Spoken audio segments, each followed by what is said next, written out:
You are merely a cultivator in the foundational stage. Yet with a single punch, the mighty emperor was brought to tears, pleading for mercy. With such formidable strength, why must you resort to deception each day? At times, there may even be instances of masked individuals resorting to robbery under the guise of begging, merely because you possess an enigmatic incense burner. This furnace not only possesses the ability to refine spiritual stones for its own benefit, but it can also transcend the barriers of cultivation realms. As long as there is an abundance of spiritual stones, one can infinitely augment their strength. Just as you ponder which street's beggar has yet to be robbed, you unexpectedly encounter your fiancé, who has come to annul your engagement. Upon witnessing this, you couldn't help but be captivated and approached eagerly. He immediately stated that a cancellation of the engagement would be acceptable, but he insisted on receiving a compensation fee for the separation. Chu Chun raised the marriage certificate in his hand with utmost seriousness. Everyone, including Elder Lu, cast their gaze in unison. The head of the Chu family wore a grim expression as he admonished Chu Chun. Do you still think your shame is not sufficient? Silence, you old fool. My disgrace is of no concern to you. My parents perished in battle for the family's honor. How do you treat me, the descendant of a family hero? It is one thing to withhold spirit stones, yet you do not even provide me with basic necessities. Let be known, do not serve the Chu family any longer.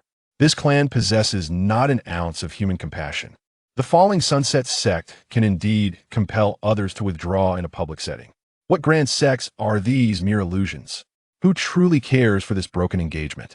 Furthermore, I implore you to refrain from speaking, for the very thought of your foul breath instills fear within me. It is indeed a peculiar irony that one whose tongue is so eager to please should possess such an offensive odor. As Chu Chen's words burst forth, they scattered like droplets of spittle.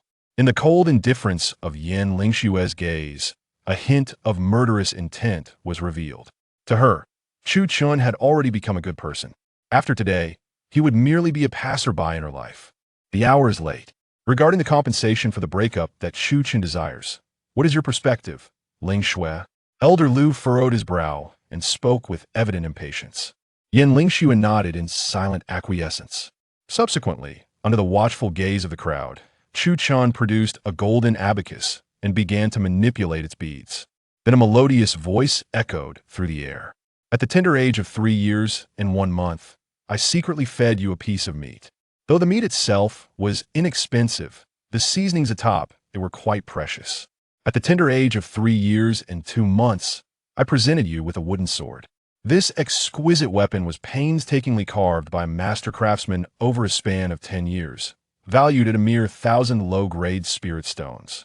One peculiar item after another was recited from Chu Chen's lips, leaving the onlookers in a state of bewilderment, their mouths agape. This lad is shamelessly indulging in an act of blatant robbery, recounting a piece of jerky that was consumed during his 3rd year of life. It is estimated to be the size of a thumb, priced at 100 inferior spirit stones. This is more outrageous than robbery. 100 inferior spirit stones are sufficient for an ordinary family's annual living expenses. The offspring of the 3 prominent families are regarded as distinguished figures in Yunwo City. Each month, they receive a modest stipend of merely 50 low-grade spirit stones, which must suffice to cover their daily expenses and their cultivation endeavors. Items of such negligible worth, each one more expensive than the last, flowing from Chu Chen's lips like an incessant stream of popping beans. From beginning to end, the atmosphere remained serene and tranquil. The once haughty expression of Yan Lingxue began to show signs of change, as her left eyelid twitched incessantly. Initially, she managed to maintain her aloofness and steady her mind. Upon hearing that a candy consumed by Chu Chun was being priced at 3,000 low-grade spirit stones, she could no longer contain herself. Her eyes widened in fury, and an unquenchable rage surged from the depths of her heart. What kind of candy is more expensive than an elixir? Such blatant extortion is simply unacceptable. Do not be overly excited. A single candy is surely of little worth. What holds true value is the saliva I have affixed to Ithis is a gift from an innocent soul, pure to a degree that is almost shocking. You now wish for me to return something that I cannot. This is a product of the era, exceedingly precious and rare. Chu Chun was adept at reading the emotions of others. Upon noticing the signs of fury in Yan Lingxue, he promptly began to offer an explanation. Yan Lingxue bit her lip, striving to suppress her mounting agitation. She understood that if a quarrel were to ensue with Chu Chun, it would undoubtedly be her who would suffer the humiliation.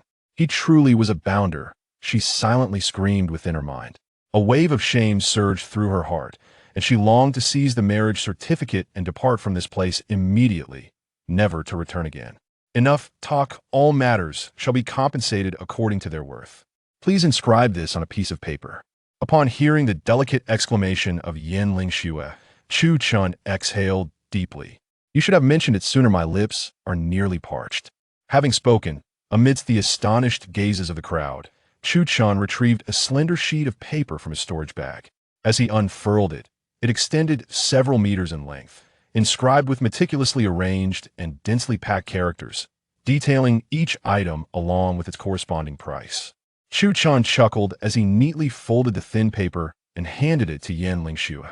The latter received it with a sullen expression, her gaze fixated on the gleaming rows of white teeth that flashed when he smiled, wishing fervently for a hammer to shatter them all.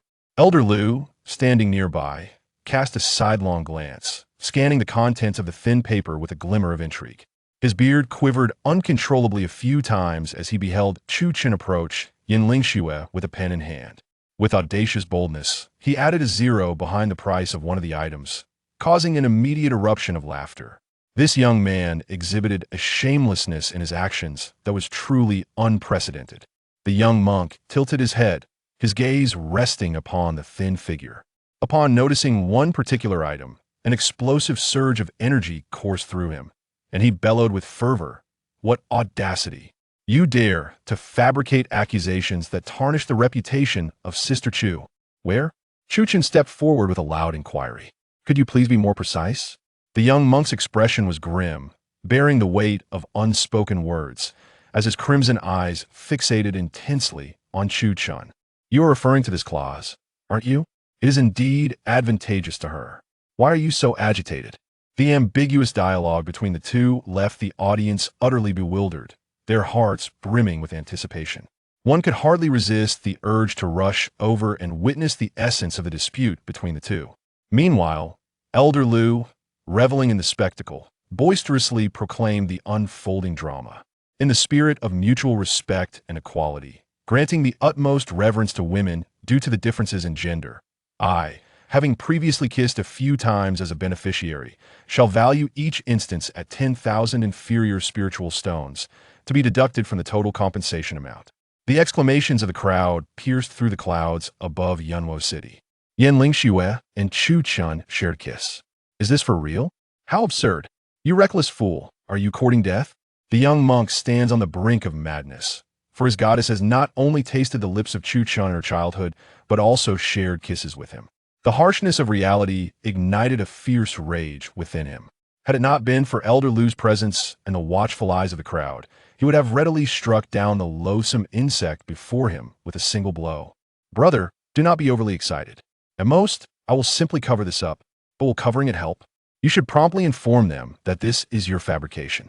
This may not be appropriate, for indeed, this matter exists. If you do not believe me, you may inquire with Yan Lingxue." Upon hearing this, the young cultivator gazed at Yan Lingxue with eager anticipation, fervently wishing to hear a negation from her lips.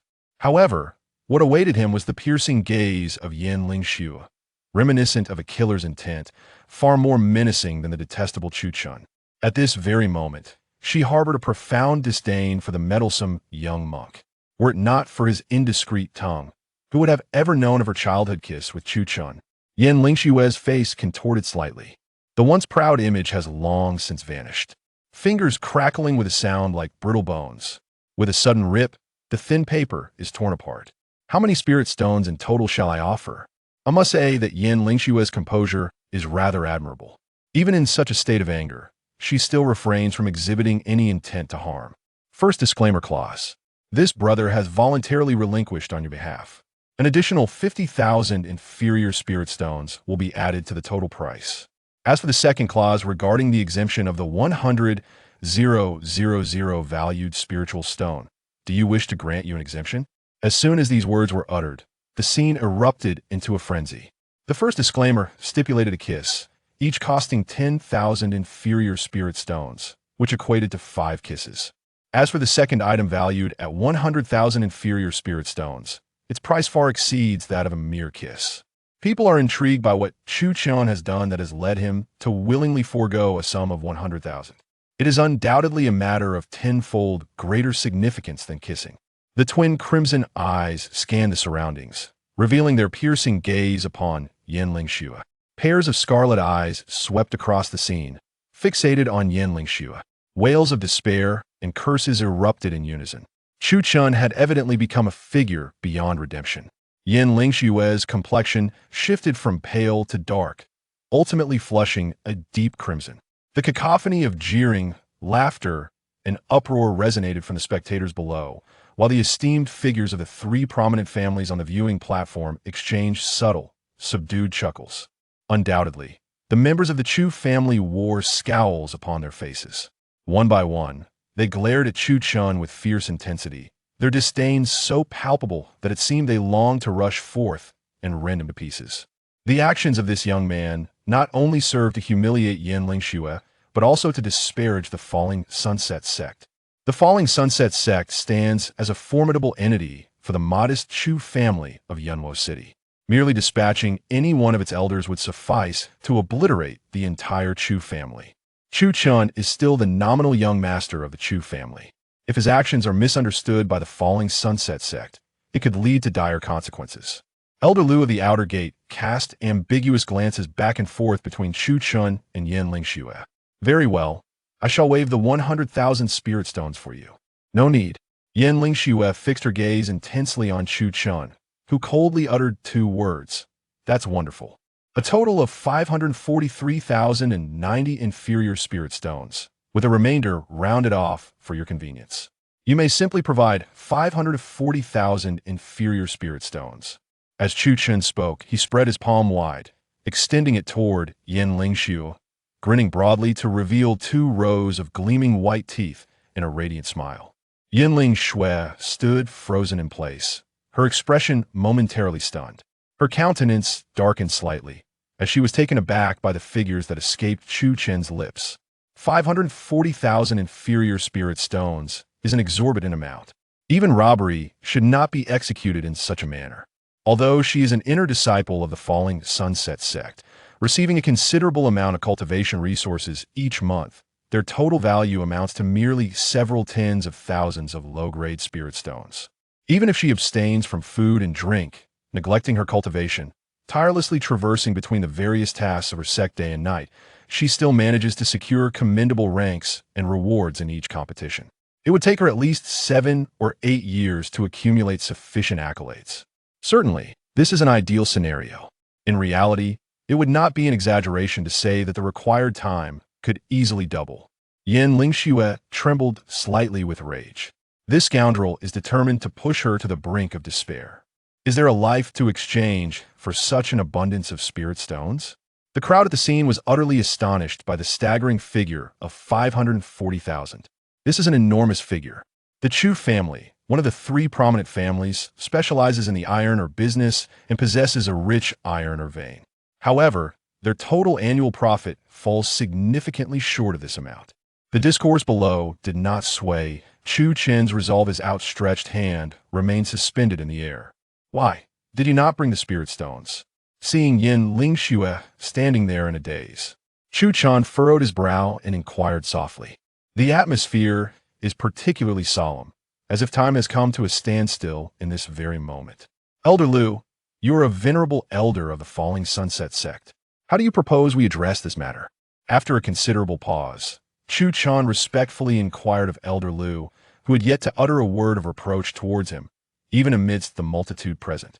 He recited that shameful clause, clearly indicating the nature of his relationship with Yan Lingxue. Not as harmonious as one might imagine. Upon hearing this, Elder Lu cast a profound glance at Zhou Qian, a hint of admiration flickering in his eyes. This young man possesses a remarkable ability to read the room. He likely perceives the tension between him and Yan Lingxue. Deliberately allowing him to mediate, Zhou Qian not only provided himself with a convenient escape route, but also secured a temporary support. The pallor of Yin Lingshue's face was strikingly unpleasant. Elder Lu chuckled inwardly, relishing the moment. How proud you were before me, dismissing this elder as inconsequential. Now, you shall reap the consequences. Dear Chu Xian, regarding the terms of your separation compensation, may I suggest a modification to one of the clauses? Elder Lu has expressed no objections to this adjustment. From the moment you encountered Yin Lingxue until today, a span of 15 years has elapsed. The 15 years of emotional distress compensation you have proposed is hereby supported by this elder. From today onwards, you shall endure the scorn of the world for an extended period due to the annulment of your engagement. The repercussions are undeniably significant, however. The notion of seeking compensation for emotional distress over the span of 10,000 years is excessively prolonged. Why not consider how the next century will unfold? Elder Lu's words hold wisdom. This provision is indeed somewhat stringent. In accordance with the elder's intentions, Chu Chun responded promptly, indicating that the remaining terms posed no significant issues. After calculating the amendments, the total compensation amount is determined. Chu Chun nodded, and the sound of the abacus resonated once more. After a few breaths, he spoke. After deductions, the total amounts to 450,000. In consideration of Elder Lu, I shall offer a discount of 10%. Remove the decimals. The integer is 400,000. Chu Chun once again extended a courtesy to Elder Lu. The latter felt a profound sense of relief, her gaze brimming with admiration. With Elder Lu intervening to mediate, the amount for the separation compensation was effectively settled. The radiance of all individuals converges upon Yin Lingxue. An eerie silence akin to death envelopes the scene. An unprecedented awkwardness permeates the atmosphere. Even if the compensation amount were to diminish to 400,000 low-grade spirit stones, it would still be beyond the capacity of Yin Lingxue to bear. With Elder Lu presiding over justice and her prior haughty demeanor, it is too late to reconsider or decline. I do not possess such an abundance of spiritual stones. Allow me to provide a portion now, and I shall gradually supplement the remainder later. The smoke envelopes the snow, her head drooping low. Her voice transforms into a somber whisper. The pride that once adorned her visage has vanished without a trace. In this day and age, those who owe money are treated as esteemed figures. You, a disciple of the inner sect of the Falling Sunset sect, would not dare to come knocking on my door to demand repayment, even if you had tenfold courage. You fear that I might default on my debts, for one may know a person's face, but never their heart.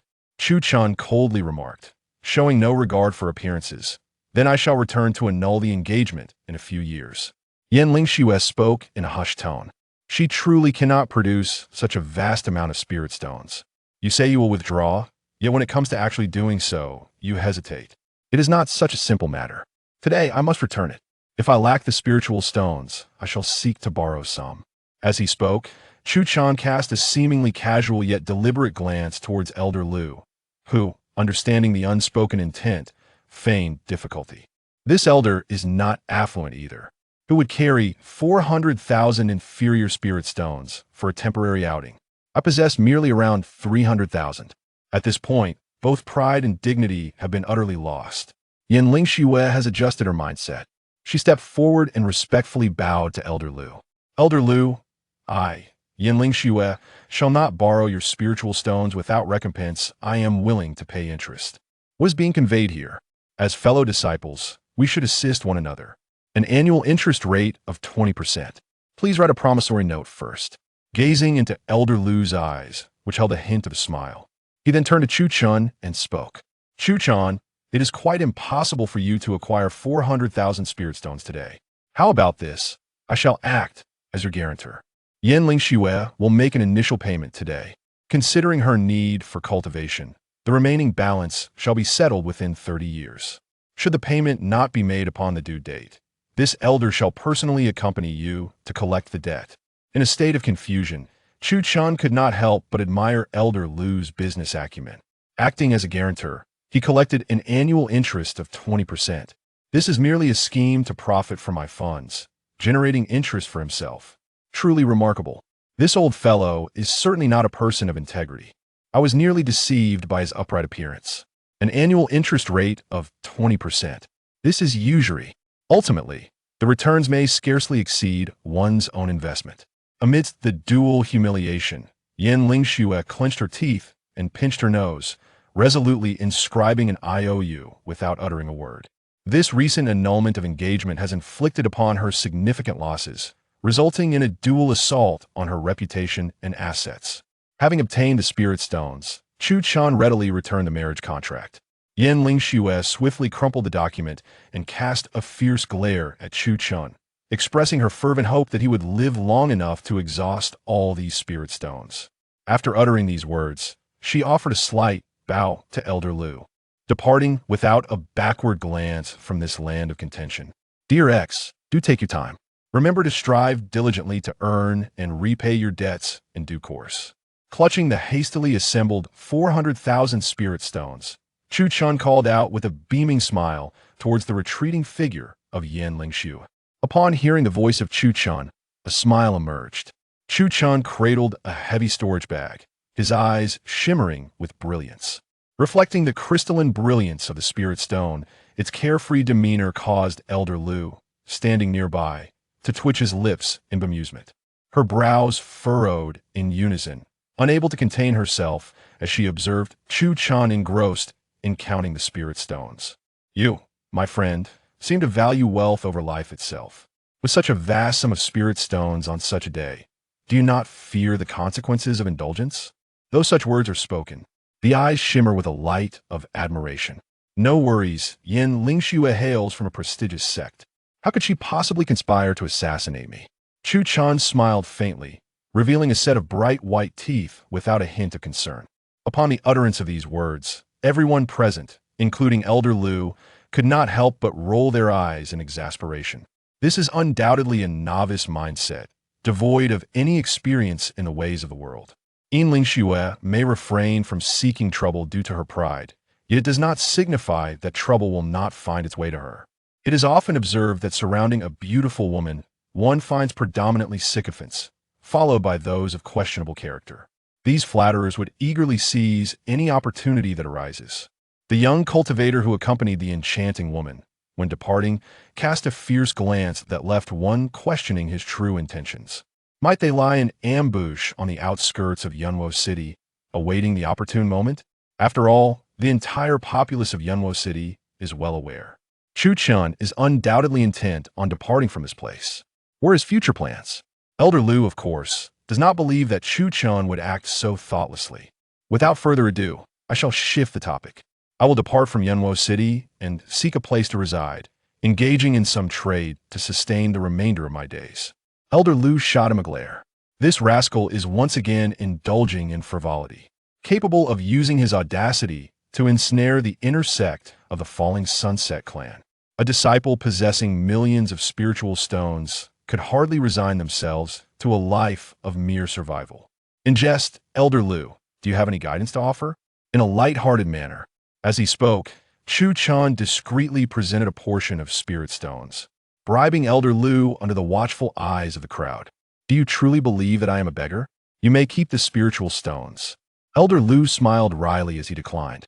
With a shift in tone and a serious expression, he inquired, would you be interested in joining me as an outer disciple at the Luoxia sect? However, my cultivation, is it sufficient to meet the standards of an outer disciple of the Falling Sunset sect? If he were merely an outer disciple, Chu Chan would undoubtedly be unwilling. After all, his predecessor was a prodigy of the inner sect. Once he truly enters the Falling Sunset sect, he would surely be ensnared in a web of his own making. It seems one can be easily manipulated, yet the circumstances have changed. Elder Lu has personally extended an invitation. This indicates that the other party will take care of him. Yin Lingxue, a mere inner sect disciple. It is inconceivable to possess the authority to command the elders of the outer sect. Leaning against a grand tree is far more advantageous than striving alone in the outside world. Undoubtedly, it has improved significantly. Whether one can gain entry into the outer sect is still a matter dependent on the words of this elder. Elder Lu boasted, with 100,000 outer disciples of the Falling Sunset sect, if he arranged for one or two to enter the sect, they would not be held accountable. Many elders had conducted themselves in a similar manner. Chu Chan possesses both intellect and the ability to handle affairs with finesse. Thus, it is only fitting that he extends an invitation to someone who is precisely needed by his side. Although you are merely at the first level of the body refinement realm, I observe that your vitality is remarkably vigorous. May I request the privilege of examining you to discern whether you possess any extraordinary physique or unique bloodline? Then I must trouble Elder Lu. Regarding his own progress in cultivation, Chu Chen also felt quite perplexed. It stands to reason that his parents possess considerable talent, at least regarded as exceptional in Yunwo City. A tiger begets no dog. It is inconceivable that he could be so lacking in merit. Under the watchful gazes of the crowd, Elder Lu, with a subtle gesture of his fingers, unleashed a wisp of vital energy that penetrated into Chu Chen's body. Gradually, his expression grew solemn. His brows furrowed deeply, and his eyes reflected a profound astonishment. After a long pause, he retracted his energy, shook his head, and sighed. Elder Lu, please do not sigh. I am able to accept reality. Is it possible that my talent is rather lacking? With the three-legged incense burner nestled in his mind, Chu Chen is convinced that regardless of one's innate talent, it does not hinder one's future ascent. Thus, the demeanor remains relaxed, devoid of any tension or yearning. If I am not mistaken, your physique is reputed to be the king among the trash. What does that signify? It still remains trash. Now, it is Chu Chen's turn to roll his eyes. Elder Lu is being rather frivolous, jesting at the expense of others' suffering. Let us proceed. I shall inform you of the specifics upon our arrival at the Luoxia sect. Upon hearing these words, the people of Yunwoqing were filled with admiration. A mere practitioner at the first level of body refinement not only successfully deceived the inner sect's Yin Lingxue out of 4 million spirit stones, but also caught the attention of Elder Lu from the outer sect, ultimately securing his admission as an outer sect disciple. Historically speaking, it is evident that the overall strength of Yunwo City is relatively feeble, with merely 200 individuals managing to gain admission to the Luoxia sect, and even those are primarily outer disciples. Chu Chen's remarkable maneuver led to an instantaneous breakthrough, unraveling the knot and revitalizing the entire game. It is imperative for the Chu family to consider the influence of Elder Lu behind him before attempting any harm. The faces of the Chu family were shrouded in gloom. Uprooting the weeds without eradicating the roots allows them to flourish anew with the gentle breeze of spring. Although Chu Chen may be deemed to possess a lackluster talent, this world is not devoid of miracles. It is entirely possible that one day he may rise and return to Yunwo City with great vigor. Had I known this would be the outcome, it would have been wiser to eliminate this scoundrel earlier, thus sparing myself from the torment of fear and anxiety in the present. Just when everyone assumed that Chu Chen would depart from Yunwo City alongside Elder Lu, he unexpectedly shook his head in refusal. Elder Lu, once I have resolved the matters concerning the Chu family, I shall proceed to the falling sunset sect. Meeting Elder Lu's perplexed gaze, Chu Chen elucidated, after all, I am still the nominal young master of the Chu family. The essential handover procedures remain necessary. I fear that in the future, should I attain great success, they will come, ingratiating themselves to forge connections. 听到楚尘的话，刘长老差点一口老血喷出，这小子也太把自己当回事了。Such meager talent renders it exceedingly challenging to achieve success in the martial arts realm. How could one possibly harbor the belief that they will become formidable in the future? There remains a lingering fear of the Chu family's minions seeking to ingratiate themselves. Absent a miracle, it is likely that your cultivation will remain stagnant for a lifetime. I cannot compete with the current head of the Chu family. Are you disregarding your life? To me, aside from spirit stones, nothing is more precious than my life. My parents are esteemed benefactors of the Chu family, having shed blood for their cause. They would never bring me harm, Chu Chen said with a smile. Elder Lu's gaze was piercing as he fixated on the young man before him, where he discerned a glimmer of confidence within the depths of the youth's eyes. It brings an extraordinary sense of reassurance. Here is the outer gate token for you. Upon your arrival at the falling sunset sect, seek me directly. Thank you, Elder Lu. As they gazed upon Elder Lu's departing figure, the crowd regarded Chu Chen with an expression of bewilderment, as if he were a fool. This lad may indeed possess a few quirks in his mind. The Chu family, perhaps wary of Elder Lu, might refrain from causing any harm.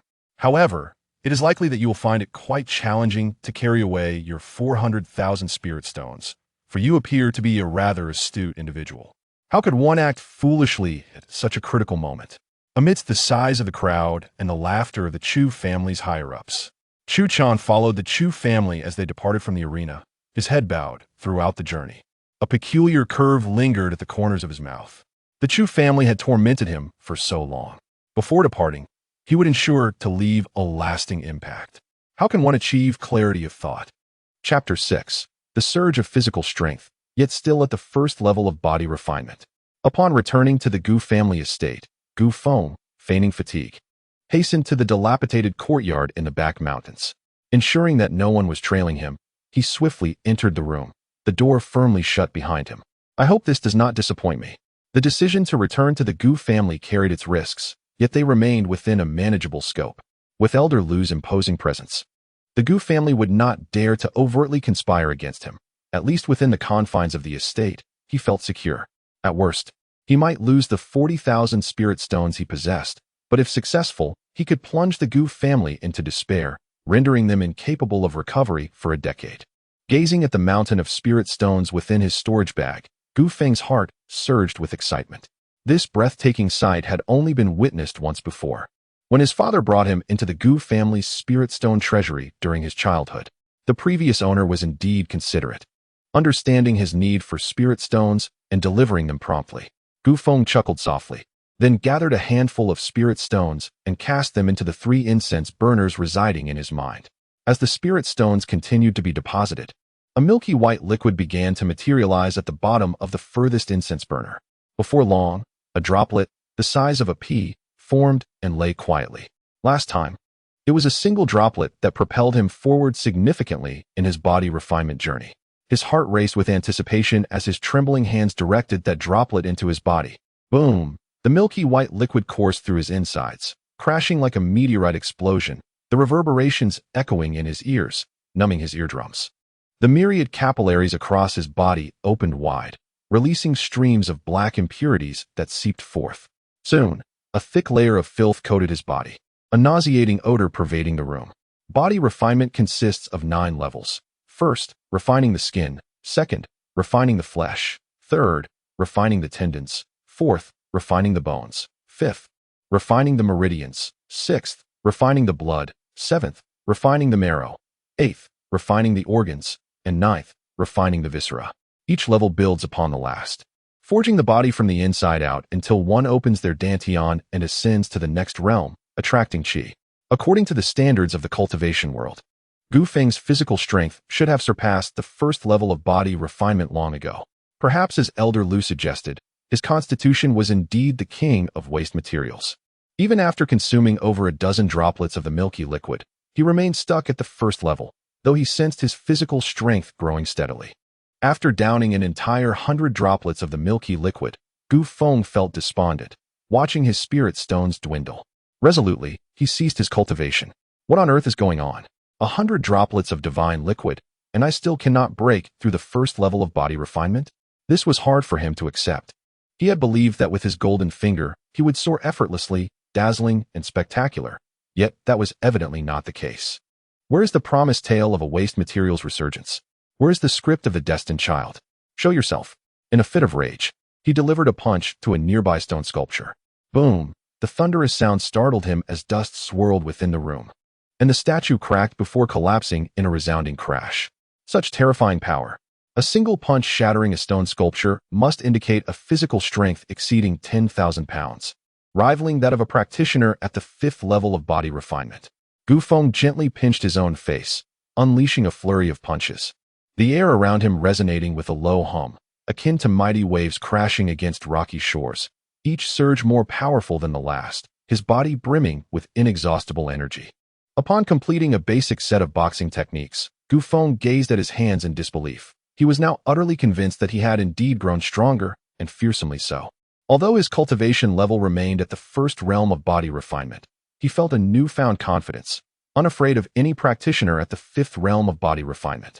Could it be that I possessed the legendary physique of a myriad of body refinements, designed to masquerade as a simpleton while devouring the strong? Gu Feng mused, stroking his chin. Regardless, the enhancement of power is paramount. The realm of body refinement is merely a label.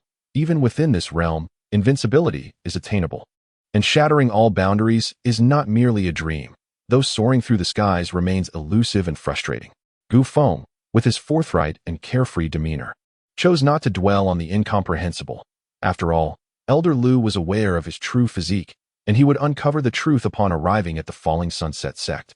He glanced at his storage bag, a pained smile crossing his lips. The consumption had been excessive, leaving him with a pitiful sum of around 10,000 spirit stones from the initial 400,000. The path ahead is arduous, and earning money must not cease. With a chuckle, Gu Feng exited his room and made his way to the courtyard, striding directly towards a rockery. He unleashed a ferocious punch, causing the rockery to explode with a thunderous roar. With arms outstretched, he lifted a boulder as tall as a person and tossed it into his storage bag, repeating the process with several such massive stones. He only ceased when he felt the total mass approached that of the original 400,000 spirit stones. Subsequently, he meticulously arranged the remaining 10,000 spirit stones atop the boulders until they were completely obscured. After accomplishing these tasks, he took a refreshing bath and enjoyed a restful sleep. The following day, within the Gu family's council hall, an assembly of high-ranking members and talented disciples convened. How should we handle this young rascal, Gu Feng? The family head, Gu Tianba, inquired with narrowed eyes and a grave tone. He is now an outer disciple of the falling sunset sect and cannot perish under our Gu family's watch. One elder interjected, his meaning clear: Gu Feng must die? But due to Elder Lu's influence, he cannot die within the Gu family. This sentiment resonated with all present.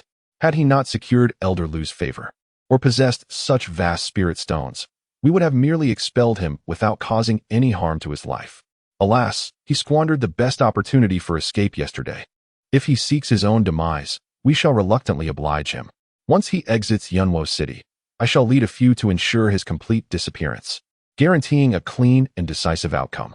Gu Xing sat in the seat meant for Gu Feng, his expression malevolent.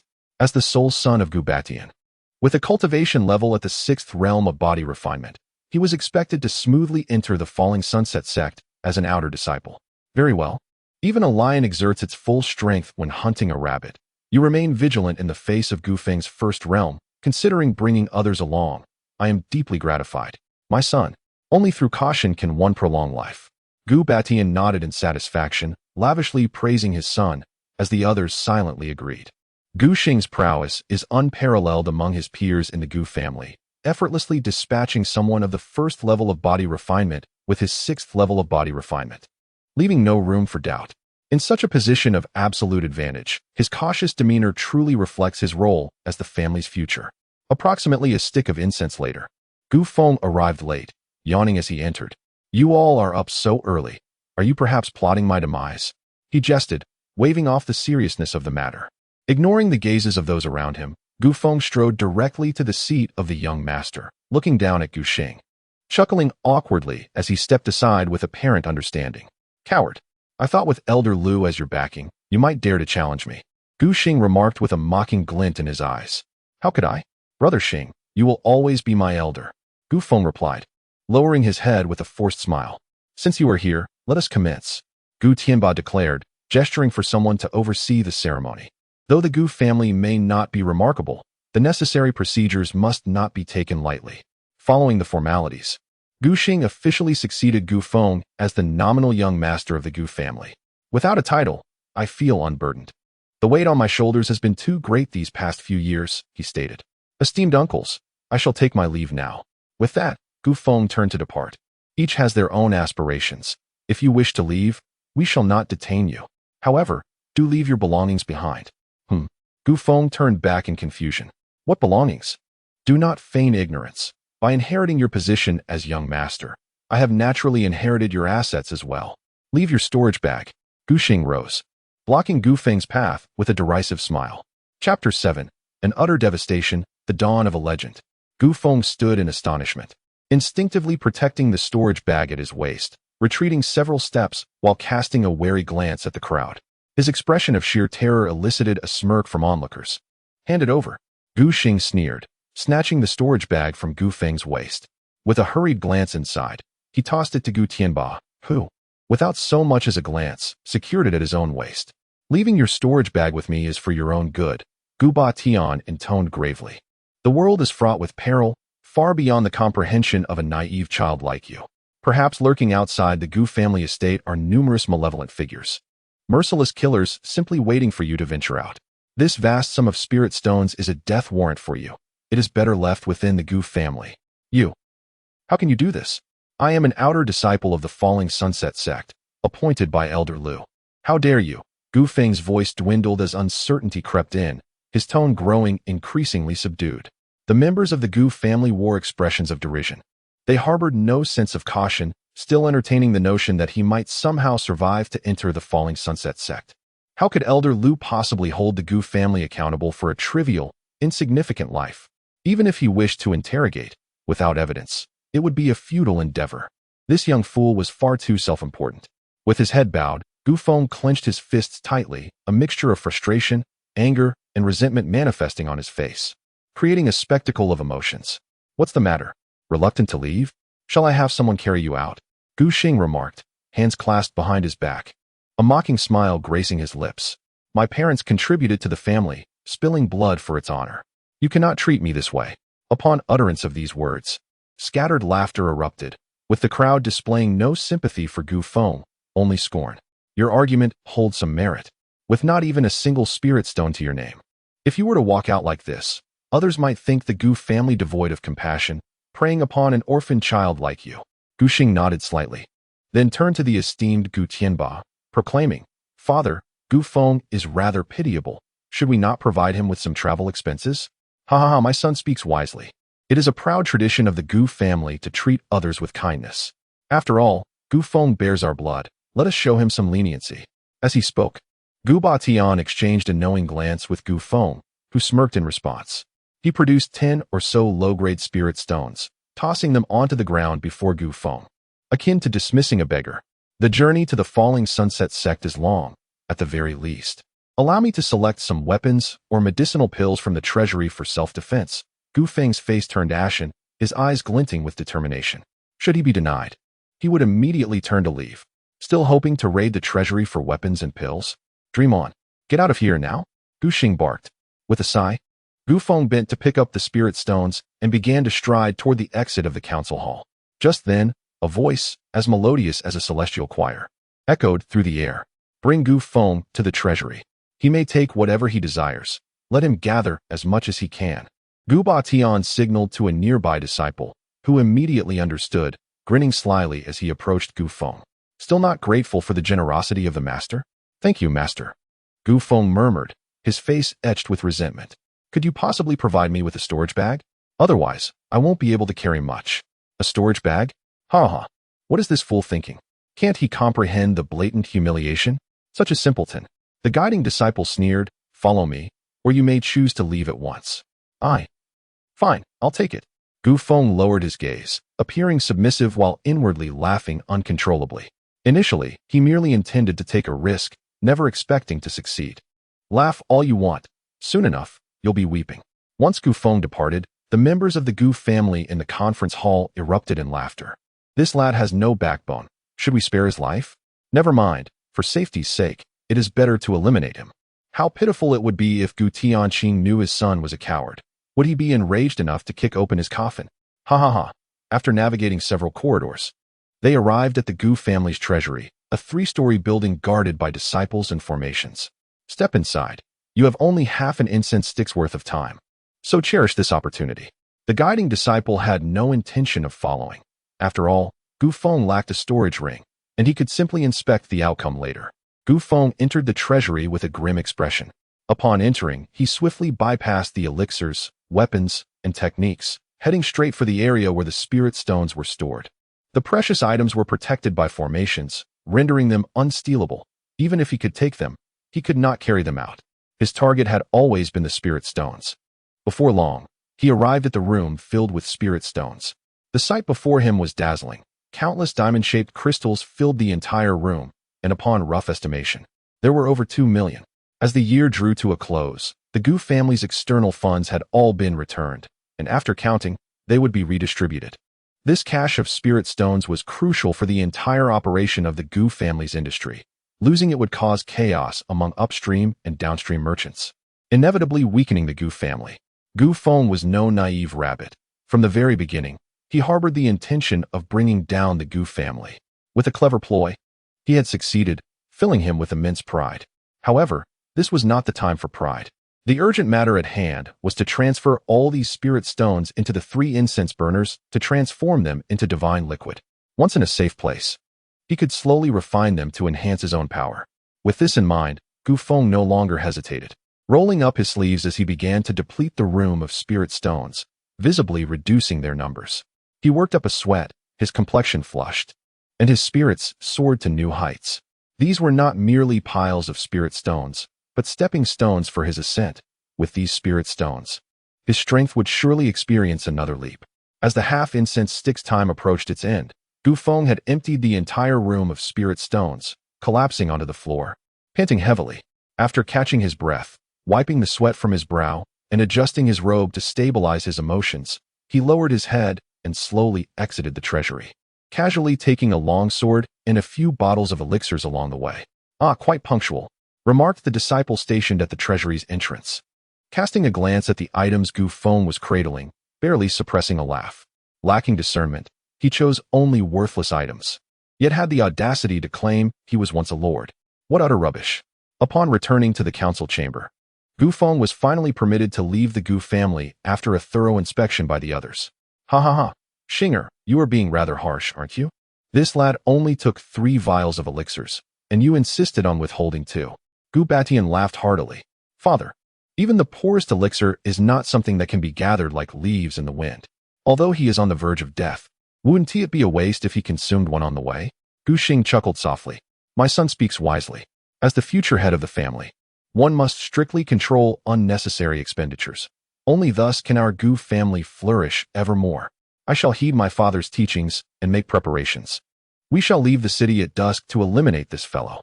"Very well, do take a few more companions." Gu Feng stood at the entrance of the Gu family residence, his silhouette forlorn, cursing under his breath as he was driven away by the gatekeeper disciples, leaving in a state of frustration and reluctance. Alas, such a plump target has slipped away, and he even carried a storage pouch. It was anticipated. This fool would rather benefit the Gu family than grant us any advantage. The Gu family truly is stingy, allowing Gu Feng to depart with only a few hundred spirit stones, a worthless sword, and a single vial of elixir. Disperse. These are trivial items, unworthy of our effort. The ruthless individuals lying in ambush around the Gu family, upon witnessing Gu Feng's disheveled state, lost all interest and quickly scattered. Following the main thoroughfare of Yunhua City, Gu Feng made his way directly to the city gates. Upon reaching the outskirts, he turned to glance back at the place he had called home for 18 years, filled with nostalgia. Yunhua City. I wonder if I shall ever have the chance to return in this lifetime. With that, he turned gracefully and strode towards the horizon, venturing into the distant future. The moment he stepped beyond the confines of Yunhua City, the prologue to his legendary life began to unfold. Chapter 8. All is finished, nothing remains. Yunhua City is situated in a barren region of Yun County, with a narrow road leading to its gates flanked by uneven yellow earth slopes. Upon traversing this slender path, one is met by a range of mountains. A slender figure dashed along the road, appearing somewhat diminutive under the setting sun. After an hour, Gu Feng halted, gazing at the towering peaks before him. He broke into a grin, wiped the sweat from his brow, and plunged into the dense forest of the mountains. Once enveloped by the thicket, he endeavored to slow his pace, meticulously masking his trail to make his whereabouts difficult to discern. Gu Tianba would undoubtedly send men to hunt him down, harboring no intention of allowing him to remain alive. He held no illusions regarding this. It had nothing to do with his emptying the treasury of spirit stones. To eliminate all threats, disregarding familial ties, is precisely the nature of Gu Batian.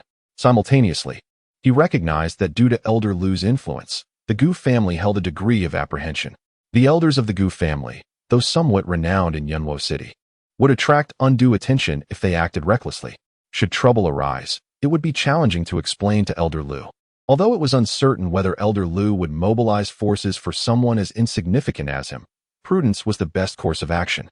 The most probable scenario was that Gu Xing and others, under the pretext of the impending assessment from the Falling Sunset sect, would pursue him for training purposes. Among the younger members of the Gu family, only Gu Xing, with his formidable cultivation at the 6th level of body refinement, posed any real threat to Gu Feng. Should they dare to come, he would ensure their demise without a trace. Gu Feng's eyes sparkled with fierce determination as he entered a relatively concealed cave.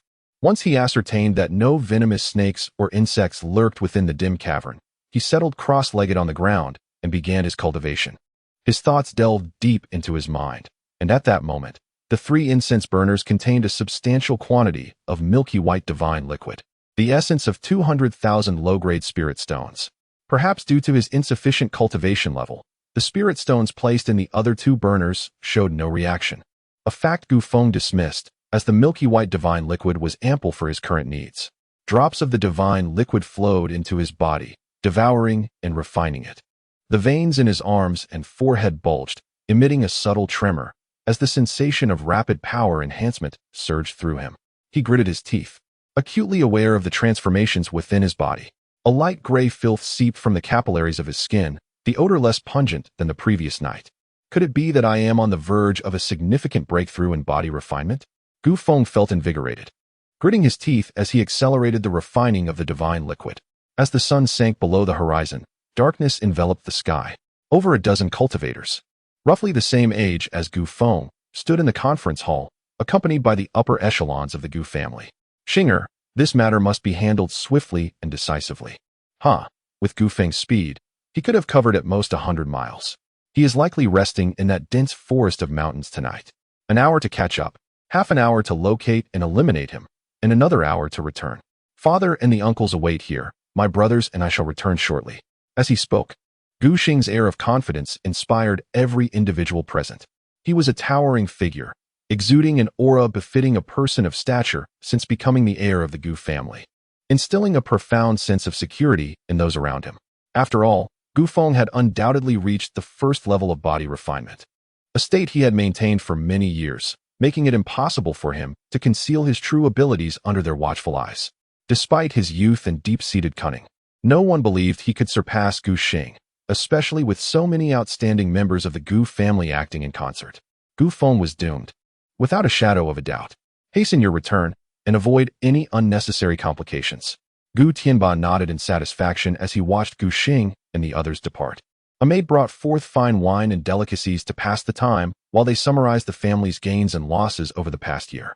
Approximately half an hour later, while discussing plans for the coming year, Gu Tianba's thoughts shifted, and he suddenly recalled the storage bag he had acquired from Gu Feng earlier that day, still hanging at his waist. The storage bag functioned similarly to a storage ring, the primary distinction being that the former could not be bound by blood, resulting in frequent instances of misplacement.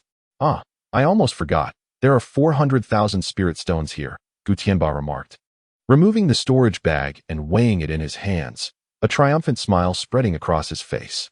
That brat Gu Feng, while bothersome, was not without his uses. Indeed, he had unwittingly brought a substantial fortune to the family.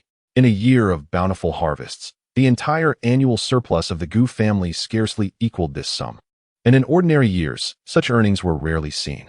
Second brother, I entrust these spirit stones to your care. Ensure they are delivered to the treasury tomorrow, Gu Tianba said with a grin as he handed the storage bag to his uncle Gu Er. The latter wiped his hands, accepted the bag, and rose with a slight smile. I shall take it to the treasury at once, lest I forget by morning. With that, Gu Er hurriedly departed, unyielding to any calls to stop. That young man remained as he always had. Whenever an opportunity arose, he would go to great lengths to avoid drinking. It was wise to know one's limits, especially given his poor tolerance. With this unexpected windfall of 400,000 spirit stones, they could expand their iron mine and grow their business in the coming year. This evening was the most exhilarating in recent memory, celebrating both the 400,000 spirit stones and the elimination of Gu Tianqing's faction. A toast. Glasses clinked, laughter echoed, and spirits soared. Just as the revelry reached its peak, Gu Er rushed back in, flustered, his steps unsteady and his complexion pale.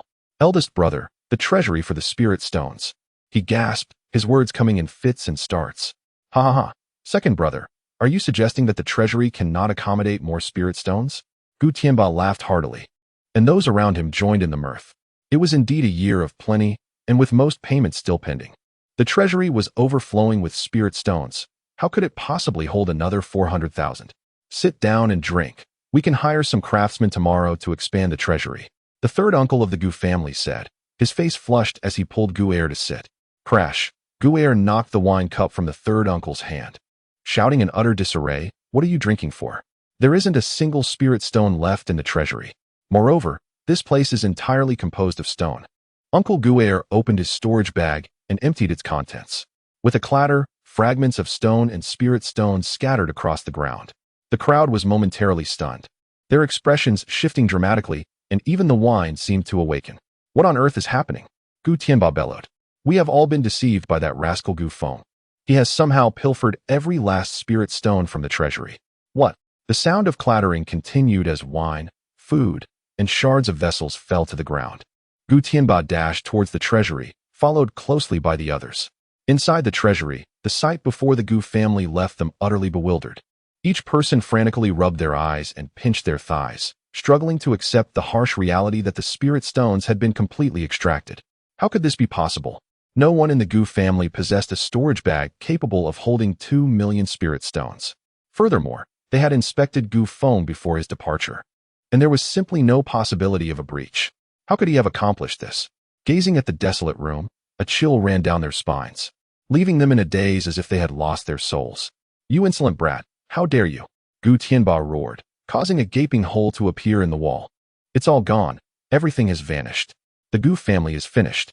Beside him, Uncle Gu was also engulfed in profound rage, when suddenly, a flicker of realization crossed his face, and an ominous premonition surged within him. That rascal Gu Feng must have some hidden card up his sleeve. This is bad. Gu Xing and the others. The moment those words left his mouth, everyone sensed that something was amiss. Gu Feng, who usually feigned innocence and harmlessness, was evidently a master of cunning. A person with such depth of character would surely foresee an ambush.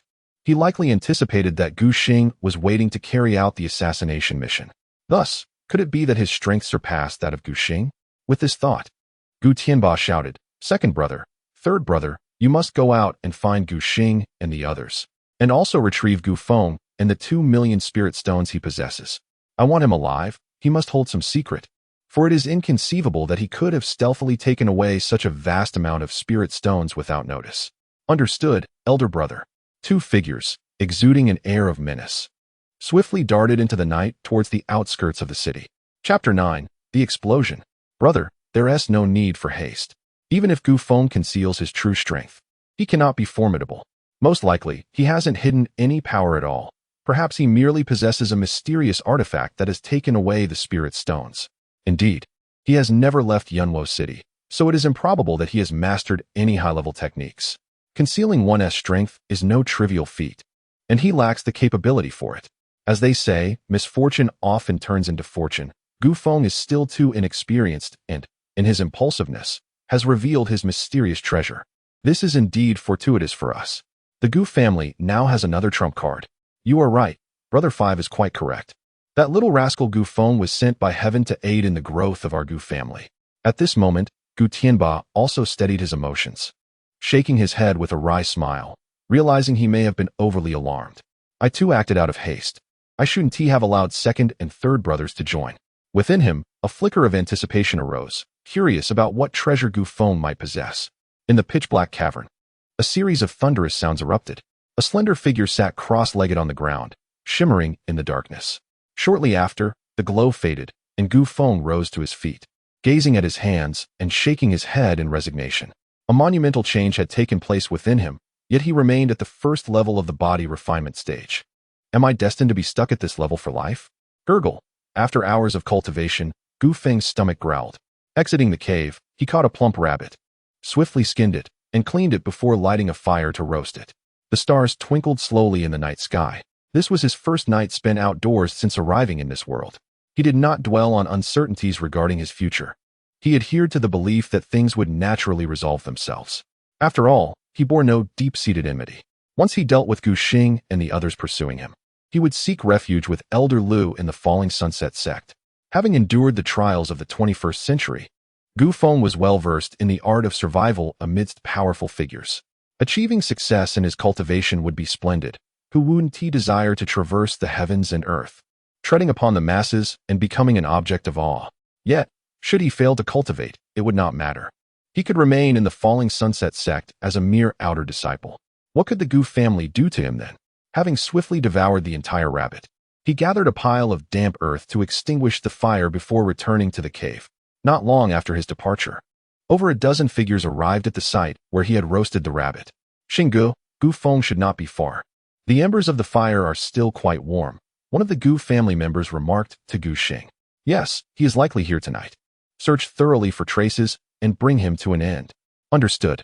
The group of over a dozen figures split into several teams and dispersed in different directions.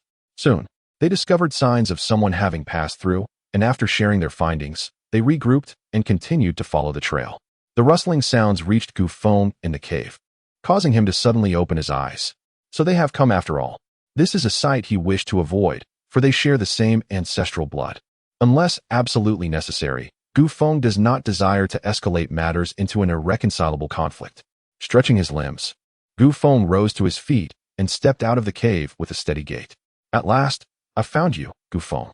You have not hidden away in the cave waiting for death. You are indeed a noteworthy figure, Gu Xing remarked, initially taken aback by Gu Feng's proactive emergence. Before breaking into a smile, Gu Feng merely regarded him with a cold stare, a demeanor that, to Gu Xing and his companions, appeared to be the last defiance of a weakling before death. Your father was excessively proud in his lifetime, looking down upon everyone, including my father. Your fate today is not the fault of others. If blame is to be assigned, let it fall upon your deceased father. I offer you a chance to leave your final words. Gu Xing crossed his arms, looking down from a position of superiority, hoping to discern fear on Gu Feng's face and to compel him to kneel and plead.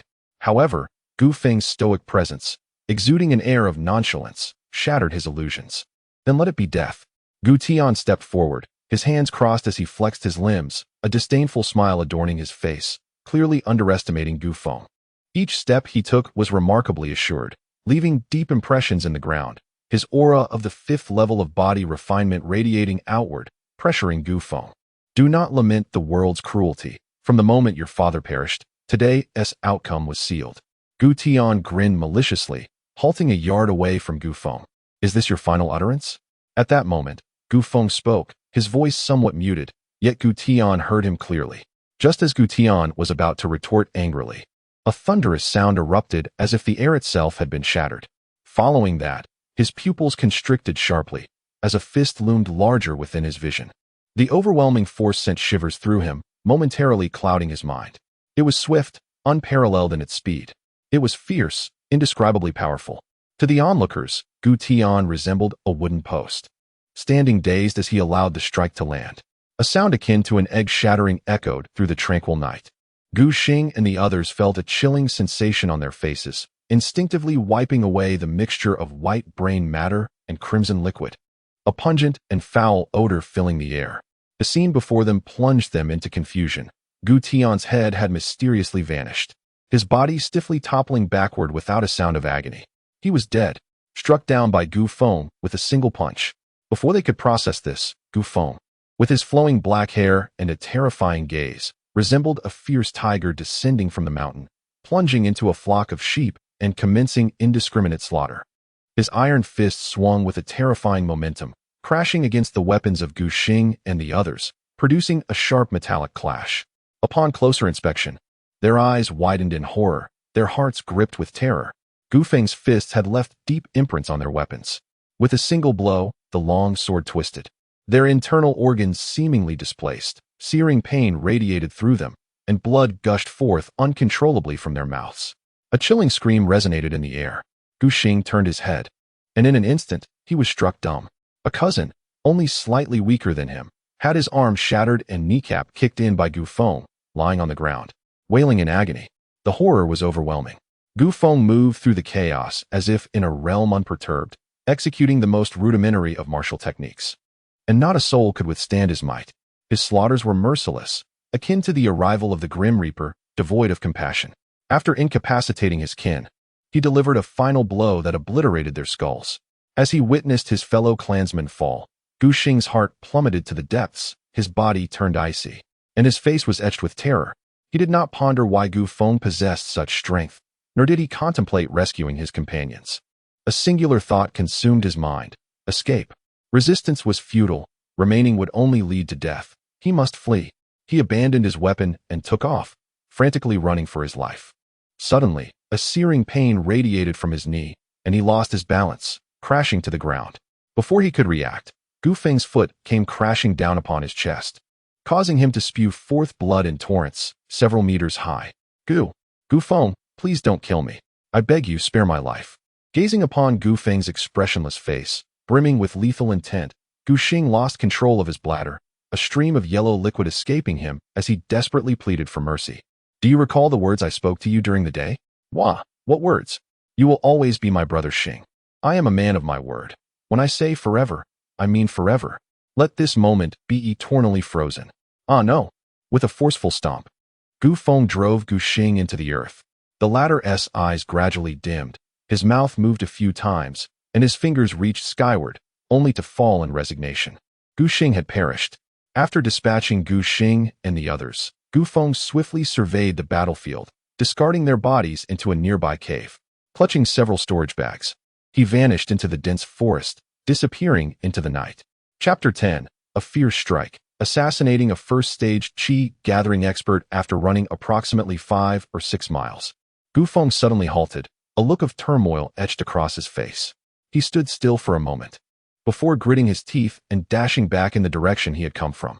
Soon, he burst into the cave where he had previously disposed of the bodies. His gaze fixated intently on the dozen or so corpses, his eyes flickering with fervor. This mountainous forest was vast, and given his stamina, even if he were to run ceaselessly, it would take him at least 10 days and nights to traverse it entirely. Having left the Gu family for over half a day, Gu Tianba was still oblivious to the possibility of the spirit stones being stolen, a notion so minuscule. With such a substantial amount of spirit stones missing, he was the sole suspect, and Gu Tianba would undoubtedly be furious, promptly sending his men to hunt him down. His second and third uncles, being his biological brothers, would certainly be entrusted with this crucial task, likely deploying one or both of them in full force. Both were Qi gathering experts. At this level, they could harness the spiritual energy within their bodies to enhance their speed, far surpassing that of ordinary individuals. If Gu Feng solely focused on fleeing, the likelihood of being captured within 3 days was exceedingly high, presenting an immense risk. Of course, opting to return to the cave carried even greater peril. A direct encounter could lead to his inevitable demise. Rather than resigning himself to despair, devising a counterattack was the optimal strategy. His previous bout of cultivation had further bolstered Gu Feng's prowess by the standards of the 9th level of body refinement. Equating to a strength of 100,000 pounds, he was at least above the 8th level of Qi gathering. If he could exploit his opponent's weaknesses and launch a surprise attack, he might very well turn the tide in his favor and secure a decisive victory. Weighing the options, Gu Feng resolved to return to the cave, accepting the tremendous risk in order to eliminate all lingering concerns. The cave was merely the size of a single room, lacking any nooks or crannies for concealment, making it easy to survey. This environment significantly diminished vigilance, greatly enhancing the chances of a successful ambush. He quickly excavated a pit in the central part of the cave, spacious enough for him to crouch within. He then arranged the corpses haphazardly around the pit. To eliminate any signs of deliberate placement, Gu Feng deliberately tossed each body from a distance to land beside the pit. Finally, he hoisted Gu Xing's corpse, took a running leap, and concealed himself within the small pit. In the darkness, Gu Feng crouched, his eyes sharp and cold, reducing his breathing to the bare minimum, resembling a specter poised to strike. In his hand, he gripped a dagger imbued with runes, obtained from Gu Xing.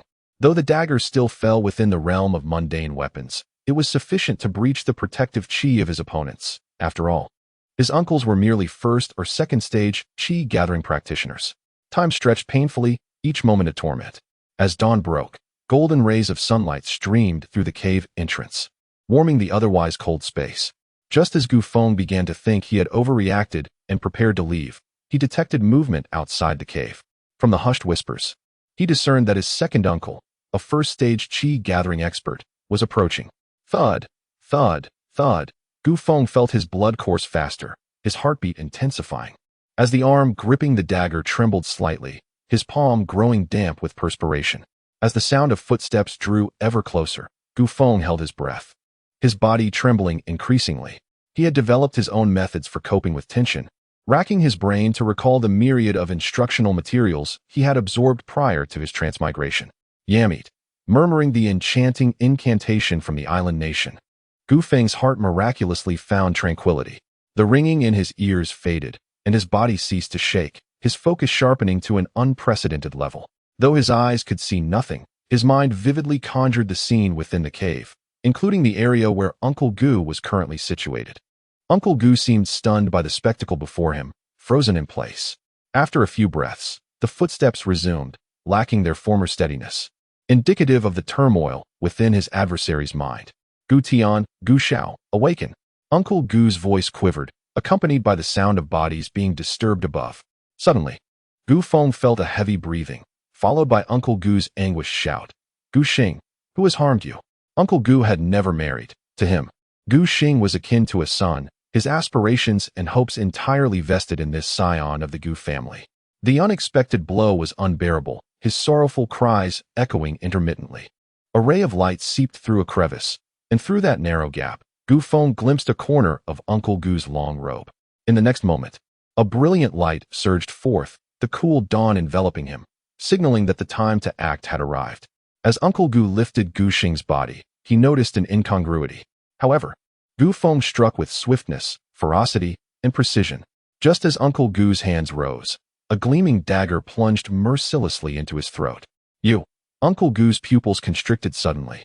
He could hardly fathom that Gu Feng, after committing murder, would dare await him, concealed beneath Gu Xing's corpse, launching a devastating blow at his moment of utmost vulnerability. What audacity possessed him to ambush a practitioner of qi drawing with mere body refinement at the first level? Gurgling sounds escaped as crimson blood flowed relentlessly from his mouth. Uncle Gu's pupils dilating, his gaze filled with a crimson haze. A killer remains a killer. Gu Feng harbored no compassion, channeling every ounce of strength to twist the dagger. With a resounding crash, in that instant when Uncle Gu's eyes lost their luster, he delivered a heavy punch to Gu Feng's chest. It felt as though a mighty hammer had struck him.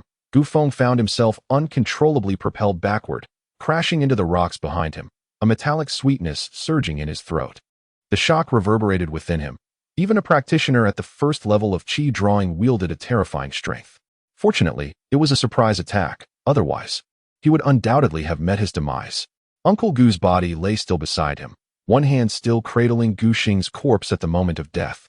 Gasping for breath, Gu Feng felt as though that fleeting moment had stretched into an eternity, the suffocating tension leaving him with lingering trepidation. Struggling to rise, he approached the lifeless body of Uncle Gu and bent down to retrieve the storage pouch from his waist. The pouch was swollen, containing a substantial quantity of spirit stones. Ah, how familiar this seems. Is this not the over 10,000 spirit stones I had previously left behind? Gu Feng conducted a rough count, a strange sensation bubbling within him. On his way out of the Gu family estate, he had lamented the loss of those spirit stones. Little did he anticipate that Uncle Gu would chase after him, delivering them back. Ah, there is a saying, what is mine will always return to me. Over 10,000 spirit stones have, in a roundabout way, found their way back into my possession. Inside the storage pouch, aside from the over 10,000 spirit stones, lay Uncle Gu's personal belongings, medicinal pills, weapons, cultivation manuals, and some unfamiliar spiritual herbs. Securing the pouch at his waist, he made his way toward the cave entrance, only to pause and return to Uncle Gu's body. Crouching down, he began to strip away the long robe from his uncle. Uncle Gu, you were always so frugal. Surely you would understand your nephew's actions. Who could blame me for needing money, especially when your robe holds such value? Given the peculiarities of his cultivation method, Gu Feng believed that the pursuit of wealth must not cease. He must cherish every precious spirit stone. Uncle Gu's robe, in any case, must be worth several dozen spirit stones. It would be a shame to waste it, especially since it remained undamaged during the earlier confrontation. After a good wash, who would be able to tell that it had once been worn by a corpse? With a slight markdown, it should sell quite well. Just as he leisurely removed Uncle Gu's robe, footsteps echoed once more from outside the cave. The sound approached swiftly, so rapidly that Gu Feng hardly had time to react before it neared the cave entrance. Chapter 11. A Dangerous Escape. Is it third uncle? Gu third uncle's left leg had been injured, resulting in an uneven distribution of weight while walking, making it easy to distinguish him from a distance. Second uncle was not alone. He was accompanied by third uncle, which was the most disastrous scenario Gu Feng had anticipated. The practitioners of the Qi-gathering realm had developed their dantians, allowing their techniques to manifest a layer of spiritual energy around their bodies. This energy could also be infused into weapons, unleashing lethal attacks, marking a fundamental distinction from the body refinement practitioners. The tales circulating in the market about someone from the body refinement stage defeating a Qi-gathering practitioner were conditional, either through stealthy ambush or taking advantage of a weakness. However, this was not absolute. Only an extraordinary genius at the peak of the body refinement stage could hope to confront and defeat a practitioner at the first or second level of the Qi-gathering stage. And such individuals were rare, with no more than 10 in the entire Yin County. Gu Feng had a clear understanding of his own capabilities. He did not let the previous success of killing Gu's second uncle lead him to believe he could defeat a practitioner from the Qi-gathering stage. To put it bluntly, had there been a direct confrontation moments ago, he would likely not have been a match for Gu's second uncle, let alone face the Qi-gathering second-level Gu third uncle now. It was a situation where brute strength would not suffice. Cleverness was the only path to survival. Perhaps unaware of the conditions inside the cave, Gu third uncle moved with such subtlety that his footsteps were nearly inaudible. With his back turned to the cave entrance, Gu Feng's mind raced, sharp and clear under the pressure of life and death. He methodically peeled away the long robe from Gu's second uncle's corpse. Outside the cave, Gu third uncle remained vigilant, crouching low as he approached the cave, the pungent scent of blood wafting from within, thick and foul. Having spent years in the wild, he could easily discern that there was more than one corpse inside the cave. He gripped his weapon tightly, fully alert. A faint spiritual energy shield manifesting around him as he concealed himself behind a rock at the cave entrance, peering inside. Gu Feng. The sight of Gu Feng's silhouette sent a tremor through Gu third uncle's body. Just as he prepared to reveal himself, a youthful voice emerged from within the cave, one that belonged to Gu Feng. Consequently, he withdrew his head, opting to remain hidden for the time being. Master, what realm are you in, that you can kill a first-level Qi-gathering practitioner with a mere gesture from afar? I am but a first-level body refinement practitioner, and Qi-gathering practitioners seem like mythical beings to me. I hardly dare to look them in the eye. Yes, master, I will strive to reach your heights one day. Gu Feng's voice continued. After all, the Gu family is my father's lineage, and I carry their blood. As long as they do not provoke me, I shall let them be. In my childhood, Gu's second uncle even held me. As Gu Feng's words rang out, Gu third uncle listened in astonishment, slightly peering out. His gaze fell upon the haphazardly strewn corpses inside the cave, recognizable as Gu Xing and others. Upon seeing Gu's second uncle's body and the gaping wound in his neck, his pupils constricted sharply, his heart racing. It was a clean and decisive kill. Gu's second uncle, a first-level Qi-gathering practitioner, had almost no resistance. Analyzing the conversation between Gu Feng and the unseen interlocutor, it becomes evident that the assailant is a formidable master, elusive to the extent that Gu Feng could not detect even a hint of their presence, far surpassing his comprehension. While he had entertained the thought that Gu Feng was merely engaging in deception, the rationale faltered. A mere first-level practitioner, lacking the courage to commit murder, would hardly remain at the scene, nonchalantly stripping the garments from a corpse. Gu Feng exuded an air of fearless confidence. Contemplating this, Gu Shu began to entertain thoughts of retreat. The blood feud of kin, after all, could not outweigh the value of one's own life. The matter of vengeance warranted consultation with his elder brother before proceeding. There was no need to take unnecessary risks. Was someone lurking at the cave entrance? This realization struck him with dread. He had been discovered. Gu Feng's sudden exclamation solidified Gu Shu's resolve to flee, sending a chill down his spine, his hair standing on end. Without a moment's hesitation, he took flight. With a cultivation level of the second stage, he held some status in Yunwo City, but outside, he was insignificant. Perhaps a random passerby could easily vanquish him. The allure of 200,000 spirit stones and the deep-seated grudge paled in comparison to the imperative of survival. Panic-stricken, he buried his head low, unleashing his spiritual energy to its utmost, sprinting as if his life depended on it. Time passed unmeasured, and upon sensing that no one pursued him, he slowed his pace, yet dared not linger. Inside the cave, Gu Feng became aware of Gu Shu's departure, taking several deep breaths. The earlier scene left him with lingering trepidation. He had escaped unscathed, narrowly avoiding peril.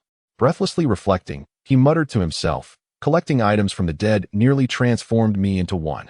Nevertheless, Gu Feng understood that his avarice had saved him. Had he not returned to strip the corpse, he would likely have encountered Gu Shu outside the cave, which would have been disastrous. Successfully intimidating a second-stage practitioner filled him with a sense of pride. The Gu family would likely refrain from troubling him in the near future. With this thought, he resolved to linger no longer, stepping out of the cave and heading in the direction away from Yunwo City. 7 days later, Gu Feng finally emerged from the dense mountain forest and traveled over 100 miles, arriving in Bao'an City.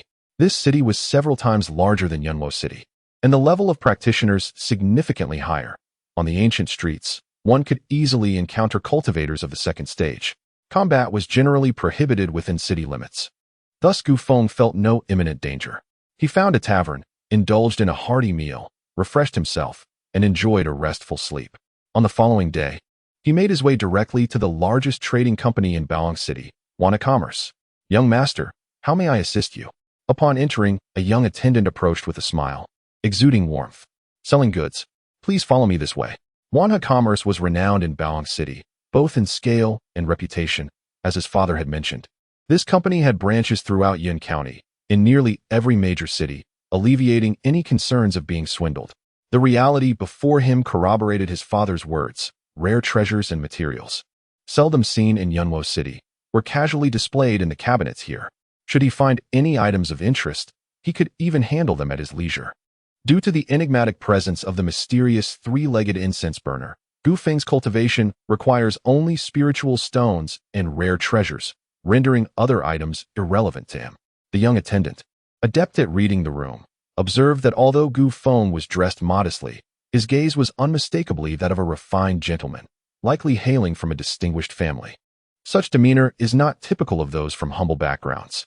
What items does this young gentleman wish to sell? The attendant escorted Gu Feng to the side of a middle-aged steward before departing.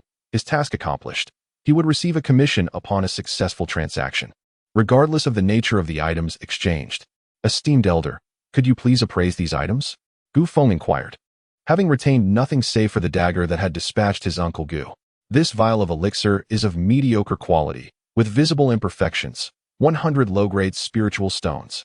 This longsword bears no runes and is crafted from ordinary materials, 50 low-grade spiritual stones."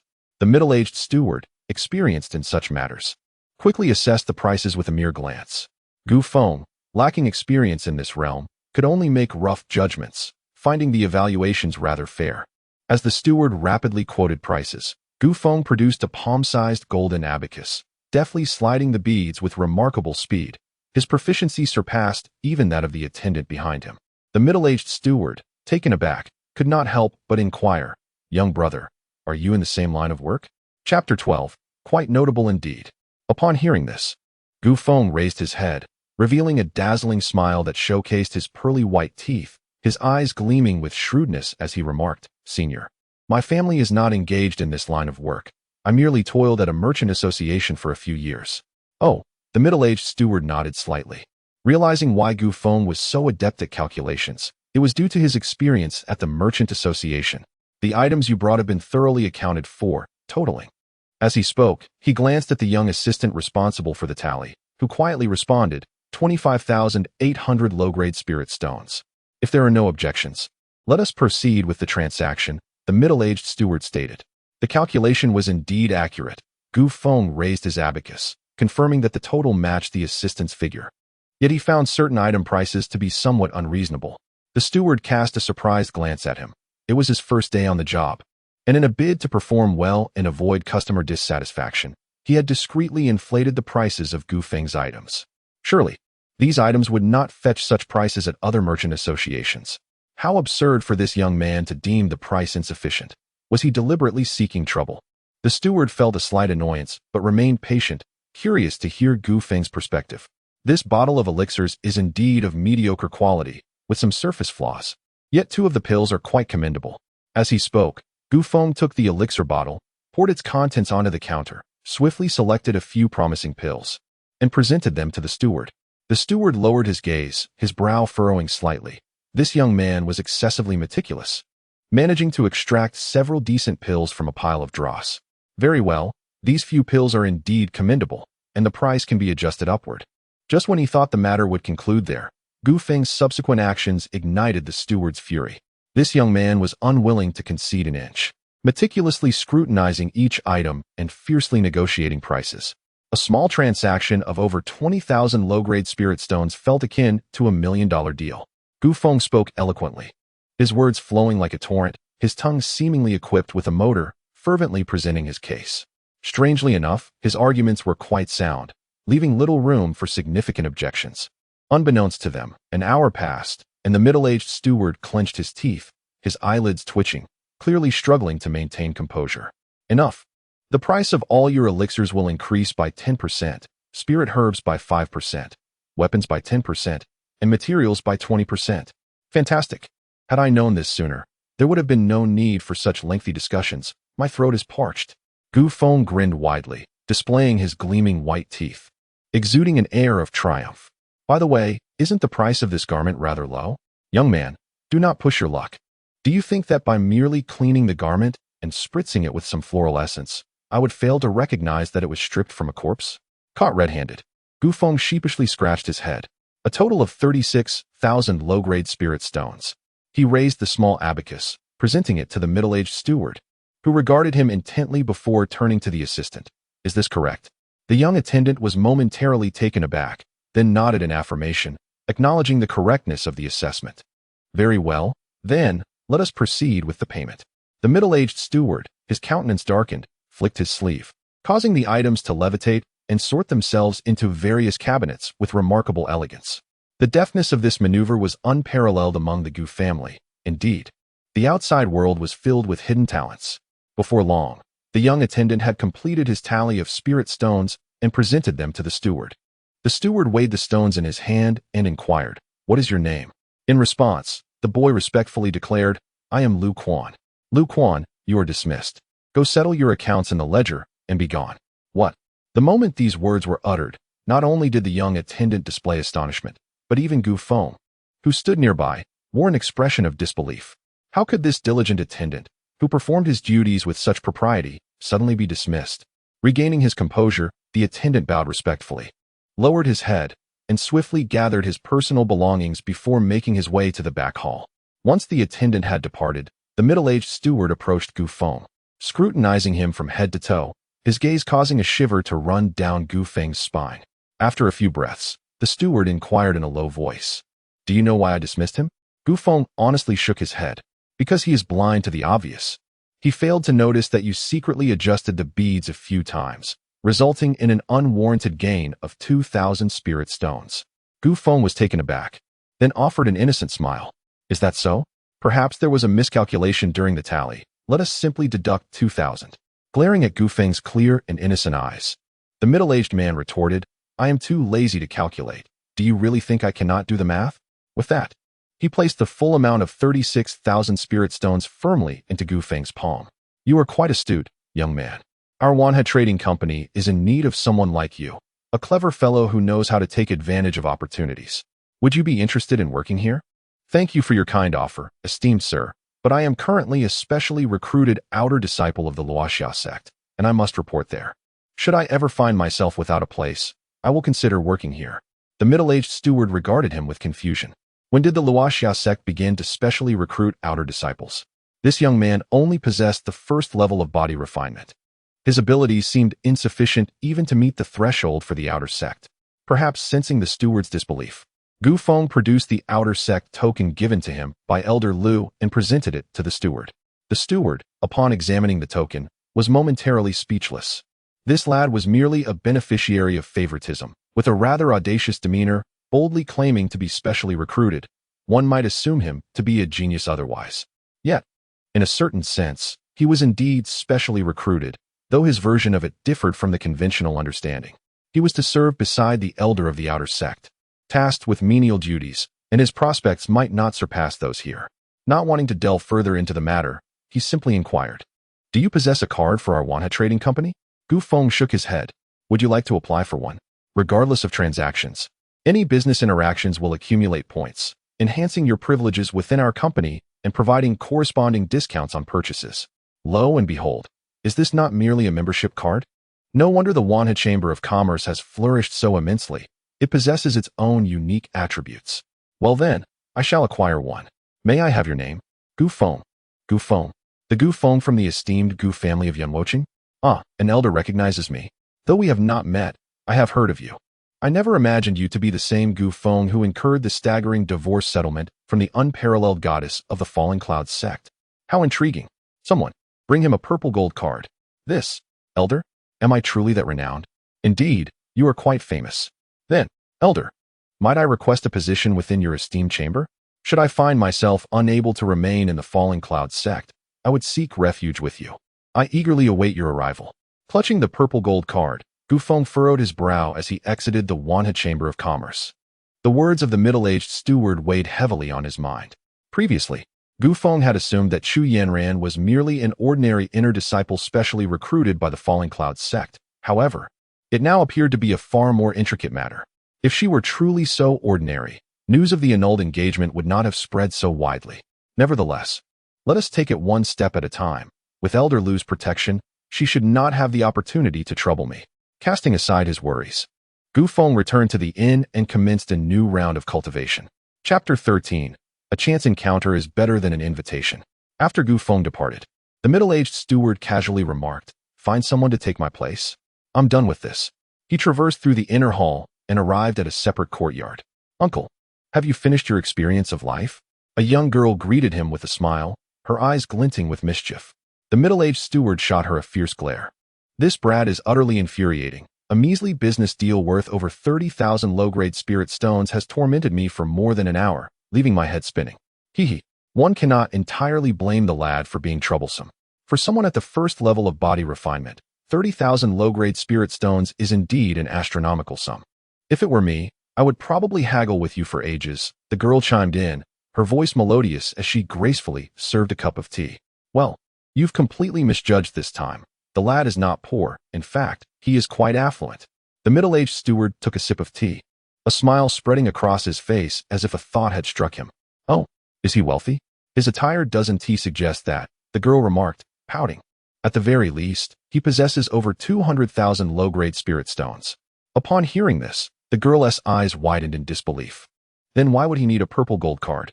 The purple gold card is not bestowed upon him for his wealth, but rather because of his name, Gu Feng. That name was eerily familiar. Was he not the one who had caused Chu Yanran to incur a substantial amount in severance fees, leaving her utterly humiliated? The girl instantly perked up. Chu Yanran was renowned in the Falling Sunset sect as the most gifted of the century, possessing both strength and beauty. Revered by all disciples as a goddess, utterly unattainable. Naturally, someone of her caliber was expected to ascend far in the martial world. Yet this illustrious figure had been cast down by a mere boy at the first level of body refinement in the small town of Yunwo, losing her dignity. When news of this incident broke a few days prior, it sent shockwaves through the community. Some male disciples from the Falling Sunset sect had even planned to travel to Yunwo to confront Gu Feng, but for reasons unknown, they eventually ceased their pursuit. Even if he is Gu Feng, he shouldn't possess over 200,000 spirit stones. What an excellent question, the middle-aged steward responded, his interest piqued by his niece's inquiry. This lad, using some unknown method, managed to plunder the 2 million spirit stones stored by the Gu family entirely. Plundered? The girl's face reflected sheer incredulity. The treatment Gu Feng received from the Gu family was somewhat known to the public, especially following the annulment of his engagement. Overall, the Gu family had treated him poorly. In such circumstances, not only did Gu Feng emerge with his rightful 40,000 spirit stones, but he also managed to raid the entire Gu family, a tale rich with legend. This lad is no ordinary person.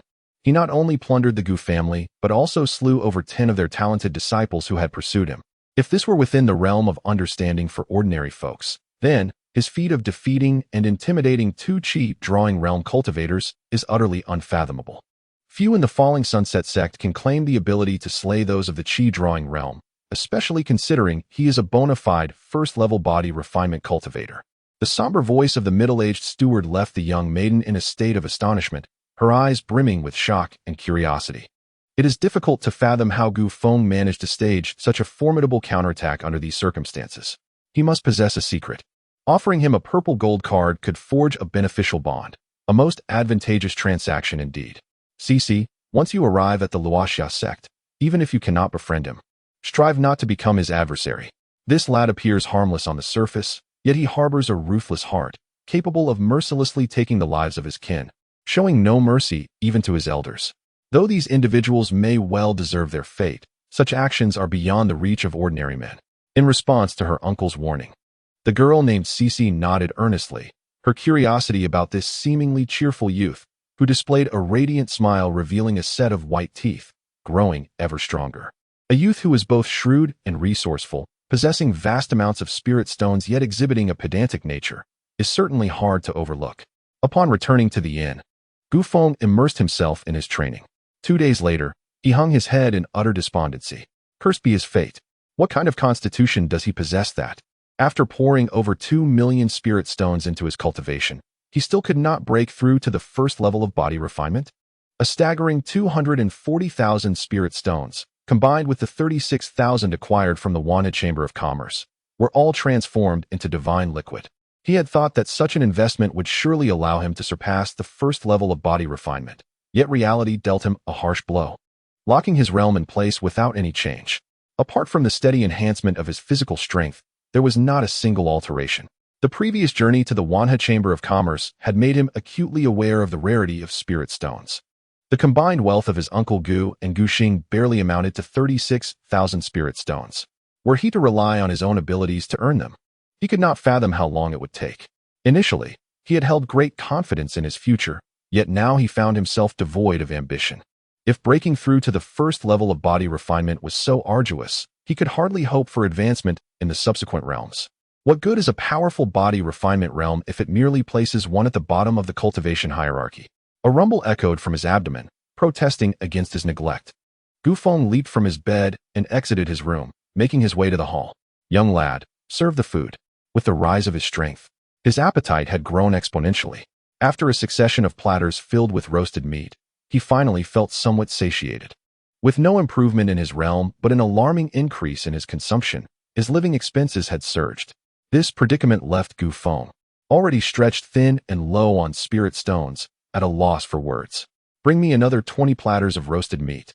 Transforming his frustration into appetite, he indulged once more. With a satisfied pat on his belly, Gu Feng nodded approvingly. After feasting to his heart's content, his spirits soared, and the clouds of gloom dissipated. Life must go on.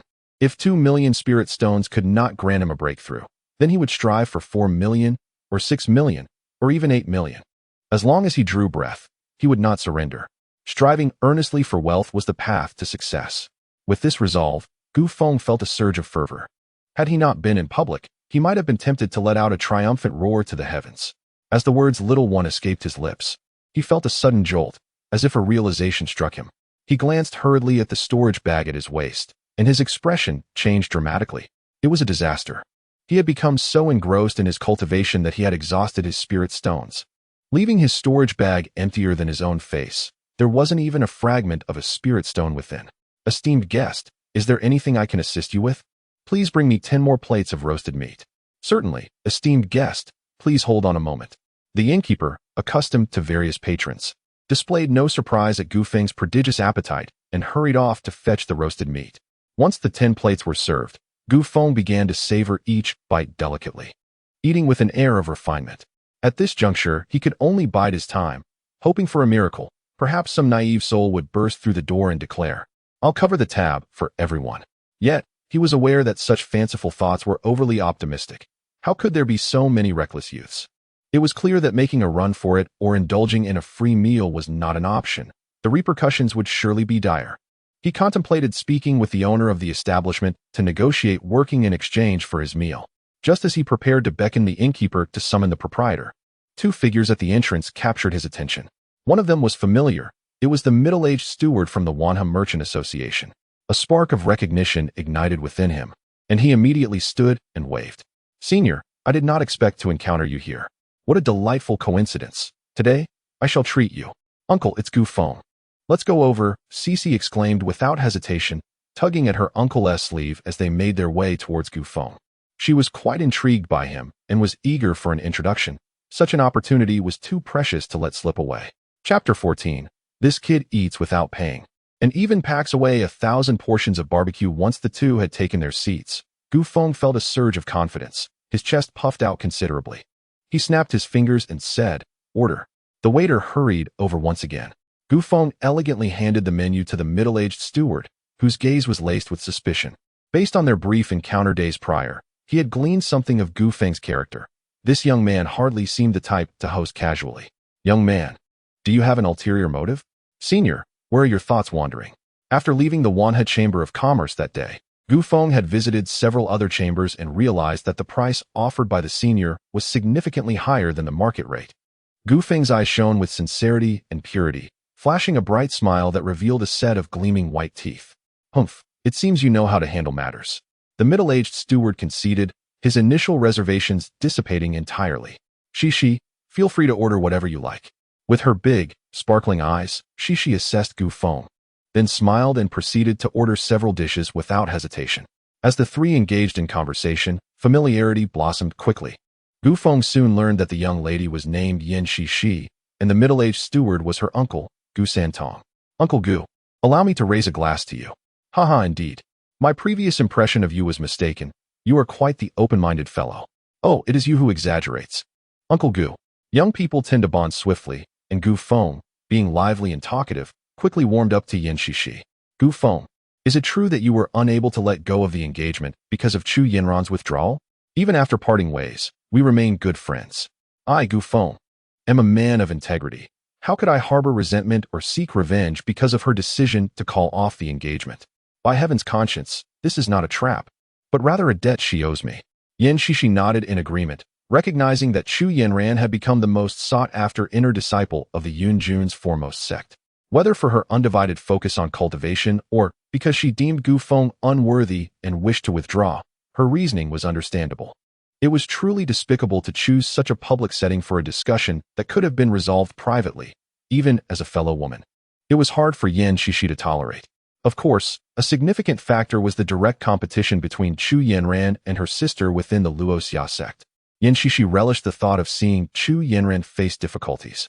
Meanwhile, Gu Santong wore a peculiar expression, finding Gu Feng's audacity rather excessive.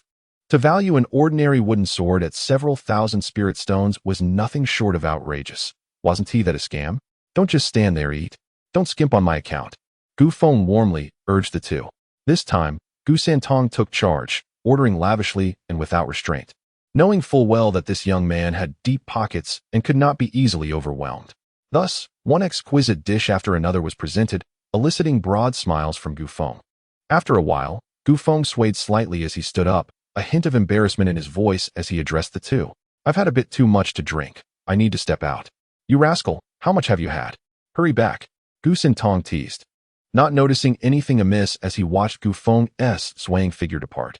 Once out of Gu Santong's sight, Gu Feng's eyes cleared, revealing a determined focus.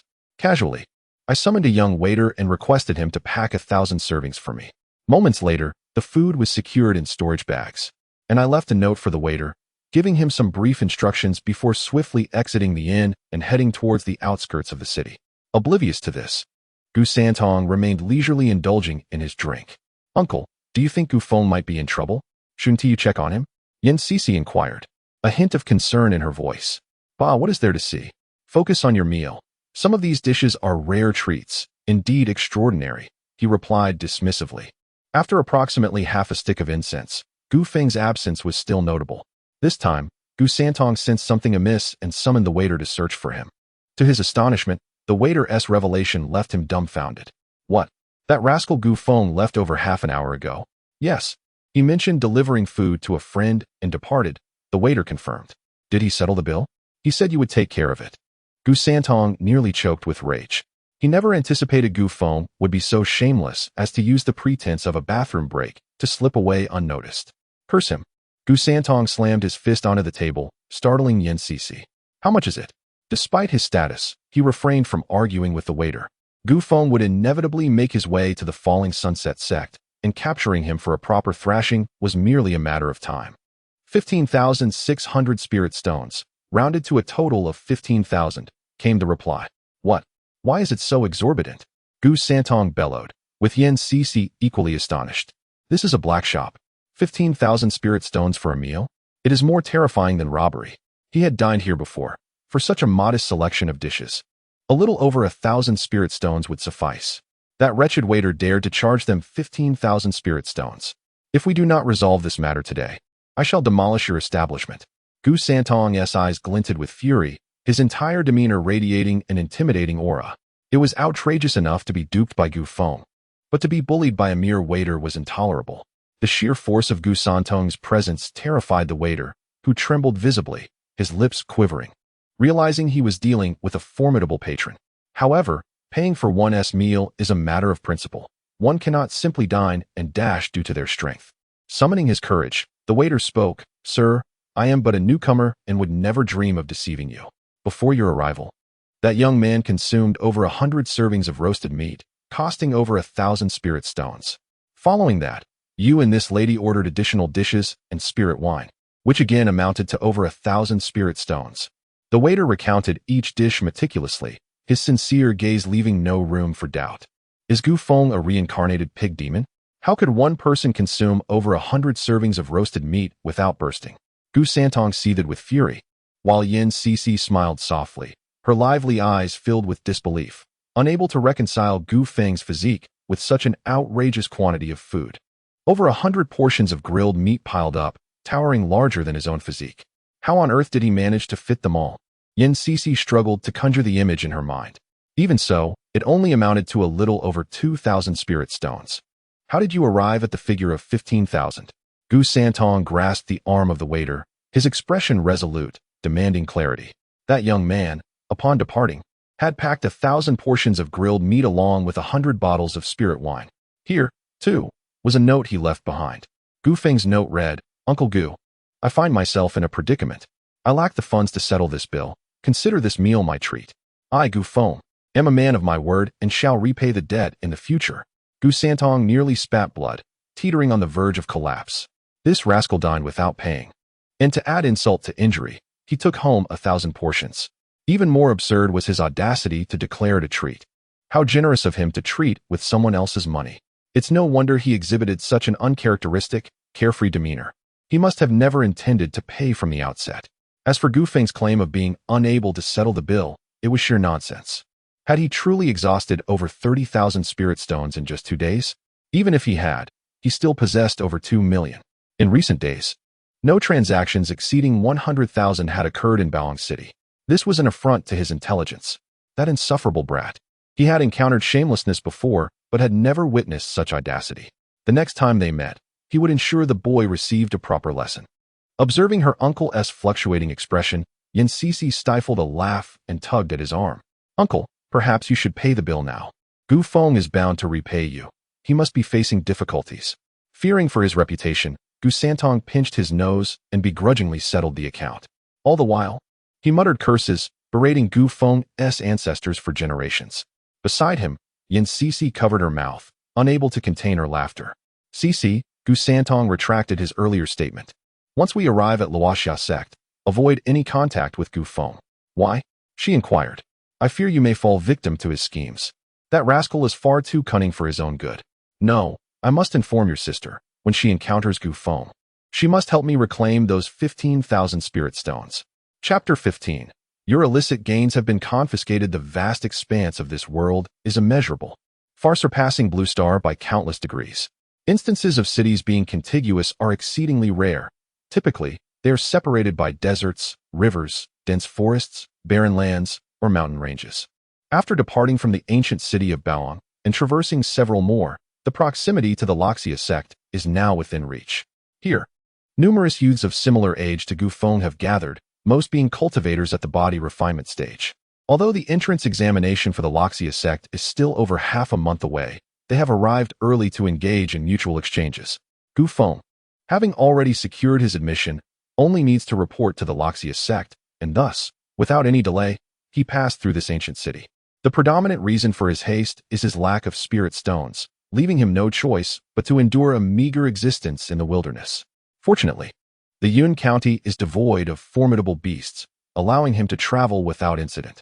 Following the winding mountain path, Gu Feng scaled 2 great peaks and found a rock to rest upon. Just as he was about to rise, several figures leapt forth from the shadows. "Hand over your spirit stones," they demanded. 5 burly men, not much older than he, stood before him, their presence indicative of body refinement practitioners at the 7th or 8th level.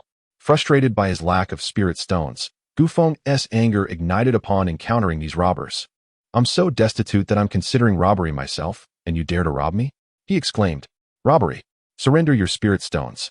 With those words, he propelled himself off the ground like a swift leopard, unleashing a flurry of iron fists upon them. The air filled with cries of anguish as the 5 bandits soon lay scattered upon the ground, moaning in distress. Gu Feng rubbed his palms together, retrieved the storage bags from their waists, and upon opening them, his spirits soared. Inside, he found not only some medicinal herbs and weapons, but also nearly 20,000 spirit stones. A hearty revenge had been taken. "Brother, take what you want. Just spare our lives," one of the bandits pleaded. "Indeed, we only robbed. We've never harmed any passerby. We're not irredeemable scoundrels. I was merely too impoverished. Thinking that with so many young disciples heading to the Loxia sect, I could seize some spirit stones to improve my future in the sect." The 5 men wept bitterly, begging Gu Feng for mercy. He stroked his chin, pondering that a horse cannot grow fat without night grass. Observing their attire, he discerned that their background was not significantly better than his own, yet they appeared more affluent, stirring a sense of imbalance within him. "How long have you been robbing on this road?" he inquired. 3 days, just 3 days. The leader responded, terror etched across his face. Gu Feng's strength rendered them utterly helpless. Before him, they resembled children devoid of any capacity for resistance. Dispatching them would be as simple as squashing ants. "What? 3 days?" Gu Feng exclaimed in disbelief. "Your efficiency is astonishing. Over 20,000 spirit stones in just 3 days? If continued for a year, that would amount to over 2 million. Your productivity is unparalleled, easily eclipsing the entire Gu family." As Gu Feng gazed upon the 5 individuals sprawled on the ground, his eyes sparkled with intrigue. "What are your names?" he inquired. "Xiongda, Xiong'er, Xiongsan," he mused. "Ah, you must be Xiongxi." At this juncture, Gu Feng interrupted the 4th man. "Big brother, I am Xiongwu. My father deemed the name foreign auspicious, thus he omitted it." Realizing his folly, Gu Feng noted how unconventional these 5 brothers' father was. "You truly only engaged in robbery for 3 days? With no deceit? Authentic goods?"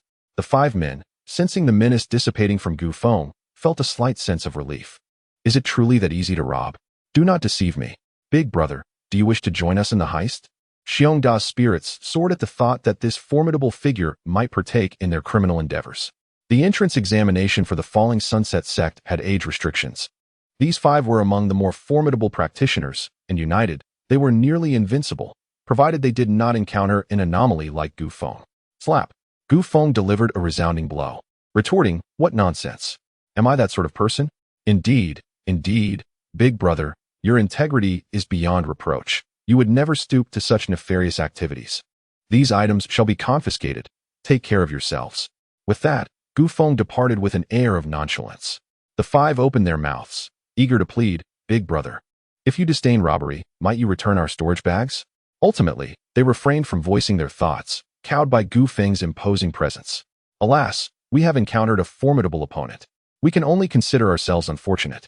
This lad excels at feigning ignorance, masquerading as a practitioner of the 1st level of body refinement, and we fell for it. We were cautious to rob only the unsuspecting, avoiding those at the 8th level and above, yet still found ourselves thwarted. No matter. There are still over 10 days until the entrance examination for the Falling Sunset sect. We have ample time to prepare and must strive even harder." Indeed, the elder brother speaks truthfully. Among our peers, we are formidable. Individuals as powerful as we encountered before are rare. We shall not meet their like again. Let us seize the day. We shall rob tirelessly for 12 hours without rest, indulging in relentless plunder. As the 5 gathered, their spirits lifted. They remained oblivious to Gu Feng's return. "Ah, to rob passers-by is unethical. Robbing you brings me no moral quandary. Let the theft commence. The more you acquire, the more I shall reap in the end." Having discerned the quintet's stronghold, Gu Feng pressed onward. He understood that ahead lay many others with intentions akin to those of the Xiong brothers, targets ripe for his plunder. Fortune awaits. In Baoang City, at the Wanhe Merchant Association, Yin Sisi and a dozen fellow practitioners of similar age embarked on their journey to the Falling Sunset sect. Uncle, there is no need for your farewell. This is a trial, and we shall be fine. Gu Santong affectionately ruffled Yan Sisi's hair, a smile gracing his features. The Wanha Merchant Association was not renowned for its martial prowess, yet he harbored no worries for the safety of these young practitioners. The minimum requirement is a cultivation level of at least the 6th stage of body refinement, making such a splendid assembly remarkably secure. Upon arriving at the Luoxia sect, do visit your sister. She is an inner disciple and has the privilege to accompany 1 or 2 outer disciples. One last piece of advice: refrain from associating with Gu Feng, for he is nothing but a troublemaker. Understood, Yan Sisi replied with a smile, then led the group on their journey. Leave behind the toll. The familiar call echoed in her ears once more, plunging Yan Sisi into utter despondency. Although she had anticipated encountering robbers along the way and had adequately prepared for it, the sheer number of bandits was overwhelming. Almost every few miles, they faced a new wave of attackers. Despite the formidable strength of their party, they found it increasingly difficult to withstand the incessant assaults. Are you Wu Qi from the Tianqi Chamber of Commerce? I recognize the mole on your forehead. In that moment of paying the toll, Yan Sisi identified one of the masked robbers. You've mistaken me. I am not Wu Qi, came the nervous reply, which only served to reinforce Yan Sisi's certainty about the robber's identity. She could hardly believe that a distinguished prodigy from the Commerce Guild had resorted to highway robbery. Under her piercing gaze, Wu Qi faltered and succumbed to defeat. Sisi, I am left with no choice. Wu Qi removed his mask, offering a wry smile as he recounted the tribulations faced on their journey. The entourage from the Wanha Chamber of Commerce listened in bewilderment, their minds in disarray. The origin of this calamity lay in a figure who specialized in robbing robbers, inciting widespread grievances among the bandits, who found themselves powerless against this formidable foe. Consequently, in a bid to recover their losses and vent their anger, these robbers began to escalate their attacks on travelers, resorting not only to theft, but also to violence. As those who had been robbed repeatedly grew frustrated, they too began to retaliate, leading to a peculiar phenomenon where larger fish preyed upon smaller ones in a hierarchical manner. At present, bandits were ubiquitous along the entire route, creating a chaotic amalgamation. So, you too were robbed and, feeling a sense of injustice, turned to banditry? Yan Sisi felt an urge to laugh. Truth be told, one could hardly blame Wu Qi. Even someone with her gentle disposition might erupt after being robbed several times. She found herself curious about the audacious individual who had been so bold as to rob the robbers, resulting in the current turmoil. Alas, I cannot afford to enter the Luoxia sect in such a destitute state. It would be utterly embarrassing. Wu Qi lamented, as Yan Sisi bowed respectfully. Preparing to take her leave, a tall, masked figure sprinted towards them with remarkable speed. Wu Qi trembled at the sight and turned to flee, but alas, his speed was insufficient, and he was swiftly knocked to the ground by the newcomer. The masked figure, wielding a large blade, bellowed, "Robbers, your ill-gotten gains have been confiscated." Yan Sisi's eyes widened in astonishment. That voice sounded so familiar. Could it be Gu Feng? Chapter 16. Enforcing the law with a notebook. Wrapped in a headscarf, her face concealed.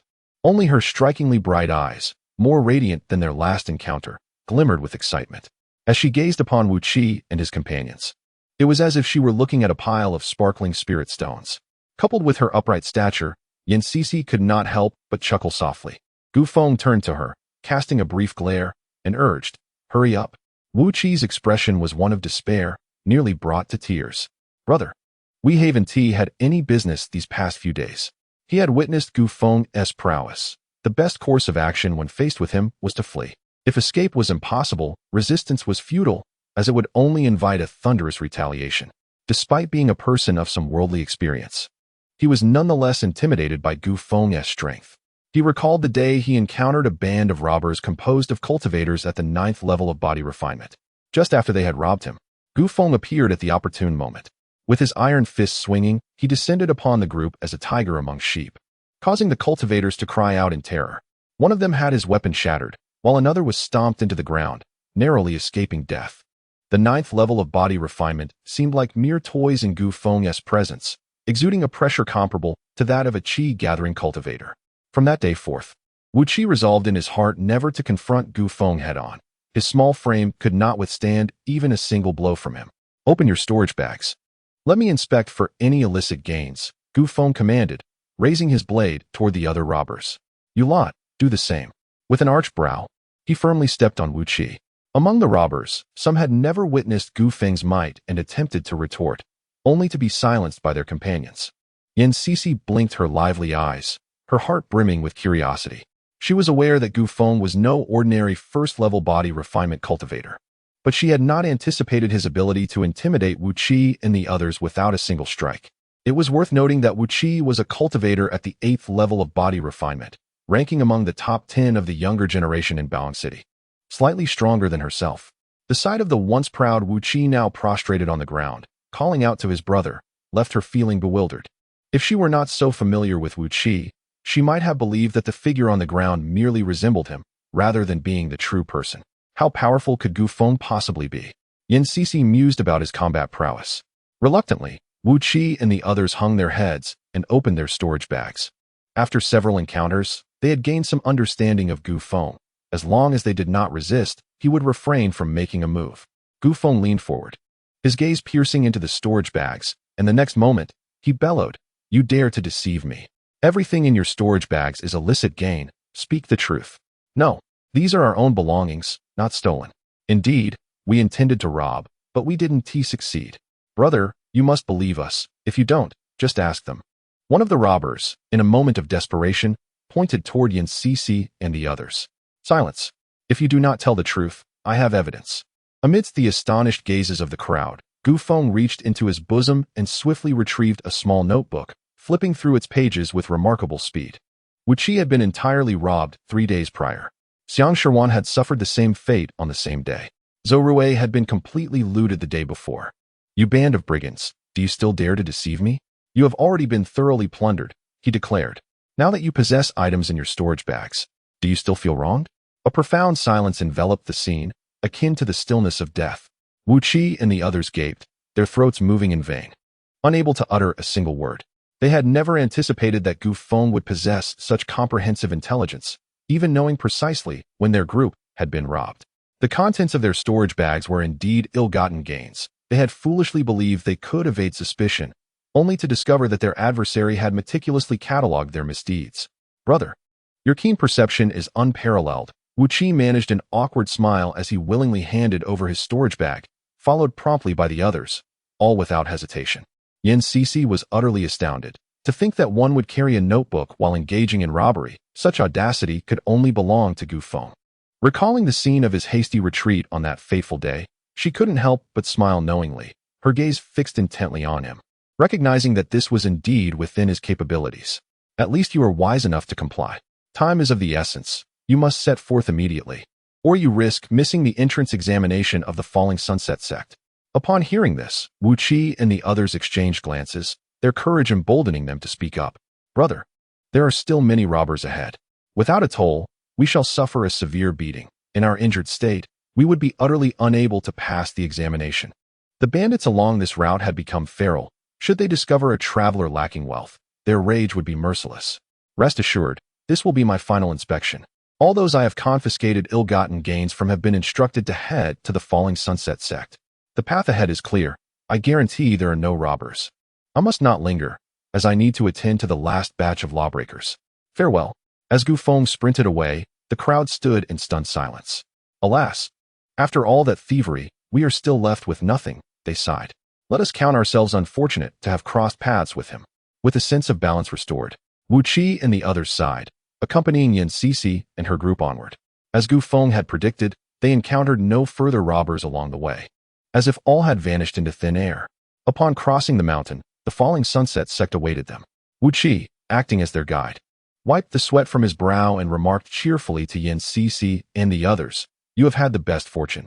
You were not completely robbed." "Hee. We were also robbed a few times, but we benefited from departing late. Had we left earlier, our experiences would have mirrored yours." Even Wu Qi, who had been entirely stripped of his possessions, felt uplifted upon reaching this place. The Falling Sunset sect, as the preeminent sect in Yun County, stood as a revered sanctuary for countless young aspirants seeking cultivation.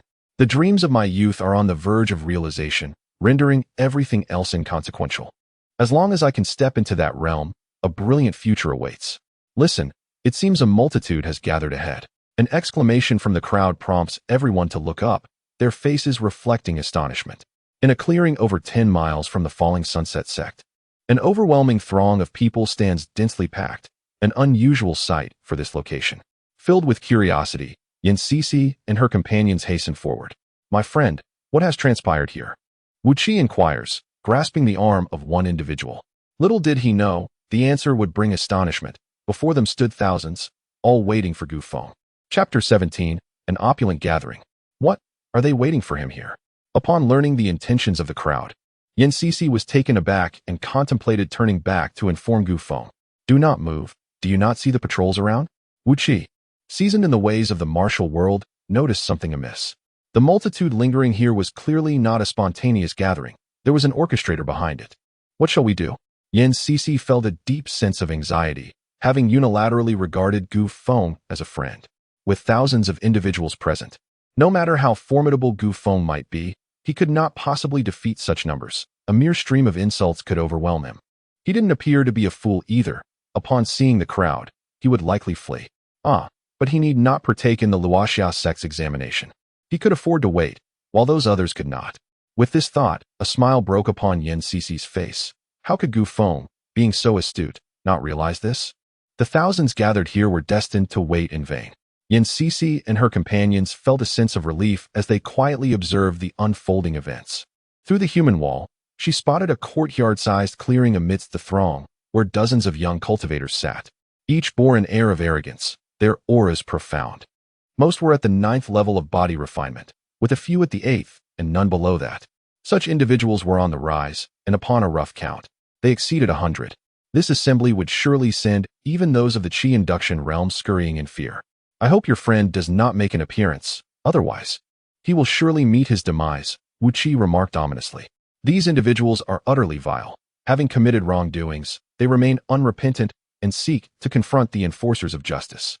At this, Wu Qi's lips twitched. Indeed, a woman's reasoning was uniquely peculiar, and her double standards were stark. It was true that Gu Feng had targeted robbers, but these robbers were coerced into their roles. It was undeniable that some were genuine thieves, harboring intentions from the outset. However, many, like himself, were forced into a life of robbery. Were it not for their own grievances, who would willingly sacrifice their dignity to steal?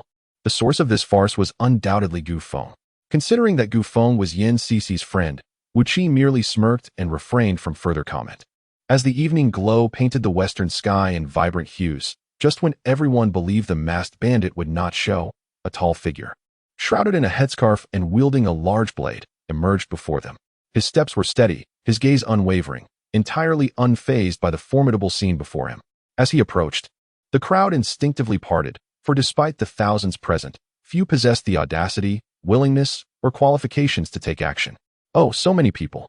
Have you discovered a treasure? Gu Feng's appearance was quite comical, resembling a king of beggars. The beggar gang's elder had merely 9 bags, while his waist bore at least dozens of storage pouches. This was after Gu Feng had refined the spirit stones. Otherwise, he would have had even more. Masked bandit, do you still dare to show yourself? Under the guise of law enforcement, engaging in acts of robbery is far more despicable than the deeds of genuine bandits. We gather here today to impart a lesson that will resonate to the very core of your being.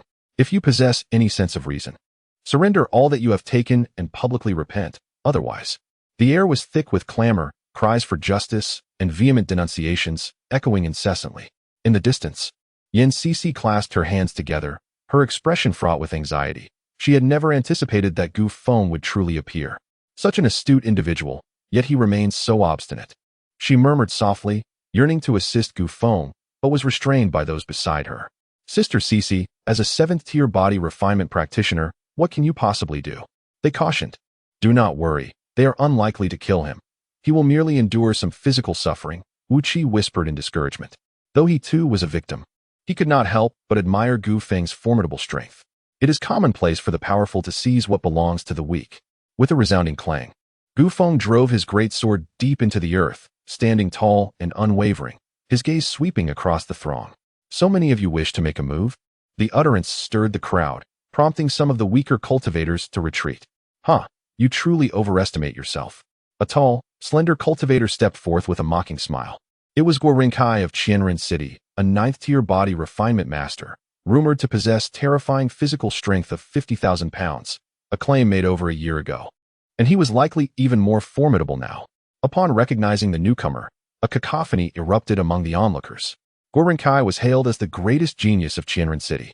Despite his lean physique, his physical prowess was fearsome. With his fists swinging, he could unleash power exceeding 50,000 pounds. This was an astonishing figure, generally. A body refinement practitioner at the pinnacle of their realm would be deemed a genius if their strength surpassed 40,000 pounds. Although Gu Feng had not yet reached that pinnacle, his physical strength surpassing 50,000 pounds marked him as an extraordinary prodigy. Is it you? I fear that may not suffice.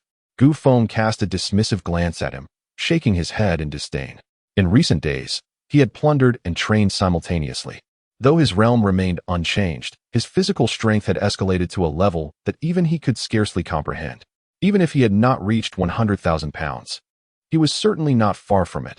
Thus, a mere 50,000 pounds held no significance in his eyes. Your strength is commendable. You should not mind accommodating one more. A rugged voice resonated, causing the crowd to gaze in astonishment at the newcomer. This man stood 9 feet tall, towering over most present, his body a mass of muscles, veins protruding, and a scarred visage adding to his menacing presence. With each step he took, a thunderous sound erupted, leaving behind deep imprints in the rocky, gravelly terrain. Just a gentle tread left marks, indicating that this individual's strength likely surpassed even Gu Feng's. He is Chao Yuan from the Northwest City, known by the moniker Bronze Skin and Iron Bones. He embodies a violent style, possessing a terrifying physical strength that reaches an astounding 60,000 pounds.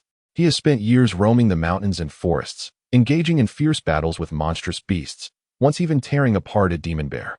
This individual is Tsang Sha from Iron City, also at the 9th level of body refinement, hailing from a mercenary background. In terms of combat experience, none present could rival him.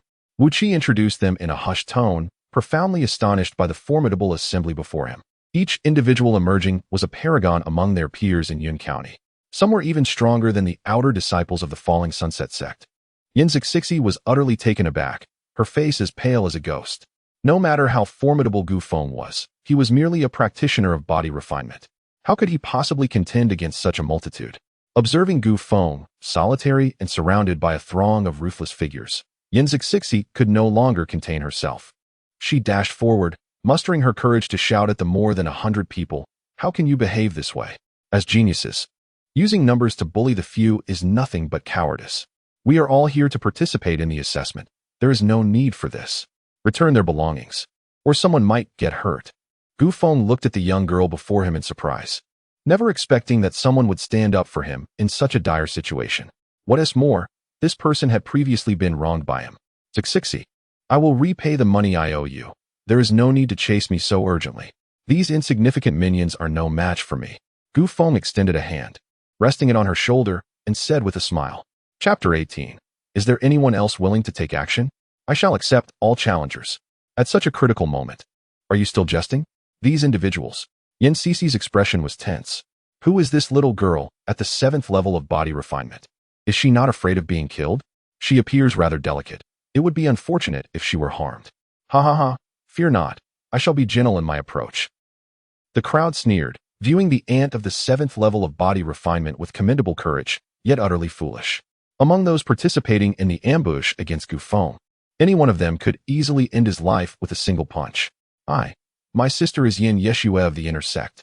For her sake, let us negotiate peacefully today and refrain from violence. Upon hearing the name Yin Yeshua, the crowd's expressions shifted. She was a prodigy of the inner sect, on par with Chu Yanran, possessing formidable strength. If she truly would defend the masked bandit, they would need to reconsider their actions. Esteemed ones, her sister is indeed Yin Yeshua. It is common to engage in conflict during assessments. It is through battle that acquaintances are formed. Perhaps we should seek a truce. Wu Qi approached with a smile, vouching for Yin Cici. What should we do? Over 100 individuals furrowed their brows, exchanging glances. Surrender all stolen items, and you may leave unharmed, Gu Feng proclaimed on behalf of the crowd, his voice resonant. Wonderful. Gu Feng, quickly produce the items. They will not harm you. Yin Cici exclaimed, her eyes brightening with excitement, nearly leaping in her glee.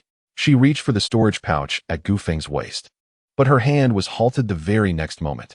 Thank you for your assistance, but it is unnecessary. Gu Feng smiled gently, unfastening all storage pouches from his waist and placing them into Yin Cici's embrace. Please safeguard them. Do not lose even a single item. for I have a little notebook to keep track. Under Yan Cici's astonished gaze, Gu Feng stepped forward. If memory serves, I have not robbed you, have I? His gaze was sharp, his tone resolute. Robbing robbers is an act of justice. Thus, you are the villains. Is there anyone else willing to take action? I offer you the opportunity. I shall accept all challengers. Gu Feng surveyed the surroundings, exuding an air of boundless charisma. Brother, should we take action? Xiong Er's eyes sparkled, eager to engage. Are you foolish? Our combined technique can unleash a colossal force of 80,000 pounds, yet it was still met with defeat. Xiong De retorted, shaking his head at the latter. Have you lost your senses? To confront such a terrifying individual, you contemplate your own demise? After being robbed by Gu Feng the first time, the 5 brothers of the Xiong family felt increasingly vexed, as their strongest abilities had not been utilized. Thus, they again sought out Gu Feng, this time initiating their family's secret combined technique, but the outcome was scarcely improved. After that battle, Xiongde was thoroughly frightened. This man was no mere mortal but a devil, possessing an unfathomable level of power, undeniably invincible within the realm of body refinement. With so many of us, and if we do not take the lead but rather engage in guerrilla tactics, we should face minimal danger. Xiong Er argued defiantly. Open your eyes wide and observe carefully. Among those participating in this siege, are there not any cultivators who have previously fallen victim to this scourge? Do they not yearn for vengeance?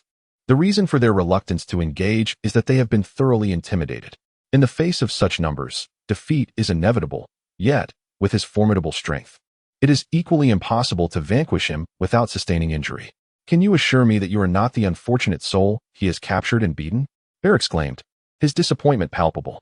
The leader's reasoning is sound. After all, in recent days, we have acquired some spoils, and there is no need to take unnecessary risks. I have a strong feeling that these individuals are incapable of dealing with him, Bear 5 remarked, furrowing his brow. Gu Feng squinted, his eyes glimmering with a cold light. As those cultivators meeting his gaze averted their eyes in submission, then stepped back, lest blood splatter upon you, an ill omen. It was evident that Gu Feng held little regard for Guo Renkai and his companions, which greatly wounded the pride of these prodigious talents. My dear lady, since you are the sister of Yin Yeshua, we shall not make things difficult for you. Depart from this place, or do not blame us for our ruthless actions. According to the regulations of the Falling Sunset sect, inner disciples are not permitted to overly involve themselves with outer disciples. Do not be foolishly ungrateful.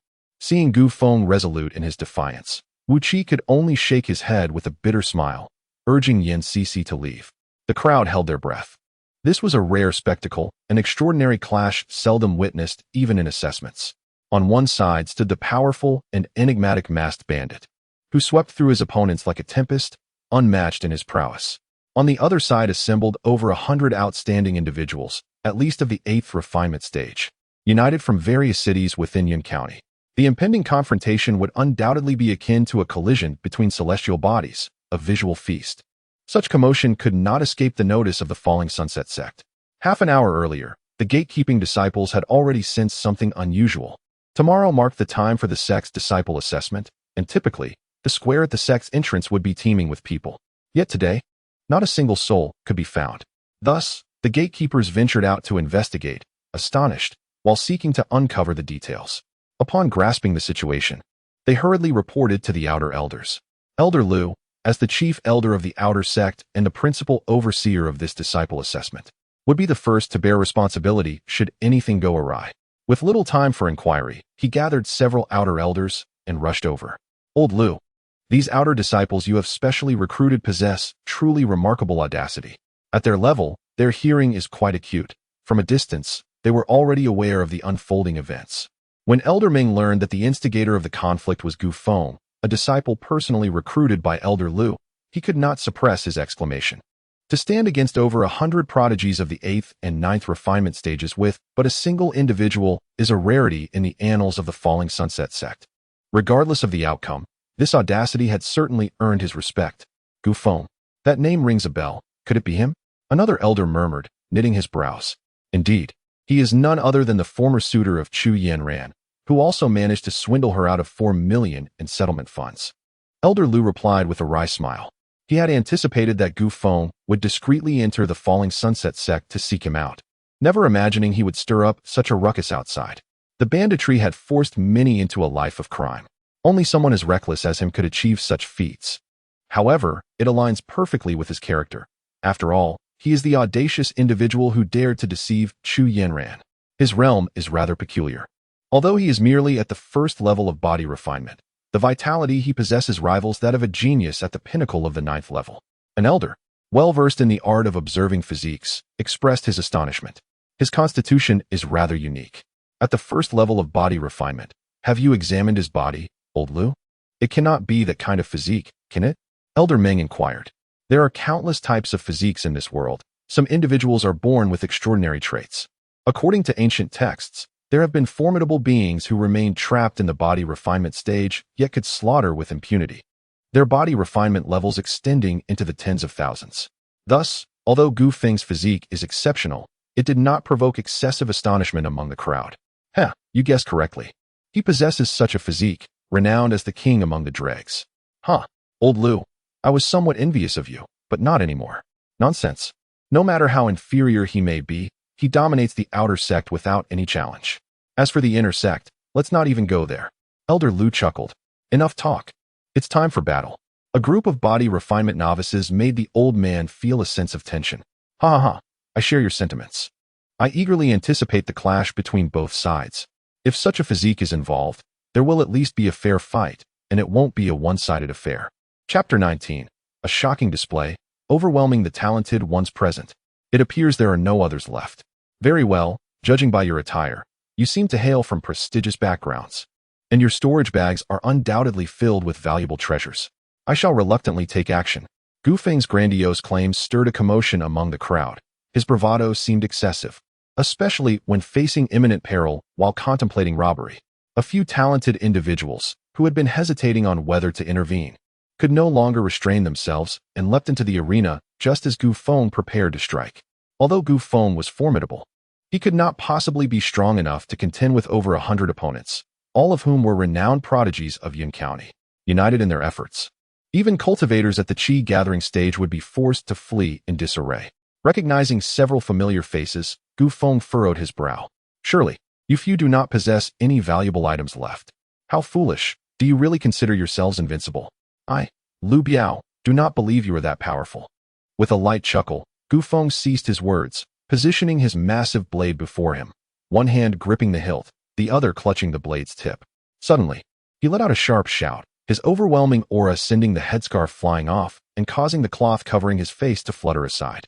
Many in the crowd, witnessing Gu Feng's true visage for the first time, stood on tiptoe to catch a glimpse. In the next moment, gasps of astonishment filled the air as the massive sword in Gu Feng's grasp began to crack under the sheer might of his physical strength, shattering into countless fragments. The blade, adorned with 2 intricate runes, was a superior weapon among mortal-grade arms, yet it succumbed to mere brute force, a testament to the terrifying power of his physique. It was likely that even the so-called copper-skinned, iron-boned Chao Yuan could not compare. How has he trained? His body does not appear particularly strong, yet his strength is astonishing.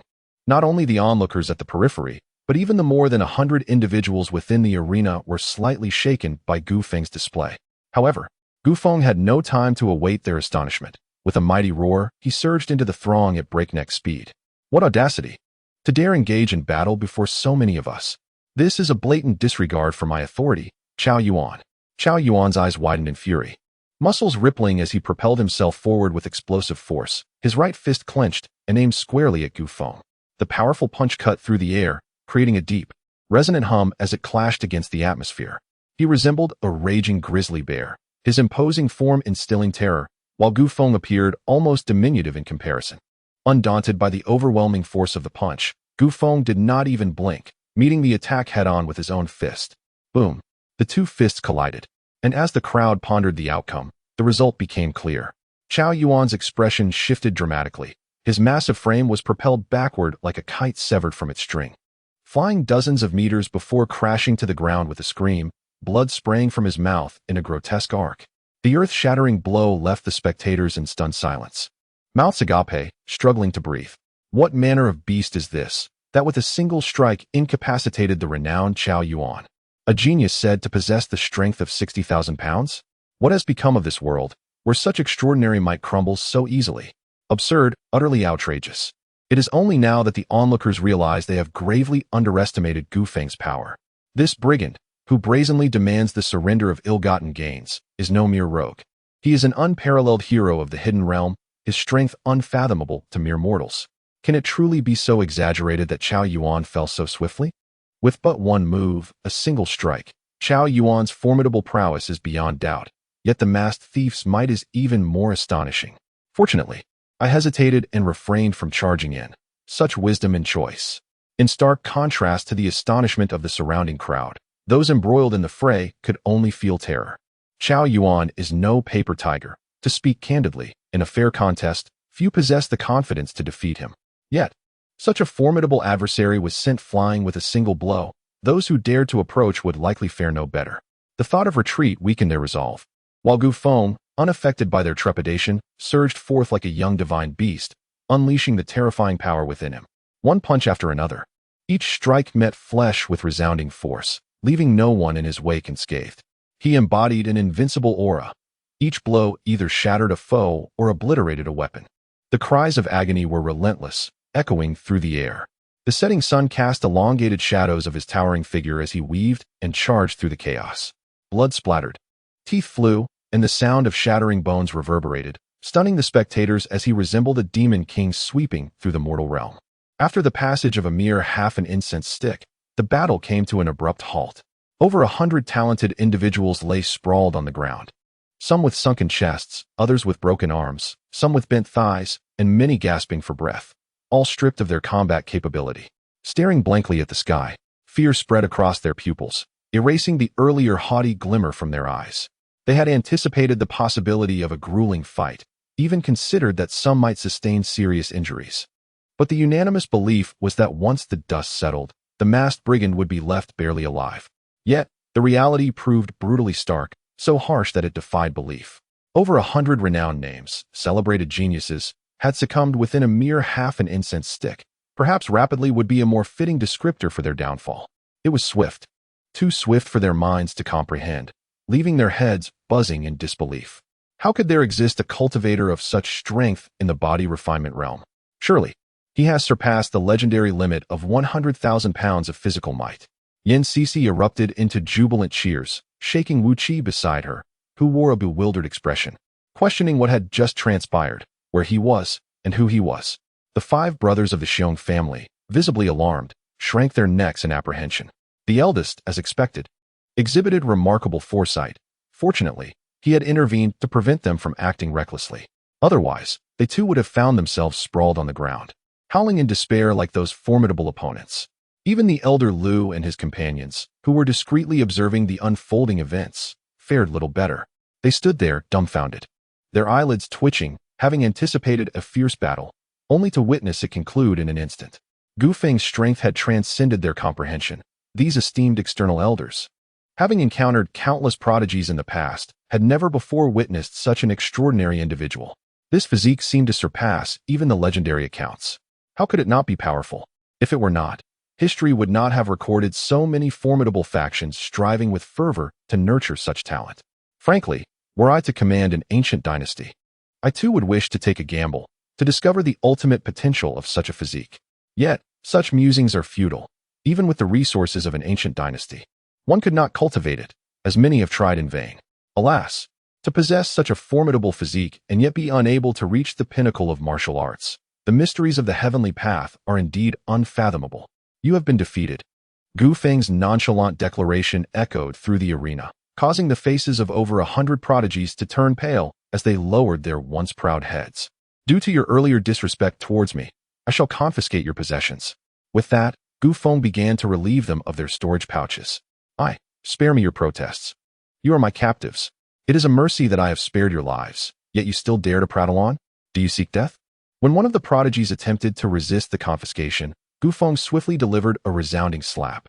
The others, filled with indignation yet unable to voice their anger, realized that at this juncture, resistance would only exacerbate their injuries.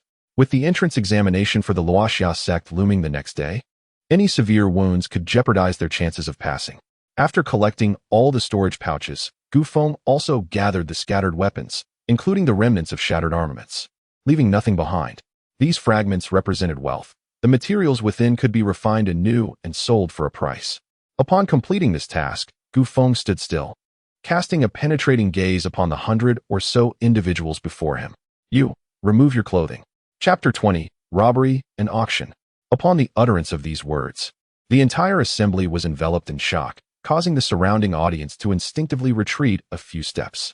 The wails of despair within the arena ceased, as individuals donned expressions of terror, struggling to maneuver their bodies and discreetly reposition themselves out of Gu Feng's line of sight. Quickly, remove your garments. Gu Feng's countenance darkened as he sought to reason with the crowd. Stepping forward, amidst the pitiful cries reminiscent of slaughtered pigs, he deftly stripped away the long robes and shoes from his adversaries, emptying a storage bag expressly designated for their garments. His movements were executed with remarkable swiftness, as if he had practiced this countless times before, demonstrating an unparalleled proficiency. The onlookers were rendered speechless. His method of disrobing was executed with a finesse that rivaled even the most skilled courtesans, eliciting both laughter and incredulity. Why, you're going too far. You've stolen our storage bags and our clothing. Does the outer sect of the Falling Sunset sect have no rules? One of the proud disciples protested vehemently, only to be met with merciless suppression. Humph, is this truly the outer sect of the Falling Sunset sect? Are you indeed disciples of this sect? Do you wish to be beaten to the point where you cannot participate in the entrance examination? Upon this declaration, the proud disciples fell into a silence, enduring their humiliation in silence. Incurring the wrath of this formidable adversary could very well result in their inability to partake in the entrance assessment. The spectators could hardly contain their amusement. Today, they bore witness to a spectacle unlike any other, stripped down to their last pair of undergarments. While the proud disciples had not yet reached such a dire state, they were not far from it. Amongst the over 100 proud disciples, only a single pair of undergarments adorned their forms, nothing more. Despite the imposing physique of Zhou Yuan, with his dark visage, it was surprising to discover his skin was remarkably fair. Conversely, Gu Feng appeared rather slender, yet his pectoral muscles were notably developed. Meng Xiaoyan's reputation paled in comparison to his actual presence. Aside from his somewhat handsome face, he seemed lacking in all other respects. The hushed whispers among the crowd ignited a profound sense of shame within the ranks of the proud disciples. This was a humiliation of monumental proportions, a disgrace that surpassed the depths of defeat by 100-fold. Cease your gazes upon me. Who prompted you to conspire against me? Gu Feng proclaimed. When one is beaten, they must stand tall to exemplify their masculinity. Brave proud disciples, lift your heads high and confront this world. Gu Feng spoke without restraint. One may strike without hitting the face, and insult without revealing vulnerabilities. The masked bandit had undeniably offended these proud disciples, yet one could not help but admire his audacity. Rarely did such exceptional talents emerge from humble beginnings. Most possessed at least some semblance of a background, yet he exhibited no fear whatsoever. Esteemed colleagues, allow me to share some delightful news. Gazing at the array of splendid items, Gu Feng found the burden of carrying them cumbersome. Since he intended to sell them regardless, it would be more advantageous to offer them to these proud disciples. The prices they would fetch here would surpass those outside. Considering that you will partake in the entrance examination tomorrow, as a special recruit of the Falling Sunset sect's outer sect, I shall refrain from being overly harsh. Hence, I intend to sell you these medicinal pills, enabling you to recover and face tomorrow's assessment with full vigor. Gu Feng's enthusiastic declaration left the crowd speechless. Having pilfered their belongings, he then sought to sell them back, prompting disbelief. Only a fool would purchase such items. It is conceivable that these elixirs would command a hefty price, far exceeding the market rate. Those prodigies are not fools who would purchase them. As anticipated by most, upon Gu Feng uttering this statement, no one responded, and they averted their gazes, choosing to ignore him. Brother, your injury is quite serious. This bottle of third-grade yang-enhancing pill is perfect for you. Will you buy it? My injury is of no concern. There's no need for your worry. The prodigy displayed a look of disdain, stating, I may not be able to defeat you, but please do not treat us as imbeciles. The next moment, a sound akin to a pig's squeal erupted as Gu Feng pressed his finger onto the man's wound, flashing a grin that revealed 2 rows of white teeth, and inquired, Your injury isn't that severe. Why are you making such a ruckus? I will buy it. How much? 1,000 spirit stones. What? A bottle for 1,000 spirit stones? Are you robbing me? The prodigy exclaimed, incredulous. For this elixir was sold on the market for merely 300 spirit stones, yet he was demanding a 3-fold increase. What nonsense! Does robbery require me to offer you elixirs? And please do not misunderstand. The 1,000 spirit stones I mentioned is the price for a single pill. What a swindler. The onlookers collectively spat blood. It seemed akin to selling elixirs, yet it bore no difference from robbery. I do not possess spirit stones. You can always borrow some. You are quite renowned. Surely you have many friends. Under the pressure of Gu Feng's imposing presence, each prodigy in attendance reluctantly borrowed money to purchase the elixirs. Buying outright was preferable to enduring a beating beforehand. Any sensible individual would know how to choose wisely. Brother, since we are selling, why not sell your clothes to me as well? Certain prodigies with a positive mindset proposed a clothing transaction to Gu Feng. Upon hearing this, Gu Feng found it quite reasonable. Since selling was the order of the day, why not part with his weapons as well? Shishi, come over and assist me. At Gu Feng's call, Shishi bounded over like a lively rabbit. I am preparing to hire you as my sales assistant. Hiring is one thing, but I will help you for free. No payment? That is splendid. Once we reach the outer sect, I shall treat you to a meal. A meal? Perhaps not. Yen Shishi politely declined. Gu Feng was known for his voracious appetite and penchant for taking takeout, and she certainly did not have the means to cover the bill. Do not be so courteous. I am affluent now. When the time comes, feel free to order whatever you desire. Taste is secondary. Just choose the expensive dishes. I will foot the bill, and you all shall join. Gu Feng boasted while patting his chest. Following this, a comical scene unfolded as Gu Feng and his entourage from the Wanha Merchant Association commenced an impromptu auction. This robe belongs to the unparalleled prodigy of Northwest City, Zhou Yuan. Do you wish to emulate his imposing stature? Then acquire this robe. You cannot go wrong with this purchase. The starting bid is only 80 spirit stones, and everyone present is welcome to bid. Nonsense. Who would want to wear a robe that someone else has donned? Even if one admires it, who would dare purchase it in front of Zhou Yuan? That would be a slap in his face. Shishi, do you think my sales pitch has some issues? Why do clothing items always sell at the base price? Hee, these are prodigious figures. Not everyone is as formidable as you and unafraid of offending them. Upon hearing Yen Cici's words, Gu Feng quickly grasped the situation. Let us auction the weapons directly, she proposed, recognizing their urgent need for suitable armaments as they were to participate in the entrance examination the following day. However, I fear they may lack the funds to purchase them. A single elixir sells for 1,000 spirit stones. While they might manage to borrow that, weapons would undoubtedly cost several tens of thousands. A considerable sum that would be challenging for them to procure. They may not have money on their persons, but their families do. They can write IOUs. The outer sect is an independent entity. External forces, and even the inner sect cannot intervene. In the outer sect, one is nearly invincible, unless they leave the Luoxia sect. There is little fear of them defaulting on their debts. That makes sense. To Gu Feng's surprise, the weapon auction was extraordinarily lively, attracting even the onlooking cultivators. A moment's reflection made the reason clear. The bidders from outside were all masters at the 9th level of body refinement, competing directly with these prodigies. Weakening the strength of their opponents would enhance their own chances of victory, thus they eagerly participated in the auction. The commotion continued deep into the night before finally concluding. The total revenue, including the proceeds from both robbery and auction, approached 6 million, comprising over 1 million spirit stones and more than 4 million in IOUs. With unsold rare materials counted separately, the harvest was bountiful, yielding a substantial profit that left Gu Feng elated, his spirits high until dawn. This is your reward. With abundant gains, Gu Feng generously offered double the remuneration, much to the delight of Wu Qi and the others. Cici, this is for the meal debt from last time. Take it if you must. Ding! A melodious chime resonated as the grand gates of the Luoxia sect swung open, welcoming young talents from various regions. Gu Feng, following the crowd, entered the sect. Upon crossing the threshold, he felt himself ensnared by a luminous beam, and in an instant, petals began to rain down from the sky. The sound of drums filled the air as a dozen figures clad in resplendent attire gracefully descended, encircling him in a jubilant performance. Gu Feng, Yen Cici, and all the disciples participating in the entrance examination stood bewildered, utterly unaware of the unfolding spectacle. Only the outer sect elders shook their heads in wry amusement, appearing as if they were in distress. Chapter 21. A warm welcome to Chu Yinran's former partner joining the Luoxia sect. Just as Gu Feng was enveloped in confusion, a banner suddenly unfurled. Welcome Chu Yinran's former partner, Gu Feng, to the Luoxia sect. The moment the banner appeared, the gazes of all those participating in the entrance examination converged in unison. So this was Gu Feng. No wonder he was so formidable. It was clear that someone who could engage in a betrothal with Chu Yanran was far from ordinary. To be defeated by him was not a source of shame.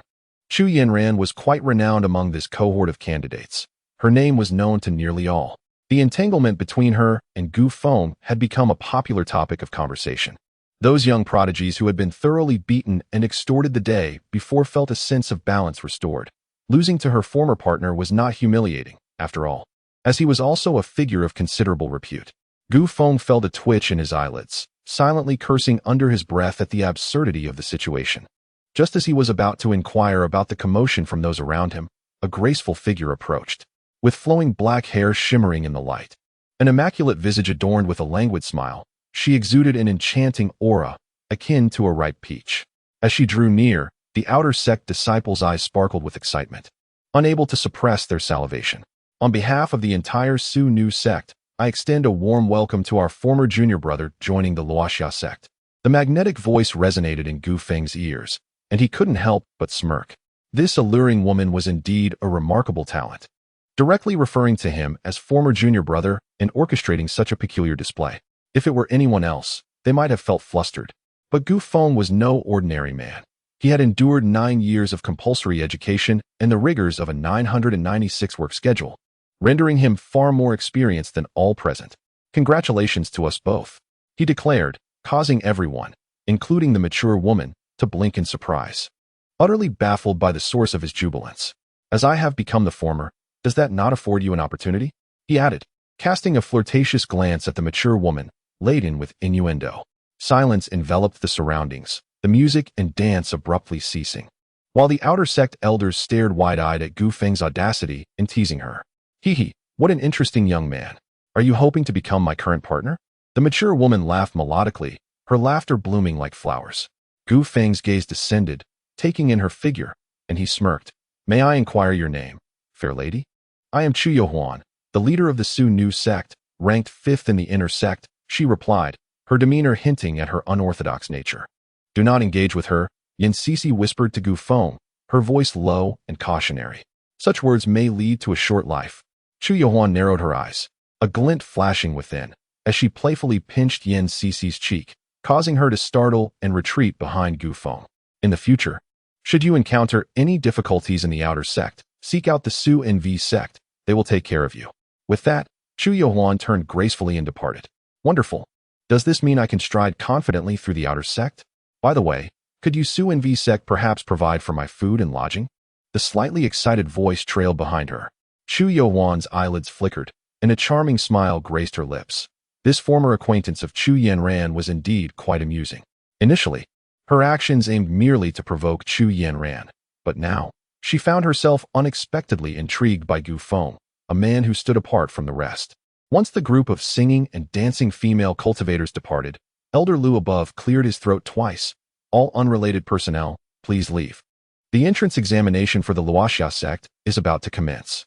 Upon hearing this, Gu Feng raised the outer sect disciple token in his hand, standing tall and stepping forward. Everyone, perform your best in the examination. I, as a special recruit for the Luoxia sect, look forward to becoming your fellow disciples. Amidst the bemused gazes of the crowd, Gu Feng slowly ascended the platform and stood beside Elder Lu, his face radiating a sense of superiority, surveying the assembly below as if he were the outer sect's senior disciple.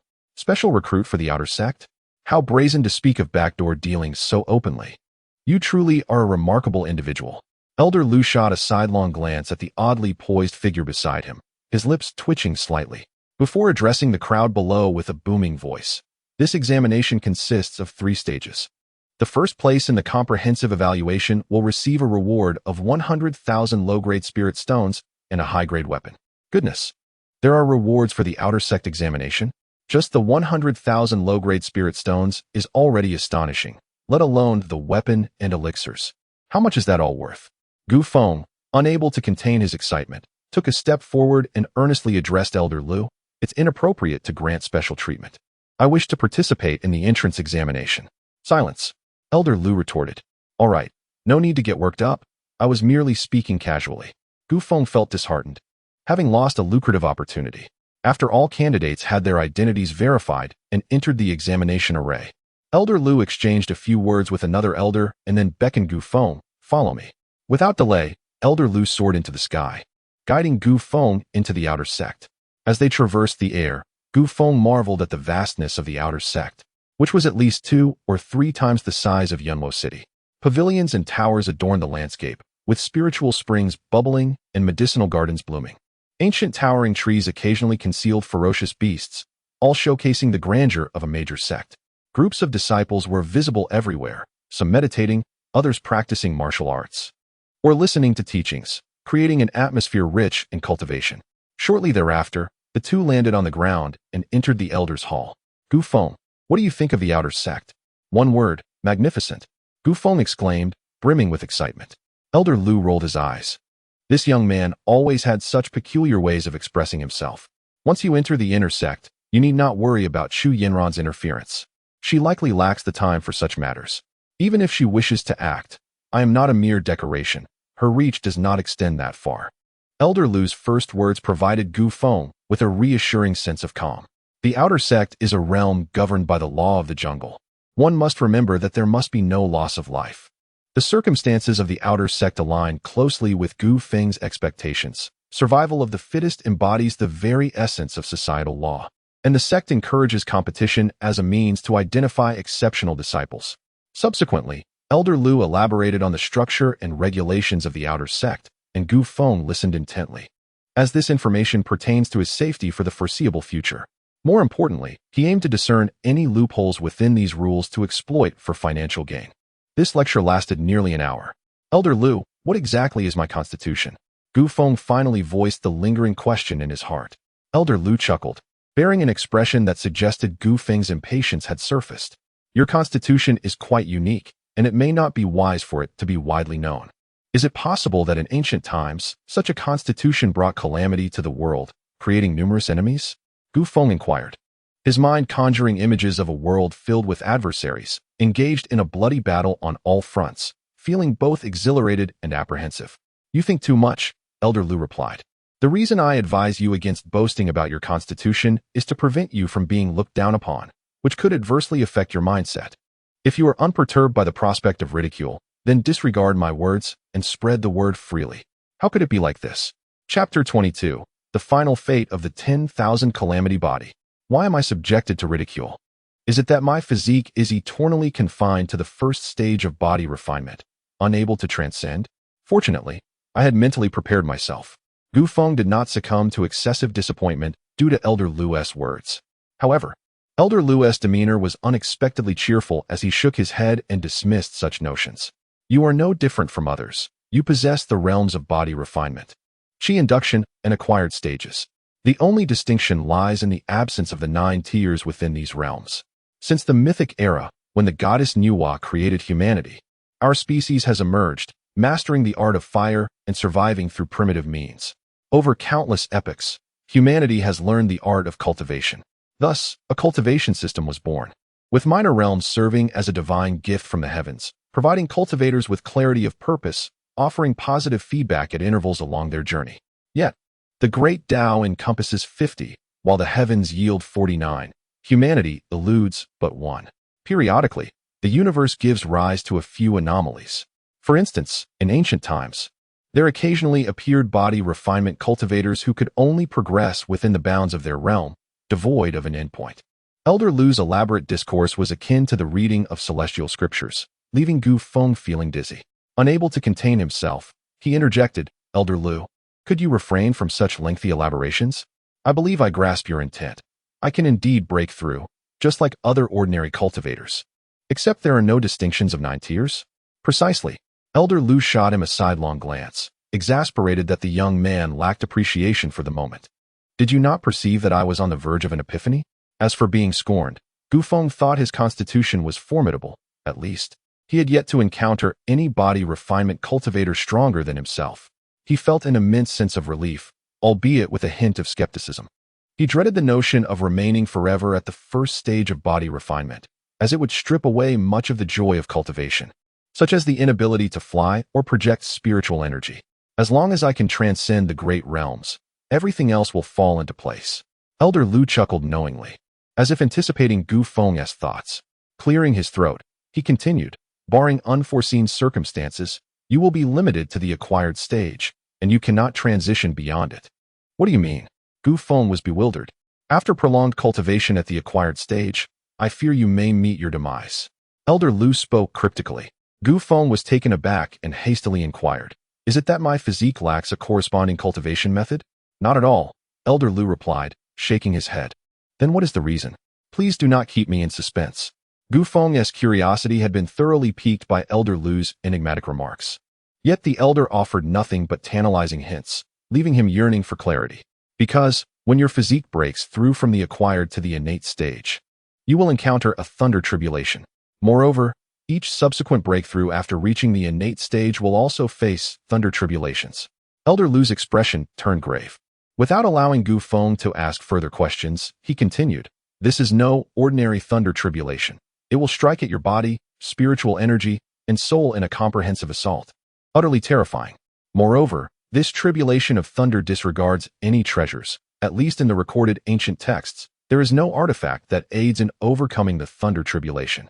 In the ancient ascension tribulations, there were treasures that could provide protection, yet your constitution cannot be assisted by any such means, remaining an enigma since time immemorial. Is it truly impossible to transcend the tribulation relying solely on one's innate abilities? Gu Feng found this hard to believe. It is estimated that a cultivator with such a physique can only succeed in overcoming the tribulation if their physical body, spiritual energy, and soul are all cultivated to perfection at each stage. Ahem, what a false alarm. I shall cultivate all three aspects concurrently. At worst, it will require a bit more time. Gu Feng remarked nonchalantly, as he perceived it not as a misunderstanding. Given ample time, this is hardly a formidable challenge. However, the thunder tribulation associated with such a constitution grants no time to attain the perfection of all three aspects. The moment any one of them reaches completion, the tribulation will be triggered. Elder Lu shook his head with a smile. Is it not possible to control the progression of cultivation? To cultivate all three aspects to a state just shy of perfection, and synchronize their completion at the final moment to transcend the thunder tribulation? Gu Feng furrowed his brow.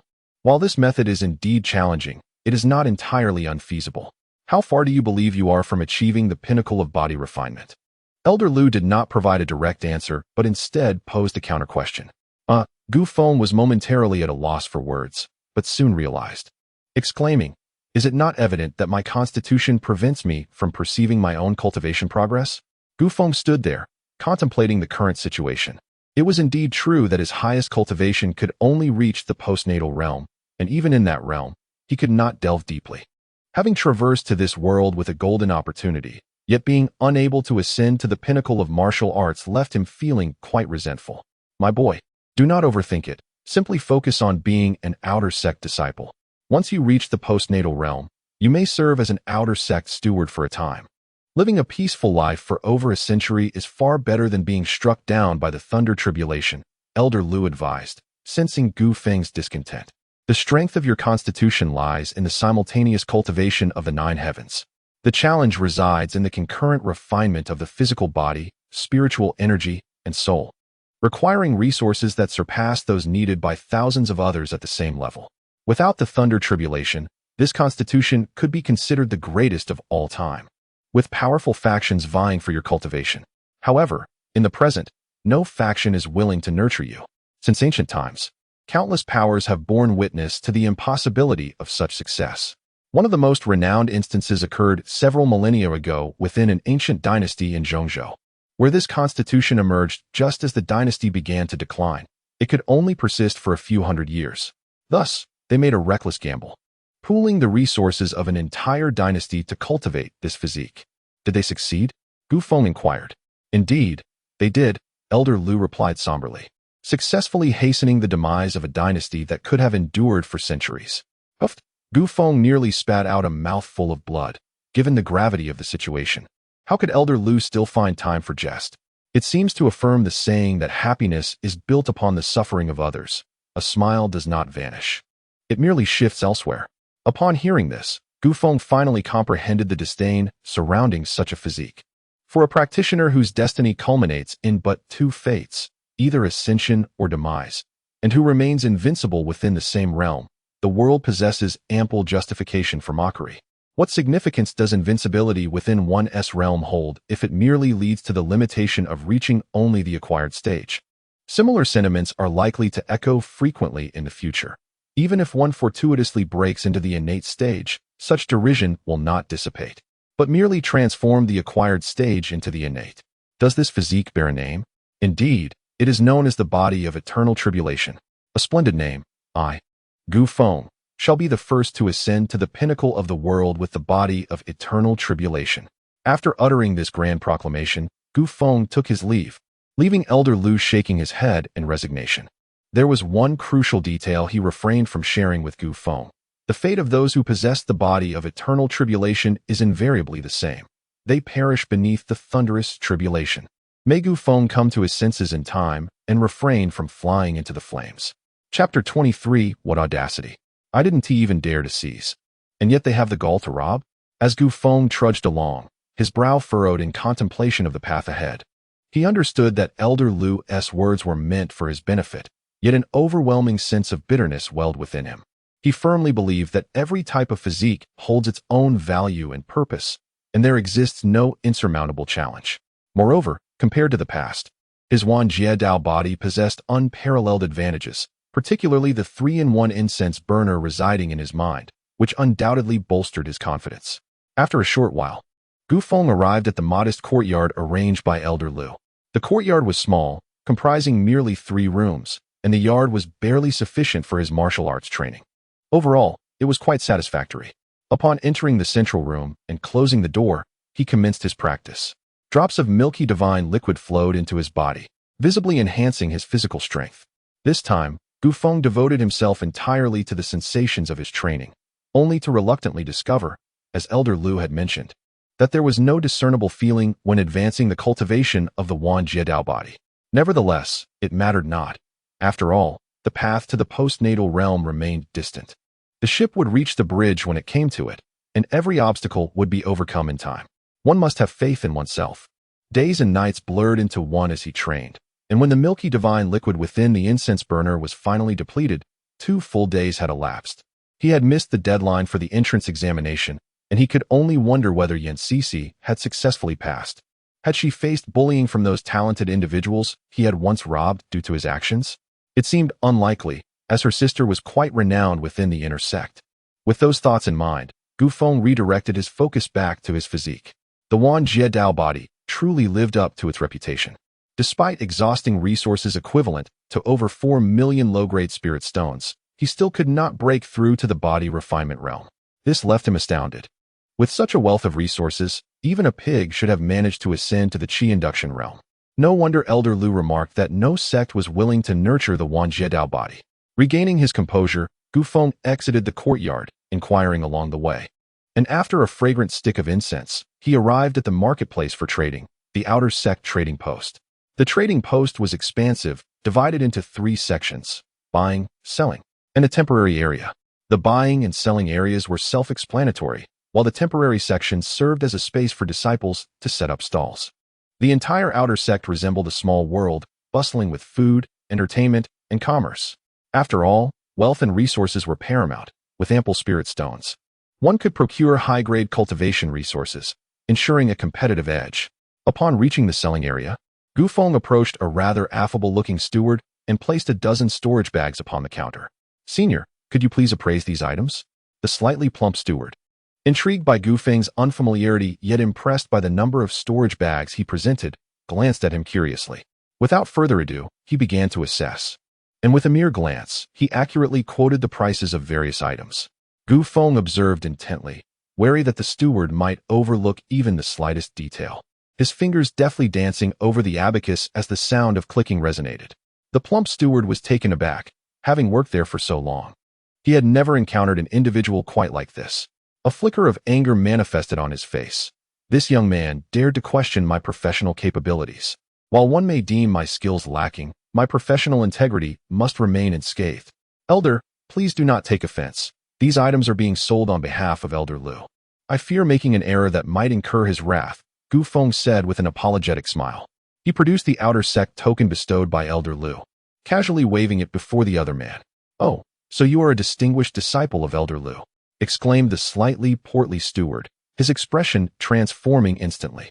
He is the chief elder of the outer sect, and for a young man like you to have caught his attention, your talents must indeed be extraordinary. Not at all. I am merely fortunate to have Elder Lu's regard, Gu Feng humbly replied. The steward scrutinized him closely, then deliberately raised a 3-leaf Qinglan herb in front of Gu Feng, raising his voice to announce 1 4-leaf Qinglan.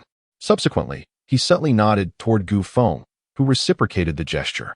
It is known that with each additional leaf, the price of such spiritual herbs escalates tenfold. Thus, the steward was covertly extending goodwill toward Gu Feng. A smile crept into Gu Feng's heart. Wherever there are people, there exists a world of intrigue.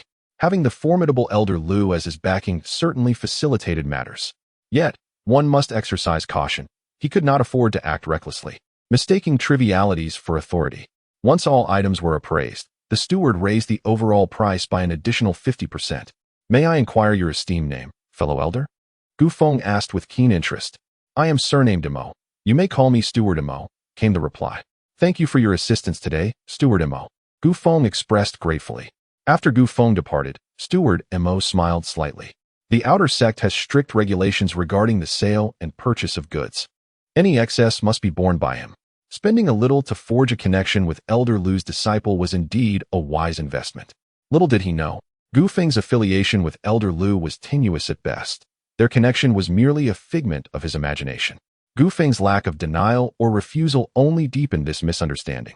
Upon returning to his modest abode, Gu Feng resumed his cultivation.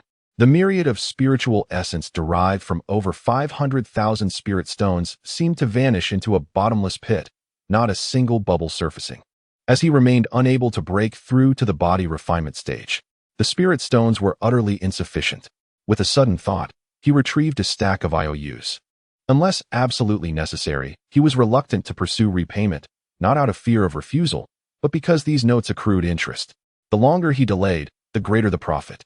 Yet, it appeared that he had no choice but to collect the debts. He would first retrieve the debts from Chao Yuan and his companions, leaving Chu Yinran's matters for another time when his strength had increased. Stepping out of his courtyard, he ventured toward the area designated for newly inducted outer sect disciples. Just as he intended to inquire about the whereabouts of Chao Yuan and the others, he encountered Wu Qi. Wu Qi appeared unwell, and Gu Feng initially presumed it was a consequence of the taxing outer sect assessments, as they were currently impoverished, lacking elixirs for recovery. Wu Qi spotted Gu Feng, momentarily taken aback before his face brightened with recognition. He hurried over, though his movements seemed somewhat unsteady. Senior brother, what brings you here? Have you heard about the recent events? What events? Gu Feng inquired, puzzled. It concerns the incident where we were assaulted and robbed by the senior disciples of the outer sect. Upon hearing this, Gu Feng's expression turned peculiar. Indeed, the misfortune of Wu Qi and the others was palpable. After being robbed by their own kin, they finally managed to reach the outer sect, only to be victimized once more. Were these individuals destined to be perpetual victims, cursed by fate? Noting Gu Feng's look of skepticism, Wu Qi seized his arm and led him inside, recounting their experiences post-assessment. The day before yesterday, after the conclusion of their examination, they had barely had the chance to revel in their success when they were ambushed by the seasoned outer sect disciples. Without uttering a word, those disciples descended upon them with violence, leaving no one among the outer sect unscathed. Is robbery permitted within the sect? Gu Feng was taken aback, his eyes sparkling with curiosity. Well, there are some restrictions. Wu Qi nodded affirmatively and continued. The Falling Sunset sect, in its endeavor to encourage diligent training among the outer disciples, condones mutual robbery among them. However, there are limitations. Within a span of 6 months, one can only rob the same practitioner once, and only the possessions they have on them at that moment can be taken. Coercing someone into signing an IOU is strictly forbidden, as is the use of violence. Such a policy? Gu Feng felt a surge of excitement. How could he have been unaware of such a favorable rule? Regrettably, he glanced at Wu Qi beside him. Were all of us robbed? Yes, everyone was robbed. Even Yan Sisi lost everything, Wu Qi confirmed. How outrageous. These veteran outer disciples are truly despicable. I wouldn't dare to rob Sisi. Yet they had the audacity to do so. Wu Qi could only respond with a look of bewilderment. Chapter 24. Hire me as a muscle? I won't do it for less. The area designated for outer disciples is an expansive cluster of buildings, each with a strikingly similar design and height. Standing before this seemingly endless architectural expanse, Gu Feng is momentarily transported back to his student days in a past life. Is this a co-ed residence? In one particular section, female disciples reside, with a clear demarcation enforced by an elder on duty. Male disciples are strictly prohibited from entering the female quarters, though the reverse is permitted, albeit only during daylight hours. Wu Qi gestured toward the distance, explaining to Gu Feng, "Isn't this just like a dormitory? The rules are quite similar. The only advantage here is that everyone enjoys a private room, though confidentiality is virtually non-existent. It is noteworthy that, similar to the trading post and the martial arts hall, this area is a weapons-free zone, ensuring absolute safety while one remains here." After traversing several rows of buildings, they finally arrived at Wu Qi's residence. Before entering, Gu Feng caught a whiff of a subtle medicinal fragrance. "Everyone, I have brought our esteemed predecessor," he announced. Gu Feng chuckled to himself. It was amusing that his name had been replaced with predecessor by everyone. After all, who doesn't have a nickname or two? "Gu Feng, you've arrived," Yin Sisi exclaimed, bouncing over with a medicine bowl in hand. "You can concoct potions?" "Indeed, my assessment was as an alchemist," she replied, her eyes crinkling into joyful crescents. "That is promising. Being an alchemist is far more advantageous than being a mere fighter." Gu Feng's praise elicited a radiant smile from Yin Sisi, her dimples accentuating her beauty. "I heard you were robbed." Gu Feng surveyed the room, smiling broadly as he recognized Guo Renkai, Song Sha, and several others whose names escaped him. Most were familiar faces.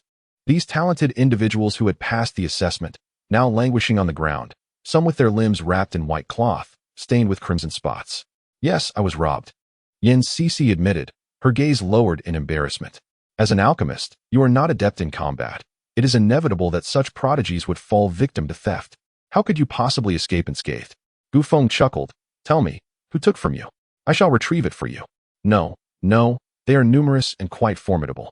There is no need to take such risks." Yin Sisi shook her head, declining his offer. "Rest assured, those old disciples are utterly disgraceful. I couldn't bear to rob you. Yet they dared to do so. They must be taught a lesson." His seemingly ludicrous declaration brought a surge of joy to Yin Sisi's heart. The other talented individuals lying around exchanged fervent glances at Gu Feng's willingness to intervene. They implored Wu Qi with their eyes, who hesitated for a moment before pulling Gu Feng aside and whispering, "Predecessor, everyone has been robbed. As the foremost newcomer among the outer disciples, could you assist us in reclaiming what was taken?" Gu Feng cast him a sidelong glance, remaining silent. Wu Qi pressed on. "It would be a compensated endeavor." "What? Are you all seeking to employ me as a thug?" Gu Feng bellowed, his piercing gaze sweeping across the room, causing Guo Renkai and the others to look down in trepidation. Talented individuals possess their own pride. Someone of Gu Feng's caliber could hardly accept the role of another's enforcer. Could he? Wouldn't that be an affront? Yin Sisi cast a disdainful glare at Wu Lai. Who could he possibly look down upon? Gu Feng would never stoop to being a mere enforcer for a handful of spirit stones. Such a notion was utterly preposterous. Wu Lai stood there awkwardly, the atmosphere thick with tension. In the next moment, an exuberant voice broke the silence. "How much are you willing to pay? Let us set the terms clearly. I want to participate for less." Everyone turned their gaze to find Gu Feng grinning widely, eagerly seated as if urging them to make their bids. With a collective sigh of relief, the crowd realized their earlier assessments had been correct. Gu Feng indeed had a penchant for wealth. The mood lightened considerably, and discussions began to flow freely. Wu Lai and others started to place their offers, while Gu Feng fervently raised the stakes until a consensus was reached. Each participant would contribute 5,000 low-grade spirit stones, with all acquired items belonging to Gu Feng. The crowd considered, given Gu Feng's character, it was already a fortunate outcome that he wouldn't pilfer from them, let alone expect him to share any spoils he claimed. Half an hour later, Gu Feng, accompanied by Wu Lai and a throng of several hundred, marched out of the dormitory area, drawing the attention of countless outer sect disciples. Guo Renkai and his companions appeared as if they had summoned a formidable ally to exact vengeance on the older students. A formidable ally? How much prowess could they truly possess? After all, the new outer sect disciples, despite being at the same cultivation level, could hardly hope to match the combat experience of those who had spent years within the outer sect. Indeed, even if their physical strength were comparable, the disparity in practical skills was vast. Soon, under Wu Qi's guidance, They located one of the older disciples who had participated in the earlier robbery, Yin Sisi. Without hesitation, Gu Feng launched an attack. The opponent, caught off guard, found himself pinned to the ground, half his body sinking into the earth, limbs flailing wildly. "Do you know who I am? How dare you rob me?" he bellowed. "Get lost. I care not for your identity." Gu Feng swiftly delivered a resounding slap across the disciple's face before forcibly retrieving his storage bag. Upon inspection, his fury ignited. How could one be so impoverished? The storage bag contained merely a meager 100 spirit stones and a few worthless elixirs. Was this truly an outer sect disciple of the Falling Sunset sect? They seemed even poorer than the cultivators outside. Witnessing Gu Feng's rage, the disciple beneath him managed a sneer. "What are you laughing at? Is being broke something to be proud of?" Gu Feng retaliated with another fierce slap. These outer sect disciples are cunning, unless tasked with special assignments. They seldom carry valuable items, having grown accustomed to being robbed. Yin Sisi remarked softly. "You are Gu Feng, correct? Take the storage bag if you wish, I concede." "Will you allow me to leave?" the disciple said defiantly. The inexperience of newly minted disciples. The optimal time for a heist was precisely on the day the sect distributed cultivation resources. Now, they had squandered an opportunity. As for the next 6 months, he would be off limits. Observing disciples murmured among themselves. Yet, they had underestimated Gu Feng. He deftly maneuvered his hands, swiftly stripping the individual of their long robe and boots, leaving only a pair of undergarments. Then, using the waistband, he suspended the person upside down from a tree. Casting a sweeping glance around, he declared, "You will relay this message. Anyone who has wronged my friend is to present themselves with no less than 10,000 low-grade spirit stones, or they shall suffer the same fate as he." Upon hearing these words, everyone widened their eyes in disbelief. Upon closer consideration, it became evident that Gu Feng's actions did not contravene the outer sect's regulations. Rather, they were rather despicable, something few would dare to execute. A newly initiated outer sect disciple, what audacity fuels such arrogance? Suddenly, a presence emerged, and a dozen individuals materialized before Gu Feng. Each was formidable, with robust physiques and muscles, exuding the aura of the 9th level of body refinement, presenting a fearsome visage. Have any of you wronged him? Some had, while others had not. Wu Qi furrowed his brow, harboring concerns. These senior disciples were not merely of the 9th level of body refinement. Their combat prowess far surpassed that of the newcomers. It is no exaggeration to assert that, among the newly initiated disciples, selecting any 3 9th level body refinement practitioners, excluding Gu Feng, would likely still render them unable to challenge their adversaries effectively. "Perhaps we should let it be," Yin Sisi murmured, tugging at Gu Feng's sleeve softly. Chapter 25. No one dares to speak of rules before me. Gu Feng was undeniably formidable, reigning supreme among the newly initiated outer disciples. Yet his combat prowess was likely on par with that of the senior students. Faced with such a multitude, he certainly could not prevail. This could not be allowed to stand. Those who dared to rise should be dealt with collectively. They appeared strong. Surely they possessed valuable possessions. Gu Feng licked his lips, excitement bubbling within him. The more powerful the disciple, the greater their confidence, generally leading them to be less cautious than others. They must certainly carry precious items. What an arrogant little brat! A burly disciple bellowed, incredulous that such a brash youth would dare to speak so boldly before a group of seasoned outer disciples. With a sinister grin, he stepped forward, roaring with laughter, his sleeves tearing open to reveal a pair of bronze arms, veins pulsating ominously, exuding a terrifying aura that made the onlookers instinctively retreat. Yuan Kuei, the copper-armed diamond. It was he. Rumor had it that his arms had been submerged daily in molten bronze, rendering them nearly impervious to blades and spears. All of his strength resided within those formidable arms. He had once obliterated a fierce tiger of the same realm with a single punch. This was a ruthless individual. His strikes were either fatal or injurious, and Gu Feng was likely to suffer. The whispers of the onlookers only fueled Yuan Kuei's confidence, a broad smile spreading across his face. "You should be grateful for the outer sect's prohibition on killing. I despise those who dare to damage my possessions. You have successfully provoked my ire."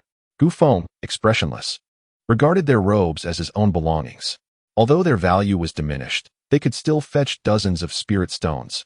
How could they be so casually destroyed? Fury surged within him as he stomped the ground, unleashing such primal strength that a fissure over a meter wide and dozens of meters long split the earth beneath him. Several slow-reacting disciples plummeted into the chasm. Gasps of astonishment echoed around.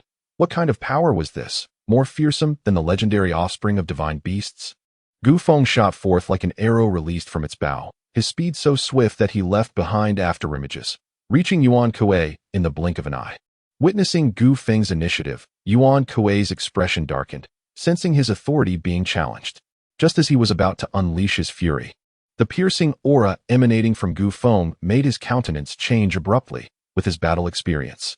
He instantly understood that this punch was formidable and could not be met with brute force. He shifted from offense to defense, crossing his arms before him and crouching into a protective stance. Boom! An unparalleled punch struck precisely at the center of Yuan Kuei's crossed arms, a resounding crack echoing in the air. The onlookers then beheld the robust figure of Yuan Kuei being propelled off the ground like a cannonball, hurtling backward, tumbling through the air before crashing heavily over 100 meters away. As the spectators finally discerned Yuan Kuei's condition, they could not help but gasp in shock. The copper-armed diamond, blood and saliva spilling from his mouth, paled in color, completely stripped of his combat capability. He had been defeated in an instant by a newly initiated outer disciple. Those who had accompanied Yuan Kuei exchanged terrified glances, instinctively taking several steps back. The swiftness of Yuan Kuei's defeat suggested that their fate would likely be no different should they intervene. Do not fear. Even the mightiest adversary stands alone. Indeed, let us confront him together. As these words were uttered, it was evident that their hearts trembled, and the outcome was already sealed. Gu Feng descended like a celestial dragon, exhaling and inhaling clouds and mist, unabashedly unleashing his formidable might. His unpretentious, yet powerful techniques radiated an aesthetic of strength. With the speed of lightning and overwhelming force, the air erupted with continuous explosions.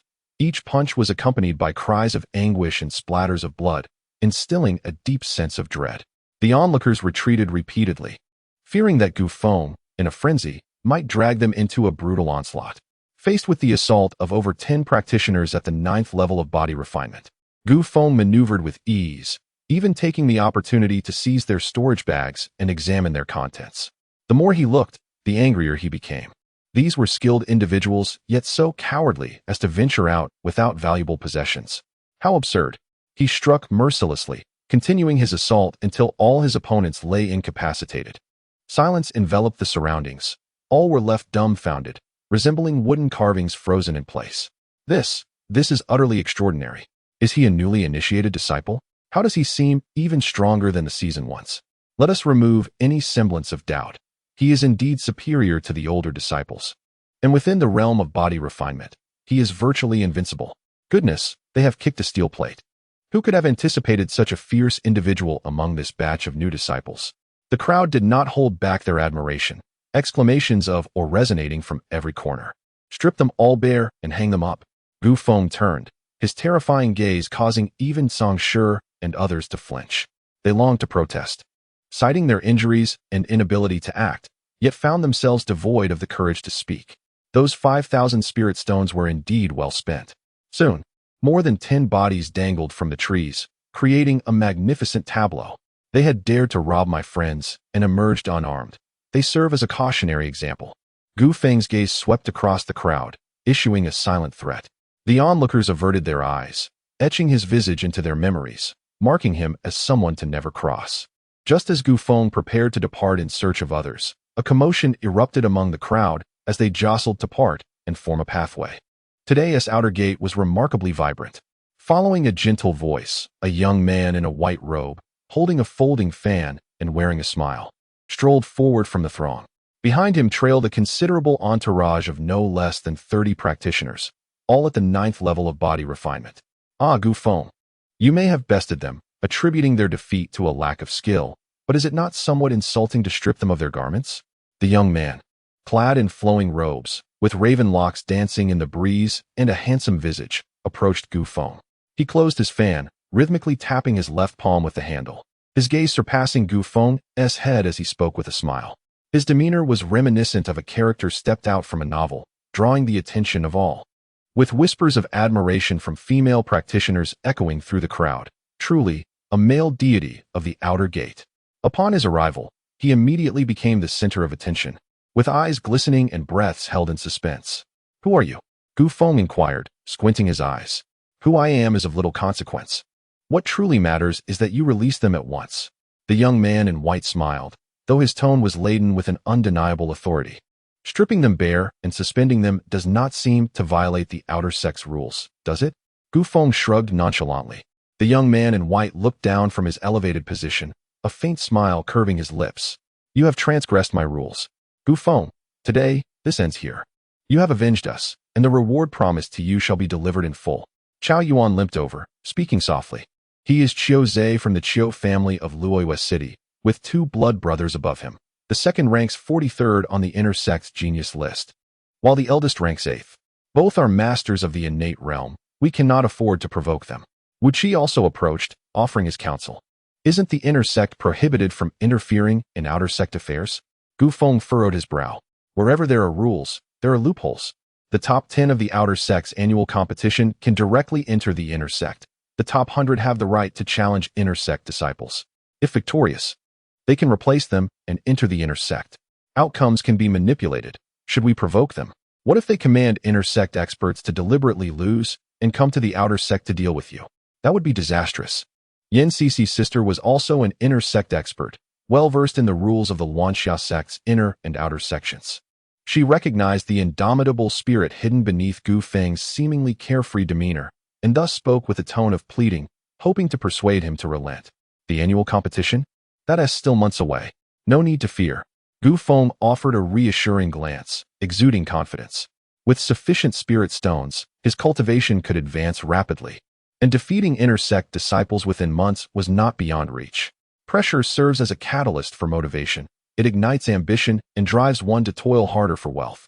This was Gu Feng's way of imposing pressure on himself. To concede to Qiu Zhe was not shameful. Many formidable figures in the outer sect had endured similar experiences. A true hero does not shy away from immediate setbacks. A show of humility would be understood by all. Do not act foolishly, should Qiu Zhe strike. It would either result in death or severe injury, and the outer sect elders would turn a blind eye. Qiu Zhe was the mastermind behind the robbery of newly promoted outer sect disciples. The likes of Tong Bai and Jin Gang were his subordinates, though everyone pretended not to know.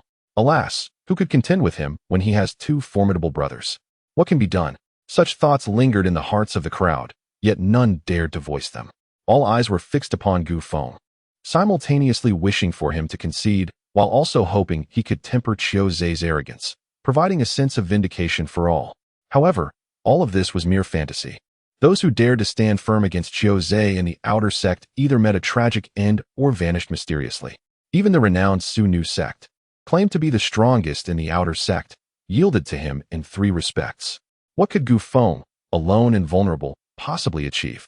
Observing the expressions of the onlookers, Qiu Zhe smiled with satisfaction, relishing his dominance in the outer sect, an oppressive shadow that these insignificant creatures could never dispel.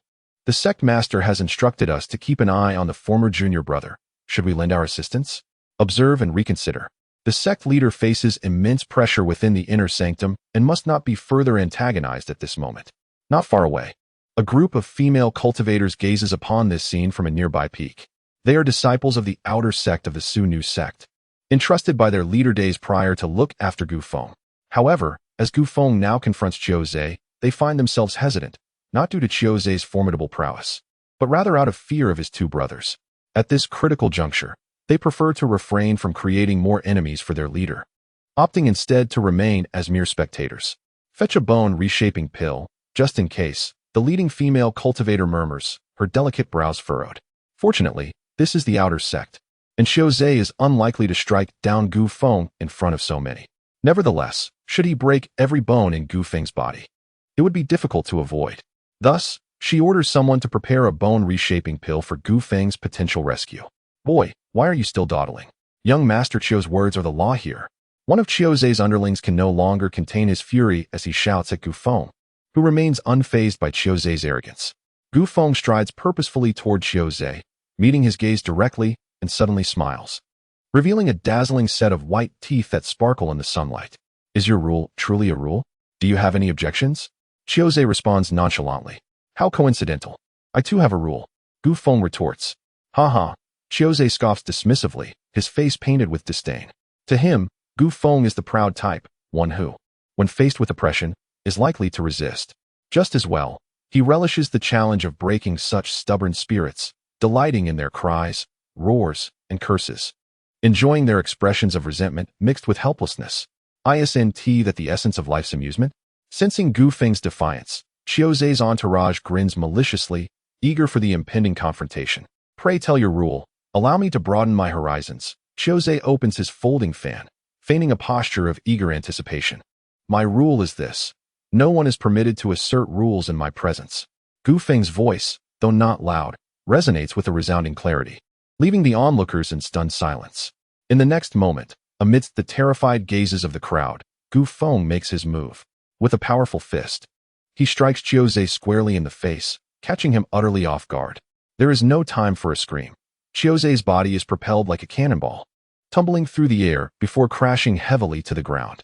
Silence reigns, a deathly stillness. Unparalleled awe? The onlookers stand frozen in disbelief.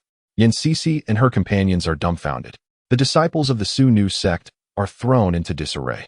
Everyone gapes, trembling, their faces etched with incredulity. He has lost his mind. How dare he strike the outer sect's young master Qiu? Who gave him the audacity? Is he not afraid for his life? The collective outcry echoes in their minds. Meanwhile, Gu Feng stands tall as a spear, his figure majestic against the backdrop of heaven and earth. His expression remains neither joyful nor sorrowful, as if he had not just struck Qiuzhe, but rather a mere dog. The air was thick with an aura of dominance, erupting forth, and his piercing gaze rendered all who met it unable to look away. Give me, kill him. After what felt like an eternity, yet also just a fleeting moment, Qiuzhe struggled to rise, unleashing a heart-wrenching roar. In that instant, his hair was disheveled, his eyes bloodshot, and his visage grotesque, stripped of the previous calmness he once possessed.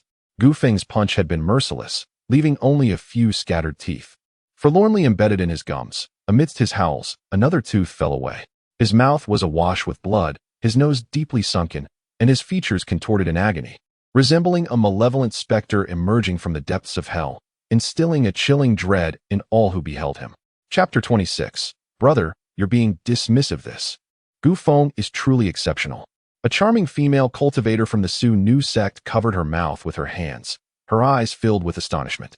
Initially, she believed that my rules are my rules was the foremost pretentious saying among the outer sect. Little did she realize that there existed an even more formidable declaration. My rules dictate that no one shall speak of rules in my presence. It was undeniably overwhelming. This former junior brother, utterly unrestrained, confronted Qiuzhe without a hint of hesitation, striking with abandon. Was it possible that he truly did not comprehend the concept of fear? Though he exuded dominance, it seemed the bone-refining pill would be of no use here. Qiuzhe had lost considerable face. Even if it meant incurring punishment from the outer sect, he would undoubtedly attempt to slay his former junior brother on the spot. The leading female cultivator furrowed her brow, her expression tinged with uncertainty. In the next moment, she activated the communication stone in her hand and sent a message to the inner sect. Fists and feet surged from all directions, yet Gu Feng remained unfazed, his eyes glimmering with determination. Amidst the onslaught of over 30 individuals, he dodged and weaved with agility. The fierce force of his punches dominated the arena. With a single blow, he unleashed a thunderous momentum, his raven hair dancing wildly as he roared with the ferocity of thunder. To his astonishment, he discovered that, despite sharing the same level of cultivation, the strength of these 30 individuals far surpassed that of his previous adversaries, such as Zhou Yuan. The two groups were simply incomparable. Their combat experience was extensive. Each possessed mastery over several powerful martial techniques and coordinated seamlessly. For a moment, they were able to contend with Gu Feng, leaving him deeply shaken and erasing any sense of underestimation he had harbored. Indeed, the cultivators from large sects were not to be compared with those from small families or unorthodox backgrounds. He began to take the battle earnestly, fully immersing himself in the conflict. This was the first time in his life he had unleashed his full potential. However, the 30-odd assailants were even more astonished. Although they were aware of Gu Feng's strength, they had not anticipated he would be this formidable. They had each immersed themselves in the 9th level of body refinement for several years, mastering their techniques to their utmost capabilities. Before Gu Feng's appearance, they had never considered the possibility of a body refinement cultivator surpassing them, believing that even if someone were stronger, it would not be by a significant margin. To their disbelief, such a person truly existed, capable of standing their ground against their combined assault. The sheer physical power displayed could no longer be described merely as terrifying. Even more astonishingly, he was employing the most basic foundational techniques, without any sophisticated methods of channeling energy. This indicated that Gu Feng was merely tapping into the primal instincts of humanity, utilizing the most rudimentary combat style in the face of their siege. Given such strength at present, how formidable would he become if he mastered martial techniques? This kind of individual must be eliminated. With a sullen expression, Qiuzhe recognized this truth. Since Gu Feng had become an enemy, he resolved to eradicate him completely while he was still weak, severing his future. Kill! Kill! Over 30 body refinement cultivators shouted in unison, exuding an atmosphere of desperation. A withered arm, resembling the gnarled root of an ancient tree, found a gap and suddenly appeared behind Gu Feng. The 5 fingers at the end of the arm emanated a ghostly glow, and a chilling aura erupted from the fingertips. Gu Feng quickly evaded. This is the ghost claw. His 5 fingers, long immersed in venom, can severely impair human functions even with just a trace of poison, rendering opponents incapable of fighting. Yin Cixi exclaimed, her face a mask of terror. As an alchemist, she may not recognize ordinary martial skills, but she was all too familiar with the malignant nature of such techniques. Aware of the horrors of the ghost claw, she urged Gu Feng to avoid its lethal grasp. What nonsense is this ghost claw? In the face of absolute power, it cannot escape the fate of being crushed. Gu Feng roared, striking out with a fist. His powerful blow reverberated through the air like the wrath of a deity or the roar of a beast. Crack! The 5 withered fingers were bent back, the elbow joint bursting through the skin, exposing the white bone beneath, rendering the entire arm useless in an instant. The cultivator's eyes widened in horror, his complexion draining of color as fear enveloped his mind. It was unbelievable that the ghost claw, which he had honed for years, had been so effortlessly dismantled by a single punch. I will make you pay with your life, he screamed, his eyes burning crimson with rage, teeth grinding in fury. But before he could utter another word, Gu Feng's fist struck again, lifting him off the ground and sending him flying through the air. Blood spraying as he landed with a splash into a nearby lake, the clear waters tinged with crimson. Kill! You shall die!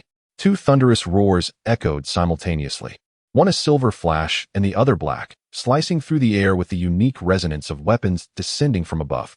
The chilling aura made Gu Feng's heart race. He swiftly sidestepped, his hands darting out like lightning, his left fingers clamping the sword's tip, while his right hand gripped the back of the dagger. Like a pair of vice grips, he held the 2 weapons firmly, leaving their owners wide-eyed in shock. Up! The booming command crashed into his mind, causing his eardrums to throb painfully. The owners of the sword and dagger felt their bodies lift uncontrollably into the air.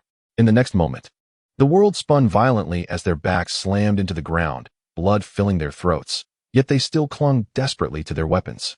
Let go! Gu Feng bellowed once more, his legs launching out almost simultaneously.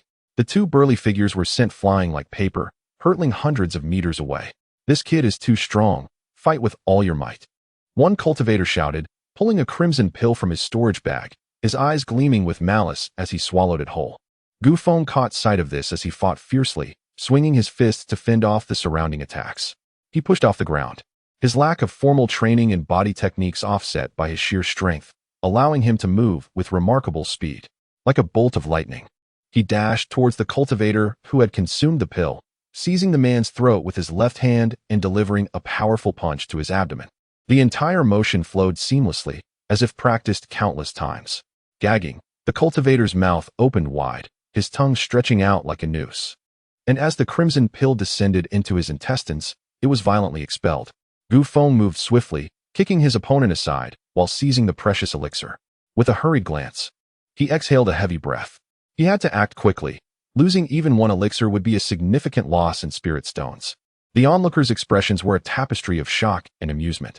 How greedy this lad was, attempting to snatch away the elixir that had been swallowed by his adversary, utterly unconcerned about the potential disgust. In the midst of his daring heist, a gap in his defense was exposed, and a flurry of attacks rained down upon Gu Feng's back. He endured dozens of punches, feeling a tightness in his chest. Seizing the opportune moment, he grasped the arm of one of the cultivators, whose robust figure was akin to a mere scarecrow, and slammed him heavily to the ground. The resounding impact sent tremors through the earth, creating a deep human-shaped crater that echoed in the hearts of the spectators. With a weapon formed from his foe, Gu Feng swung wildly, causing those surrounding him to hesitate, their rhythm of attack disrupted as they scrambled to evade. "Kill him, do not hesitate," bellowed Qiuzhe, his eyes aflame with rage, utterly devoid of decorum. He was teetering on the brink of madness, neglecting the safety of his subordinates. Consumed by a singular thought, to annihilate Gu Feng. Gu Feng's gaze sharpened, fixating intently on Qiuzhe as he hurled the captured cultivator away. Absorbing the barrage of attacks, he advanced swiftly towards Qiuzhe, whose perception of danger arrived too late. A thunderous punch struck directly at his opponent's face, leaving Qiuzhe weeping and bleeding profusely. To maintain control over him, Gu Feng had firmly grasped one of his arms before the blow. "Release young Master Qiu." The remaining dozen or so cultivators, still capable of fighting, glared furiously at Gu Feng. With a slight smile, Gu Feng seized Qiuzhe by the hair and forcefully slammed his head into the ground. When he lifted it again, Qiuzhe's visage was transformed, his mouth and nostrils caked with mud and blood, a pitiful sight indeed. Without further ado, Gu Feng commanded, "Place all your weapons, jade pendants, storage bags, robes, and boots aside. Essentially, leave everything but your undergarments." Holding Qiuzhe hostage, he flashed a grin, revealing a set of bright white teeth as he addressed the crowd. "You truly seek death." A cultivator squinted, threateningly. However, Gu Feng responded with a resounding slap to Qiuzhe's face. "I have no interest in idle chatter," Gu Feng declared firmly. "Young Master Qiu, remember this. Each slap you endure from this moment forth is a testament to the incompetence of your subordinates. Do not act rashly. We can negotiate." One cultivator attempted to interject, speaking in a tone meant to soothe. Their allegiance to Qiuzhe was not solely due to his influential brothers within the inner sect, but also because the Qiu family's vast power directly impacted the fates of their own clans. "What are you doing? We complied with your demands, yet you still strike young Master Qiu. Are you truly intent on making this a life-and-death struggle?" Insanity. Qiuzhe's subordinates had completely lost their wits. Their faces contorted with rage, teeth clenched, they appeared ready to pounce on Gu Feng and tear him to shreds. "Enough with the pointless chatter, act swiftly," gasped Qiuzhe, mustering all his strength to shout at his subordinates. This group of bastards must be doing this on purpose, deliberately spouting nonsense to allow Gu Feng to beat him. Soon, a pile of over 30 bare bodies stood there. Gu Feng chuckled, then with a swift kick, sent Qiuzhe sprawling. "Take your master and get lost." One of the cultivators attempted to protest, only to be met with a resounding slap from Qiuzhe. Was he not ashamed enough? With a darkened gaze, resentment swirling within, he cast a lingering glance at Gu Feng before collapsing, unconscious, supported by his subordinates as they departed. Once Qiuzhe and his entourage had retreated, Gu Feng surveyed the surroundings with a fierce glare, causing all cultivators who met his gaze to bow their heads in fear. The next moment, a cheerful voice broke the tense silence. "With so many items here, it's troublesome to carry them away. Is there anything that catches your eye? Make an offer." This declaration only deepened the already oppressive atmosphere. The crowd buried their heads even further. Each item was a treasure, yet also a death warrant. Who would dare to purchase them, fearing that by dawn, someone would come knocking at their door? Not to mention the fear of accepting them for free. No one possessed Gu Feng's terrifying strength, and even those who did lacked the audacity. Nobody's interested? Very well. I'll sell them to the sect. Gu Feng smiled faintly, beginning to gather the scattered items from the ground. His carefree demeanor, grinning as if untouched by concern, left onlookers in disarray. This lad's courage was more unyielding than steel. He seemed utterly oblivious to fear. As Gu Feng busied himself with the items, another cultivator approached from the distance. Short in stature and unremarkable in appearance, his exposed skin emanated an unusual glow. The crowd gasped in surprise, parting to make way. What brings him here? Is he not attempting to break through to the Qi gathering stage? Achieving that requires substantial resources. And he seemed to have participated in the robbery against the newly inducted outer sect disciples. Was he here to trouble Gu Feng? It was unclear. His strength might rival that of Gu Feng, and any confrontation between them would surely lead to a fierce battle. Amidst the murmurs filled with awe and trepidation, the approaching cultivator was none other than the universally acknowledged number one among the outer sect's body refinement practitioners, Tuobele. His true strength was a mystery, but it was known that he had defeated more than one cultivator at the first level of Qi gathering and could even hold his own against second-level cultivators. Proud and untamed, he was among the few body refinement practitioners that even Qiuzhe dared to avoid. Gu Feng tilted his head, squinting at his opponent. Tuobalay's prowess was not to be underestimated. Beneath his unassuming exterior lay a terrifying physical power. His title as the first among the outer sex body refinement practitioners was no exaggeration. Between masters, there exists a subtle and profound sensation. The moment Gu Feng laid eyes on his opponent, he instinctively recognized the formidable presence before him. Tuobalay approached steadily, his gaze unwaveringly fixed upon Gu Feng. Upon reaching a distance of 10 paces, he came to a halt. His right hand reached for his waist, where a sleek, ebony dagger was sheathed. Gu Feng's expression turned solemn. This adversary warranted his utmost seriousness. Just as the onlookers braced themselves for an impending fierce battle, the atmosphere shifted dramatically. Tuobalay broke into a grin, his right hand bypassing the dagger at his waist to retrieve a storage pouch. He began to return the possessions of the newly minted outer sect disciples, all contained within. Furthermore, he produced another storage pouch, revealing 5,000 low-grade spirit stones as a form of apology. I am currently at a critical juncture in my quest to break through to the Qi-gathering realm, and I hope you will refrain from striking me, he implored. An additional 2,000 spirit stones were offered in exchange for a waiver from being robbed at the month's end. These resources were vital to him and could not be lost. The moment he spoke, a collective shock reverberated through the hearts of all present, including Gu Feng. Was this truly Tuobalay? Surely he was not merely someone who bore a resemblance to him. Where had his arrogance gone? What had happened to his defiance and pride? Had he truly surrendered before the fight even began? This was utterly preposterous. The crowd was left in disarray, their perceptions of Tuobalay, the outer sect disciple, irrevocably altered. Noticing the astonishment surrounding him, Tuobalay scoffed. This is a lunatic. Engaging with him is merely courting disaster. I may be somewhat reclusive, but I am no fool. His unabashed confidence momentarily stunned Gu Feng. Recovering, Gu Feng chuckled, rubbing his hands together and throwing an arm around Tuobalay's shoulders. Brother, you are being overly formal. Come, let us share a meal together. You all are welcome to. He called out to Yen Cici and the others as well. Chapter 27. Pack the food and retreat. How splendid it is. Observing your remarkable prowess, I scurried about in search of spirit stones. To be frank, I currently possess not a single surplus spirit stone and am burdened with substantial debts. This time, I must indulge in a hearty meal to replenish my energy for the coming days. Preparing to venture forth and hunt some magical beasts to sustain ourselves until the end of the month. Tuobalay grinned widely. Your straightforwardness is admirable, my brother. And I am not one to be stingy. Let us feast heartily. Gu Feng laughed heartily, revealing a set of gleaming white teeth, and called out to Wu Qi and the others, quickening his pace towards the tavern. Haha. I have heard that the food at the tavern of the outer sect of the Falling Sunset sect consists of exceptionally high-grade magical beast meat, which, when consumed regularly, greatly benefits physical cultivation. Indeed, many magical beasts on the brink of extinction in the wild are nurtured within the Falling Sunset sect. I have longed to taste them. Since the robbery, even dining has become problematic. Truly, our former brother was impressive.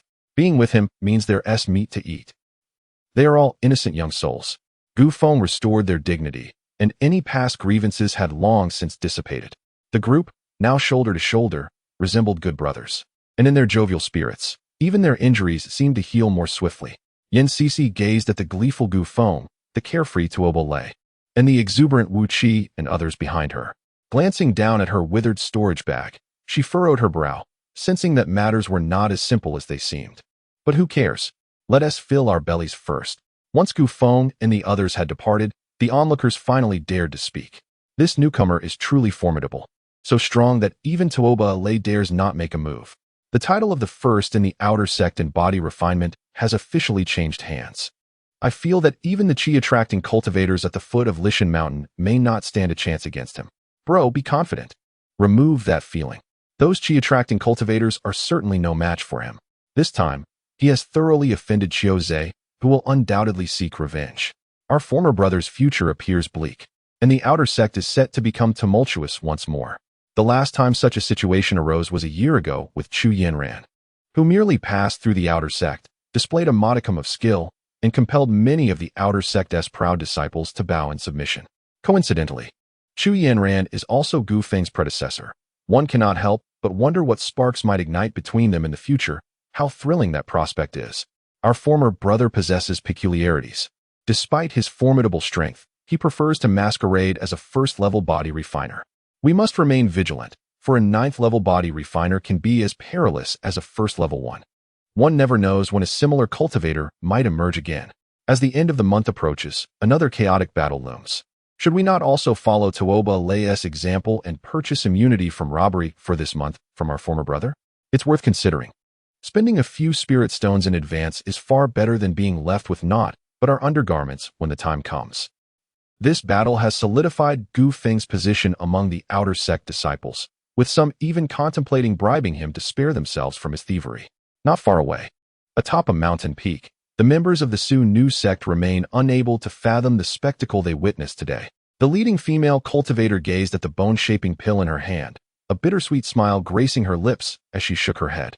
Bestowing such a formidable individual with a mere bone-shaping pill felt like an affront. He had no need for such superfluous offerings. Her former junior brother was indeed impressive, his strength igniting a yearning within her, a longing to seek an opportunity to test his prowess. Not only was he powerful, but he also possessed an allure that far surpassed the gaudy, superficial cultivators she often encountered. If she were Chu Yanran, she would never dream of calling off their engagement. Unbeknownst to her, a graceful figure had appeared on the mountain peak, the cheerful chatter abruptly ceasing. Sect leader, when did you arrive? A little while ago. Chu Yohuan replied with a smirk. Having come to this location while Gu Feng was embroiled in battle, the inattentive girls had failed to notice her presence. Sect leader, should we go see the former brother? The leading female cultivator inquired, her brow furrowing. When the situation was unclear, you refrained from intervening. Now that he has emerged victorious, what purpose would it serve? Chu Yohuan shrugged dismissively. Her gaze flickered as she observed Gu Feng's silhouette, murmuring softly, that physique. Why are you all still standing there? The esteemed Suxiang sect has failed to claim victory in the annual competition for several consecutive years. Where do you find the audacity to spectate? She chided. Return to your training at once. Yes, sect leader. The girls, faces drawn, dispersed in a flurry. Hee. It has been ages since I savored the external sect's cuisine. Let us sneak a meal, Chu Yohuan said with a smile. Soaring towards the external sect's restaurant after the crowd had departed, Gu Feng sought the opinions of his companions and boldly stepped into an establishment called First Restaurant. True to its name, First Restaurant was more extravagant than any he had encountered in Yunwo City, with dazzling lights and a cacophony of voices filling the air. Does anyone have experience in this regard? Gu Feng asked with a grin, his rows of gleaming white teeth sparkling under the illumination. I have no experience. Yan Sisi quickly denied, an ominous feeling swelling within her at the sight of Gu Feng's expression. Wu Qi bravely volunteered, I'll inquire with the restaurant owner. Soon. He returned. Let us head to the third floor. The hall there can accommodate all of us. What do you all think? Gu Feng scanned the group, smiling as he asked. The hall is ideal, we can sit together. Thus, a lively throng ascended to the third floor. Owner, we'd like to place our orders. Seizing the rare opportunity for a grand feast, the group cast aside any reservations, shouting eagerly, with Tuoba Lei exhibiting the most enthusiasm, producing over 10,000 spirit stones. A significant strain on his already meager finances, intent on indulging and recouping his losses. Plates of exquisite dishes emanated mouth-watering aromas, stirring their appetites. Let us dig in. Gu Feng wasted no time, grabbing an unknown beast's leg before devouring it heartily, as if he were a starving ghost reborn. Giggling. I comprehend the reason behind Chu Yanran's decision to call off the engagement. Her manner of consumption would vex any woman. A voice rich with magnetism reached my ears, prompting Gu Feng to turn and gaze in mild astonishment. When did you arrive? You wouldn't mind joining me for a meal, would you? As she spoke, Chu Yohuan cast a flirtatious glance towards Gu Feng. Help yourself.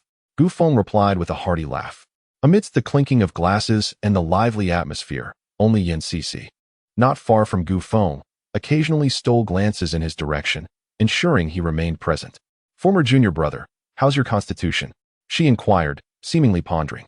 Yes, it's precisely what you think, Gu Feng replied nonchalantly, causing a subtle tremor in her heart. Should you require anything in the future, feel free to seek me out. I firmly believe your life is destined for greatness. After a brief silence, Chu Yohuan altered her demeanor, speaking with earnestness. That sounds splendid. May I borrow some money from you? You certainly appear to be affluent. Gu Feng chuckled in response. Haha, borrowing a person is acceptable, but money is off the table. Chu Yohuan paused momentarily before bursting into exaggerated laughter. Time passed, and the gathering had nearly devoured all the food, leaving the third-floor hall in disarray. Littered with remnants of the feast, Gu Feng stood unsteadily and let out a hiccup. "I'm stepping out for a breather. I'll return to drink you all under the table." "Ha ha ha, hurry back. You may not be a match in a brawl, but in drinking, it's another story," boomed Tuobele, his laughter resonating despite his diminutive stature. As his capacity for alcohol was extraordinary, resembling a bottomless pit, consuming jug after jug without a hint of embarrassment. "Gu Feng, have you overindulged? Let me assist you," Yan Sisi said, springing to her feet as Gu Feng's chair scraped across the floor. This scene elicited knowing smiles from the others. Chu Yuhuan, watching the pair with a knowing look, couldn't resist pinching Yan Sisi's cheek. "If your sister, Yan Yeshua, saw this, she might lose her mind." "Don't worry, your sister will keep it a secret." With Yan Sisi's support, Gu Feng meandered around the third floor. Noticing her unwavering presence, he couldn't help but say, "I'm going to relieve myself. Perhaps you should stay behind." "Relieve yourself? Aren't you supposed to head to the first floor?" "The first floor? What for?" Gu Feng replied, perplexed. He, to pack some food and then retreat." Yan Sisi's eyes sparkled brightly. "Together? What choice do I have? I lack the funds to settle the bill." She muttered, pouting. "Ha ha ha. Come on, I'll share some of the food with you." Gu Feng laughed heartily, pulling Yan Sisi along as they stealthily descended the stairs. The food here was not inexpensive, and Wu Qi and the others were currently strapped for cash. "No worries, isn't Chu Yuhuan around?" As a prominent figure in the inner sect, a few spirit stones are mere trifles for her. As a senior sister, it's only reasonable to treat the junior brothers to a lavish meal. This woman, incessantly calling me former brother, is inadvertently sowing discord. Perhaps it's time to teach her a lesson. He indeed. Chapter 28. A financial setback for Chu Yuhuan.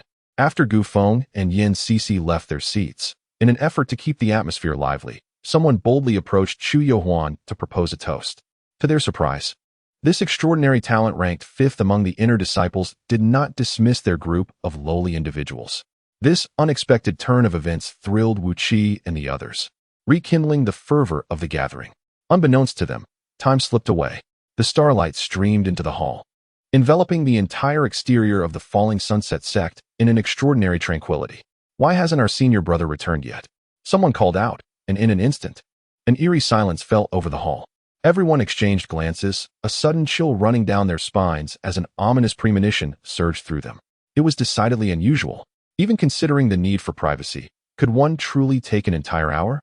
Undeniably, their senior brother was in excellent physical condition, but such a prolonged absence was clearly irrational. "He hasn't run away, has he?" Someone joked. Silence, an exceedingly strange silence. The jest was anything but amusing. The attendees were not fools, and the likelihood of such a scenario was not negligible. In unison, all eyes turned towards the highest ranking and strongest among them, Chu Yuhuan. Her smile faltered, and in a swift motion, she rose only to sit back down slowly. This scoundrel had truly fled. Her pristine fist slammed down on the table, her expression darkening. "Why are you all looking at me? Do you expect me to foot the bill?" She was acutely aware of the expenses at the first tavern. Over 100 people indulging in lavish feasts would undoubtedly cost tens of thousands of spirit stones. Though she held the esteemed position of fifth among the inner disciples and possessed remarkable earning capabilities, her resources had been entirely converted into cultivation materials, leaving her with little actual wealth. 70 to 80,000 spirit stones was no trifling sum. Whether she could produce such an amount was one thing. But even if she could, she would never play the role of the fool. "Senior Sister Chu, we are all out of money," Tuobele lamented, opening his storage bag and presenting it to Chu Yuhuan. Inside, it was barren, cleaner than his own face. "I too have no funds. I was just robbed recently, and the spirit stones being sent from home are still en route. Not only are we broke, but we also owe our senior brother a substantial sum of spirit stones. Senior Sister Chu, please help us settle the bill. Otherwise, we won't be able to leave. Consider it a loan, won't you? We will repay you once the spirit stones arrive from home." All present wore expressions of despair, gazing at Chu Yuhuan with pleading eyes. "This is infuriating." Chu Yuhuan bit down on her crystalline teeth, her beautiful face radiating fury. At this moment, she regretted her decision to mooch off the meal. Now she had done just that, secured a meal, but ensnared herself in an embarrassing situation. As the fifth-ranked inner disciple, to dine on someone else's expense at the outer sect would undoubtedly lead to mockery throughout the falling sunset sect. She had her pride. Cursed Gu Feng. devoid of any sense of limits. May you forever remain a predecessor. Chu Yuhuan's teeth clicked together, her heels forcefully striking the floor as a horde of downtrodden individuals followed her down to the first floor. In the third-floor hall, the abrupt command to settle the bill reverberated in the air, startling the waiter momentarily. Why did the request seem so grim, as if he were demanding a ransom? The cacophony of the abacus clattering only served to heighten Chu Yuhuan's agitation. Hurry up. Finally, the total came to 163,000 low-grade spirit stones. After deducting the leader's share, we require 160,000. At this proclamation, Chu Yuhuan's expression froze, a surge of fury igniting in her eyes. Has the first tavern turned into a band of robbers? 160,000? Why not just go out and steal? Although her time in the outer sect was brief, she frequented this establishment enough to have a basic understanding of its pricing. Even considering the recent inflation, the bill should not exceed 100,000 spirit stones. How could this waiter have calculated a sum of 160,000? What was the difference between this and outright robbery? Senior sister, please temper your anger. I'm just a worker. Venting your frustrations on me is futile. Perhaps sensing her extraordinary demeanor, the waiter offered a wry smile and whispered softly. Before her, he commenced recalculating. Braised deer antler, 688, totaling 12 portions. Roasted deer meatballs, 799, totaling 18 portions. The waiter proceeded at a deliberate pace, ensuring Chu Yuhuan could clearly observe the calculations. Her demeanor softened considerably as the prices of the dishes appeared reasonable. Once all items were tallied, she crossed her arms, adopting an expression that challenged him to justify the outrageous sum of 160,000 spirit stones. The waiter continued. A man and woman dining with you took away over 1,000 portions of various foods upon their departure, which amounted to 80,000 spirit stones. Adding the previous total of 83,000 brings us to 163,000. With that, a collective gasp escaped the lips of all present, including Chu Yuhuan, as they struggled to suppress their incredulity. This fellow was truly absurd. Not only did he dine without paying, but he also had the audacity to take home an enormous quantity of food. Though she could manage 80,000 spirit stones, 160,000 was simply beyond her means. The waiter gazed expectantly at her, with Wu Qi and others behind him sharing the same hopeful look, causing the seasoned Chu Yuhuan to feel her cheeks flush with embarrassment. Abruptly, she turned and scolded the crowd. What are you all standing around for? Hindering the proprietor from conducting business? Show some awareness and wait outside. At her words, the group recoiled, dispersing hastily. Once they were out of earshot, Chu Yuhuan forced a charming smile and said, Dear waiter, wouldn't it be possible to offer a little discount? Despite her beauty, the waiter remained resolute in his rejection. After all, he was merely a worker and not the owner of the establishment. Ultimately, with a darkened expression, Chu Yuhuan retrieved 100,000 spirit stones and pledged several valuable items as collateral, barely managing to settle the bill. Upon exiting the tavern, she ignored Wu Qi and the others, storming off in a huff towards the main headquarters of the Su Nu sect. Listen up. Tomorrow, go find that scoundrel Gu Feng and demand the debt. The abrupt and disjointed command left the members of the Su Nu sect momentarily bewildered. That scoundrel, having feasted halfway, fled without a trace, leaving behind a cadre of impoverished rascals, each devoid of even a single spirit stone. I was left to bear the burden of a staggering 160,000 in dining expenses. This amount must be returned to me. Observing Chu Yuhuan's fierce expression, the other female cultivators were invigorated. Upon learning the details, laughter erupted among them. Truly, he is worthy of being the former junior disciple. Such behavior is undeniably characteristic of a perennial predecessor. No one could endure it. What a pitiful display, dining and then absconding. It is likely only he could commit such an act. Moreover, he even brought takeout, with over 1,000 portions. What a lack of conscience. Master, perhaps we should consider this sum as a form of maintenance fee, allowing him to come and serve us. However, the protagonist of this incident had just returned to his humble abode, barely finding time to recline, when Elder Lu summoned him forth. Chapter 29. The Free and Potent Martial Arts. During this period, it is advisable to minimize outdoor excursions. Elder Lu did not reprimand Gu Feng for the altercation with Qiu Zhe during the day. Rather, he opened with this remark. Should one refrain from venturing beyond the threshold? Or should one remain within the confines of the courtyard? With a smile, Gu Feng inquired, respectfully presenting a storage pouch. Does this elder lack your meager spirit stones? You underestimate the outer sect too much. Do you believe yourself invincible among them? Elder Lu chided with a grin. Is it not so? You might only be deemed invincible among the outer sect's physical cultivation realm, while the truly formidable practitioners are honing their skills on Li Mountain, where some have ascended to the postnatal realm. As he spoke, Elder Lu gestured toward the window, indicating a distant peak. This mountain towered majestically, piercing the clouds, with faintly discernible runes swirling at its summit. The entire Li Mountain is inscribed with over 100,000 runes, woven together to form a superlative spirit-gathering array. It accumulates the spiritual energy of the outer sect, providing sustenance for those disciples striving to break through to the Qi-gathering realm. As Elder Lu's words resonated, Gu Feng began to grasp the competitive landscape of the outer sect. Transitioning from the outer to the inner sect is akin to sifting through sand. The competition is exceptionally fierce.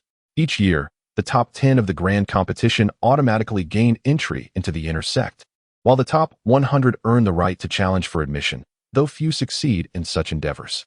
This implies that among the hundreds of thousands of outer sect disciples, merely a handful, at most a dozen, enter the inner sect each year, a competition far more brutal than the college entrance examinations of my past life. Truly a 1 in 10,000 chance.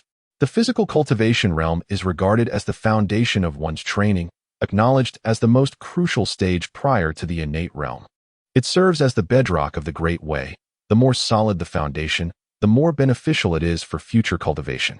Many practitioners within the outer sect are poised to break through to the Qi-gathering realm at any moment, yet they steadfastly choose to suppress their progress, striving to enhance their physical prowess so that when they finally achieve that breakthrough, they can maximize the expansion of their dantian. Elder Lu, does a stronger physique indeed lead to a larger dantian upon breaking through to the Qi-gathering realm, thus enhancing combat strength among peers at the same stage? Gu Feng inquired with excitement, his physical strength already remarkable, yet he had yet to break through to the Qi-gathering realm. One could only imagine how terrifying his power would become upon achieving that state. Simultaneously, he comprehended Elder Lu's intent in seeking him out for this conversation, to encourage him to remain humble and not to assume invincibility. For there are those at higher levels yet to contend with. Prepare yourself mentally for Qiu Zhe's schemes against you. Within the outer sect, he will not overstep his bounds. But beyond its confines, I cannot guarantee your safety. Indeed, as a solitary individual, I fear not their underhanded tactics. As for the outer sect, I shall confront them the moment they arrive. As he spoke, Gu Feng exuded a bold confidence, his eyes sharp as daggers. What grandiose claims. Allow me to test your current strength. Elder Lu chuckled heartily, stroking his beard, his thoughts turning to assess the power of the Wanjie Dao body. Very well. Gu Feng nodded and rose to his feet, eager to discern the extent of his physical strength. I shall suppress my realm to that of the Qi-gathering stage, so that we may have a more intuitive experience. Elder Lu adopted an air of ethereal grace, standing with his hands clasped behind him, awaiting Gu Feng's strike. With a sudden burst, Gu Feng inhaled deeply, channeling all his strength into his right arm. He twisted his waist, unleashing his extraordinary power without reservation as he delivered a heavy blow to Elder Lu's chest, eliciting a muffled groan. Elder Lu remained still, though a fleeting expression of pain crossed his features. Elder Lu, how does my punch measure up against a Qi-gathering realm cultivator? Gu Feng inquired excitedly. Just so. You still underestimate the Qi-gathering realm cultivators of the Falling Sunset sect, Elder Lu replied in a deep tone. Indeed, it appears I must continue my training. Gu Feng nodded in agreement. Elder Lu slowly turned, facing away from Gu Feng, his face suddenly flushed and contorted in discomfort as he waved his hand towards Gu Feng. You may return for now. Tomorrow, find a time to visit the outer sect's martial arts hall to select a combat technique. Your battle awareness is commendable, yet your method of exerting energy is flawed. Relying solely on brute strength will not suffice against Qi-gathering realm cultivators. Once Gu Feng departed, Elder Lu abruptly turned, crouching on the ground and rubbing his chest. This young man, without even reaching the limits of the body refinement realm, has already exceeded 100,000 pounds of strength. The myriad tribulation body is indeed terrifying. He nearly knocked me out. The following morning, as dawn broke, Gu Feng exited his small courtyard and arrived at the entrance of the martial arts hall. What a coincidence. Are you all here to select a combat technique as well? As Wu Qi and the others saw Gu Feng approaching with a smile, their expressions darkened instantly. By the way, who ended up paying for the meal last night? Was it Chu Yohuan? I knew she must have money on her. Gu Feng continued. Don't wear such gloomy faces. Let her treat us. It would be quite impressive to say so. If it weren't for me, would you have this opportunity? Gu Feng enthusiastically draped his arm around Zhao Yuan and the others, but noticing their persistent frowns, his expression soured. Do you think I'm taking advantage of you? No, then why the long faces? The martial arts hall permits entry for only 1 hour, and we are contemplating how to choose, they replied. Oh. Gu Feng nodded in satisfaction. I intended to treat everyone last night, but with senior sister Chu present, it wouldn't have been appropriate for me to do so. I will make it up later. Upon hearing this, Wu Qi and the others were taken aback, their mouths twitching slightly. Proposing to dine together was implicitly understood as an invitation to treat. Even if it wasn't a treat, one shouldn't take over 1,000 takeout meals, which was rather inconsiderate. As a result, they were scolded by Chu Yohuan for quite some time. Considering his efforts for us yesterday, let us overlook this matter. After all, the real fool was Chu Yohuan. In the end, they still enjoyed a free meal. The group then entered the martial arts hall. Each outer sect disciple is granted 1 opportunity to exchange spirit stones for combat techniques. Thereafter, they must use outer sect points to acquire additional techniques.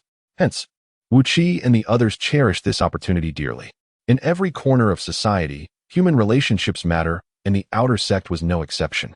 They approached the elder on duty, silently retrieving a storage pouch filled with spirit stones. Gu Feng's eyes sparkled with excitement as he swiftly dashed to the front, seizing their storage bags with remarkable speed. Esteemed elder, this is a token of appreciation from my brothers and me. I hope you will graciously accept it. The expressions of Wu Qi and the others darkened once again. This rascal was truly outrageous. Unwilling to part with even a single spirit stone for such a crucial martial arts selection, and even more absurdly, brazenly appropriating their spirit stones as if they were his own. Fortunately, he prefaced his claim with my brothers and I, avoiding outright selfishness. The elder across from him was equally taken aback, having never encountered a disciple with such audacity. However, as an elder, he found it beneath him to argue with a mere outer sect disciple. State your specialties, and I shall offer you some guidance. The elder on duty declared, collecting the storage bags with a smile. I excel in leg techniques, and wish to select a related martial art. I wield a sword, so swordsmanship would be most fitting. The spear is the king of all weapons, exuding majesty and might. Everyone eagerly voiced their desires, and when it was Gu Feng's turn, he simply chuckled, scratching his head in embarrassment. Are there any inexpensive options? Ideally, free yet powerful martial arts? None. The elder's smile froze in place, his tone growing decidedly unfriendly. You get what you pay for, quality comes at a price. You desire formidable martial arts without spending a dime? Such a notion is preposterous. Introduce me to this ideal. Gu Feng muttered in disappointment. Such a simple request, yet there is nothing available? This martial arts hall leaves much to be desired.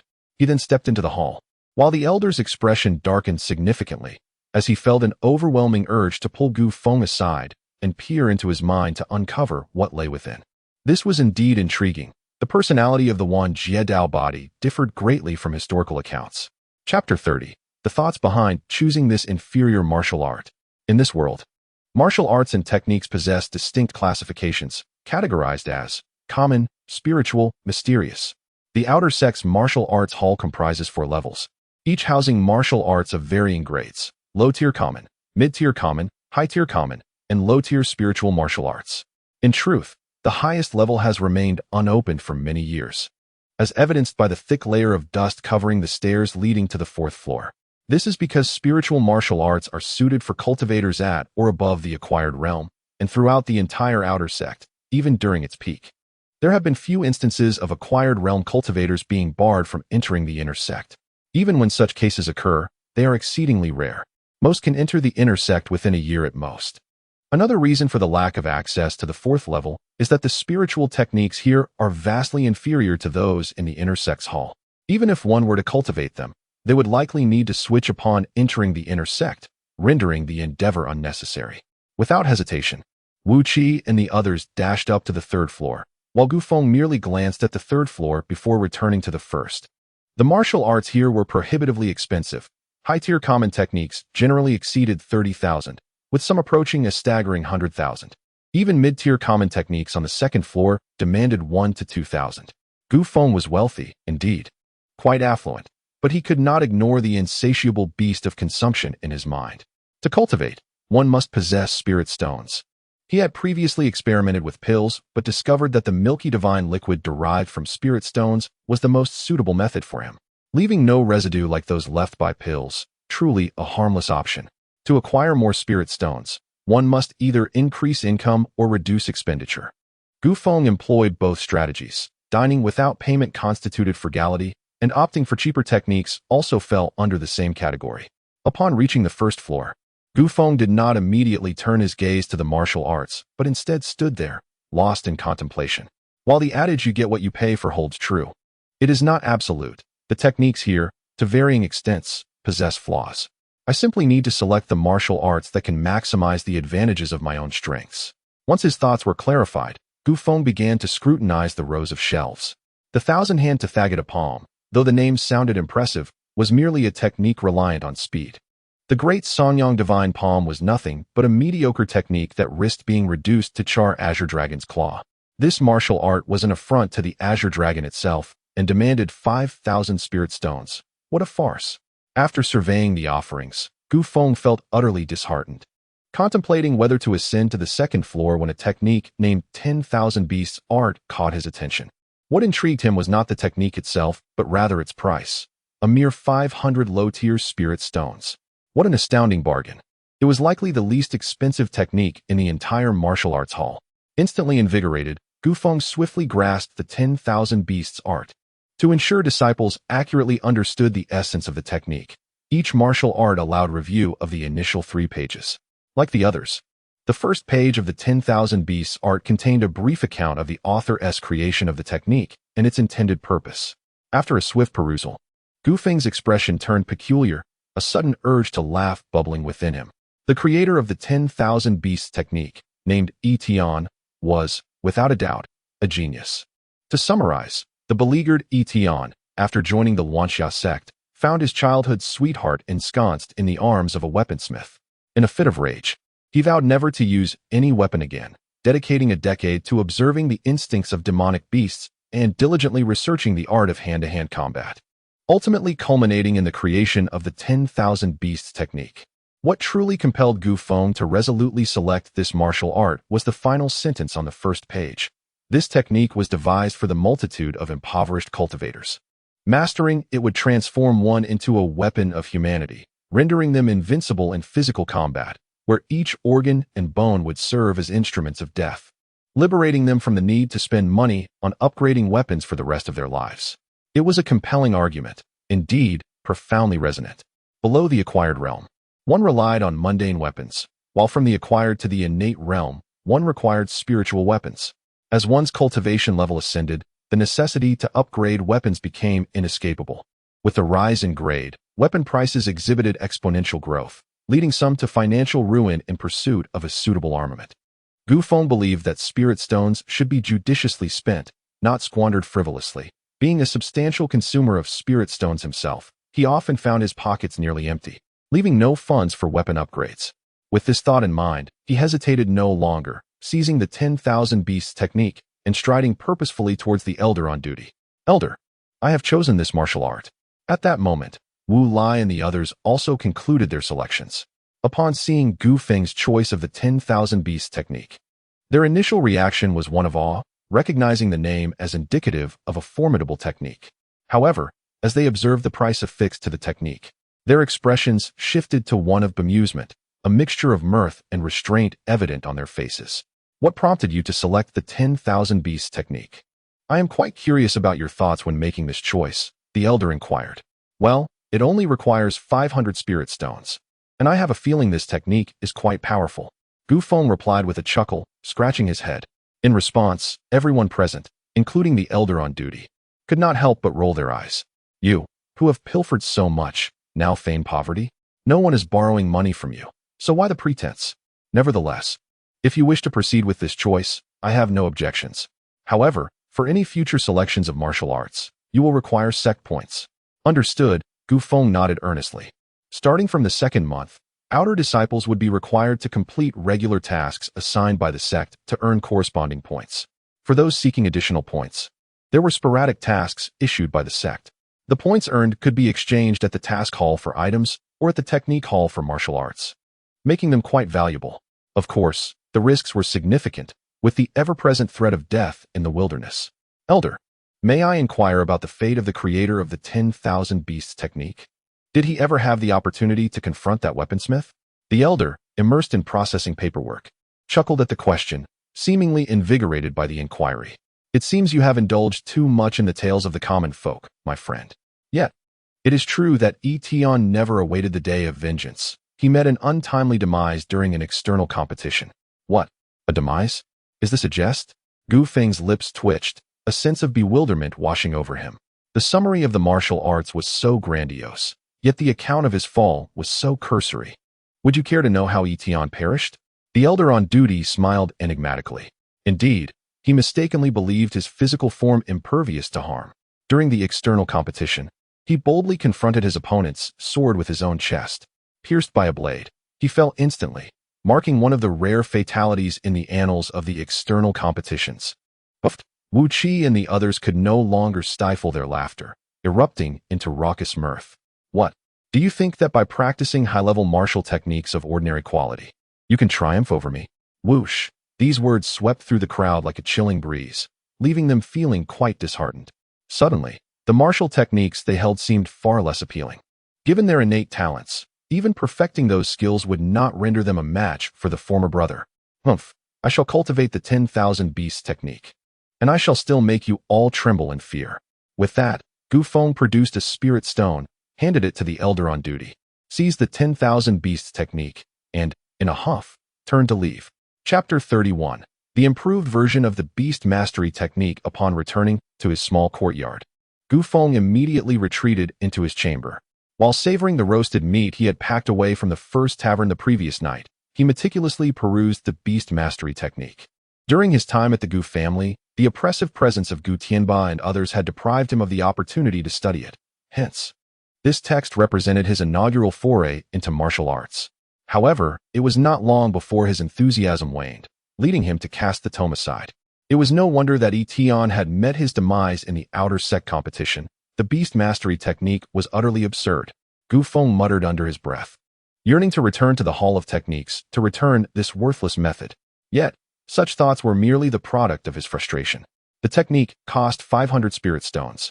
After all, one could not expect too much. Ultimately, having invested his resources, Gu Feng steeled himself to finish reading it.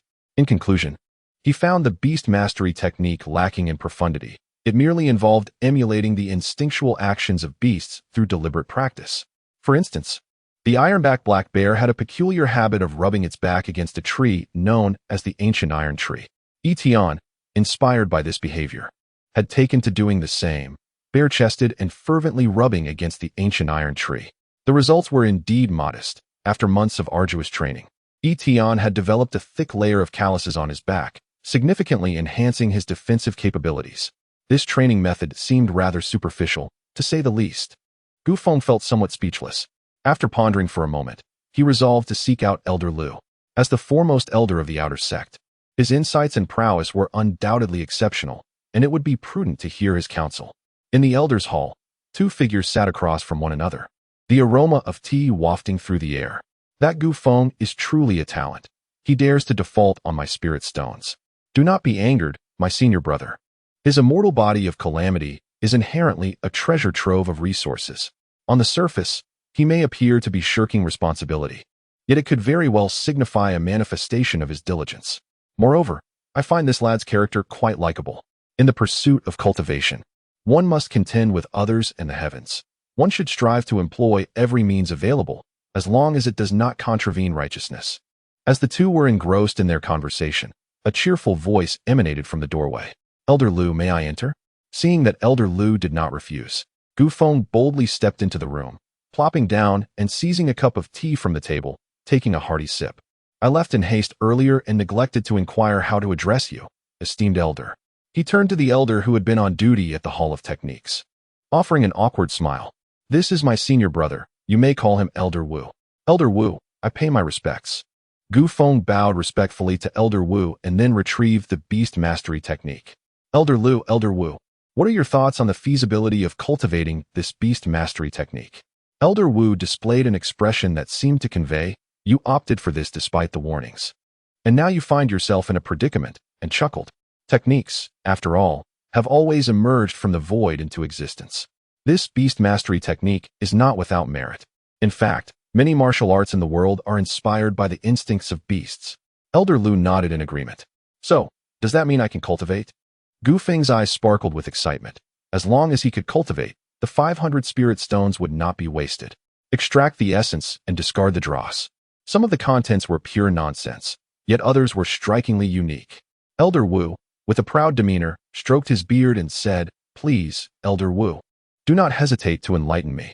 As he spoke, Gu Feng produced a handful of spirit stones and placed them in Elder Wu's hand. The latter was taken aback, then chuckled incredulously. "Do you think I am like you, easily swayed by money?" Elder Wu, with an ethereal presence, clearly was not an ordinary person. Were it not for Elder Lu stating that you are his senior, I would have thought you were his master. Upon hearing this, Elder Lu's expression darkened, while Elder Wu burst into hearty laughter, relishing the moment. "Let me guide you." Initially, only Elder Wu provided guidance, but soon Elder Lu joined in. The two meticulously studied the 10,000 beasts technique, eliminating nonsensical portions, making reasonable revisions, and adding their personal insights. By midnight, a rejuvenated 10,000 beasts technique lay before Gu Feng. Even without having practiced any formal martial arts, he understood that the revised version equaled any high-level martial art of the mundane realm. "I will forever remember the immense kindness of both elders." Gu Feng rose respectfully and bowed deeply to the two elders. To be fair, he had not formed a deep bond with either Elder Lu or Elder Wu. Yet they imparted their wisdom unreservedly, earning his utmost respect. "You brat, spare us the formalities. Not swindling us is already a blessing." Elder Wu chuckled heartily, genuinely fond of this somewhat unruly yet determined young man. Elder Lu, standing beside him, also wore a satisfied smile. This rare sense of camaraderie brought him comfort. "You must be hungry, esteemed elders. Allow me to treat you to a meal." Saying this, before their astonished gazes, he retrieved a large assortment of food from his storage bag. "Is this what you swindled from Chu Yohuan last night?" "I merely packed a few extra things. And here is some spirit wine. Shall we share a drink?" Gu Feng, as if performing a magic trick, produced spirit wine and cups from his storage bag. I truly do not know what to say to you." Elder Lu lightly tapped Gu Feng's forehead, smiling benevolently. "I hope Chu Yohuan won't come looking for trouble with me. With someone else, it might be possible, but that girl wouldn't go that far. Please, do not swindle her again. Though she appears glamorous, her life is not easy." Elder Lu's expression turned serious. "Oh," Gu Feng replied solemnly. Under the moonlight, three figures shared laughter intermittently. The following day, at dawn, Gu Feng stepped out of the small courtyard and made his way to the outer gate's spirit beast garden. With the guidance of Elders Wu and Lu, he now understood the direction for cultivating the 10,000 beasts technique. The spirit beast garden was generally off-limits to most, but with Elder Lu's order, he was granted entry. You were introduced by old Lu. Here, one can freely observe the spirit beasts, among which a few formidable creatures warrant attention. The elder in charge of the spirit beast sanctuary briefly conveyed some instructions before departing. Gu Feng first observed the demon tiger, followed by the elk and the demon wolf. When he approached the spirit snake, an unprecedented feeling of revulsion, tinged with a hint of fear, surged within him. Despite having lived 2 lifetimes, he could not comprehend why humans are inherently afraid of snakes. Is it their repulsiveness? He dismissed the thought with a curl of his lip and moved to another side. For 3 consecutive days, Gu Feng lingered in the spirit beast sanctuary, gnawing on roasted meat whenever hunger struck, then returning to his observations. Gradually, a semblance of understanding began to take shape in his mind, and his body started to move in tandem. The images of adversaries materialized in his thoughts. Confronting these fictional foes, he transformed into an enraged beast, sometimes charging like a lion descending the mountain, at other times leaping like a deer or swooping like a falcon. Grasping, tearing, shredding, biting, striking, hammering, his hands, feet, elbows, knees, shoulders, and even his head and teeth became weapons, with every bone in his body mobilizing to maximize its potential. He practiced tirelessly, the days slipping by unnoticed like the ebb and flow of the tides. With each repetition, he grew more adept, as if this technique, the 10,000 beasts formula, had been tailor-made for him, showcasing his remarkable physical prowess. His movements became extraordinarily agile, and his perception sharpened significantly. In a corner of the spirit beast sanctuary, the sounds of explosive energy echoed continuously, akin to the tumultuous waves of the ocean, powerful and resonant. While he immersed himself in his training, Wu Qi and others frantically searched for Gu Feng outside the sect. He should be in the spirit beast sanctuary. Let us go there to find him, Yan Cixi remarked, her brow furrowed with unmistakable concern. Chapter 32. Threatening Gu Feng with the Gu family's progeny. Xiao Zhe is truly talented. Hiss hiss in a corner of the spirit herb garden. Two large serpents, one green and one red, flicked their crimson tongues, their eyes fixated upon Gu Feng, radiating a ghostly light. Xiao Qing, Xiao Bai, you may attack together. Here, most spirit beasts resided in the Qi induction realm, and Xiao Qing and Xiao Bai were two spirit serpents of the second level in this realm. Having mastered the 10,000 beasts technique, Gu Feng utilized them as his sparring partners. The speed of Xiao Qing and Xiao Bai's attacks was formidable, their fangs menacingly terrifying. Gu Feng moved like an enraged beast, sometimes akin to a lion descending a mountain, other times like a wolf leaping forth, or a deer bounding, even resembling a hawk diving from the skies. He utilized every part of his body, hands, feet, elbows, knees, shoulders, even his head and teeth, as weapons. Every bone in his body moving in unison to maximize their function. Before long, both spirit serpents lay defeated, their bodies quivering slightly as they gazed with dimming eyes at the human before them, emitting a low whimper. They could not fathom why, amidst so many spirit beasts, this human chose to practice exclusively on them, suffering a relentless beating nearly every day. Go on, we shall continue tomorrow. Gu Feng laughed heartily, revealing 2 rows of bright white teeth. For reasons unknown, he derived great pleasure from tormenting these 2 spirit serpents. In recent days, under the guidance of elders Lu and Wu, he had refined the 10,000 beasts technique by integrating it with the vulnerabilities of human joints, thereby upgrading his martial skills. His practical combat abilities had improved at least 2-fold since entering the spirit beast garden, with remarkable advancements in his control and distribution of power. Should he encounter the over 30 practitioners of the 9th level of body refinement, led by Xiao Zhe again, he was confident he could defeat them all within a quarter of an incense stick's burning time. After a brief respite and a few bites of beast meat, Gu Feng prepared to delve into his training once more. At that moment, the elder responsible for guarding the spirit beast garden approached him at a leisurely pace. Young man, you have inflicted quite a bit of harm on the only 2 spirit serpents in my garden.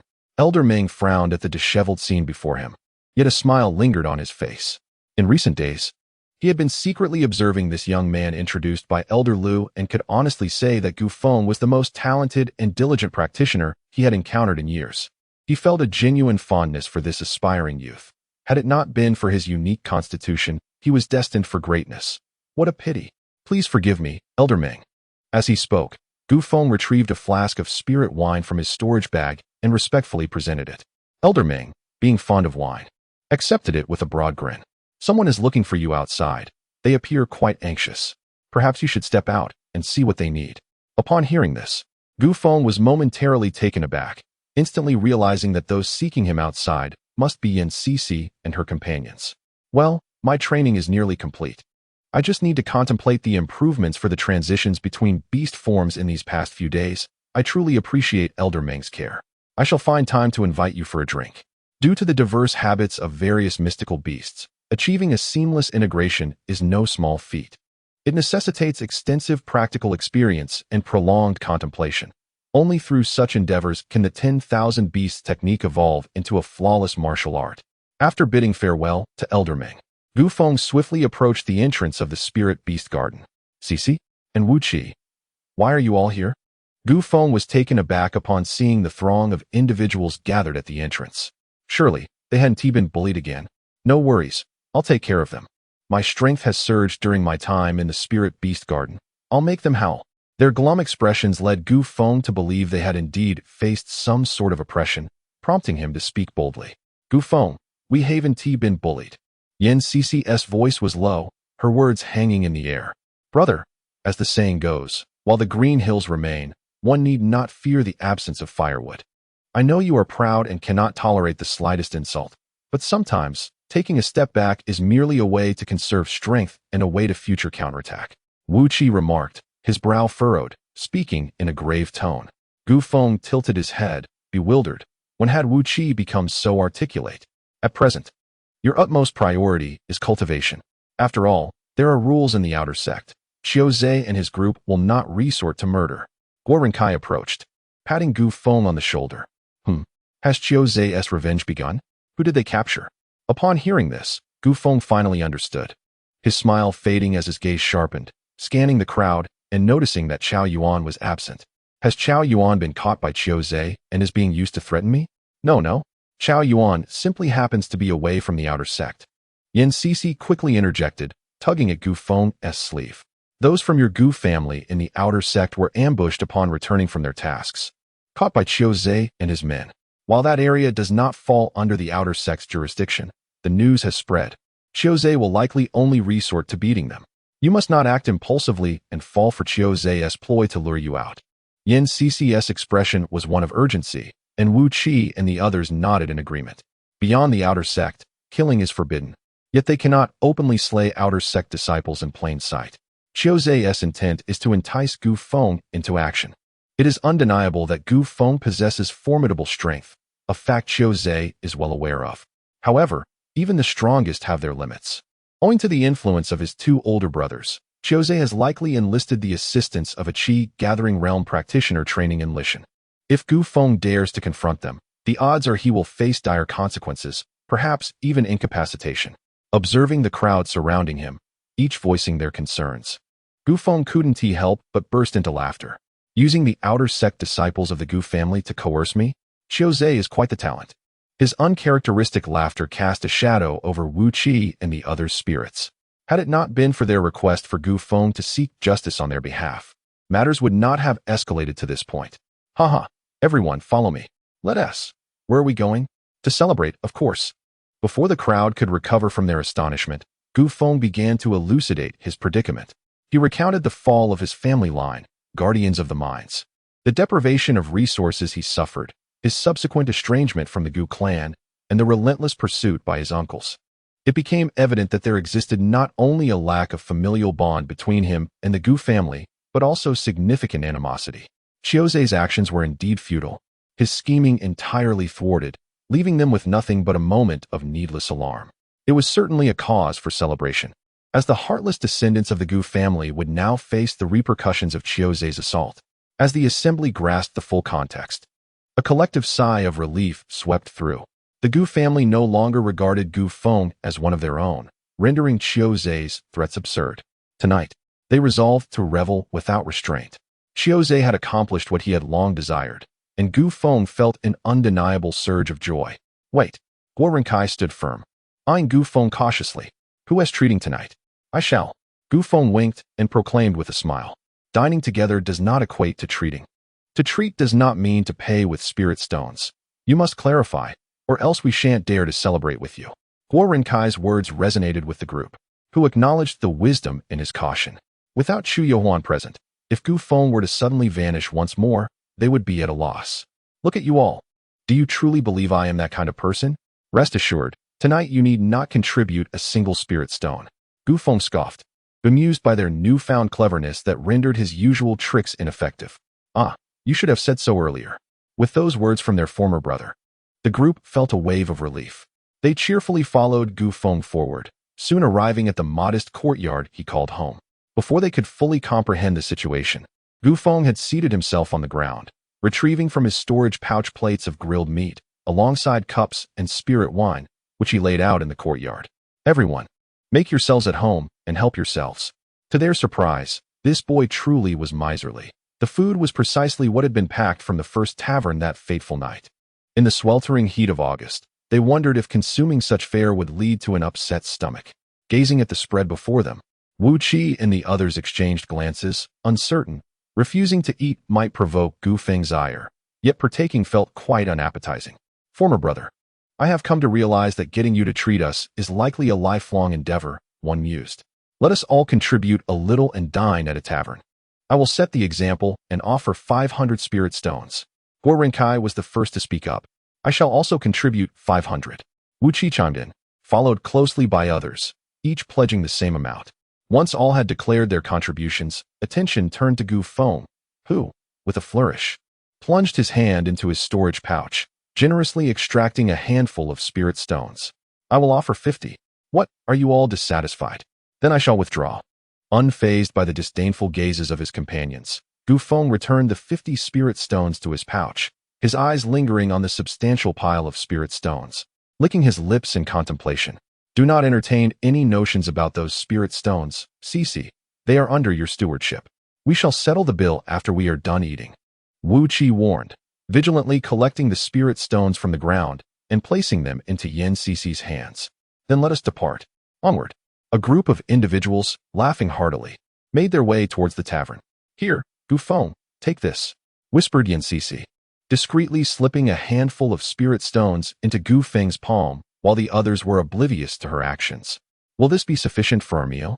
Gu Feng inquired softly. Absolutely. I have chosen a modest tavern and will keep a close eye on the total cost. Who knows, we might even have some left over. Yin Cici replied in hushed tones. Unbeknownst to her, she did not comprehend Gu Feng's fondness for spirit stones. She merely thought that since he cherished them, she would offer him some. Chapter 33. Those who insult my parents shall die. Hee, Gu Feng, you are quite mischievous. Substituting food packed days ago from the first tavern for fresh fare. Ha, they are all in such a drunken stupor. It matters not what they consume. As if no one would notice. Are you truly lacking in spirit stones? It's never enough, Gu Feng replied with a furrowed brow. She, do you know what earns money the fastest? While frugality is one aspect, it is even more crucial to generate income. In the interludes of his recent cultivation, Gu Feng often pondered the matter of earning money, a concern more pressing than even the training of martial skills, as it directly impacted his future prospects. Besides robbery, I suppose alchemists and artifact craftsmen are the most lucrative, right? Yin Shishi responded without hesitation. Alchemist? Aren't you one yourself, Shishi? How goes your studies? Can you teach me?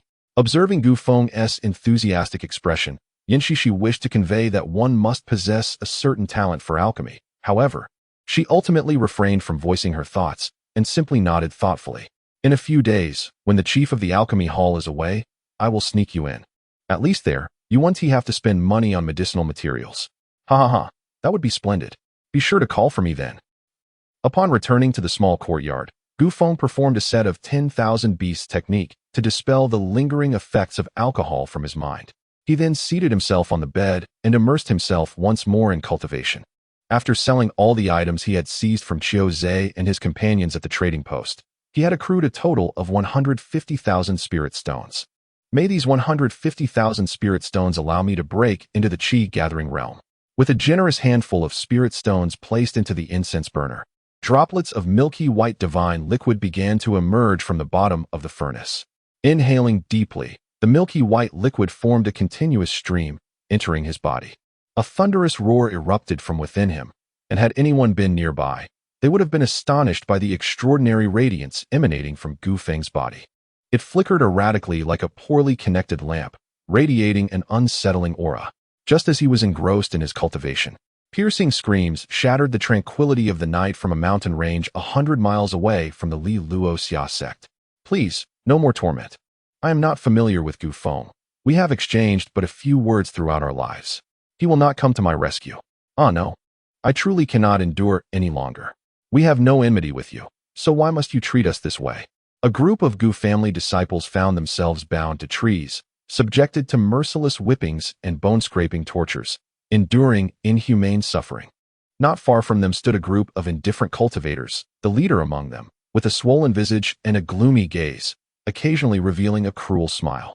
He bore a name that commanded respect, one of the three prodigies of the Qiu clan, Zhou.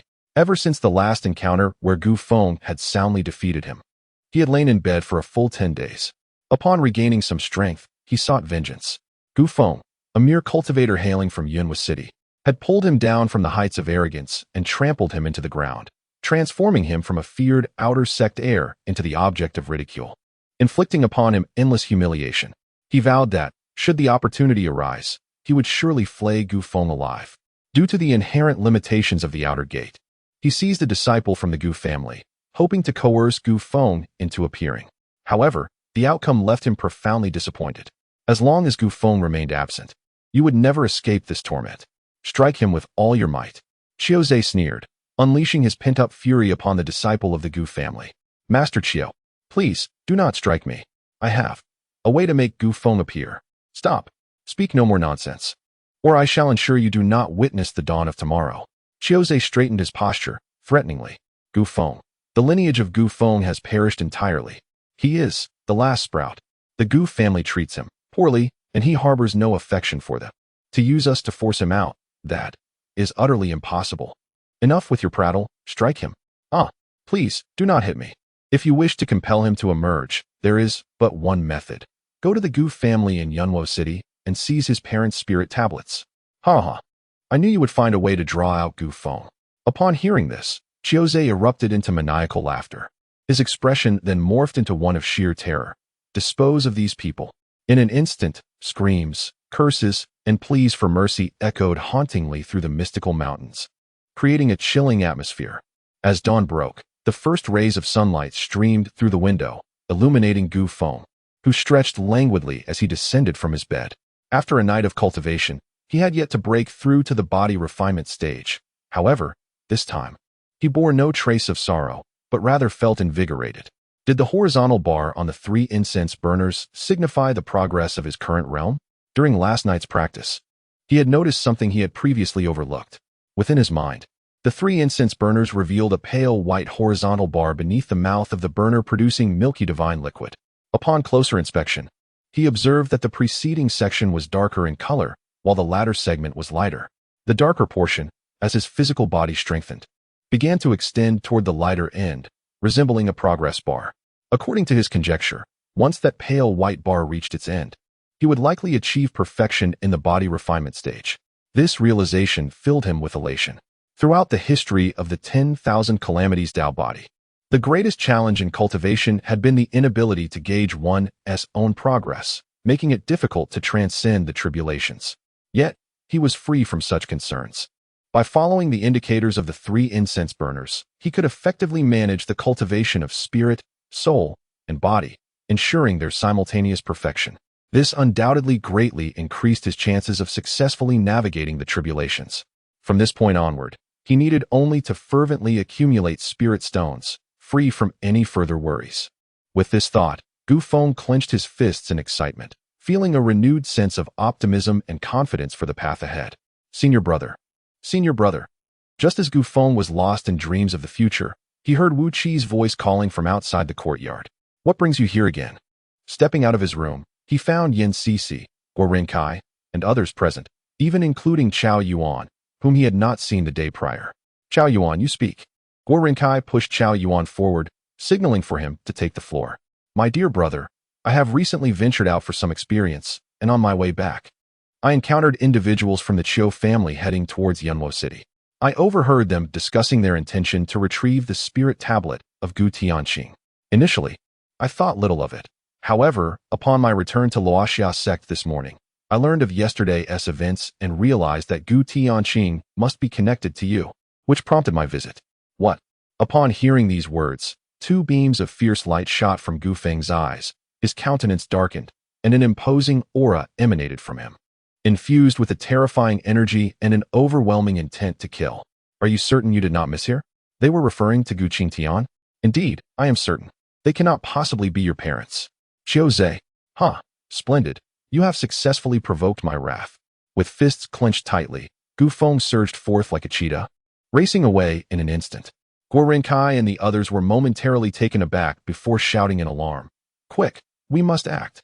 As Gu Feng sprinted at high speed, he arrived at the entrance of the outer sect just in time to witness a cultivator handing a package to an outer sect disciple, who happened to be one of Zhou's subordinates. What audacity! With a piercing gaze, Gu Feng unleashed a thunderous shout. And the moment the outer disciple stepped into the sect, his hand shot out like lightning. Crack! The arm of the adversary snapped in response. Gu Feng seized the package, opened it, and was seized by a tremor of rage upon discovering that it contained his parents' spirit tablets. Those who dishonor my parents shall face death. With a powerful fist, he struck the opponent's head, which burst open like a watermelon, crimson mingling with white splattering everywhere. In an instant, a headless corpse lay at the entrance of the outer sect. Zhou, you seek death. After placing his parents' spirit tablets into his storage bag, he let out a low growl before dashing away. The disciples responsible for guarding the outer sect, along with the incoming crowd, were left dumbfounded by this sudden turn of events, standing like statues, instinctively sensing that something monumental was about to unfold within the outer sect. The arriving Yin Cece and others, upon witnessing the twitching headless body on the ground, were equally astonished. Gu Feng has committed murder in the outer sect. This is disastrous. We are truly in for a calamity. Chapter 34. Afraid of being beaten to death? Too scared to come out? Gu Feng dashed forward. Swiftly arriving at the residential area of the outer disciples, his countenance suffused with a fierce aura that left those nearby trembling with trepidation. "Jose, come out!" His voice boomed like thunder, resonating throughout the entire region. Upon hearing this, all eyes turned in astonishment towards the tall figure. For a moment, it seemed as though they were experiencing an auditory hallucination. Jose, universally acknowledged as the foremost young master of the outer sect, held an unparalleled status since the very day he entered, with his second brother ranked 43rd on the inner sect's prodigy list and his elder brother 8th. He was collectively revered as one of the 3 outstanding talents of the Zhou family, which was one of the most prominent clans in Yun County, even commanding respect from the county prince. He possessed both the qualifications and the audacity to reign supreme in the outer sect of Luoxia sect. Wherever he went, people would retreat, too fearful to meet his gaze, lest they provoke his ire. The sight of someone audaciously demanding his presence, as was the case today, was utterly inconceivable. Could this be Gu Feng, the newly minted outer disciple referred to as the former brother? It could not be anyone else. He was the only one bold enough to summon Jose in such a manner. What could have transpired to incite such fury? As the crowd speculated and whispered, an unexpected voice broke through. Someone is rampaging in the outer sect. What? This revelation was even more shocking than Gu Feng's demand for Jose to come out. The outer sect of Luoxia sect encouraged competition among its members, permitting acts of robbery, assault, and even the crippling of opponents. However, there was one cardinal rule. Killing was absolutely forbidden. Should one, emboldened by their extraordinary talents, violate this decree, they would face severe retribution from the sect. The lightest punishment being the forfeiture of their cultivation and expulsion from the sect, while the most severe could lead to immediate execution. Not even the top disciple was exempt from this rule, who, with such audacity, dared to commit murder within the outer sect. It was none other than the former brother. What had Jose done to provoke such wrath from the former brother, leading him to disregard the sanctity of life? Rumor had it that Jose had dispatched someone to Gu Feng's ancestral home, seizing the spiritual tablets of his parents, only to be encountered by Gu Feng in a fit of rage, resulting in the death of that disciple. Though the conflict among disciples typically remained confined to their ranks, Jose's shameless act of stealing another's parental tablets was indeed reprehensible. However, the sect's regulations could not be broken. The former brother had acted irrationally. Even if he sought vengeance, he should have discreetly awaited an opportunity to strike outside the sect. Just as a brave soul dared to confront Jose, it seemed he was swiftly marching towards his own demise. While there were reasons behind his actions, outright killing was unlikely. Yet, the forfeiture of his cultivation and expulsion from the sect were inevitable. Upon learning the ins and outs of the situation, the crowd simultaneously cursed Jose's shamelessness while silently lamenting for Gu Feng. Ever since Gu Feng had soundly beaten Jose, the young master of the outer sect had remained subdued for over 10 days. Many cultivators within the outer sect hailed from modest backgrounds and had similarly suffered under Jose's oppression. Gu Feng had avenged them. Outwardly, they remained composed. Yet internally, they harbored deep gratitude towards him. The elders of the sect had mobilized. Some friends of his late brother were also rallying support, attempting to exert public pressure on the sect. It was a challenging situation. Years ago, when the first outer disciple resorted to violence, it was for a reason, and he too had been stripped of his cultivation and expelled from the sect. One could understand the sect's intent. If they were to compromise their rules for an isolated incident, it would inevitably invite future exploitation. An increasing number of disciples congregated toward the epicenter of the storm. Gu Feng, situated at the very heart of the maelstrom, displayed neither joy nor sorrow as he called out once more, "Jose, come out." A disdainful snort echoed in response, and Jose, accompanied by a retinue, approached the entrance of the living quarters, locking eyes with Gu Feng from a distance. "What is the matter? Afraid that once you step outside the forbidden combat zone, I will leave you in ruins?" Gu Feng cast a contemptuous glance at him, as if regarding refuse, a wave of disdain surging forth. Jose, recognizing Gu Feng's underlying intent, felt a surge of rage. Gu Feng's prowess still instilled fear in him. The group behind him possessed only the highest cultivation of the 9th level of body refinement, many of whom were still nursing injuries. Under such circumstances, he could not dare to venture beyond the confines of their quarters. Gu Feng, you, who have grievously violated the sect's precepts and are on the brink of having your cultivation revoked and being cast out of the Falling Sunset sect. What audacity do you possess to shout here? Coward, was all Gu Feng replied with a mere 2 words.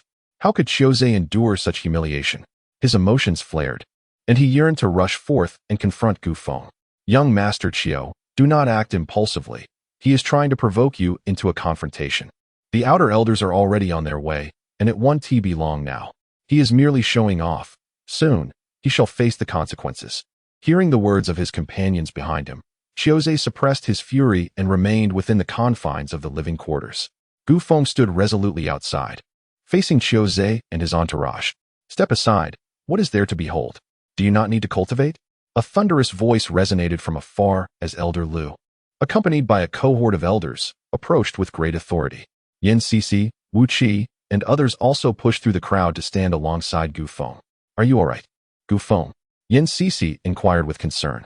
Guo Renkai and the others wore grave expressions, remaining silent. Gu Feng had acted too impulsively. There were myriad ways to kill, ambush in the wild, or ascend the Fengyan platform. Yet he had chosen the most foolish method. Undeniably, killing on the spot provided a thrill, but this was the Falling Sunset sect. The sect adhered to rules. How could someone as astute as Gu Feng, even cunningly so, be so foolish? Now, it was too late for regrets. He had always been a solitary figure without support. If he were to be stripped of his cultivation and expelled from the Falling Sunset sect, what would his future hold? Their hearts were heavy. And how could Elder Lu and his companions feel any differently? Among them were Elder Meng from the Spirit Beast Garden, Elder Wu from the Scripture Hall, and many other elders who held favorable views of Gu Feng. Under their protection, as long as one does not commit the most heinous of sins, one may turn a blind eye. However, Gu Feng, you killed the outer sect disciple Ji Nin just a mere incense stick ago. Do you have anything to say? As the first elder of the outer sect, one must uphold justice. If not for the multitude of witnesses present, he would have wished to cover this up. Yet, it is no longer feasible. Everything stated is true. That individual was indeed slain by my hand. Alas, upon these words escaping his lips, sighs echoed from every corner. Elder Lu's heart plummeted. How he wished Gu Feng would find an excuse to allow him to intervene. The elders behind him frowned, shaking their heads incessantly. Gu Feng's fate was already sealed, at most. Elder Lu could leave him a glimmer of hope when his powers were stripped away, granting him a chance to rise again. But the presence of Zhou made any leniency impossible. Ha, did you hear that? Gu Feng has confessed to murder. He has violated the most stringent commandments of the Luoxiazong outer sect. Quickly, swiftly, execute him. No, killing him would be too merciful. Strip him of his cultivation, expel him from the Luoxiazong, and condemn him to a wretched life as a stray dog. Ha. Zhou's expression was deranged as he laughed maniacally, his mind racing with countless torturous methods, eagerly awaiting the moment Gu Feng's powers were obliterated and he was cast out from the sect. The lackeys behind him wore cruel grins, their faces twisted in malice. Since you have confessed, by the rules of the Luoxiazong outer sect, you shall face the utmost penalty for your crime. Given the circumstances, I, as elder, hereby decree the following punishment. Your cultivation shall be abolished, and you shall be expelled from the sect. Do you have any objections? Elder Lu's tone was heavy, laced with a profound sadness. Elder Lu, Zhou had seized Gu Feng's parents' spiritual tablets, driving him into a rage that led to this grievous error. Yin Cixi wept uncontrollably. Indeed, while Gu Feng violated the sect's ironclad laws, did Zhou not also transgress the rule that forbids retribution upon family members? We do not wish for Zhou to be punished. We merely implore the elders to mitigate some of Gu Feng's culpability. Wu Qi and others echoed their pleas for Gu Feng's clemency. Elder Lu, Gu Feng's transgression is understandable. Which of us here could maintain composure in such a situation? Tuobo stepped forward to speak in Gu Feng's defense. The former junior brother still owes our sect master spiritual stones. He cannot die, nor can his powers be stripped. I, representing the Su Nu sect, dare to beseech Elder Lu for leniency. The female cultivators of the Su Nu sect also spoke out boldly. Indeed, as children, if one dares to draw a blade in such circumstances, They are unworthy of being called a child at all. We beseech the elders for compassion. We beseech the elders for compassion. An increasing number of disciples began to advocate for Gu Feng, their voices rising to a deafening chorus, reverberating above the outer sect of Luoxiazong. Silence. You rascals, be silent. The rules of the sect are absolute. I, Zhou, acknowledge my wrongdoing and am willing to accept punishment. Gu Feng must do the same. A group of cultivators led by Zhou began to shout loudly in unison. Silence. Elder Wu of the Law Hall took a deep breath, raising his voice to quell the uproar. Gazing at the thunderous applause reverberating through the crowd, Elder Lu felt for the first time the exquisite joy of overseeing the outer sect. His emotions ebbed and flowed, stirring within him a sense of profound reflection. Oh, to flout the rules is to invite chaos. Should I spare Gu Feng today due to the pleas of the masses, tomorrow may herald the rise of another, a third, or even countless others like him. Today, his cultivation must be abolished. A young cultivator clad in the attire of an inner sect disciple approached with measured steps. Brother, you have arrived. Upon seeing the newcomer, Zhou erupted in excitement. The visitor was none other than Zhou Tian, one of the illustrious Zhou family's 3 talents.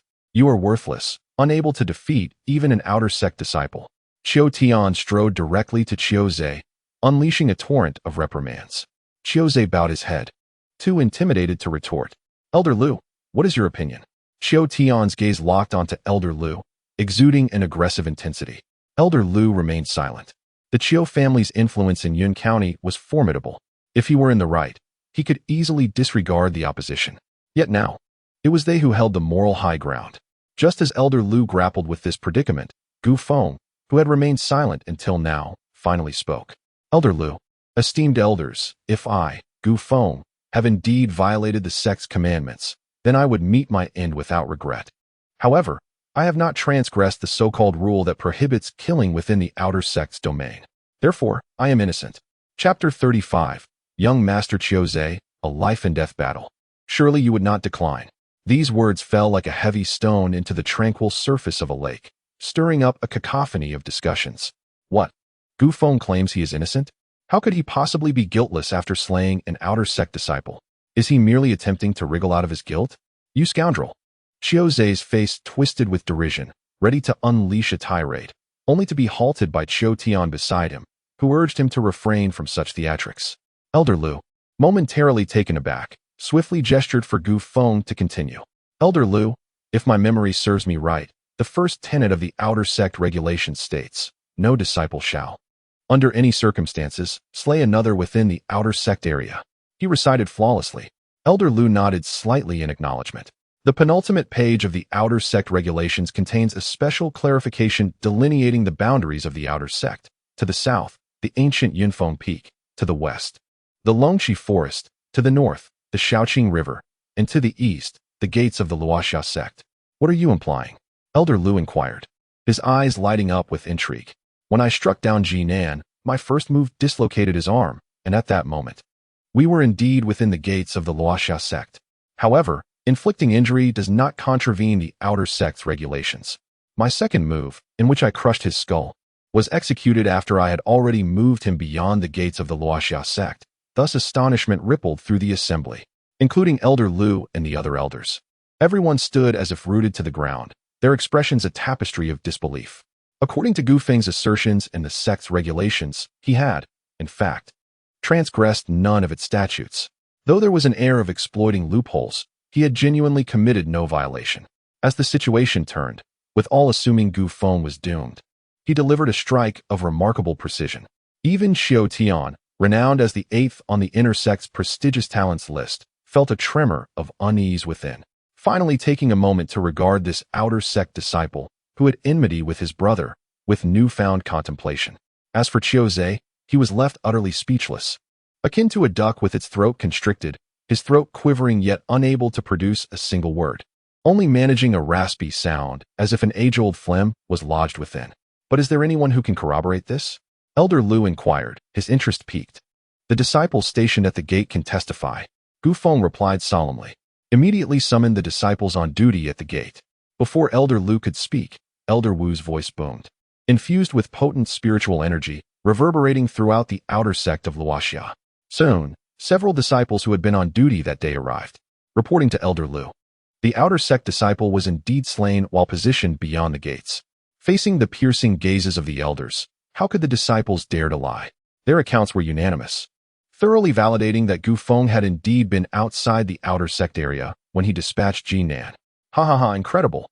We thought our previous brother acted in haste, but it turns out it was we who were impulsive. It is astonishing that the external sect rules have existed for so many years, and yet the former brother is the first to wield them with such finesse.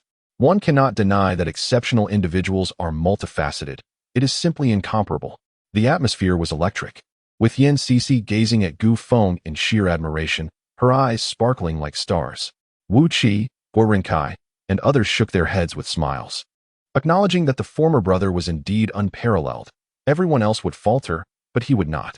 The female cultivators of the Zhou In sect cast flirtatious glances at Gu Feng, unabashedly showcasing their allure in an attempt to captivate him. Meanwhile, Qiu Zei's side was shrouded in gloom, his expression dark, feeling as though he had swallowed something foul. To think he could stage such a comeback was utterly ridiculous. Elder Lu remarked, Gu Feng is exploiting loopholes, trifling with the external sect rules. Qiu Tian replied in a low voice, Are you instructing me on how to conduct myself? At this juncture, the scales of morality had tipped, and Elder Lu straightened his back, sternly reprimanding this inner-sect prodigy. I dare not, Qiu Tian retorted, his voice filled with indignation. Ladies and gentlemen, the situation has become quite clear.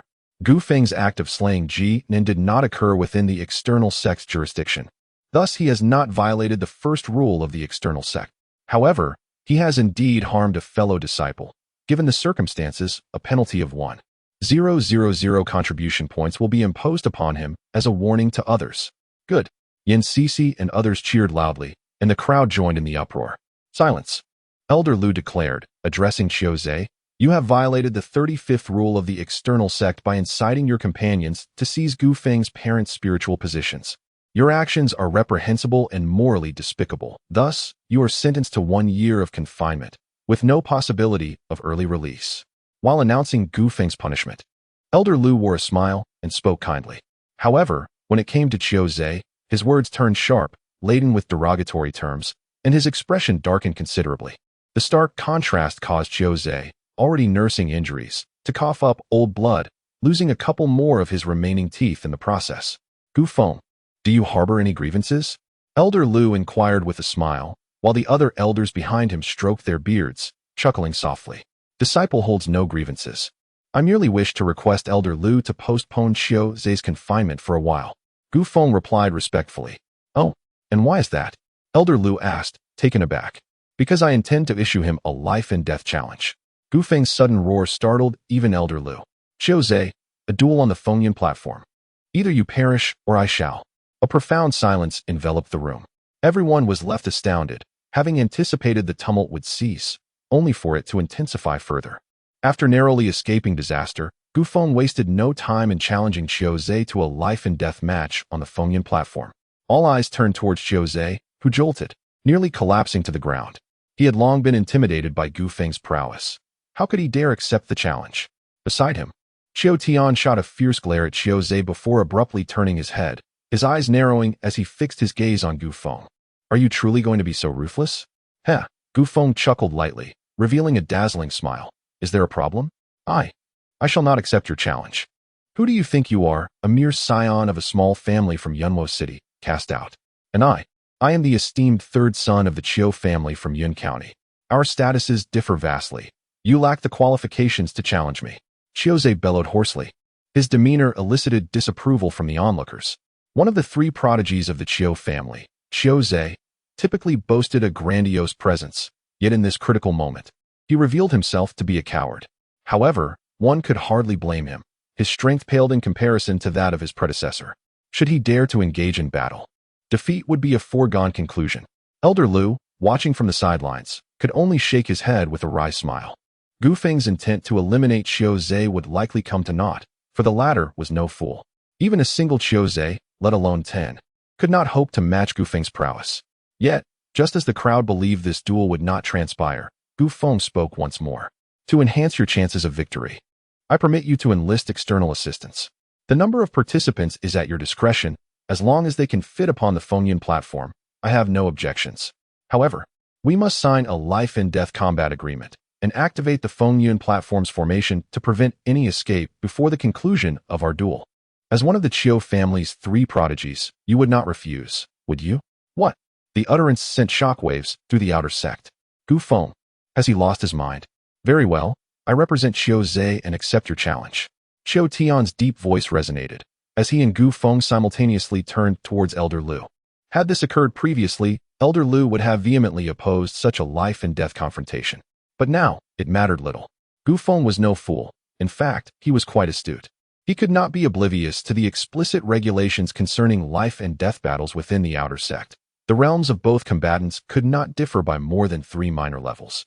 And a higher realm could not initiate a life-and-death duel against a cultivator 2 minor levels beneath them. Gu Feng's insistence on issuing the challenge showcased both his determination to eliminate Zhou and his confidence in being able to contend against several or even dozens of opponents at the 3rd layer of Qi induction. With this realization, Elder Lu harbored no further reservations and proclaimed to the assembly, "This battle is hereby approved."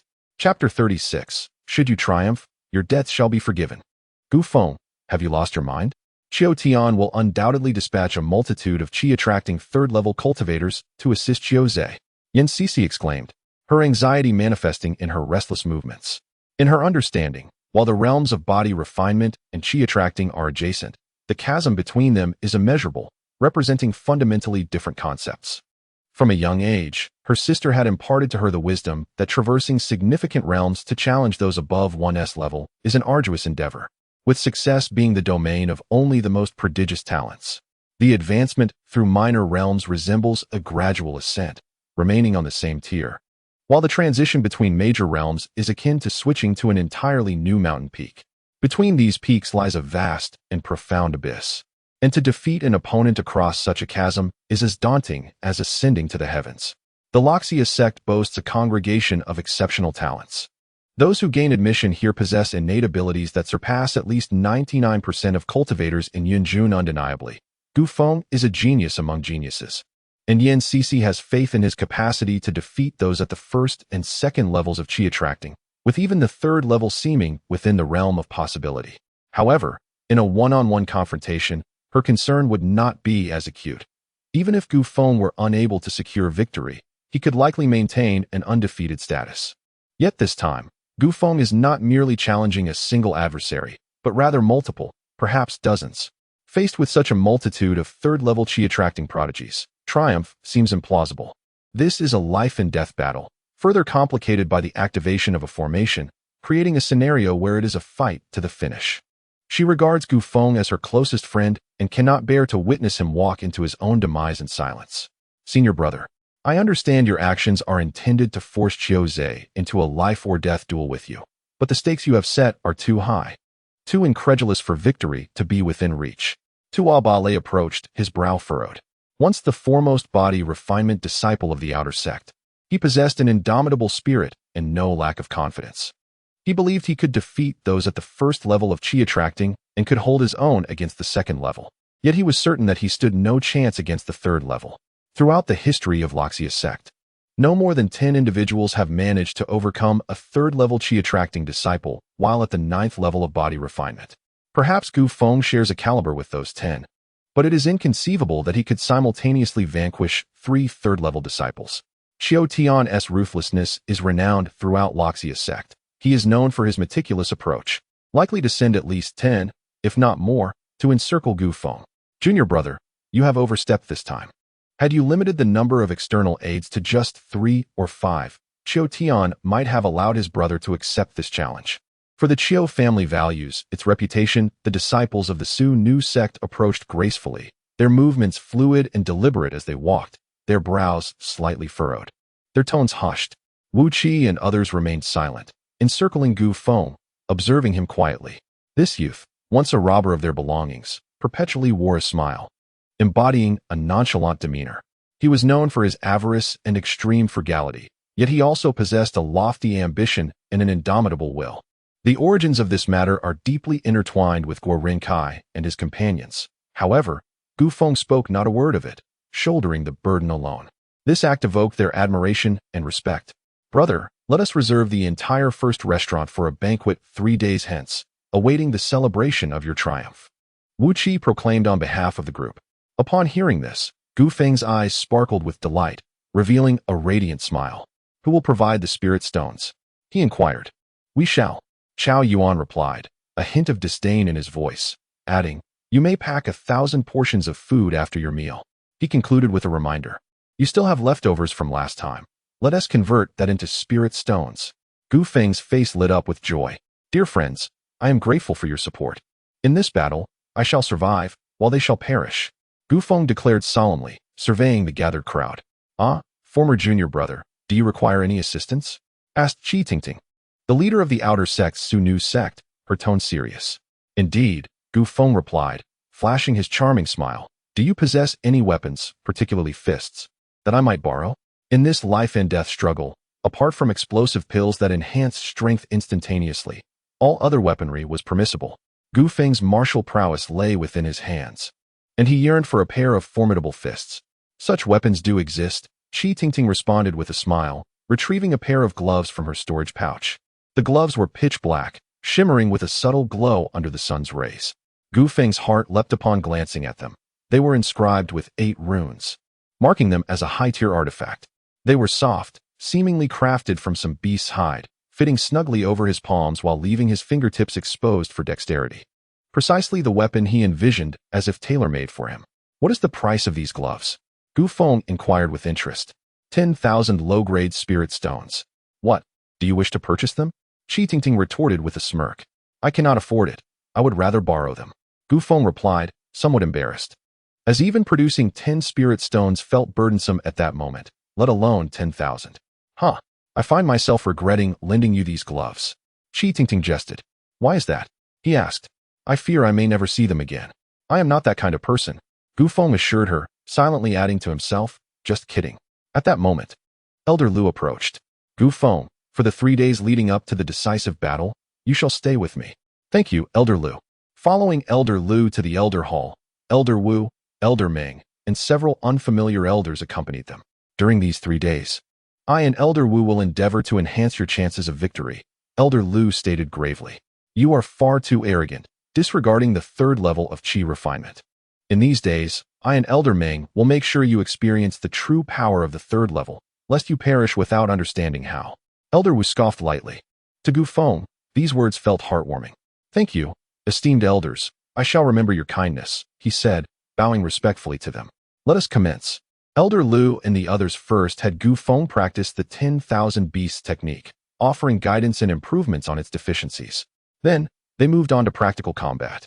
Gu Feng pondered the distinction between Qi gathering and body refinement. Beyond mere strength, the crux lay in spiritual energy. Upon reaching the 3rd level of Qi gathering, a protective shield of spiritual energy would envelop the body, rendering it exceedingly arduous for body refinement practitioners to breach. They could also imbue their weapons with this energy, enabling them to project it several meters away during an attack. Thus, one must never underestimate the potential. Elder Lu and others suppressed their full prowess to the 3rd level of Qi gathering, explaining while engaging in practical combat. The outer sect Elder Hall occasionally reverberated with thunderous sounds. Unbeknownst to them, 3 days had swiftly elapsed. Gu Feng took a brief half-hour to recuperate, elevating his condition to its peak, and with a steady gait, he exited the Elder Hall. Gu Feng, here are some pills to restore your stamina. Take them as needed. Yan Cece rushed over, handing him a storage ring, to which Gu Feng nodded earnestly. At the entrance of the Elder Hall, he encountered many friends. Yan Cece, Wu Qi, Guo Renkai, the 5 brothers of the Xiong family, and a group led by Qi Tingting from the Su Nu sect. Sister Qi, if I emerge victorious, might you absolve me of the 160,000 spiritual stones I owe your sect leader? Gu Feng approached Qi Tingting, smiling as he spoke. Hee, that is the private property of our sect leader. We lack the authority to grant you such a concession, Qi Tingting replied, covering her mouth with a chuckle. This lad appeared to be in good spirits, still finding time for jest. Certainly. A sudden voice interjected, imbued with a languid air, as Chu Yohuan strolled forth. If you win, I shall forgive you the 160,000 spiritual stones you owe me. Sister Chu's words surpassed countless potent elixirs, and Gu Feng felt an invigorating surge of energy coursing through him. He laughed heartily and then stepped forward, making his way towards the Fengyun platform. Chapter 37. Why waste words on a corpse? At the Fengyun platform, where the winds and clouds converge, throngs of people gathered. At one side, Qiu Tian, flanked by dozens of followers, had been waiting for some time. Remarkably, Qiu Zei's injuries had healed in just 3 days. Today he stood tall and proud, his attire billowing as he regained his former brilliance and confidence. Behind him stood 30 disciples, all exuding an extraordinary presence, their bodies aglow with spiritual energy. Such a formidable lineup was unexpected. One would have thought Qiu Tian would summon no more than 10.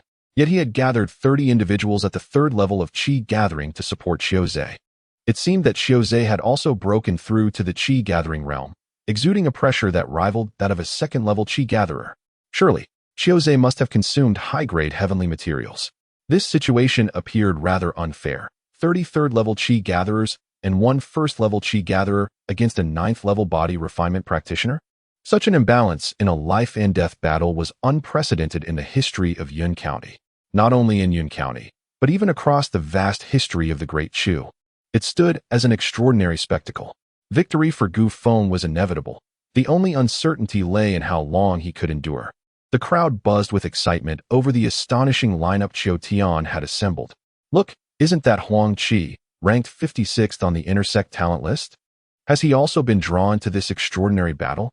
Huang Qi, a prodigy who had ascended from the outer sect to the inner sect several years prior, now held the 56th position on the inner sect talent list. While 56 might seem unimpressive, his rise among over 10,000 inner sect disciples showcased his formidable strength. Brother Huang. Huang Qi's appearance infused Qiu Zei with newfound courage. His chest swelled with pride, and his expression grew even more haughty. This is your first appearance on the Fengyun platform, Junior Brother Qiu. I look forward to your performance. Huang Qi remarked nonchalantly, having come out of respect for Qiu Tian. Believing Qiu Zei, at the 1st level of Qi gathering, hardly warranted such attention. Then, Shi Hao, ranked 52nd in the inner sect, made his entrance. Good heavens! And there Su Rulong, ranked 63rd. The arrival of these inner sect disciples undoubtedly elevated the atmosphere to a new climax. These prodigies were renowned within the Luoxia sect, and such a gathering was rare outside of the annual inner sect competition. Chu Yuhuan, look. Sister Chu, ranked 5th on the inner sect talent list, has arrived. Wasn't that her former brother behind her? Was he under her protection? It couldn't be mistaken. Many from the outer sect's leading Su Nu sect had also come. The crowd erupted, chanting Sister Chu's name, as the entire Fengyun platform descended into a frenzy. Chu Yuhuan was a legend of the inner sect, possessing extraordinary beauty and formidable strength. Leading the Su Nu sect, the foremost of the outer sect and among the top 3 in the inner sect. She was also shrouded in mystery. Rumors suggested she hailed from the Chu royal family, her father being a prince of the great Chu dynasty. Sister Chu. One could hardly tell. Your reputation precedes you. Gu Feng was also taken aback by the frenzied atmosphere at the scene. Do you think my title as the 5th in the inner door is derived from mere beauty? Chu Yuhuan declared with an air of pride. Is it not so? The coexistence of beauty and strength is precisely what defines me. Chu Yuhuan. Her presence caused Qiu Tian and the other inner disciples beside him to straighten their expressions, furrowing their brows. Elder brother, why is Chu Yuhuan with Gu Feng? Could it be that she, inner disciples must not interfere in outer door affairs? She is merely here to observe. She cannot alter anything. Qiu Tian shot a fierce glare at Qiu Zei, feeling immensely disappointed in his younger brother, who, timid as a mouse, tarnished the reputation of the Qiu family's 3 prodigies and the entire clan. I never expected Senior Sister Chu to attend this life-and-death battle in the outer door, Qiu Tian said as he approached Chu Yuhuan. Who are you?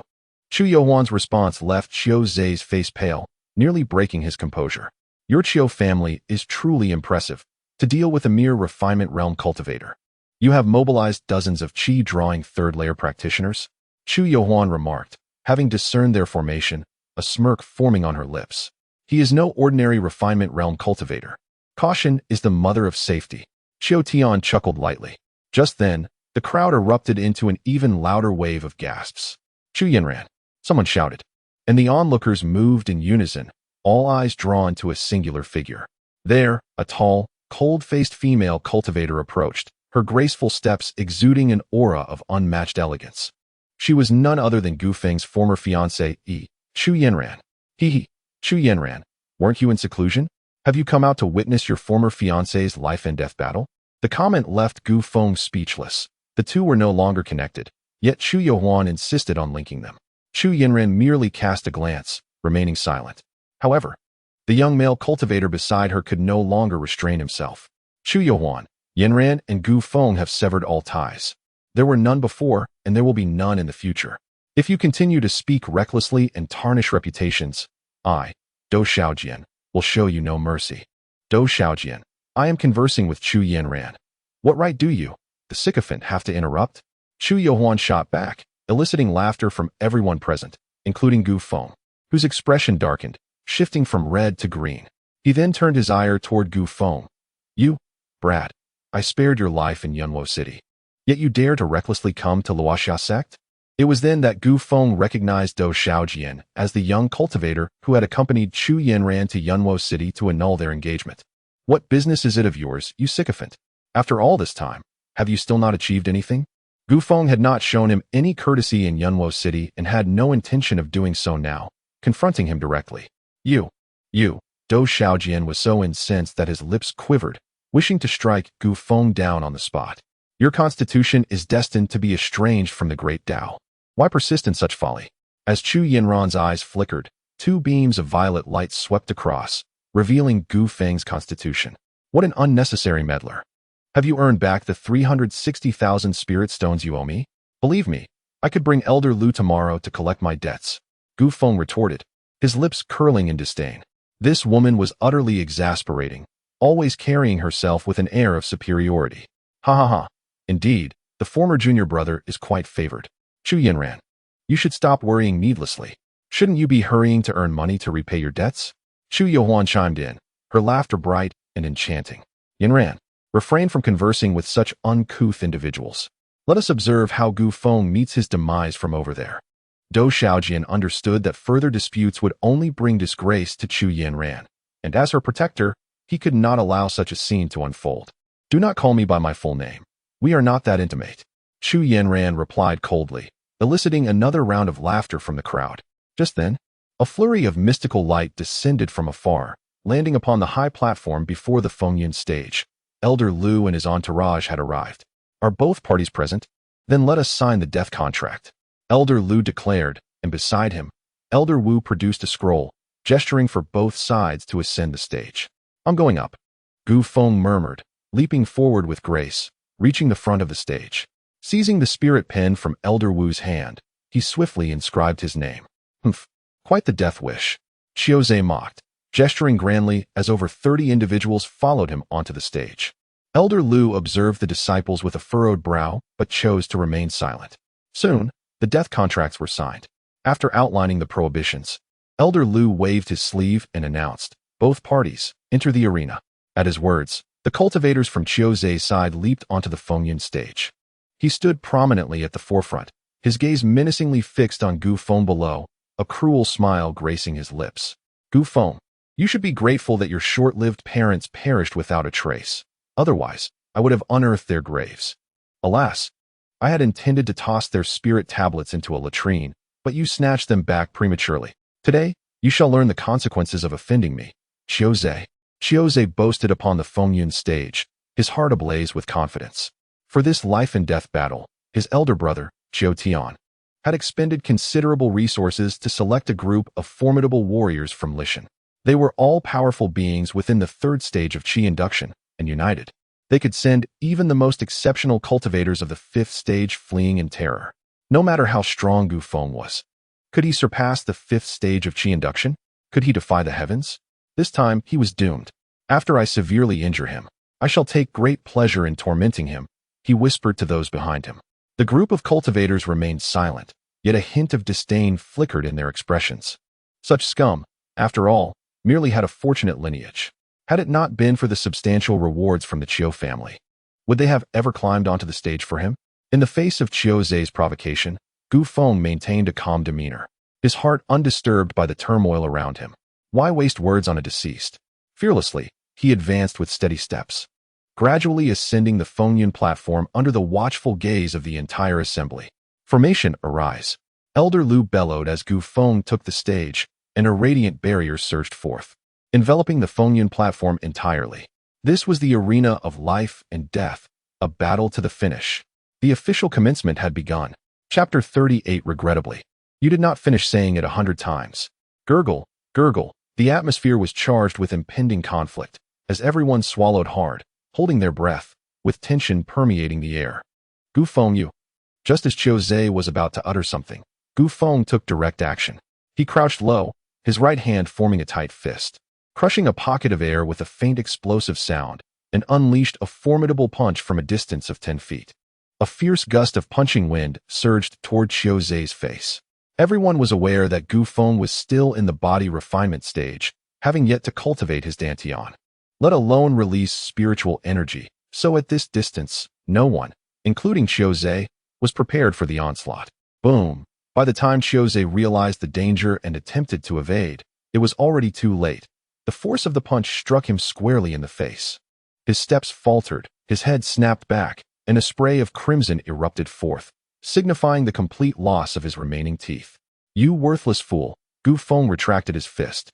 Standing tall on the wind and cloud platform like a spear, his eyes brimming with disdain, an air of contempt radiating from him. What? A punch from a body refinement practitioner could actually generate a gust of wind 10 feet away and injure Qiu Zhe? How much force was that? It undoubtedly surpassed 100,000 pounds. Heavens, he is a monster. This battle was not a mere formality. Gu Feng, with his fist, had declared his unwavering belief in victory.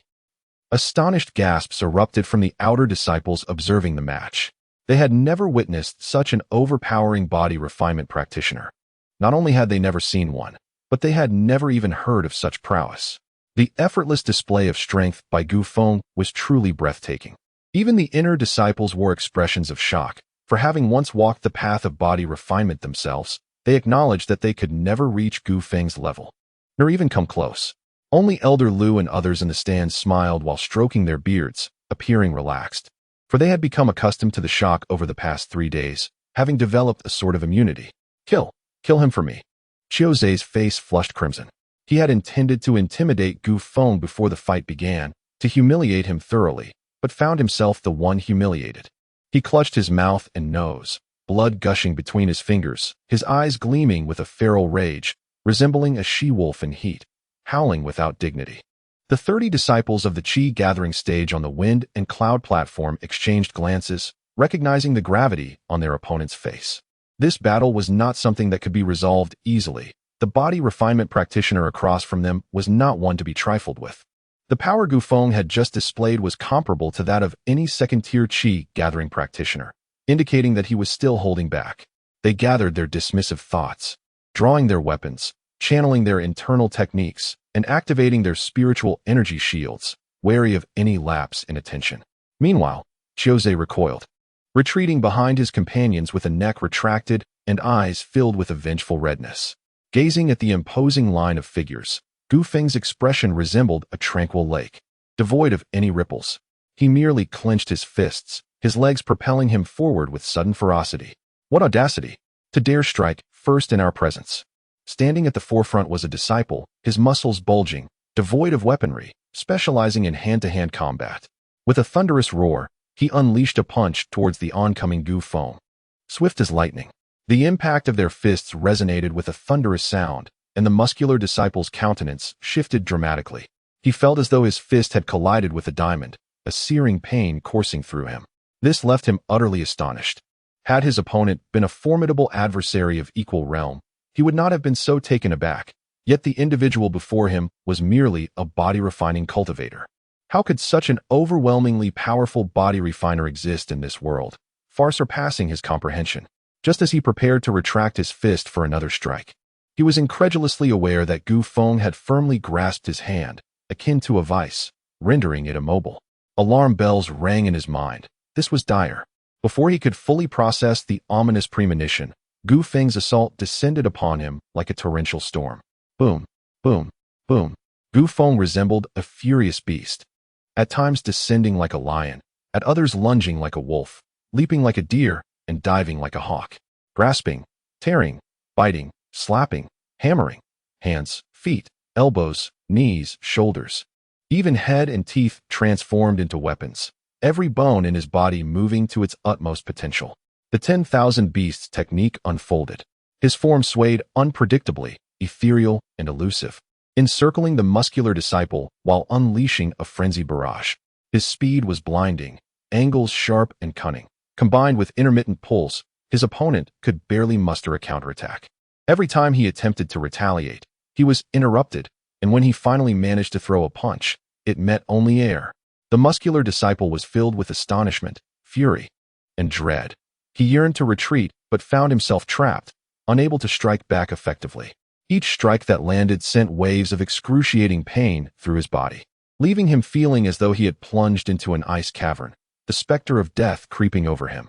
Seizing the opportune moment, Gu Feng delivered a crushing blow to the back of the disciple's head. The muscular disciple's eyes bulged, filled with disbelief, summoning the last remnants of his strength. He struggled to turn his head, his mouth opening to speak, yet no words emerged before he collapsed to the ground. The first disciple of the chi-condensing third layer had fallen. So swift was the encounter that the remaining 29 cultivators on stage were left with no time to intervene.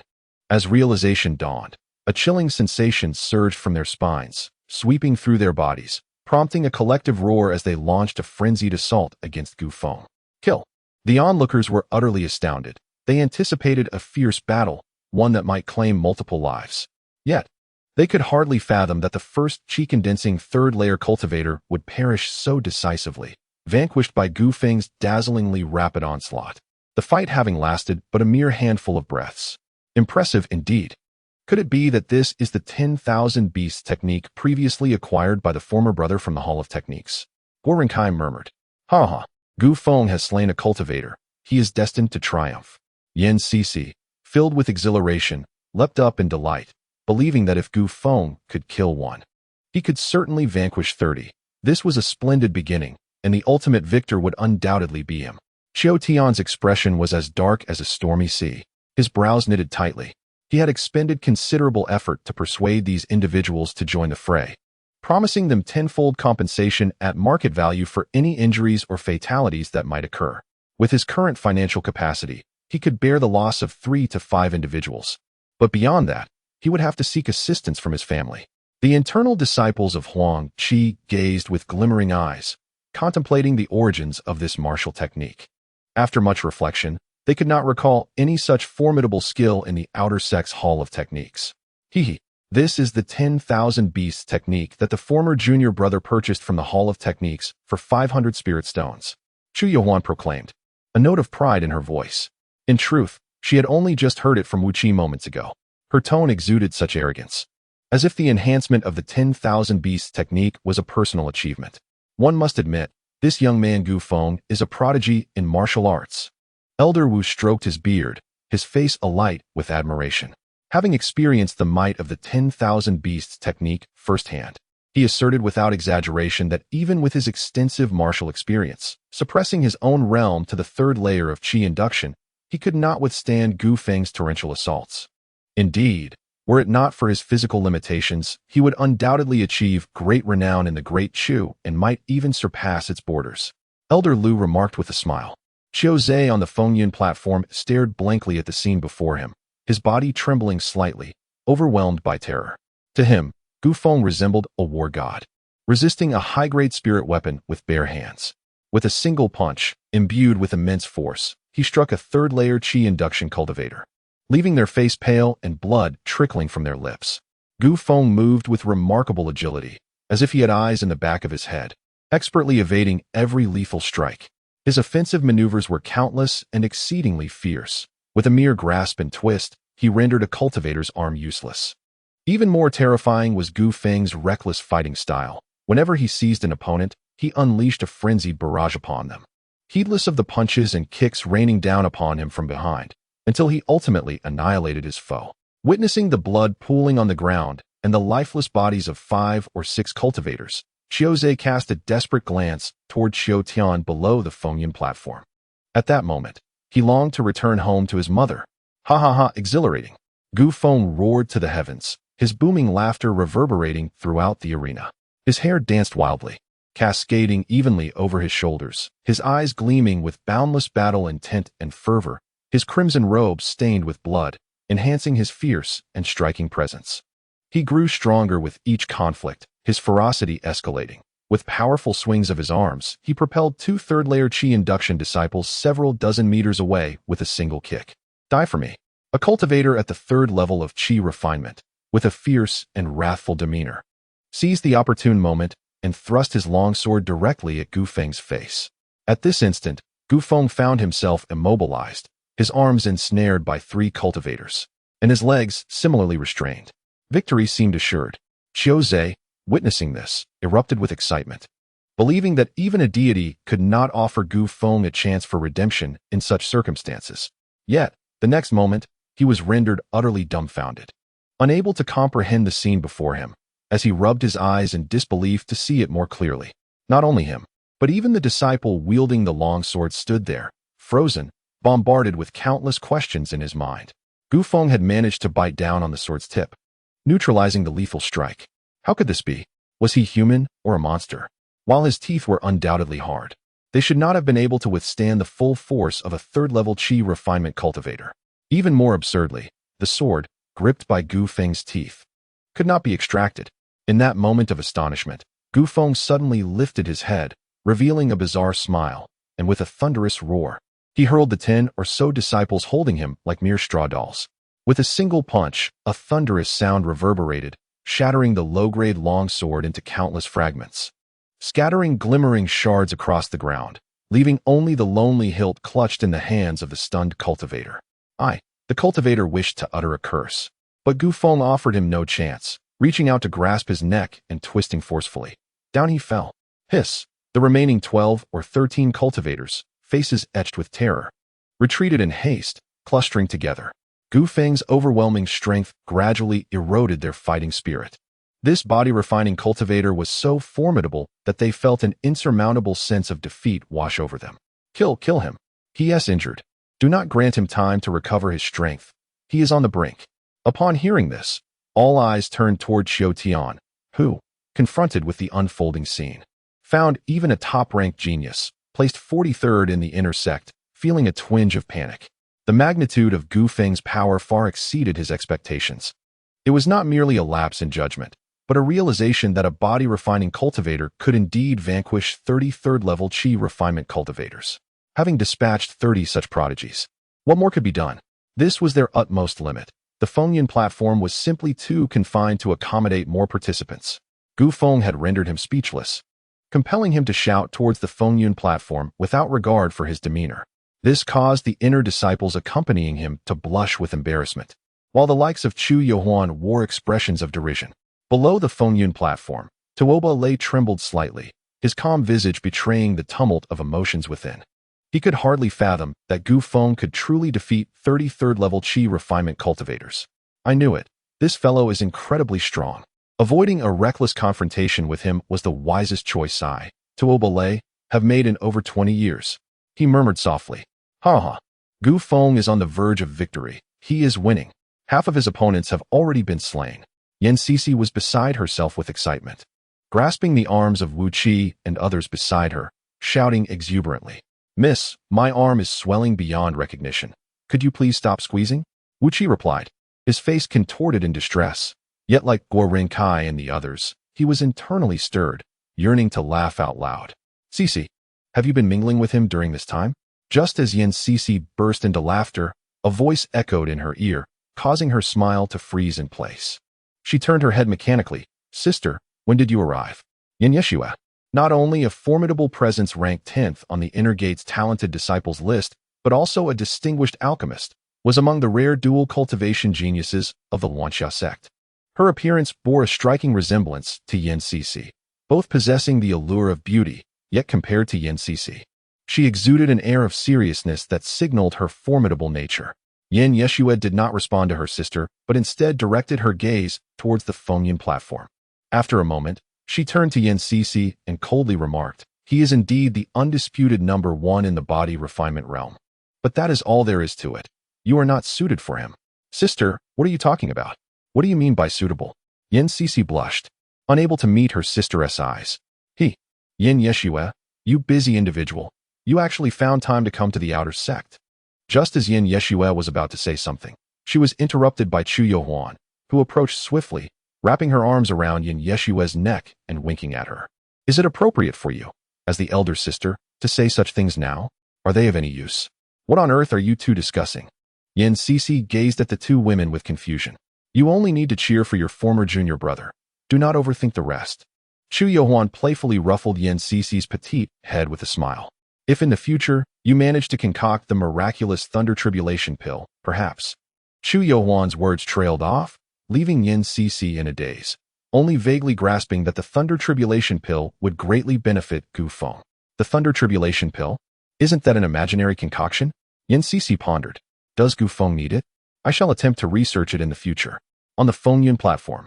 After Gu Feng obliterated the last opponent's head, the battle was unequivocally declared over. As the only two survivors, Chiozei cowered in a corner of the formation, frantically scratching at the edges of the array while howling for help towards Chiotian below. Brother, save me. I do not wish to die. Blood stained the entire Fengyun platform, as Gu Feng strolled among the remnants of limbs and bodies, resembling a messenger from hell, exuding a chilling aura.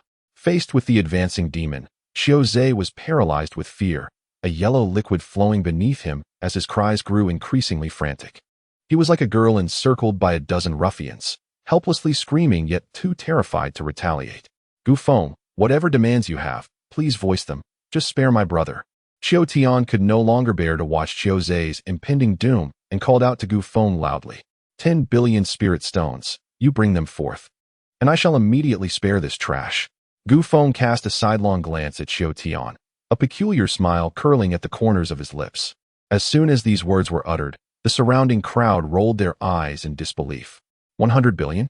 The entire Chiu family could not possibly possess such a sum. It would be extraordinary for Chiotian to muster even a fraction of that amount. Chiotian's expression darkened, biting his lip. He enunciated each word with grim determination. You must consider carefully. Should you slay my brother, the entire Chiu family will not rest until we have avenged ourselves upon you. Are you attempting to threaten me? Gu Feng's eyes narrowed, fixated on Chiotian. The two engaged in a silent duel of gazes across the Fengyun platform. The question of whether to spare Chiozei hung heavily in the air. It was the pivotal suspense of this life-and-death confrontation. The onlookers pondered that the most prudent course of action would be to compel Chiotian to swear an oath in the name of the Chiu family, thereby ensuring no further trouble would come from them towards Gu Feng.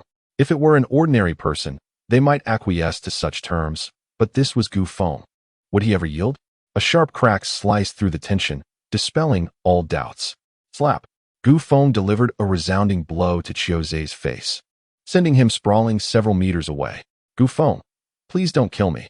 I know you covet spirit stones. My family possesses an abundance. I can offer you as many as you desire.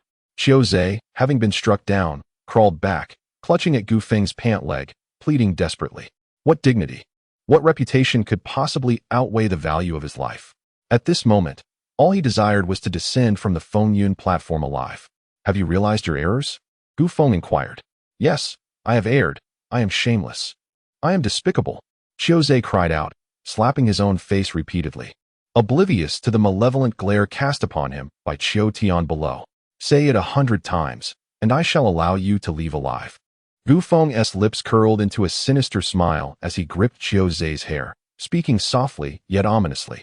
The actions of Gu Feng brought a sigh of relief from Yin Cici and the others. They feared he might act recklessly and kill Chiozei outright. The Chiu family's power was unparalleled among the clans of Yun County, having flourished rapidly in recent years, subtly emerging as the third great force after the Duke's residence and the falling Sunset sect. This outcome was, indeed, the most favorable. Vengeance had been exacted while leaving room for future considerations, ensuring that neither side was left in an irreconcilable conflict. All present comprehended Gu Feng's decision. Even Elder Lu and the others in the stands nodded in tacit approval. I was wrong. I was wrong. I was wrong. The sound of Chiozei's sobbing reverberated throughout the Fengyun platform. Today marked his utter downfall. His journey with the falling Sunset sect had come to an end, and for the foreseeable future, he would have to remain hidden within the confines of the Chiu family's territory, lying low in silence.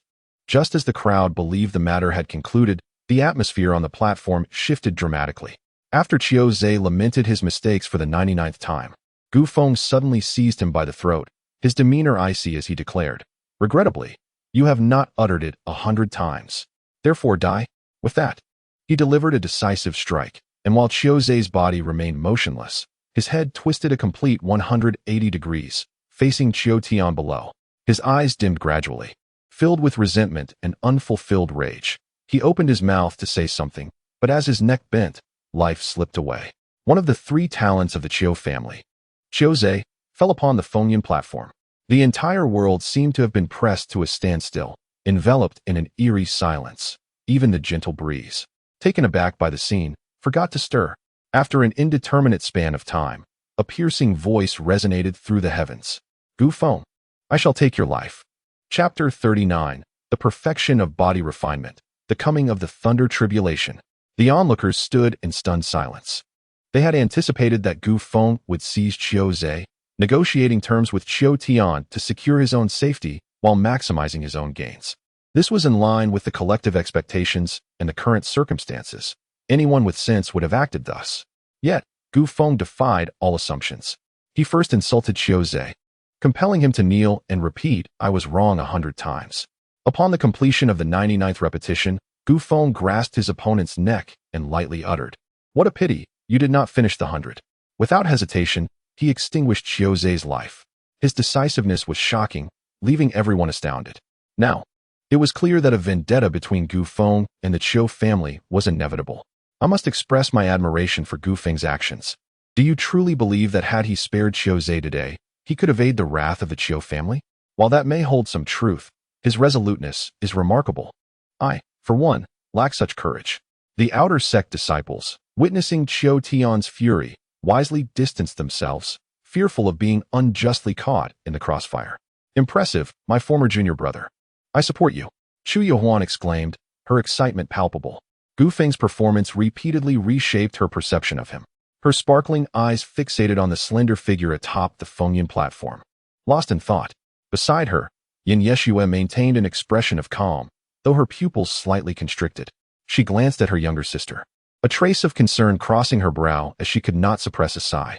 As someone who had experienced life, she understood all too well that such a man held a deadly allure for inexperienced young women. They recognized the danger, yet felt an irresistible pull towards him. Moreover, Gu Feng's appearance was not lacking.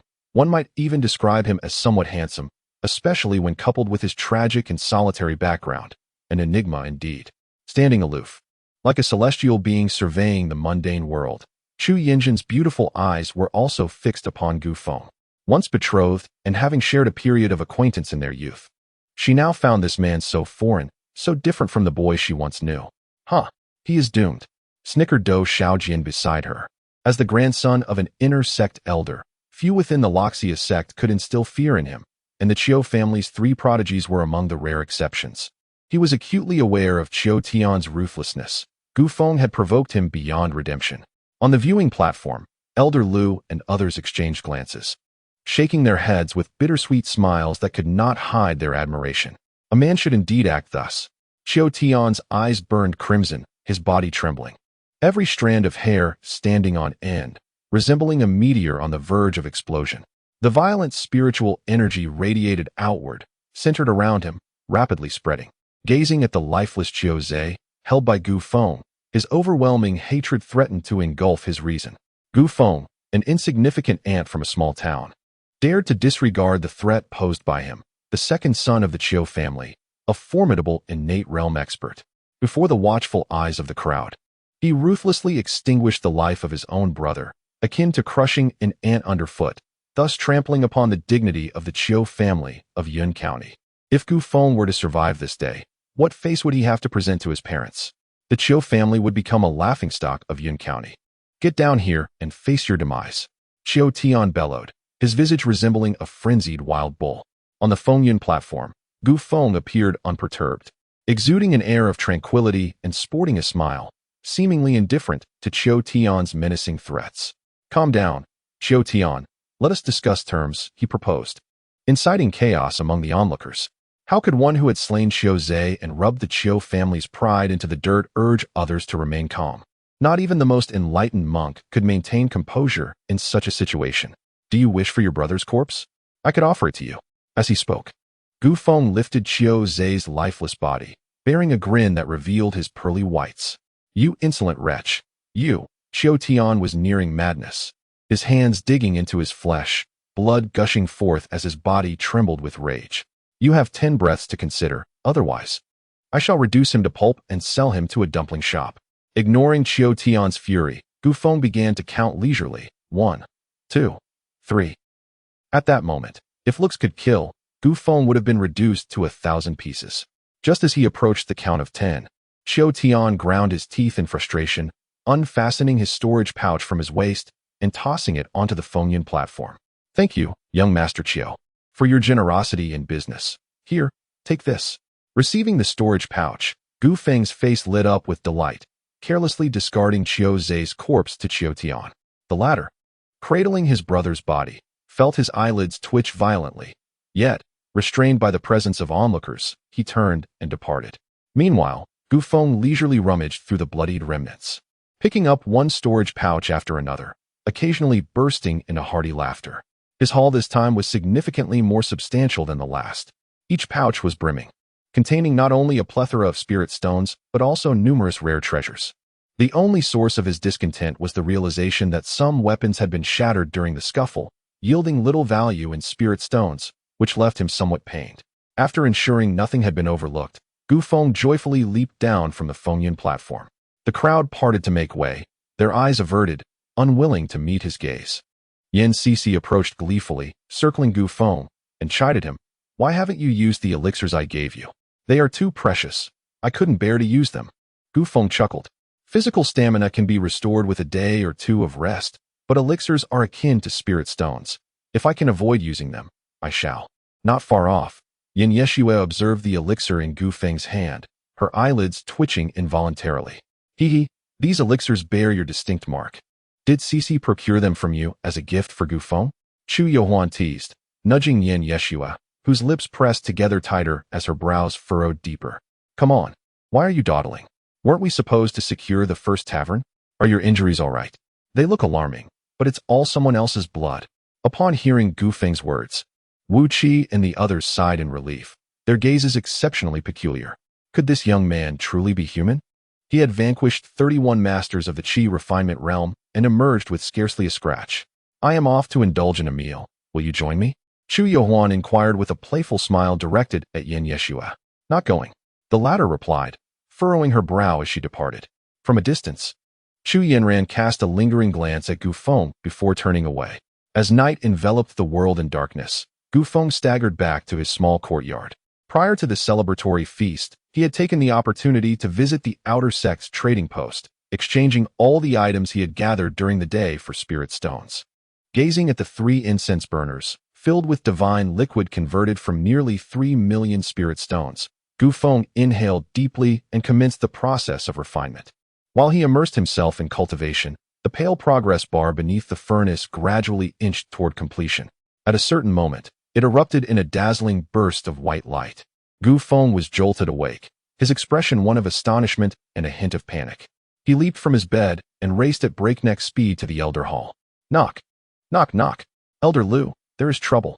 At this moment, the dawn was just breaking, the crimson sun peeking through the horizon, striving to dispel the encroaching darkness. Elder Lu emerged from his chamber, his brow furrowed. What has happened? Is Qiu Tian causing you trouble? Qiu Tian has not come. The thunder tribulation has arrived. What? At these words, Elder Lu's eyes widened in shock, and he exclaimed, You truly did not drink too much last night? Are you speaking in riddles? Chapter 40. What technique? I know not. Elder Lu hurried outside, gazing up at the sky. Noticing nothing amiss, he turned to Gu Feng with a perplexed expression. Do enlighten me. How did you perceive the impending tribulation? Gu Feng, emulating Elder Lu's posture, stared upward for a while, momentarily at a loss for words. How can one articulate such a sensation? At the moment of achieving the pinnacle of body refinement, a warning manifested in my mind, reminiscent of an ancient tongue. Though its meaning eluded my comprehension, I grasped its essence. Yet, with the heavens appearing tranquil, uncertainty envelopes me. It's merely a feeling, one I cannot elucidate. Gu Feng scratched his head, feeling somewhat embarrassed. You must have been inebriated last night. Your 10,000 calamities body is destined to encounter its first tribulation only upon breaking through into the innate stage postnatally. How could it possibly manifest now? Elder Lu cast a sidelong glance, chuckling. Let us wait a while longer. Perhaps I am uniquely exceptional, diverging from the ancient texts. Seeing Gu Feng's resolute expression, Elder Lu sighed in resignation. Very well, you may remain here for now. When you tire, come in for tea. Time swiftly elapsed, and after an hour, Gu Feng gazed blankly at the sky. The sensation of the tribulation intensified within him, yet no signs materialized. Young lad, are there treasures in the heavens? Shortly thereafter, Elder Wu arrived. Observing Gu Feng's uplifted gaze and fervent eyes, he inquired with curiosity. I am waiting for rain. Gu Feng replied without turning his head. With such a lengthy passage of time and no sign of tribulation, Gu Feng began to suspect he had indeed overindulged the previous night, his mind slightly muddled. What is there to behold in the rain? If it truly arrives, I must hurry back to gather my clothes. Such folly. Elder Wu chided with a laugh. Striding into the elder hall to sit across from Elder Lu, leisurely sipping tea. Has that young rascal suffered a blow to the head on the Fengyan platform yesterday? Waiting for a tribulation, who knows? Perhaps I should check on him later. As noon approached, just as Gu Feng feared his body was amiss, the clear skies transformed into a blanket of dark clouds. Glimmers of light flickered on the horizon, and distant thunder rumbled ominously. Young lad, it seems you were indeed correct. Rain is upon us. Are you not returning to fetch your clothes? Elder Wu called out to Gu Feng outside. The tribulation. It is about to arrive. Gu Feng's body trembled as he hurried to the elders, exclaiming in astonishment. Elder Lu, about to speak, was suddenly seized by an overwhelming sense of annihilation. His smile frozen in place. He swiftly moved outside, eyes fixed on the sky's ominous spectacle, his complexion turning pale. Truly, the tribulation has manifested. Not good. We must find a place for him to endure the tribulation. Elder Wu joined him, gazing at the ink-black sky, as he cried out amidst the flickering lightning.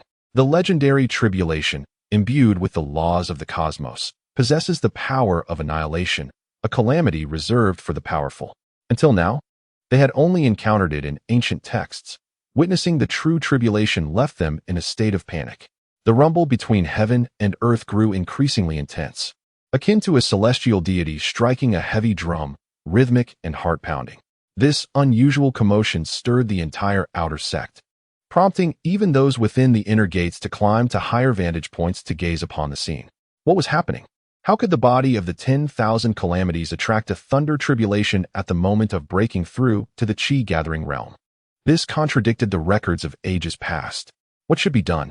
Gu Feng's constitution was not a secret among the elders of the outer sect. Yet, no one anticipated that the thunder tribulation would arrive so abruptly, throwing the entire council of elders into disarray. Some proposed evacuating the disciples, while others suggested moving Gu Feng to a nearby mountain. Amidst the chaos, Elder Lu, the foremost elder of the outer sect, managed to steady his mind and decisively declared that Gu Feng would face the tribulation in the outer sect. Hearing this, the disciples were instructed that from this moment forth, no one was to enter within a mile radius of the Fengyan platform. Elder Lu grasped Gu Feng and soared into the sky, racing towards the Fengyan platform. At that moment, two disciples were engaged in a life-and-death battle on the platform. They had yet to comprehend what was unfolding when they felt their feet leave the ground, being hurled far away. It was Gu Feng. Was he facing the thunder tribulation? Not far from the outer sect, Chu Yohuan quickly discerned the cause of the celestial phenomenon. A look of astonishment crossed her exquisite face, and in the next moment, she leaped into the air, flying towards the outer sect. Wondering how he could be facing the tribulation now, so unexpectedly, without any preparation, elders of the inner sect of the Luoxia sect began to appear, including the sect leader. They closed their eyes, briefly contemplating the situation, their hearts stirred with tremendous waves, and they too made their way to the outer sect. Master, what kind of constitution does this rascal Gu Feng possess? Murmured the sullen Xiao Tian, inquiring of the elder beside him. His hatred for Gu Feng was palpable, yet he found himself powerless to act within the outer sect. The 10,000 calamities body, a legendary and formidable waste constitution, replied the elder, frowning. The 10,000 calamities body. Xiao Tian pondered for a moment before bursting into laughter. How could I not have realized it sooner? It serves him right to perish beneath the thunder tribulation. Chu Yinran also appeared at the outer sect, standing atop a peak, her eyes glowing with a violet brilliance as she intently observed Gu Feng, murmuring, "The heavens are in upheaval. This lifetime is anything but ordinary." Gu Feng. Yin Cixi stood at a distance, calling out to Gu Feng, finally understanding why Chu Yohuan had mentioned the thunder tribulation pill the day before. It turned out that this was precisely what Gu Feng truly needed. The 10,000 calamities body. She had thought he was a genius, but it appeared he was merely a waste. She had misjudged him. His strength was only evident in the initial stages, with no future to speak of. No wonder he was fearless, daring to confront the Chiu family. He must have known his days were numbered. Amidst the discussions of the crowd, Gu Feng remained oblivious. He stood atop the wind and cloud platform, his demeanor serene. He had once envisioned the arrival of the thunderous tribulation and felt trepidation, yet when it truly descended, it seemed rather ordinary. With his body refined to perfection, his foundation solid, he was certain he could withstand this tribulation. Gazing at the sky where lightning surged, Gu Feng's chest swelled with boundless confidence. A fierce wind whipped up, stirring the dust from the ground into a swirling tempest, while the thunder overhead resonated, causing his eardrums to throb. The overwhelming aura of annihilation enveloped everything, spreading like a tidal wave in all directions. The entire realm was as dark as night. Suddenly, crack! A bolt of lightning descended from the heavens, flashing with a menacing silver light that illuminated the entire wind and cloud platform. It crashed directly upon Gu Feng's head, the terrifying tribulation shattering the platform itself. This is the tribulation of the 10,000 calamities cultivation? Elder Lu's lips quivered as he gasped in astonishment. Merely the first lightning strike had obliterated the wind and cloud platform. It contained power comparable to a full-force strike from a 6th-level Qi gathering practitioner. The subsequent bolts would undoubtedly be even more terrifying. Could Gu Feng endure them? At the heart of the tribulation, Gu Feng looked at his charred body, feeling the excruciating pain coursing through him, his face a mask of horror. The power of the tribulation exceeded his expectations. No wonder that throughout the ages, many who undertook the 10,000 calamities cultivation had perished beneath its wrath. Crack! A few breaths later, an even more blinding arc of lightning shot down from the sky. Gu Feng crouched low, adopting a defensive posture, bracing himself against it, only to be slammed to the ground. Spit! A metallic taste surged in his throat, and Gu Feng coughed up fresh blood, his complexion paling. He was injured. The crowd gasped in shock, for just yesterday, Gu Feng had battled over 30 Qi gathering disciples without showing any signs of injury. Only 2 bolts of tribulation had wounded him, showcasing their terrifying might. Gu Feng, acutely aware of the changes in his body, attempted to circulate his energy and open his dantian. Elder Lu, witnessing Gu Feng's stubborn resistance, shouted urgently, "What technique?" "I have none." Gu Feng cried out hoarsely. "What? You don't know that breaking through to Qi gathering requires a technique?" Elder Wu exclaimed in disbelief. "No one told me. How could I possibly know?" To be honest, Gu Feng had been somewhat puzzled before. Was it true that cultivation in this world did not require techniques? It turned out that while the body refinement stage did not require them, breaking through to Qi gathering indeed necessitated a technique. Now, everyone, including Elder Lu, was at a loss. According to the regulations of the Falling Sunset sect, anyone at the 9th level of body refinement was entitled to receive the sect's foundational technique, the Falling Sunset Scripture. Of course, this Falling Sunset Scripture was not the sect's ultimate technique, but rather a simplified version. Due to Gu Feng's peculiar circumstances, Elder Lu had assumed he was far from achieving perfection in body refinement and, relying on common knowledge, had failed to provide a warning. As a result, they found themselves in the current predicament. Quickly bring out the Falling Sunset Scripture for him to see." Elder Lu bellowed at Elder Wu. I don't have it on me. Just recite it to him. Then hurry up." Thus, an absurd scene unfolded as Elder Wu recited the Luo Xia Dao Jing loudly towards Gu Feng from a distance of 1 kilometer. What should have been a tense moment during the tribulation transformed into something quite bizarre, provoking a desire to laugh. "Elder Wu, the thunder is too overwhelming." What was the previous line again? "Morning sun, ancient path, heart sinking to the depths." Sinking? How does one sink? Do I need to crouch or something? No, it is a matter of intent. Do you understand? If I sit down, will that yield better results? This has nothing to do with sitting or not. The crux is, what if I lie down to cultivate? Amidst their humorous exchange, the third bolt of tribulation thunderous descended. Chapter 41. The Colorful Galaxy. Cease your murmurs. He cannot hear a word. Elder Lu, observing the discord between the two, swiftly intervened to halt Elder Wu. Practicing techniques recklessly could lead to disastrous consequences. In such a tense situation, how could one possibly calm their mind to grasp the nuances of the techniques? Cultivation became an even more remote possibility. Should they simply watch him perish under the lightning? Perhaps a chaotic practice could lead to the opening of his dantian and allow him to survive the tribulation. Elder Wu shouted at the top of his lungs.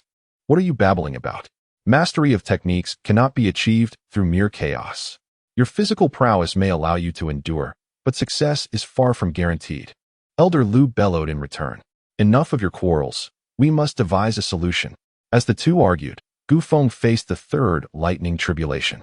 Enveloped in the electric brilliance, his raven hair stood on end, currents crackling across his body, producing a cacophony of sounds.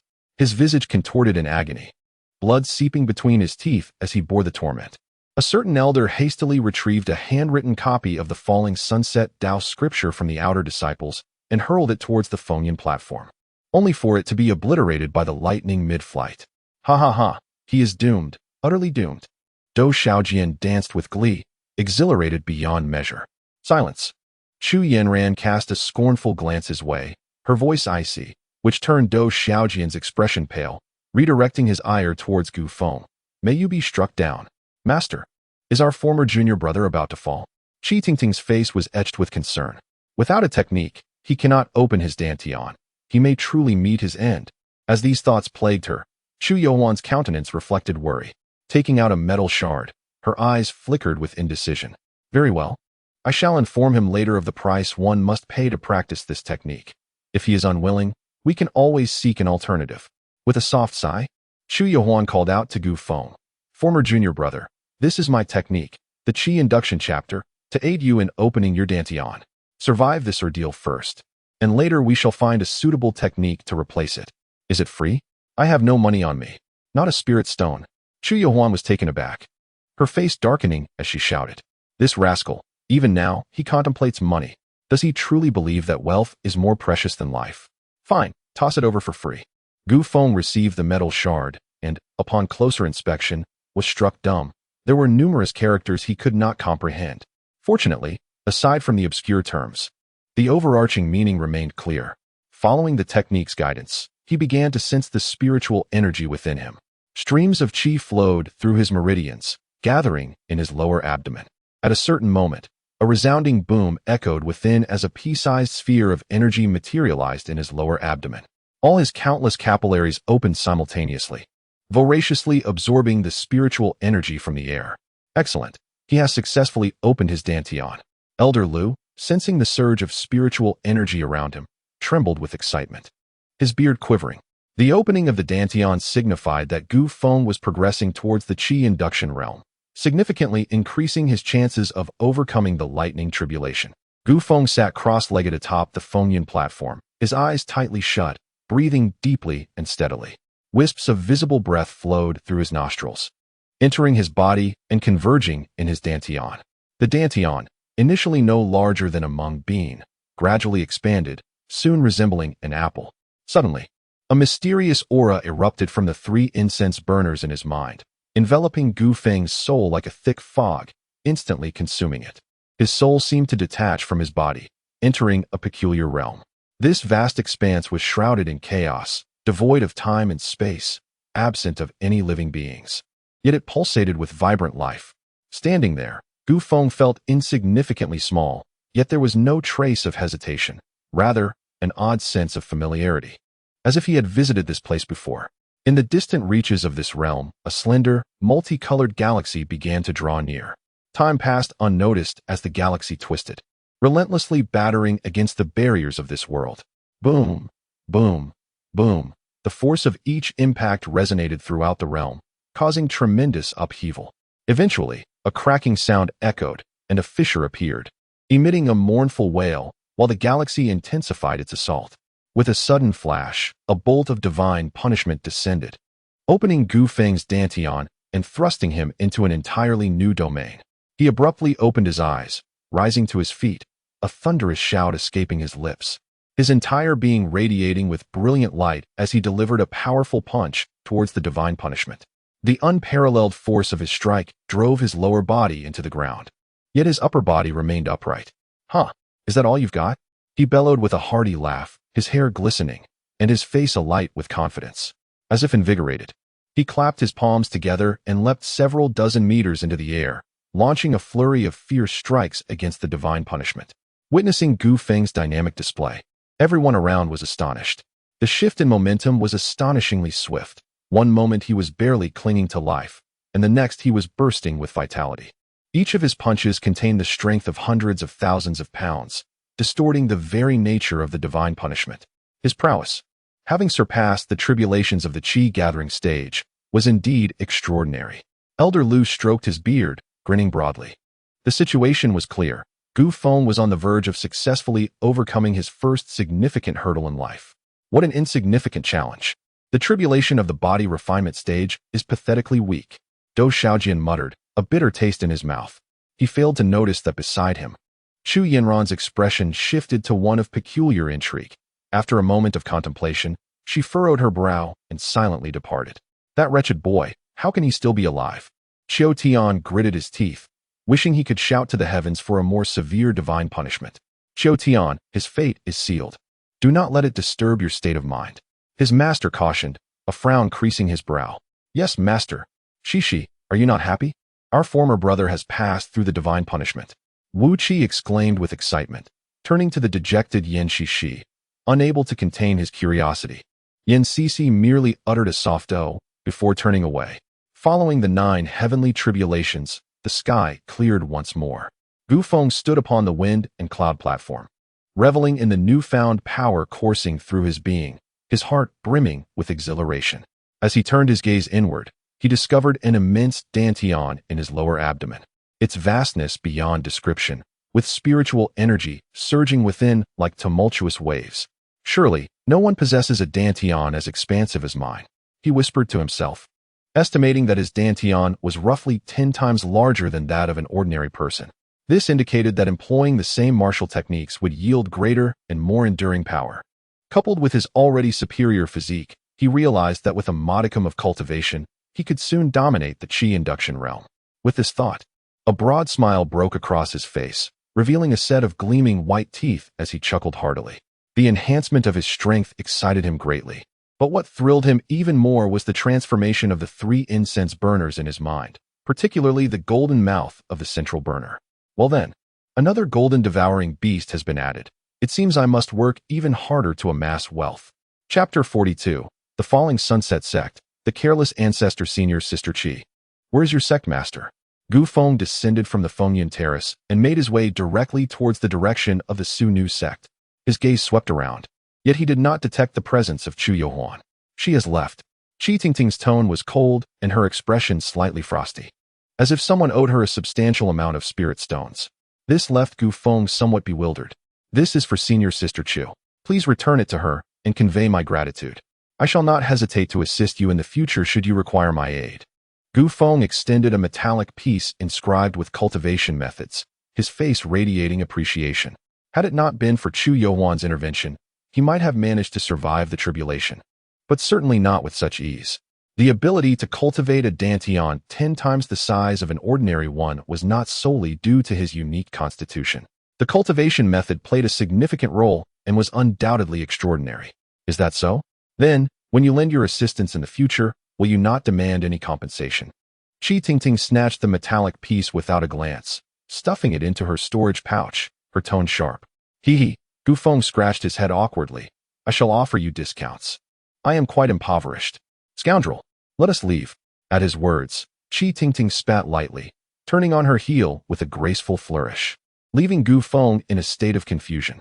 Scoundrel? How did I become a scoundrel? Gu Feng muttered to himself. It was the first time he had encountered such a term in this world. He presumed it to denote a rather derogatory implication. I cannot help it. I am genuinely poor. I can barely afford meals. Perhaps I might offer you more discounts in the future. Former brother, you have concealed your true self from us so well. Who would have imagined you are the legendary body of eternal calamity? Guo Renkai approached with a smile. Previously, He had harbored a grudge against Gu Feng for defeating him, dedicating himself to relentless training with the hope of one day surpassing him. However, after today, such thoughts would no longer plague him, at least not until he achieved a breakthrough in his innate abilities. I am the body of eternal calamity, a rather infamous cultivation failure. Do you not feel ashamed to associate with me? Gu Feng asked with a smile. Huh, ashamed? The body of eternal calamity, even if destined for demise at the next realm, is still worthy of being recorded in history. As witnesses to this moment, we could not be more elated. Zhao Yuan replied with a grin. Initially, with our talents, we would have no chance of being immortalized in history, but now, who knows? Wu Qi chimed in, patting Gu Feng on the shoulder. Former brother, you must strive to break through several realms. Only then will you have more experiences to leave in the annals of history.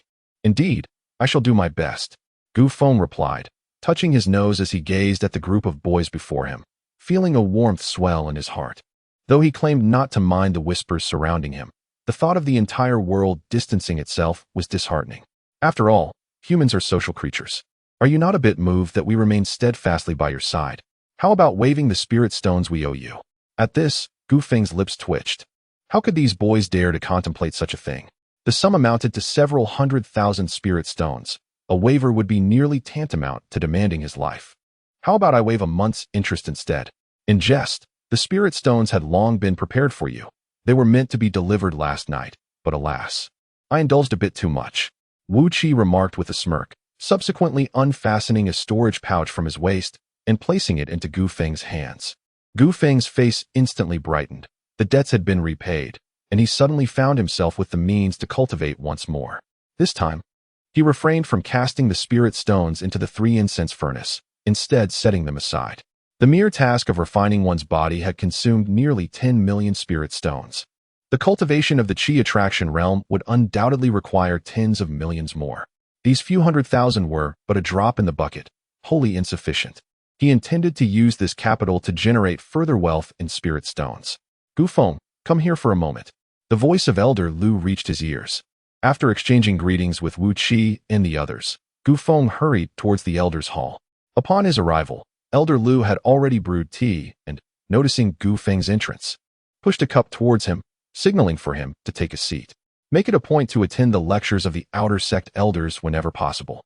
If it weren't for Chu Youhuan's timely assistance, would you still be sitting here, lively and sipping tea? As soon as Gu Feng sat down, Elder Lu chided him without hesitation. I shall be more mindful in the future. Gu Feng chuckled, feeling a touch of embarrassment for lacking such fundamental awareness. How vast is the field you have opened? Quite extensive, perhaps 10 times larger than that of an ordinary person. Puffed at these words, Elder Lu spat out a mouthful of tea, which Gu Feng narrowly dodged. The body of 10,000 tribulations is indeed formidable. I suspect it owes much to the cultivation method bestowed by Sister Chu. Gu Feng said with a smile. This is a remarkably powerful technique, even surpassing the complete version of the Falling Sunset scriptures from the Falling Sunset sect. Elder Lu nodded in agreement. Elder Lu, is there a continuation to this technique? The only portion given to him by Chu Youhuan was the Qi attraction section. To successfully break through to the postnatal realm, he would need the subsequent teachings in advance. Naturally, if he could not obtain them, he would have to resort to a different cultivation method. Certainly, there is a continuation. It merely depends on whether Chu Youhuan is willing to provide it to you. She is quite generous. Surely she will grant me access, Gu Feng ventured tentatively. This has little to do with generosity. Given your propensity for peril at any moment beneath the thunder tribulations, I advise you to switch to another cultivation method to avoid inconveniencing her, Elder Lu remarked, taking a sip of tea. Could it be that this technique is a closely guarded secret of her family? Would it subject her to severe penalties, such as the loss of her cultivation, expulsion from her family, or even extermination? Observing Gu Feng's contemplative expression, Elder Lu's lips quivered slightly. He found himself curious to peek inside his head to discern the peculiar thoughts that gave rise to such extraordinary conjectures. You are overthinking it. If you wish to know the answer, simply ask her directly. Elder, I have a question that has long lingered in my mind. Why does it seem that the Falling Sunset sect is somewhat overshadowed by the feminine presence? After a pause, Gu Feng suddenly recalled the peculiar dynamics within the sect. The Su Nu Gate ranked first among the outer sects, and within the top 50 of the inner sect's genius list, nearly 2/3 were female. Such a phenomenon was decidedly unusual. What is peculiar about this?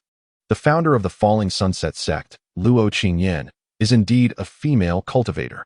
Those who practice the Falling Sunset scriptures she authored, with equivalent aptitude, find that the female disciples excel as well. Among the top 100 on the inner sect talented disciples list, the male disciples who managed to make it onto the list have all, upon entering the innate realm, recultivated other suitable techniques. Otherwise, one would observe that the entire inner sect talented disciples list is dominated by female disciples.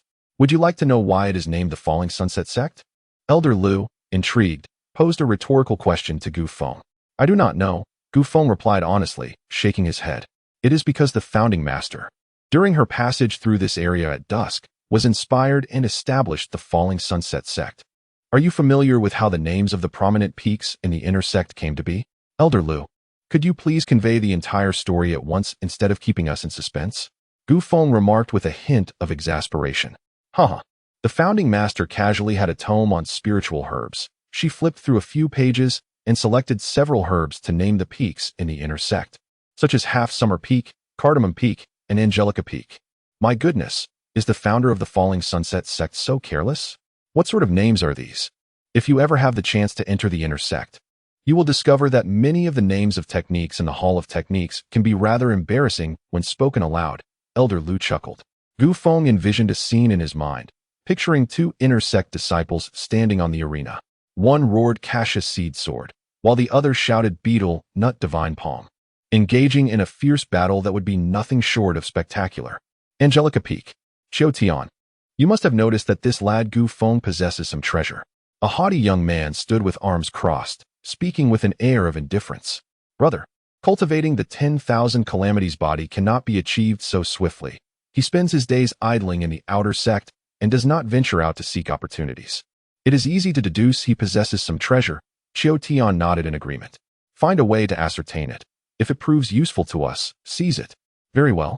I shall inquire at the Gu family in Yunwo City. Be discreet. Once you ascertain the truth, eradicate them. The young man spoke coldly, as if the notion of extermination was a trivial matter. Of course, since Gu Feng had already killed the third brother, the Gu family was destined for obliteration. Xiao Tian spoke with a sinister grin. Chapter 43. A Guide to Robbery, a Fish, 2 Meals. Upon exiting the chambers of Elder Lu, Gu Feng found himself preoccupied with a lingering question.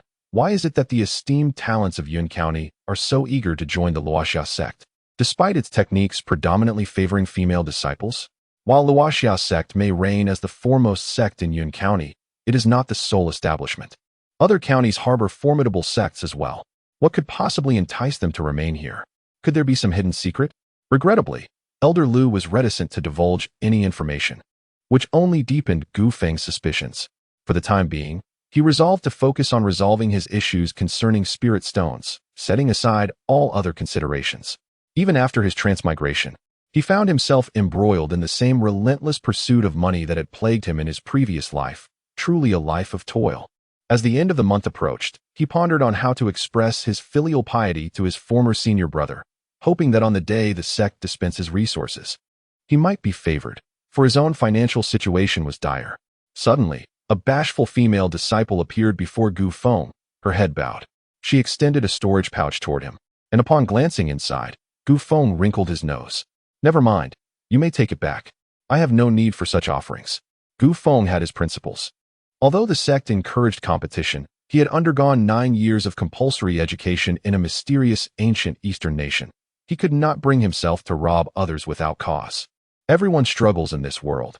One should not exploit others merely due to superior strength.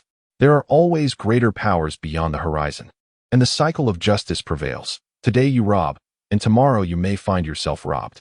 Why engage in such folly? However, as soon as Gu Feng's words fell, the female disciple's lips curled in disappointment. Senior brother, please do not dismiss the spirit stones as insufficient. This is all I can offer at present. I implore you to accept it. Taken aback, Gu Feng realized that they had grown accustomed to a culture of mutual robbery, often utilizing spirit stones to secure immunity from being robbed themselves. She must have thought he was intent on seizing her valuables. How absurd. Does my countenance truly resemble that of a villain? Gu Feng mused inwardly. With a sigh, he reached into her storage pouch and extracted a handful of spirit stones. This will suffice. I promise not to rob you by the month's end, and I shall ensure you remain unrobbed. Though Lishan belonged to the outer sect, it was a realm of its own. Resources were delivered monthly by designated individuals, thus they would not appear in this locale. Gu Feng felt emboldened and capable of making such a pledge. Is this truly the case? The female disciple was on the verge of tears with joy. Her weakness compelled her to hire skilled individuals to escort her resources safely back to her quarters during each distribution to avoid being robbed. With Gu Feng's presence, her usual escort was unreliable, leaving her with no choice but to beseech Gu Feng for mercy. Unexpectedly, not only did Gu Feng refrain from taking all her spirit stones, but he also gifted her a protective talisman, which filled her with exhilaration. Thank you, senior brother. Thank you so much. After receiving his assurance, the female disciple expressed her gratitude fervently. As I departed, I cast aside the sorrow that lingered on my brow, becoming animated and lively. Proclaiming to all, my former senior brother only charged me 500 spirit stones, ensuring my safety from robbery by the end of the month. The pride I felt was indescribable, and in that moment, life seemed to regain its hope. This news spread like wildfire throughout the outer sect. Hurry to find the former senior brother to deliver the spirit stones. Merely 500, such a bargain. Delay, and the opportunity may vanish.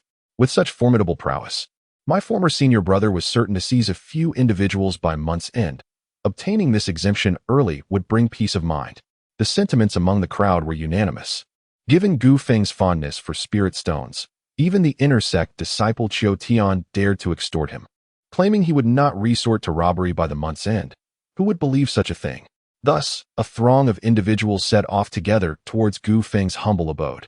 Initially, Gu Feng attempted to justify himself, but his defenses were futile. The more he explained, the more anxious the disciples became. In resignation, he chose to accept the situation entirely. The sheer number of individuals was overwhelming, far beyond his capacity to remember, prompting him to summon Wu Qi and others to assist in recording names. Guo Renkai and the others were utterly astonished. They had never witnessed such a spectacle. Outer sect disciples clamoring to present spirit stones. Was it truly this exaggerated? Based on their understanding of Gu Feng, he was not the type to act without reason. On the path to entering the Luoxia sect, he had only robbed those who provoked his ire, like Qiu Zhe and his companions. All signs indicated that Gu Feng was a person of principles. They simply could not comprehend the motivations of these disciples. Could this be the world of the strong, a realm the weak could not fathom? Yin Cixi assumed the role of the chief accountant, resembling a protective hen, her gaze fixed intently on Wu Qi and the others, fearful they might abscond with even a single spirit stone. Former brother, you only charged them 500 spirit stones? I gave you 2,000. Refund me. Upon hearing that Gu Feng charged only 500 spirit stones per disciple, Tuoba immediately felt he had been cheated and loudly demanded a refund. Do you believe I won't rob you dry by the month's end? Gu Feng shot him a glare. Tuoba trembled slightly, chuckling, brother, don't misunderstand. I admit I spoke a bit too loudly just now. I'm not here to demand money, but rather to assist you in accounting. Gu Feng handed him a spirit pen, and he cheerfully took a seat beside Wu Qi and the others, instructing, everyone, maintain order, form a line. No shoving, one at a time. This display earned him a collective disdain from Wu Qi and the others. Cixi, why haven't I seen you these past few days? Is it because I am the body of the 10,000 calamities, and you wish to avoid me? Gu Feng jestingly inquired as he approached Yin Cixi. No. I have been diligently studying alchemy these past few days, Yin Cixi hastily explained. Such dedication. You are a genius. You can afford to relax a bit. Gu Feng replied with a smile, noticing the fatigue that had crept into Yin Cixi's features. I must persevere. I have no leads at all, Yin Cixi lamented. What exactly are you researching that is so extraordinary? Gu Feng wore a look of astonishment. He had heard from Wu Qi and others of Yin Cixi's extraordinary talent in alchemy, a prowess that rendered her nearly invincible. She effortlessly mastered even the most complex elixirs. Indeed, her skills were extraordinary. Once I have finished concocting the potions, I shall inform you, Yin Cixi said with a mysterious smile. By the way, when shall you take me to the alchemy hall? I yearn to learn the art of potion making. This matter had long occupied Gu Feng's thoughts. Until he discovered a suitable means of earning money, mastering alchemy was essential, a necessity he must fulfill. The chief elder of the alchemy hall is expected to be out within the next couple of days. I will summon you then. For an entire day, The flow of spirit stones was unceasing, filling one storage pouch after another. Gu Feng grinned widely, his mouth agape throughout the day, resembling a fool. Among the numerous disciples of the outer sect, aside from those genuinely lacking spirit stones or those who were overly proud and powerful, nearly everyone came to pay the exemption fee. After tallying the numbers, they had collected approximately 6 million spirit stones. This meant that among the outer sect, over 12,000 disciples had come to seek protection. 6 million in a month translates to 7,200,000 in a year, even in a state of idleness. One could likely elevate their cultivation to the pinnacle of qi gathering. Gu Feng mused delightfully over this, the words of Yan Cixi leading him into deep contemplation. How could one possibly manage over 12,000 disciples seeking protection? This was indeed a grave concern. Resources were not distributed simultaneously, and the directions of departure varied. Even if there were 100 Gu Fengs, it would be impossible to oversee them all. After a moment of contemplation, Gu Feng's eyes sparkled with inspiration. Wu Qi, assist me in compiling the list into a roster. I require 50,000 copies overnight at the price of 5 spirit stones each. Have you lost your mind? Spending 250,000 spirit stones to copy a list is utterly preposterous.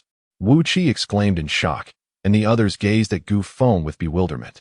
By charging 1 spirit stone per copy for someone to transcribe, I can resell each for 20 spirit stones. As long as I sell over 10,000 copies. The remainder will be pure profit, a guaranteed return. Gu Feng explained with fervor. Observing the bewilderment of the crowd, he further clarified. There are over 100,000 outer sect disciples, yet only 12,000 have purchased my exemption. Among the remaining nearly 90,000 disciples, around 20,000 are likely to attempt robbery on the same day. Surely not an excessive estimate. Not merely 20,000. It is likely that at least half will resort to robbery, Guo Rinkai remarked solemnly. Do you think they would dare to rob those I protect? The crowd shook their heads. Even if they were given tenfold courage, they would not dare to rob the disciples under Gu Feng's safeguard. Precisely. They would fear offending me by mistakenly targeting the wrong individuals, causing them to tread carefully. I see. With this list in hand, those disciples will not fear misidentifying their targets. In fact, those who have purchased the exemption will each possess a copy. Should they encounter a robbery, they can simply present the list, revealing their names. This serves as a talisman of protection. Spending 5 spirit stones on this is well worth it. I would willingly purchase it myself, Tuo Bailei expressed with palpable excitement. Indeed, with this robbery guide in their possession, they shall no longer fear misidentifying their targets. This is a win-win situation, Gu Feng declared triumphantly. The crowd was taken aback, gazing at Gu Feng as if he were a monster. Both being disciples of the outer sect, what justified his extraordinary intellect and unparalleled strength? Only he could conceive of a scheme that earned 2 portions of spirit stones from a single endeavor. While the previous elder was somewhat frugal, Gu Feng's ability to generate wealth was truly remarkable. Over 6 million spirit stones, an amount that surpassed the annual income of many families. All earned in a single day by Gu Feng.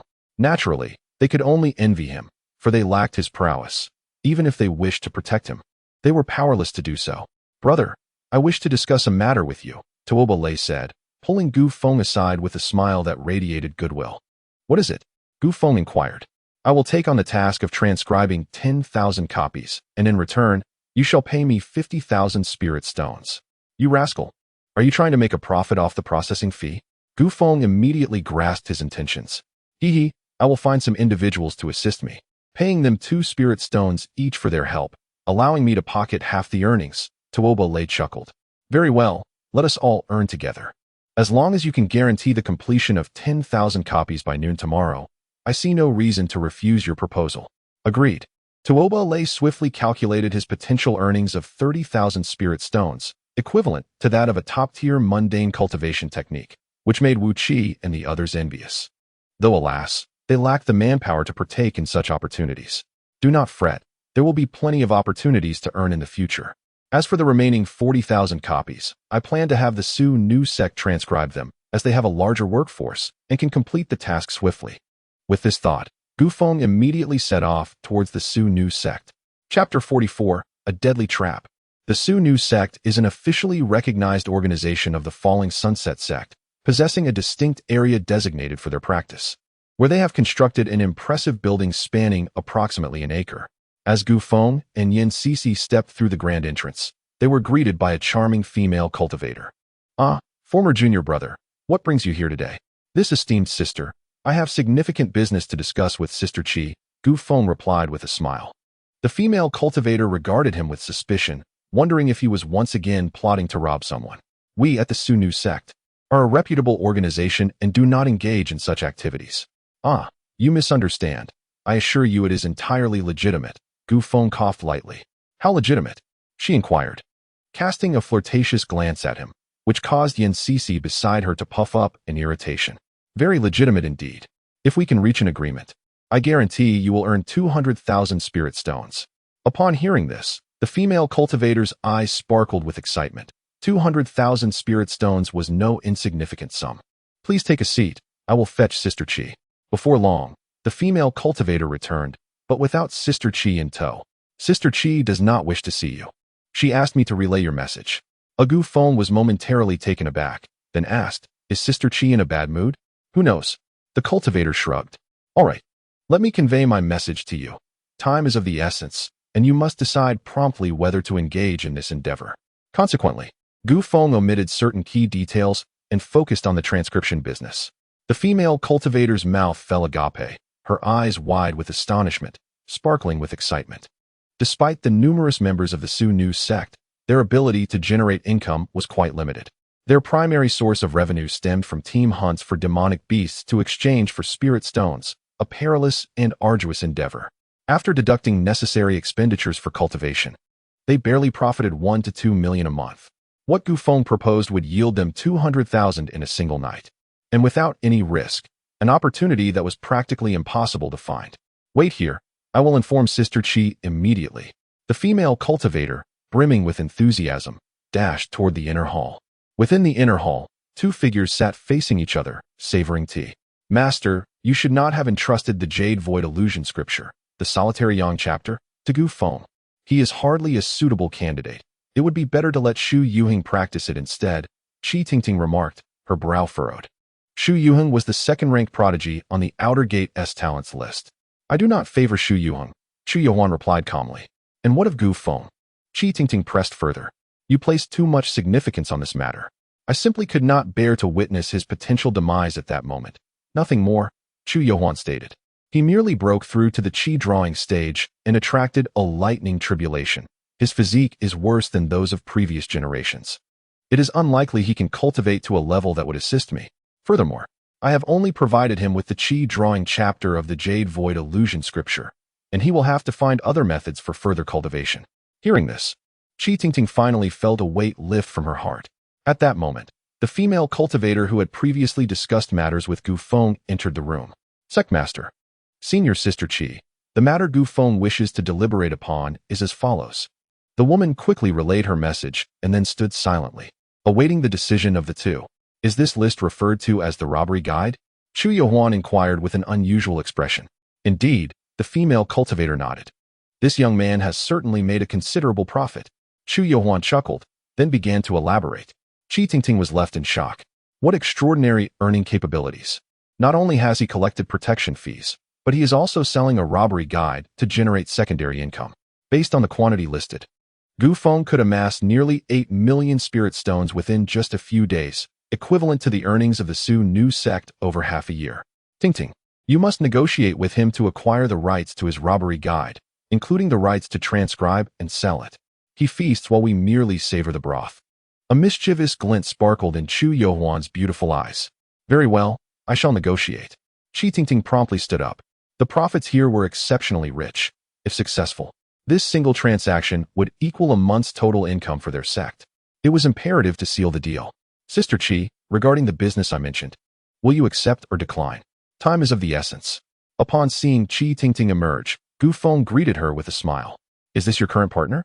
Qi Tingting did not respond to his inquiry, casting a cold glance toward Yin Sisi. Yin Sisi's blushing face only intensified Qi Tingting's displeasure. "Of course we will accept." "Excellent. To demonstrate my sincerity, I can provide a portion of the deposit up front.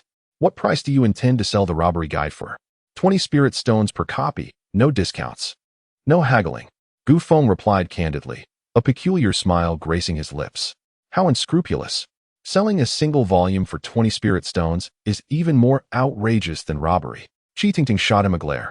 Hee. Gu Feng chuckled awkwardly. Our Su Nu sect intends to purchase the rights to your robbery guide, including transcription and sales. This caught Gu Feng off guard, leaving him hesitant and stammering. What? You truly don't recall who provided you with the cultivation method? Very well then. What price does your Su Nu sect propose for the acquisition? Gu Feng inquired cautiously. 5 million. Qi Tingting pondered for a moment before uttering those words. 5 million. You can earn 1 million in a month, and you wish to buy it outright for 5 million? Is there any difference from robbery? Before Gu Feng could respond, Yan Sisi, standing beside him, voiced her discontent, her eyes wide with indignation. Little brat, do not interrupt. This is a business matter between me and my former junior brother. Qi Tingting retorted dismissively. While the price was indeed somewhat ludicrous, she was confident Gu Feng would acquiesce. Gu Feng, you must not agree. They are attempting to rob you of your spirit stones. I understand, Gu Feng murmured softly, calming Yan Sisi's agitation, and turned to face Qi Tingting. Before he could speak, she continued, Alas, our sect master has truly lost his vision. Bestowing such a precious cultivation method upon such a miserly individual, it is simply not worth it. Is it necessary for our sect leader to personally speak with you? Qi Tingting's words, laced with hidden barbs, left Gu Feng feeling quite awkward. Gritting his teeth, he declared, 5 million it is, a one-time buyout. Previously, I entrusted 10,000 packages to Tuobole, and you must purchase that batch at 5 spirit stones each. It's settled. A triumphant smile graced Qi Tingting's face. Upon returning to the inner hall, she promptly informed Chu Yohuan of the development. Ha, sect leader, you should have seen Gu Feng. He looked positively constipated. It was hilarious. Qi Tingting exclaimed. The price of 5 million was indeed far too low. Were it me, I would certainly refuse. Chu Yohuan shared in the mirth. Consequently, our Su Nu sect will gain at least 1 million in profit each month. However, it seems we lack sufficient spirit stones. Qi Tingting remarked, a hint of concern in her voice. How much are we short? I can cover it. If it's not enough, I will borrow. The Su Nu sect had 3 million spirit stones in stock, and with the addition of their reserves of refining and alchemy materials, along with some of Chu Yohuan's savings and borrowed funds, they managed to scrape together the 5 million. Soon, both parties signed the relevant agreements, with Gu Feng deliberately including some clauses on force majeure. Holding the 5 million spirit stones, Gu Feng departed with satisfaction, and both Qi Tingting and Chu Yohuan were equally pleased. Gu Feng, you are making quite the loss in this deal. They are merely using the techniques as an excuse to extort you, Yan Sisi said indignantly, lamenting that she should never have sought collaboration with the Su Nu sect. Gu Feng flashed a bright smile, remaining silent. Yan Sisi was all too familiar with this expression. Typically, when Gu Feng wore such a face, it indicated he was either already scheming or preparing to do so. Is there a hidden agenda? Do you think a sect would stand idly by while someone like me disrupts their rules? Gu Feng whispered. According to my estimates, this business will likely last only this month, at most twice, before Elder Lu comes calling for tea. Upon hearing this, Yan Sisi's spirits soared. So, it seems the Su Nu sect's buyout of this business is a futile endeavor. They are likely to incur losses of several million spirit stones. Let's see how lucky they are. It wasn't me who urged them to buy out the deal, Gu Feng scoffed. Hee, you are truly ruthless. You are sure to leave them in dire straits. Those 5 million spirit stones will probably drain the Su Nu sect dry. Business carries risks. Can you blame me? Gu Feng shook his head in disbelief. He genuinely wished for the Su Nu sect to profit, yet they were ungrateful. Teaching them a lesson would be beneficial. At the very least, it would make them realize that business is not as easy as it seems. Once they grasp the reality, only then can both parties collaborate more effectively, and that is when substantial profits can be made. Chapter 45. Halt, you rascal. Do you deem my body refinement technique to be utterly worthless? Gu Feng, having made a trip to the trading post, exchanged all the resources acquired from the Su Nu sect into spirit stones, clutching a staggering 5 million in his hands as he briskly returned to his small courtyard. Oh, Wu Qi and the others have already departed. I had intended to treat them to a meal. Gu Feng muttered, guessing that they had foreseen their fortune in dining with him and left early. He secured the courtyard and entered his room to commence his cultivation. Gu Feng placed aside the over 4 million spirit stones returned to him by Guo Renkai and others, viewing them as future capital. He invested 6 million alongside the 5 million he had obtained from the Su Nu sect into the 3 incense burners. The white incense burner received 7 million, while the golden one was allocated 4 million. Soon, the 2 burners emitted a subtle vibrating sound, reminiscent of machinery springing to life, with milky white and golden liquids bubbling forth from their bases.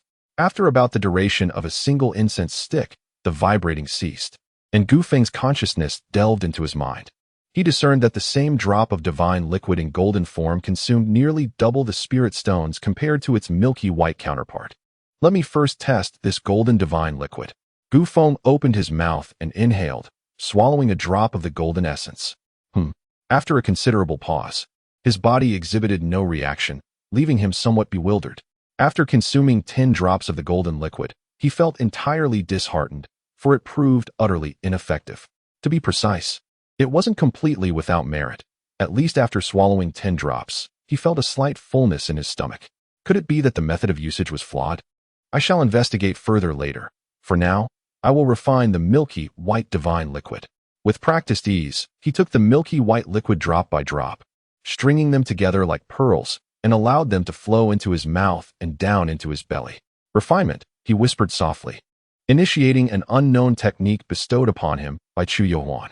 A succession of thunderous sounds resonated within him, akin to the harbingers of an approaching tempest. His dantian surged, and the spirit energy that burst forth coursed through his meridians, continually amplifying before returning to the dantian. This cycle persisted, relentless and unyielding.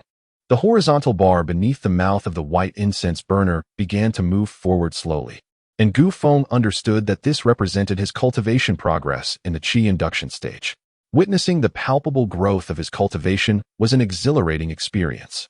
The silvery moonlight streamed through the window, illuminating Gu Feng's visage, enhancing his already handsome profile with an air of mystery.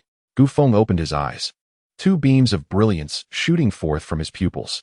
After several hours of cultivation, he had made significant strides, according to the standards of the 9 heavens. He now stood at the cusp of the 3rd to 4th stage of qi induction. My true combat prowess should suffice to defeat those at the 7th stage of qi induction. Gu Feng assessed his strength with a hint of pride. Such astonishing cultivation speed, if disclosed, would surely astonish many. Fortunately, his everlasting body, prior to breaking through to a higher realm, always presented itself as merely the 1st stage of qi induction to the outside world, preventing anyone from seeing through him. The everlasting body certainly has its advantages. Gu Feng chuckled to himself, retrieving a roasted beast leg from his storage pouch. After taking a few bites, he frowned. Despite my wealth, I am reduced to consuming this stale fare daily. Though he may grumble, Gu Feng ultimately cannot bring himself to discard the precious spirit stones, each a hard-earned treasure that must be cherished. After satisfying his hunger and thirst, he begins to contemplate the potential uses of the golden spirit liquid. Suddenly, a spark of inspiration ignites within his mind, and his eyes gleam with clarity. I understand. The cultivation of the body refinement stage does not necessitate the accompaniment of techniques. One merely needs to ingest sufficient milky divine liquid to enhance their prowess. Conversely, the cultivation of the qi induction stage diverges significantly from that of the body refinement stage. Ordinary cultivators engage in daily meditation, circulating their techniques to absorb spiritual energy and elevate their cultivation, while he must refine the milky divine liquid through the application of techniques. By extension, to refine the golden divine liquid, a corresponding technique is required, which Gu Feng surmises should be a body refinement technique. He must swiftly devise a method to procure an appropriate body refinement technique. Otherwise, the golden divine liquid will remain unrefined. Such techniques are relatively rare, and those capable of aiding Gu Feng through the tribulation are undoubtedly not commonplace, adding to the complexity of his predicament and causing him considerable distress. He resolves to visit the technique hall tomorrow morning. The moonlight is gentle, and the night sky is tranquil and silent. When Gu Feng awakens once more, the world outside is already brightening. After a hasty tidying, he sets off towards the technique hall. Good morning, Elder Wu. Gu Feng greets as he approaches, intending to enter the hall, only to be unexpectedly seized by the arm, rendering him immobile. Do you possess any contribution points for the sect? Just running in here? Elder Wu scoffs. Gu Feng chuckles awkwardly. Elder Wu, I was just about to go out and earn some points. I thought I'd come in early to see how many points are needed to exchange for a desirable technique, to avoid wasting time with unnecessary trips. Scram. No points. No entry. Elder Wu's eyelids twitch. This lad treats the technique hall as an ordinary shop, casually entering to browse. If everyone behaved this way, it would be utter chaos. All right, Elder Wu, I'll leave at once. Gu Feng replies with a smile, and as soon as Elder Wu is distracted, he dashes inside. I'll only stay for a moment. This brat. Elder Wu mutters in exasperation, yet does not pull him out. Gu Feng understands that not every attempt at bargain hunting will be successful. Without hesitation, he races to the third floor. The third floor houses advanced techniques of lesser quality, with a significantly reduced number compared to the first floor. His gaze meticulously scans each technique. Most are martial skills, with very few actual techniques and even fewer body refinement techniques. After much effort, he finally locates one, but his enthusiasm wanes upon reading the description. This body refinement technique, even when mastered, may not guarantee a robust physical form, rendering it evidently useless. It seems there are no commendable body refinement techniques in the outer sect. Gu Feng mutters to himself, losing interest in ascending to the fourth floor, and heads straight back down. What is the matter? You seem unimpressed with the techniques in our outer sect's hall. Elder Wu observes, puzzled by Gu Feng's furrowed brow. Elder Wu, does our Luoxia sect possess any remarkable body refinement techniques? Gu Feng asks, his brow still knitted in concern. Of course not. The founder of Luoxia sect, Master Luo Qingyan, was a female cultivator. Do you think a typical female cultivator would willingly forge herself into a being of coarse muscle, with arms thicker than others' calves? Alas, it truly bears profound wisdom. Hee, I happen to possess a body refining technique. Would you care to give it a try? How much does it cost? If it's too expensive, I cannot afford it. You rascal, all you speak of is money. Have you become ensnared in its grasp? Elder Wu chided with a chuckle and pulled out a crumpled, yellowed manual from his storage pouch. This elder has also practiced this body refining technique. I assure you, it is remarkable. With a smug smile, Elder Wu handed the manual to Gu Feng. The latter glanced at the manual, then at Elder Wu, and the latter's disheveled appearance hardly suggested expertise in body refinement. Since it was free, why not take a look? Gu Feng attentively perused the initial pages and, following the instructions, began his practice. The golden liquid he had ingested the previous night quivered slightly before settling into tranquility once more. A sudden realization struck Gu Feng. He confirmed two things. First, the golden divine liquid indeed required the body refining technique for effective harnessing, and second, the technique Elder Wu provided lacked sufficient quality. Elder Wu, this body refining technique is rather challenging. I believe I should first elevate my cultivation. Gu Feng pouted and returned the manual to him. The elder wore a proud expression, his eyes gleaming with the implication that the talent of this young man indeed faced some difficulties in practice. Just as he was about to voice a retort, he observed Gu Feng swiftly departing, clearly feigning disinterest. Stop right there. Are you suggesting my body refining technique is utterly worthless? Elder Wu exclaimed in indignation, his beard trembling as he shouted after Gu Feng's retreating figure. Chapter 46. The rising smoke 5,000 years ago. A peerless genius with the heart of an alchemist emerged. Frowning, he stepped out of the Hall of Techniques, where the clamor was more vibrant than ever before. Robbery Guide, available for 20 spirit stones each. Exclusively transcribed by the Su Nu sect. Gu Feng focused his gaze and was instantly amused. The efficiency of the Su Nu sect was indeed remarkable, having completed their work a full 2 hours ahead of schedule. Dear sister, just how many of you are there in the Su Nu sect? How could you manage to transcribe so many copies in a single night? Gu Feng inquired, tugging at a sister from the Su Nu sect with curiosity. For copies? Even if 10,000 cultivators worked simultaneously, each would need to transcribe 4 copies, with each copy containing over 12,000 names and approximately 30,000 characters. Even with the extraordinary speed of cultivators, completing 2 copies in a night is already a monumental task, for copies are simply unattainable. Especially considering the sect does not have that many members. Former junior brother, it's you. Please help us sell. We are overwhelmed. The sister looked up at Gu Feng and smiled radiantly. Oh, all right, Gu Feng thought. Having nothing else to do, he agreed to assist with the sales.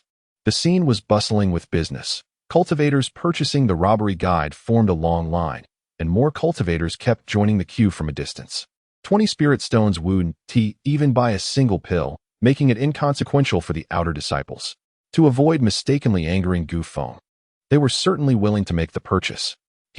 All 3,000 disciples of the Zhou new sect stayed up all night transcribing. Even the sect leader joined in. During a lull in sales, the female cultivator struck up a conversation with Gu Feng. Did senior sister Chu also join the transcription effort? Gu Feng asked, his expression peculiar. Finding it hard to associate the image of Chu Yohuan with that of someone diligently scribbling away. There's no choice. To gather the 5 million buyout fee, we drained our resources, and even the sect leader has invested her own savings, accumulating over 10 million in external debts. At this revelation, Gu Feng's expression was truly remarkable. He never expected that a mere 5 million could lead the foremost organization of the outer sect to deplete its resources and incur debts. It seems the entire Zhou Nu sect was not as wealthy as he had assumed. How impoverished they were. If the capital isn't recouped, will your sect leader be angry? Gu Feng's mind stirred, and he asked in a hushed tone. Angry doesn't even begin to cover it. She would be utterly frantic. However, there's no way we could incur a loss. We set up 4 sales points, and in just 1 hour, we sold 6,000 copies. At this rate, we might not even have enough for 50,000 copies. Within 6 months, it will all be pure profit. Oh dear. This happiness came too suddenly. Hunting ferocious beasts is arduous and fraught with danger. Finally, we may be free from it. The sect leader and senior sister Qi were exuberant, still leading their disciples in fervent transcription. Gu Feng's heart raced, pounding in his chest, as he imagined the fury of Chu Yohuan if this venture were to be prohibited, causing him to shiver involuntarily. Sister, I must attend to something. I shall take my leave now. The sect leader has invited you to the celebration banquet tonight. Forget it. I have an appointment tonight. A celebratory feast? Perhaps not. Should I indulge too much and let slip a word, I would undoubtedly find it impossible to return unscathed. I fervently hope the outer sect does not hastily ban this venture. At the very least, allow the Zhou Nu sect to recoup their investments. As Gu Feng walked, he silently prayed. As fate would have it, that very evening, Elder Lu summoned Gu Feng for tea. Alongside Elder Lu were several other familiar elders, including Elder Wu. Upon entering, Elder Lu flung a copy of the robbery guide towards Gu Feng. Immediately, the elders began to chastise him vehemently, expressing that Gu Feng's actions had severely disrupted the equilibrium of the outer sect, rendering competition grotesque. Such deeds must be strictly prohibited, and they resolved to draft a related ban that very night, to be announced to the entire outer sect the following day. I assure you, this is my first and last time, Gu Feng declared with unwavering conviction.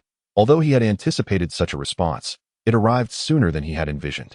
Now that you are also a practitioner of the Qi refinement stage, if you wish to enhance your cultivation expeditiously, you must head to Lishan and refrain from causing disturbances in the outer sect, Elder Wu remarked, casting a sidelong glance at Gu Feng. Elder Wu spoke the truth. Gu Feng readily agreed. Is there anything else?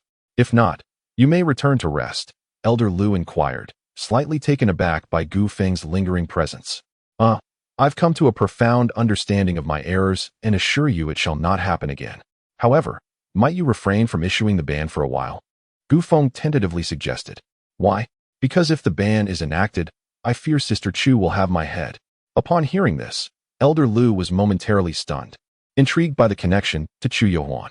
I purchased the transcription and selling rights of the robbery guide for 500,000 spirit stones, effectively acquiring it for the Zhou Nu sect. Gu Feng confessed, a hint of anxiety evident in his voice.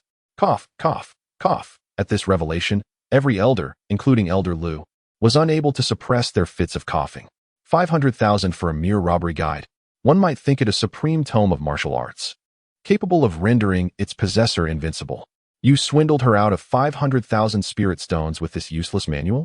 Elder Wu exclaimed, wide-eyed in disbelief. The manual does hold value. At the very least, I can ensure that the disciples listed within it will not be robbed tomorrow, Gu Feng replied in a hushed tone. Initially, I intended to pay them for transcription, but they resorted to coercion, insisting on buying out the robbery guide. I had refused, but to no avail. Under normal circumstances, I would have recouped my investment in 5 months, but who knew you would impose a ban on this matter? Gu Feng lamented, feeling wronged. In the beginning, he had no intention of deceiving the Zhou Nu sect. You must have anticipated this. Otherwise, you would not have sold it, Elder Wu remarked with a sidelong glance. Suspecting that Gu Feng shrewd as he was, would not sacrifice a monthly income exceeding 100,000 spirit stones by selling it at such a paltry price. Any reasonable individual would not act thus. He was undoubtedly scheming. I am at a loss for words. With so many disciples in the L, couldn't you choose someone else to ensnare? Just take your leave. Elder Lu, visibly exasperated, chided with a smile. All right, I shall depart. But what about the prohibition order? Let us diligently study it for a while, ensuring there are no loopholes before we issue it, lest you exploit it once more. By the end of next month at the latest.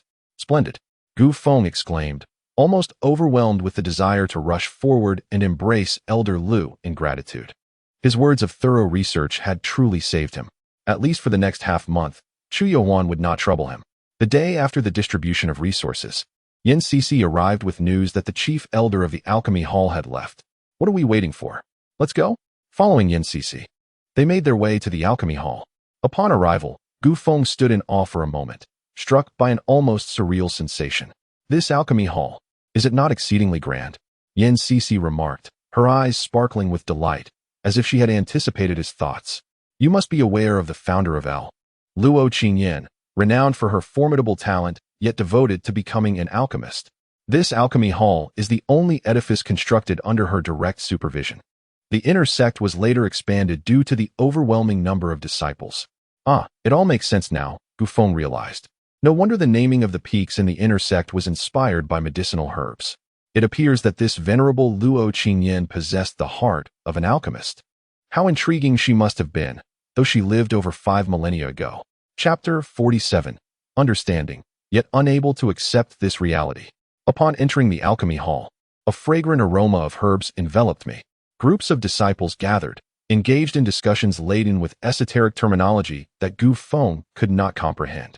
Some bore ashen faces, evidently the result of recent failed alchemical attempts. When they noticed Yin Cici entering with a stranger, their expressions registered only mild surprise. They did not approach. Seemingly accustomed to such occurrences. Is it common for strangers to enter here? Yin Cici quietly remarked. Indeed, disciples often venture outside in search of formulas, seeking our assistance in crafting the elixirs described therein. This area serves as a classroom for the elders. After navigating through several classroom-like spaces, the temperature suddenly escalated. Yin Cici appeared unperturbed, and Gu Feng refrained from asking further, following her as she opened a stone door, revealing a staircase leading downward. Below is where we conduct our alchemy. There resides a cluster of high-grade spiritual flames, which are, Yin Cici explained, leading the way. After descending several dozen meters, we arrived at a vast circular arena, its walls adorned with stone doors from which a low buzzing emanated. The doors that produced sound indicated that someone was engaged in alchemical processes inside. Do not knock on these doors, should they ruin their elixirs. The blame will fall upon you, and you shall be compelled to compensate with spiritual stones. Upon delivering this caution, noticing Gu Feng's vigilant expression, Yin Cici chuckled lightly. I was merely jesting. Even if you were to pound on the stone door, the occupants would remain oblivious, as protective formations guard this place. Yin Cici selected an unoccupied alchemical chamber, pushed the door open, and sealed the formation. The chamber was modest in size, comparable to Gu Feng's small courtyard room. And at its center stood a 3-legged alchemical furnace, reminiscent of the one belonging to the Supreme Old Lord. Beneath the furnace, a formation connected to the spiritual fire. Faint flickers of flame danced from its walls, yet the temperature remained surprisingly comfortable. Gu Feng marveled at the intricacies of the formation, which not only facilitated the spiritual fire but also insulated against excessive heat. Otherwise, the alchemist would have turned to jerky before successfully crafting the elixir. I am not particularly adept at teaching. Perhaps you could share which types of elixirs you are inclined to learn about? Yin Cici seated herself before the furnace, a hint of shyness in her voice. I wish to concoct a type of elixir that is rare, highly profitable, yet not overly complex to create. Gu Feng replied without hesitation. Do you believe such an elixir exists? Yin Cici questioned with a peculiar expression. Perhaps not, Gu Feng mused. Why don't you explain the elixirs you are familiar with? Very well. As Gu Feng listened, he diligently took notes, periodically inquiring about the prices of various spiritual herbs and the time required for their preparation, pulling out a small abacus and clicking it with precision. Yin Cici found his calculations amusing, recognizing that he was striving to determine which elixir would yield the greatest benefit, and thus refrained from interrupting. The two engaged in a dynamic exchange of information and computation, and before they realized it, 2 hours had elapsed. So, have you determined which elixir you wish to concoct? Yan Sisi supported her chin with her hands, a smile gracing her face as she inquired. For reasons unknown, she found herself captivated by Gu Feng, a man who, despite his evident wealth, relentlessly pursued further riches. The bone-cleansing pill, he stated solemnly, boasts the highest comprehensive profit and is suitable for any practitioner in the body refinement realm. Indeed, the bone-cleansing pill is in high demand. However, its formulation is exceedingly challenging. You may not necessarily succeed, Yan Sisi remarked, her brow slightly furrowed. Each disciple in the outer sex alchemy hall aspired to concoct the bone-cleansing pill, yet only a mere handful, no more than several dozen, could achieve such a feat. Furthermore, the yield was quite limited. Even with tireless effort, one could only produce 2 batches in a day, yielding at most 4 or 5 pills per batch. Many earnest disciples of the alchemy hall struggled to produce successful pills. Could Gu Feng truly manage it? Nevertheless, to avoid dampening Gu Feng's enthusiasm, Yan Sisi withheld her doubts and simply smiled, saying, "Very well, I shall teach you. My talents are extraordinary. I shall directly guide you in the process," Gu Feng declared, eager to dive in rather than wait nearly 5 hours for a single batch. "It's better this way. You may not grasp it just by watching. So let us commence." With that, Yan Sisi opened her storage bag and retrieved dozens of spirit herbs alongside a small scale. 1 tael of candle herb, 3 Qinglian fruits, 3 taels of xianbing flower. Soon, she had arranged the various herbs neatly on a piece of white cloth and presented it before Gu Feng. "I have prepared all the necessary herbs. We shall begin shortly. I will guide you, and you will be responsible for adding the herbs, controlling the heat as per my instructions." "Understood. This is quite simple," Gu Feng replied with confidence. "This is a mechanical process. After 2 or 3 practices, I shall become familiar with it. I truly don't understand why the disciples of the alchemy hall find it so arduous." With a sizzling sound, a large flame surged forth, causing the alchemical furnace before them to glow red-hot, and the temperature in the alchemy room spiked dramatically. "Reduce the flame a bit. Is this sufficient? Make it slightly larger. And now, decrease it just a tad. Oh, is this close enough? Maintain it for a while to ensure the furnace walls heat thoroughly. Add the candle herb." "Understood. I'll add it. Ouch, that is hot. Let us restart." You accidentally tossed half the candle herb outside. As Gu Feng observed the candle herb sticking to the outer wall of the furnace, his cheeks flushed with embarrassment. It was only the first step, and he had already faltered.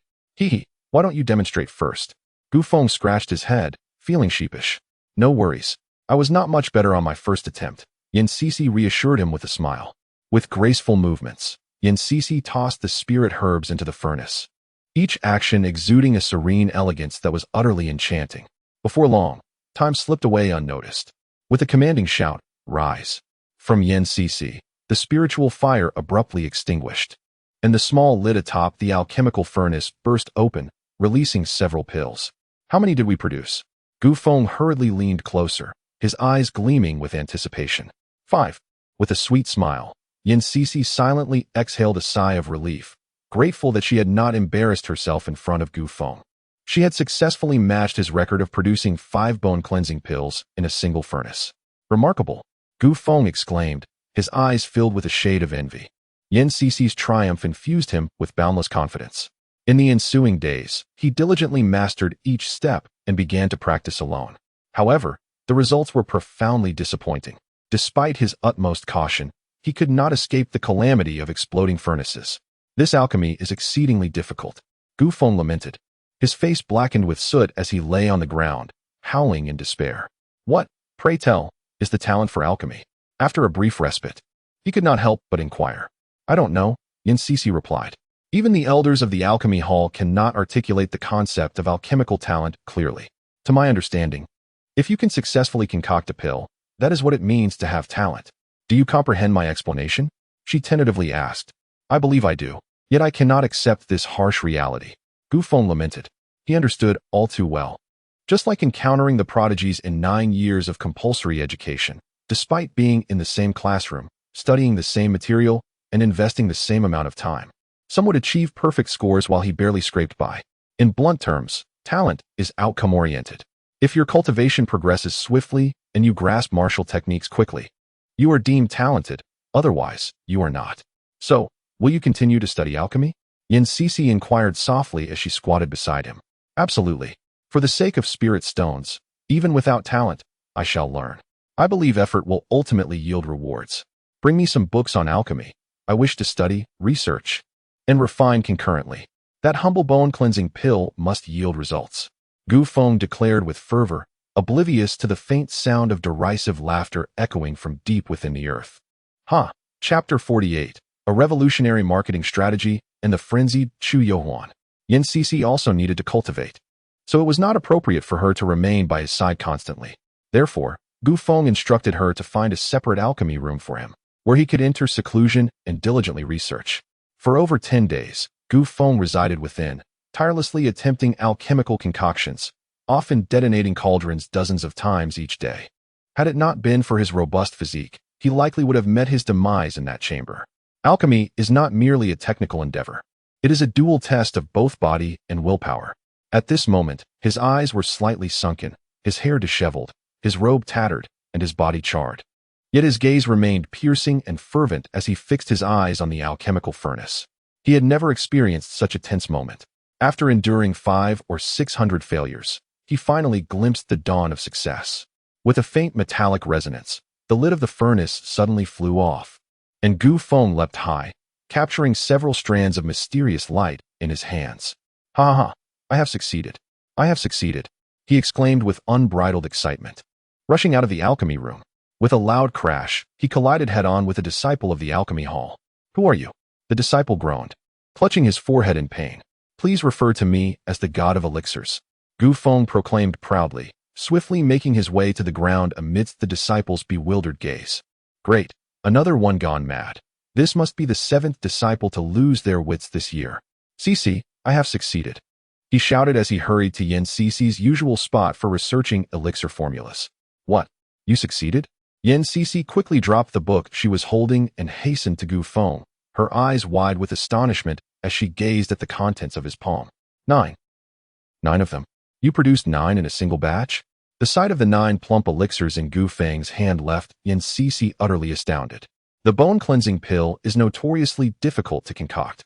Even the elders of the alchemy hall find it challenging to produce 9 in one furnace. Yet Gu Feng had accomplished it. The aroma was undeniably authentic, and the quality was commendable, with 6 runes visibly etched upon them, clearly signifying that they had reached the pinnacle of mid-grade elixirs. Could it be that you are truly a genius in alchemy? Ha ha ha. I humbly accept your praise. Gu Feng laughed triumphantly. Let us test the efficacy. As she spoke, Yin Cici pulled Gu Feng toward an apparatus resembling a compass, placing one of the elixirs into the designated groove. In the next moment, the device vibrated gently, accompanied by a soft glow as the needle began to quiver. How is it? Is this elixir satisfactory? Gu Feng inquired softly. Yin Cici furrowed her brow, her eyes filled with confusion. Despite the presence of 6 runes, the rich aroma, and the plumpness of the elixirs, why was the efficacy so weak, barely equating to 1/3 of a similarly graded bone-cleansing pill? How long did you spend concocting this elixir? She turned to ask. 1 hour. What? You produced it in just 1 hour? Gu Feng's response left Yin Cici in utter shock, her lively eyes nearly bulging from their sockets. She then began to mutter to herself. How could it be possible to succeed in just 1 hour? This is illogical. What is unreasonable about it? I have improved the refining method, reducing costs and accelerating the process. Will the efficacy be significantly diminished? Gu Feng inquired anxiously. After several days of research in the alchemy chamber, he discovered that crafting an authentic bone-cleansing pill was nearly impossible for someone devoid of talent like himself. Thus, he opted for an alternative route, enhancing the formula by adjusting the proportions and order of the spiritual herbs. To his delight, he succeeded remarkably, managing to concoct 9 pills in merely an hour. What? You altered the formula and the refining technique? Yin Cici's eyes widened in shock. The formula for the bone-cleansing pill had undergone rigorous refinement, reaching a point of no further advancement. Let us test the efficacy with a spirit beast. If this new method proves faulty, only a direct trial will yield a true assessment. Soon, Yin Cici procured a snow-white spirit beast, resembling a giant mouse, specifically designated for medicinal trials at the alchemy hall. Feed it a pill. Gu Feng complied, placing a pill into the creature's mouth. Before long, The spirit beast exhibited a look of sheer enjoyment. Yin Cece fixated on the creature, intermittently pressing her finger against its forehead to sense the changes within. How is it? Is there any effect? Gu Feng asked, his anxiety palpable. There is an effect, but the potency is only 1/3 of the original. It cannot be deemed a true bone-cleansing pill, Yin Cece replied, pursing her lips. Only 1/3? That's still decent. If the price is lower, surely someone will buy it. Gu Feng responded with uncertainty. If there are no side effects, it will definitely attract buyers. By the way, what is your cost? Each batch only costs 1/10 of the original. Gu Feng answered honestly. Let us observe it for a while longer. If there are no side effects, we can market it outside. Among cultivators, the presence of side effects is immediately discernible upon consumption. Extensive clinical trials are unnecessary. However, as soon as Yin Cece finished her statement, the spirit beast displayed signs of distress. Its legs stiffened, and its gaze darted about, seemingly searching for something. In an instant, it dashed off, seizing an unknown object and positioning it beneath itself. A cacophony of sounds erupted, accompanied by an unpleasant odor. Yin Cece and Gu Feng exchanged glances, both recognizing the awkwardness reflected in each other's eyes. This elixir has no other side effects, except for inducing diarrhea, Yin Cece murmured. Even at a low price, it would be challenging to entice customers. Nevertheless, Gu Feng remained undeterred, believing that the elixir's genuine efficacy would prevail. Diarrhea won't be fatal. As long as the price is appealing, there will be buyers. After all, the authentic bone-cleansing pill is a rare commodity, hard to come by. Worst-case scenario, one can cultivate while seated on the toilet. In a world where strength reigns supreme, power is paramount. This minor flaw is inconsequential. Resolutely, Gu Feng declared to Yin Cece, I intend to mass-produce this elixir and sell it. Xian Gu Dan, a name bestowed by Gu Feng upon this elixir. How clever of you. One might not discern the subtle distinction between and without a keen eye. Observing the industrious Gu Feng, Yin Cece stifled a giggle. Not only had Gu Feng transformed into, but he had also meticulously crafted the packaging to mirror that of the authentic Shigu Dan. It was only upon Gu Feng's suggestion that she unearthed the underlying cleverness. Without a discerning glance, one would never detect the discrepancy. Ah, what a marketing ploy. Gu Feng chuckled. What price do you intend to set? The genuine Shigu Dan costs how much per piece? A vial contains 9 pieces, approximately 20,000 spirit stones, individually. Each can fetch 2,500 spirit stones. Yin Cece pondered aloud. Very well, let us establish the price accordingly. Might this be somewhat unseemly? Yin Cece expressed her concerns, wary that outer sect disciples would return seeking trouble if they purchased a counterfeit at the price of the authentic Shigu Dan. I have considered the after-sales aspect as well. Behold this. Gu Feng produced a small wooden board from his storage pouch, prominently inscribed with the words, threefold compensation for counterfeits. Honesty guaranteed. At worst, I could offer them 4 vials. Who dares to cause a ruckus? I shall unleash my wrath. Upon hearing this, Yin Cece stood in stunned silence. Cece, take this spirit stone and procure medicinal materials worth 400,000 spirit stones for me. Then, find a spacious alchemy chamber with at least 10 furnaces. I intend to immerse myself in alchemy for a spell. Just as Gu Feng was deeply engrossed in his alchemical pursuits, a decree was issued near the end of the month by the outer sect. To be precise, this edict bore significant repercussions for the Zhou sect. While its impact on ordinary disciples was minimal, that scoundrel, wherever he may be, I shall have his head. Ripping the prohibition notice in her hands, Chu Yohuan's fury escalated. No wonder this rascal so easily sold them the robbery guide. He must have anticipated this day. Her anger surged, her hair danced wildly, and wielding a colossal 40-meter sword, she led a procession of the Zhou sect towards Gu Feng's courtyard. She was utterly incensed. The outer sect's decree had cost her a staggering 400,000 spirit stones, pushing her and the Zhou sect, already financially strained, to the brink of bankruptcy. In the past month, all disciples of the Zhou sect had grown lax in their hunting of demon beasts. More absurdly, Chu Yohuan believed she had acquired a golden hen capable of laying eggs and had thus activated a mode of premature consumption. Now, she found herself in dire financial straits. Burdened with substantial debts, she had been waiting for the end of the month to secure funds to repay her debts, and now she found herself in this predicament. Gu Feng, you wretched fool, come out and face me. Chapter 49. The Zhou sect, renting land for a toilet?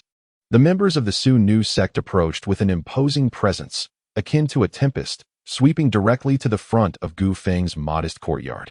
Tim, Chu Yuhuan, brandishing her sword, stood at the entrance with a fierce expression, commanding, "Surround the courtyard. No fly shall escape from within." Understood. Chi Ting, also wearing a fierce countenance, joined her with a group of female cultivators, encircling the courtyard in layers. "Gu Feng, come out, you scoundrel." The chorus of female cultivators echoed, drawing the attention of passers-by, who wondered what heinous act Gu Feng had committed to provoke such a formidable display from the Su Nu sect. "Make way. What has transpired inside?" Wu Qi, who happened to be looking for Gu Feng, squeezed through the crowd. The scene before him left him momentarily stunned, and he instinctively recoiled, wishing to slip away unnoticed. The Su Nu sect was not to be trifled with. He dared not reveal himself. However, he was spotted by Chu Yuhuan. "Halt! Do you know where Gu Feng is?" Chu Yuhuan bypassed addressing him as her former junior and called out directly for Gu Feng, a clear indication of her extreme anger. Observing her menacing gaze, Wu Qi shivered and replied softly, "Chu senior sister.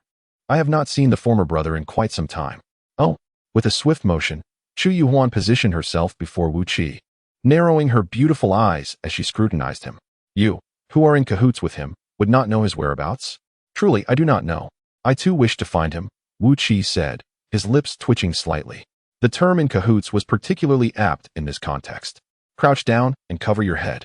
Until Gu Feng shows himself, you shall remain here," Chu Yuhuan commanded coldly.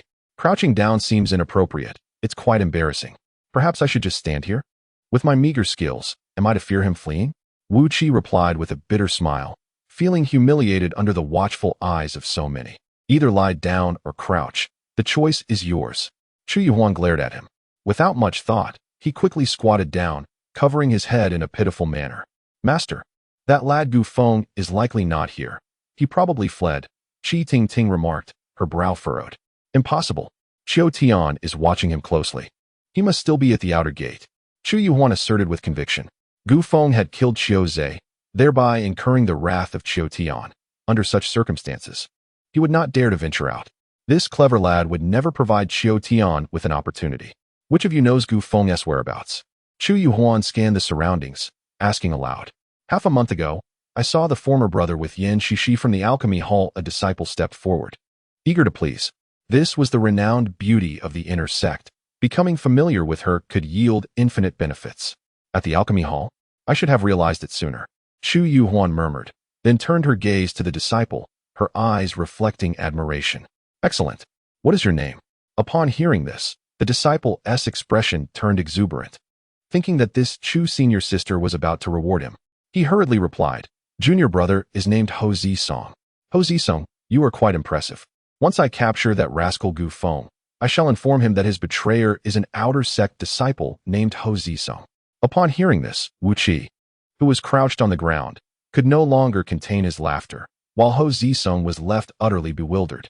Laughter rippled through the surroundings. "Let us proceed to the alchemy hall." The phrase "swift as the wind" aptly describes the group from the Su Nu sect, and in the blink of an eye, they arrived at the entrance of the alchemy hall in grand fashion. Just as they reached their destination, Yan Sisi happened to return with medicinal materials. Upon seeing Wu Qi surrounded in the center and the unfriendly expression on Chu Yuhuan's face, she crouched down, attempting to sneak in through a side door. "CCO, senior sister Chu, what a coincidence. I have matters to attend to, so I must take my leave," she exclaimed before darting away. This prompted a cold smirk from Chu Yuhuan, who was now certain that Gu Feng was indeed hiding here. "Do you think hiding in the alchemy hall will save you from my grasp? Wait here. I shall go in and drag that rascal out." After giving a brief instruction, Chu Yuhuan entered the alchemy hall as well. With her beauty and extraordinary talent, Chu Yuhuan possessed a noble aura that set her apart from ordinary folk. Her presence made the disciples of the alchemy hall, who were previously engrossed in their studies, light up with excitement. "Which direction did Yan Sisi go?" "To the Dan room," stammered one of the disciples, his excitement causing his lips to tremble, his eyes glazed with awe. Truly, what a stroke of fortune. Having briefly practiced in the outer sect, Chu Yuhuan was well acquainted with the layout of the alchemy hall and soon arrived at the underground Dan room. "Gu Feng, senior sister Chu has come knocking. What shall we do?" In a Dan room located on the second underground level, upon entering, Yin Cici promptly shut the door and activated the array to its full power. Has the end of the month arrived so soon? Having just completed a batch of elixirs, Gu Feng, who was currently resting, furrowed his brow, though there was no hint of tension on his face. He had been immersed in alchemy day and night, and the thrill of successfully refining each batch had made him forget about this impending matter. Aren't you worried she might come here? Yin Cici asked, surprised at Gu Feng's nonchalant demeanor. Huh, this is the alchemy hall. Does she dare to intrude? Gu Feng scoffed. Even if she did, I doubt she could breach the array here. Besides, she is not that kind of person. You certainly hold her in high regard. After all, you made her lose 4 million spirit stones. Yin Cici remarked, a hint of jealousy in her tone. Business carries risks. With a written contract in place, she is not so unreasonable, Gu Feng replied, remaining calm and composed. Do you truly believe that? Yin Cici shot him a skeptical glance. 4 million spirit stones was an astronomical sum, even for inner sect disciples. Not everyone is as extravagant as Gu Feng, who casually spends millions on alchemical materials. Have you devised a strategy? Is that why you are so unperturbed? Yin Cici seemed to have recalled something, her face adorned with a look of doubt.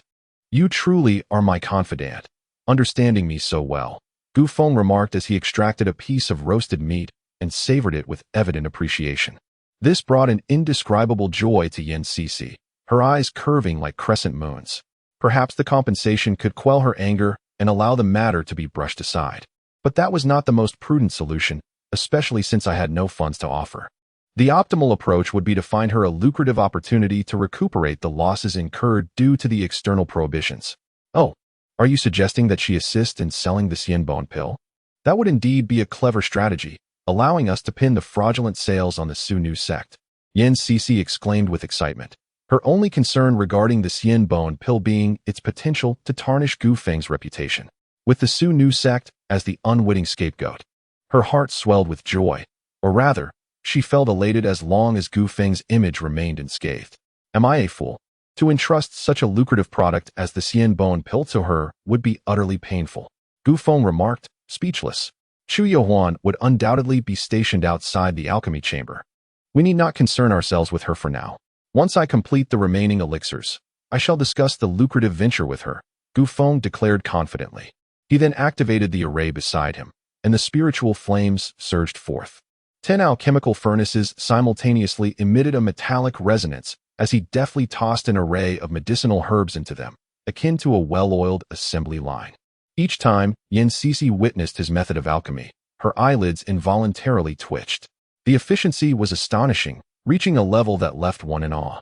Every movement of Gu Feng, every toss of the spiritual herbs, seemed like a preordained program, swift and precise. Though not aesthetically pleasing, it was remarkably effective. Initially, she had attempted to assist him in the alchemical process, but after several attempts, she resignedly discovered that even as a genius of the alchemy hall, she could not master Gu Feng's techniques. It was evident that every step he took was laid bare before her, with no crucial steps or secrets concealed. He had even taken the time to teach her. Yet, despite this, Yin Cici could not replicate Gu Feng's ability to produce 9 pills in a single furnace, let alone operate 10 furnaces simultaneously. Gu Feng, perhaps you are a prodigy in alchemy. Yin Cici had expressed this sentiment more than 100 times, to which Gu Feng merely smiled faintly. He too was perplexed as to why, despite lacking any innate talent for alchemy, he could consistently produce counterfeit Xianbone pills, with each batch yielding precisely 9 pills. Now, with a light command from Gu Feng, the array sealed off the spiritual flames, and the lids of the 10 furnaces simultaneously burst open, releasing streams of spiritual light. As per our usual arrangement, you shall tend to these furnaces while I handle the rest. Yin Cici and Gu Feng moved in perfect harmony, leaping high as their 4 arms flashed with agility. Deftly capturing each pill, bottling, sealing, and labeling were executed in seamless succession. They exchanged smiles. Yin Cici began weighing the herbs, while Gu Feng prepared the furnace, swiftly entering a new round of alchemical refinement. Deep within the subterranean alchemy chamber, amidst the flickering flames of ethereal fire, a pair of eyes, transformed by the flames, shimmered with astonishment and confusion, tinged with a hint of envy. Gu Feng, I refuse to believe you won't come out. At the entrance of the second level of the alchemy room, Chu Yohuan sat cross-legged on the ground, her gaze fixed intently on the stone door, wholly absorbed, fearful that someone within might escape her notice. This state of vigilance had persisted for a full 3 days, just as she began to drift into slumber. With a resounding crash, the stone door swung open. Upon catching sight of Gu Feng's figure, all traces of drowsiness vanished from Chu Yohuan. She approached menacingly, seizing Gu Feng by the collar and lifting him off the ground. "You rascal, I thought you intended to reside in there for eternity. You were well aware of the impending prohibition from the outer sect and deliberately sought Elder Lu's intervention to delay it until the end of the month, resulting in a direct loss of 4 million spirit stones for my Su Nu sect, including the losses incurred over this month. You owe me a total of 6 million spirit stones. Repay me. If you fail to do so today, I shall ensure our mutual destruction." Chu Yohuan's eyes widened in fury as she unleashed a torrent of words upon Gu Feng, her spittle raining down upon his face, prompting him to exasperatedly wipe it away with his sleeve. "Sister Chu, could you please refrain from spitting while you speak?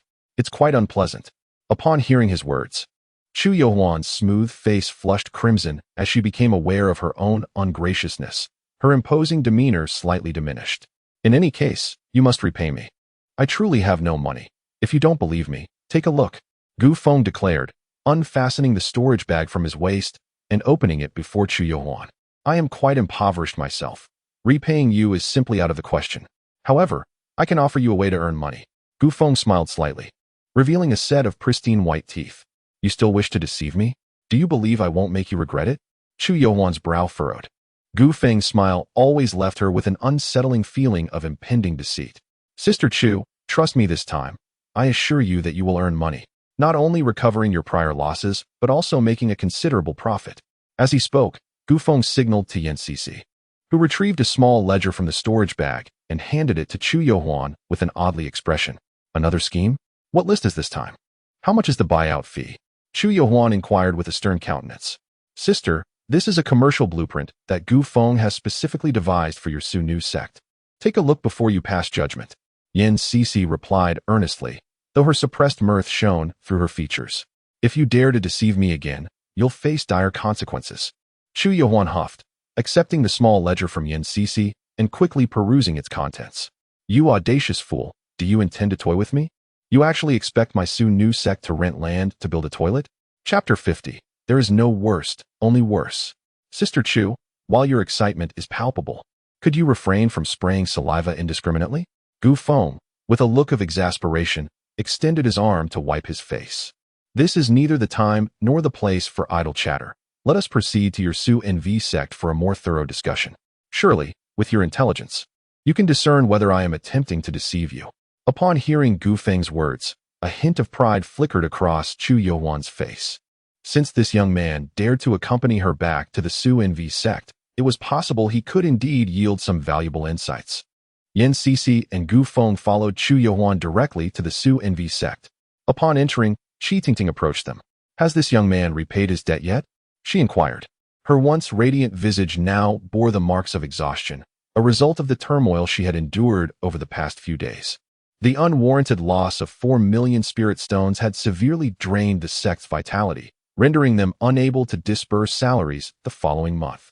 The disciples who joined Su NV sect were not mere pawns to be sent on errands. They required resources to thrive.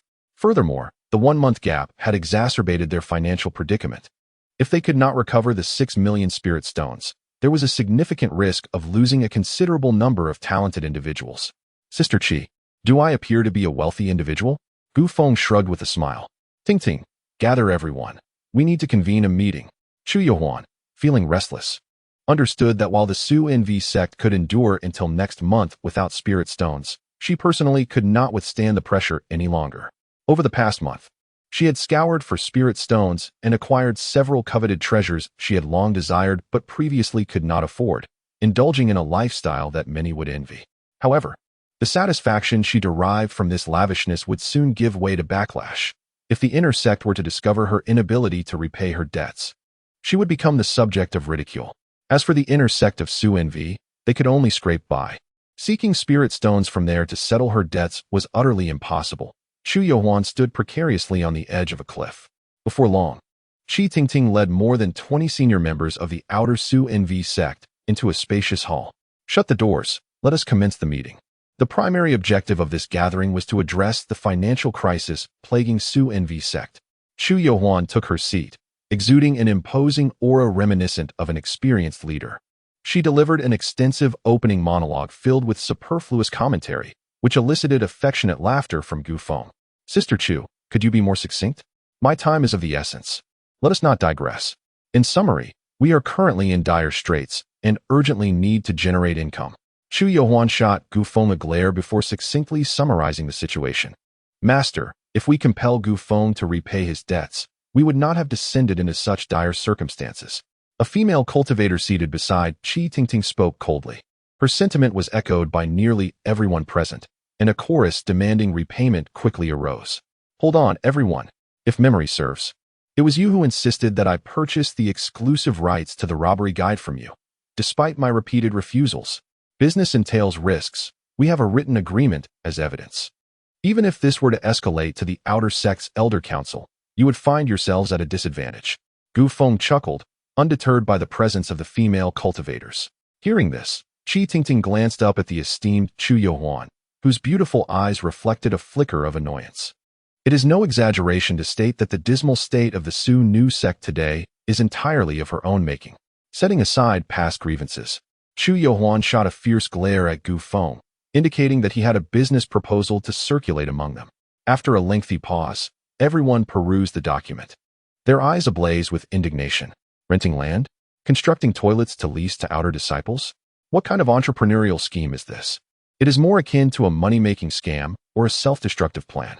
While outer disciples inevitably require restroom facilities, there are already accommodations available, albeit somewhat cramped. Given their cultivation levels, enduring a few hours is hardly a challenge. Who would be foolish enough to pay to use a toilet, let alone rent one for long-term personal use? Esteemed sisters, I have previously learned that to the south of the outer sect area lies a vast expanse of mixed gravel and soil, originally intended for cultivating spiritual rice and other ethereal crops. Unfortunately, the soil there is entirely unsuitable and has remained fallow to this day. To lease the entire area would require at most 500,000 spirit stones. On that land, it would be feasible to construct at least 10,000 toilet cultivation rooms. The total cost would not exceed 2 million. And if each room were leased at 100 spirit stones per month, you would generate a revenue of 1 million. Of course, monthly rentals would not resolve your immediate concerns. Annual leases would allow for a swift recouping of 10 million in funds, not only recovering costs but also compensating for previous losses and potentially yielding a profit of 5 million. Before Gu Feng could finish, murmurs of skepticism arose around him. The concept is intriguing, but the question remains, who would rent these toilets?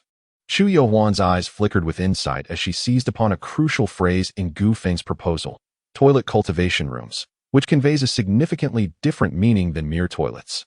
Do you have a strategy to compel individuals to use these cultivation rooms? Chu Yohuan's inquiry struck at the heart of the matter. For the scheme to succeed, a method of coercion would be essential. Sister Chu, your intelligence is remarkable. I commend you. Gu Feng replied with a smile, then gestured to Yan Cici beside him to retrieve the elixir. Esteemed ladies, following my previous discussion with Elder Lu, I have been tirelessly contemplating how to recover your losses. Fortune favors the diligent. After countless nights of research, I have finally developed a pill capable of transforming the cultivation habits of outer disciples in the body refinement realm. Pray, behold, what is this? As he spoke, Gu Feng raised the bone cleansing pill high, showcasing it to the gathered female cultivators. The bone cleansing pill? Qi Tingting gasped, seizing the elixir. Opening it, and inhaling its scent, her eyes lighting up. The bone cleansing pill is the quintessential elixir for any practitioner in the body refinement realm, currently in high demand among the outer sect, where even wealth may not guarantee availability. A bottle containing 9 pills commands an astonishing price of 20,000 spirit stones, truly a luxury item. Are you capable of producing the bone cleansing pill in bulk? As the enchanting Chu Yohuan approached with a flash in her eyes, she hastily declared, why bother constructing toilets? Quickly bring forth 200 bottles of bone-washing elixir to settle the debt. Senior Sister Chu, the Outer Sect Alchemy Hall seldom produces the bone-washing elixir. Do you truly believe I can concoct it? Gu Feng chuckled, shaking his head. This group of female cultivators clearly lacked discernment, failing to recognize the distinction between and, though it was to be expected. After all, Not everyone possesses the keen eyesight honed by experiences with counterfeit goods like Le Banuel Liu, as he had. Please, do take a closer look. Is this truly the bone-washing elixir? Gu Feng remarked with a smile, while Yin Cixi stifled a giggle by covering her mouth. Indeed, this is the bone-washing elixir. I have consumed it before. Its effects were remarkable, and its aroma remains unforgettable. Qi Tingting passed the elixir to the other female cultivators, receiving unanimous approval. Huh. I had my doubts, but now I feel assured. Gu Feng crossed his arms, exuding confidence. Chu Yohuan, with a puzzled expression, examined the bone-washing elixir repeatedly. Soon, she exclaimed, "You deceitful scoundrel. This is a counterfeit. Speak, what kind of conspiracy is this? Senior sister, could you perhaps temper your emotions? You've sprayed me thrice with your saliva." Amidst the laughter, a blush adorned her cheeks, enhancing her charm. Indeed, this is the counterfeit bone-washing elixir, Xian Gu Dan, which I painstakingly developed over several days and nights, with the invaluable assistance of GCC. Gu Feng rose, his spirit soaring. It is not a counterfeit but a genuine elixir of great significance for cultivators in the body refinement realm. I invite you all to have a body refinement cultivator give it a try. Ting Ting, please fetch 3 body refinement disciples to test this Xian Gu Dan. Chu Yohuan's eyes sparkled as she spoke to Qi Tingting, then plopped down beside Gu Feng. Former junior brother, do enlighten me. What differentiates this Xian Gu Dan? And how does it relate to the construction of toilets? How amusing it is that when you're pleased, you call me former junior brother, yet when displeased, I am merely brat. Gu Feng snorted lightly. Former junior brother, I am truly desperate. There are numerous disciples in the inner sect awaiting my repayment. Chu Yohuan said with a playful tone, nudging Gu Feng with her shoulder. You will soon find out. Who would care? Before long, 3 female disciples of the body refinement realm entered the hall. Chu Yohuan instructed them to consume a Xian Gu Dan and then refine it on the spot. How does it feel? Any effects?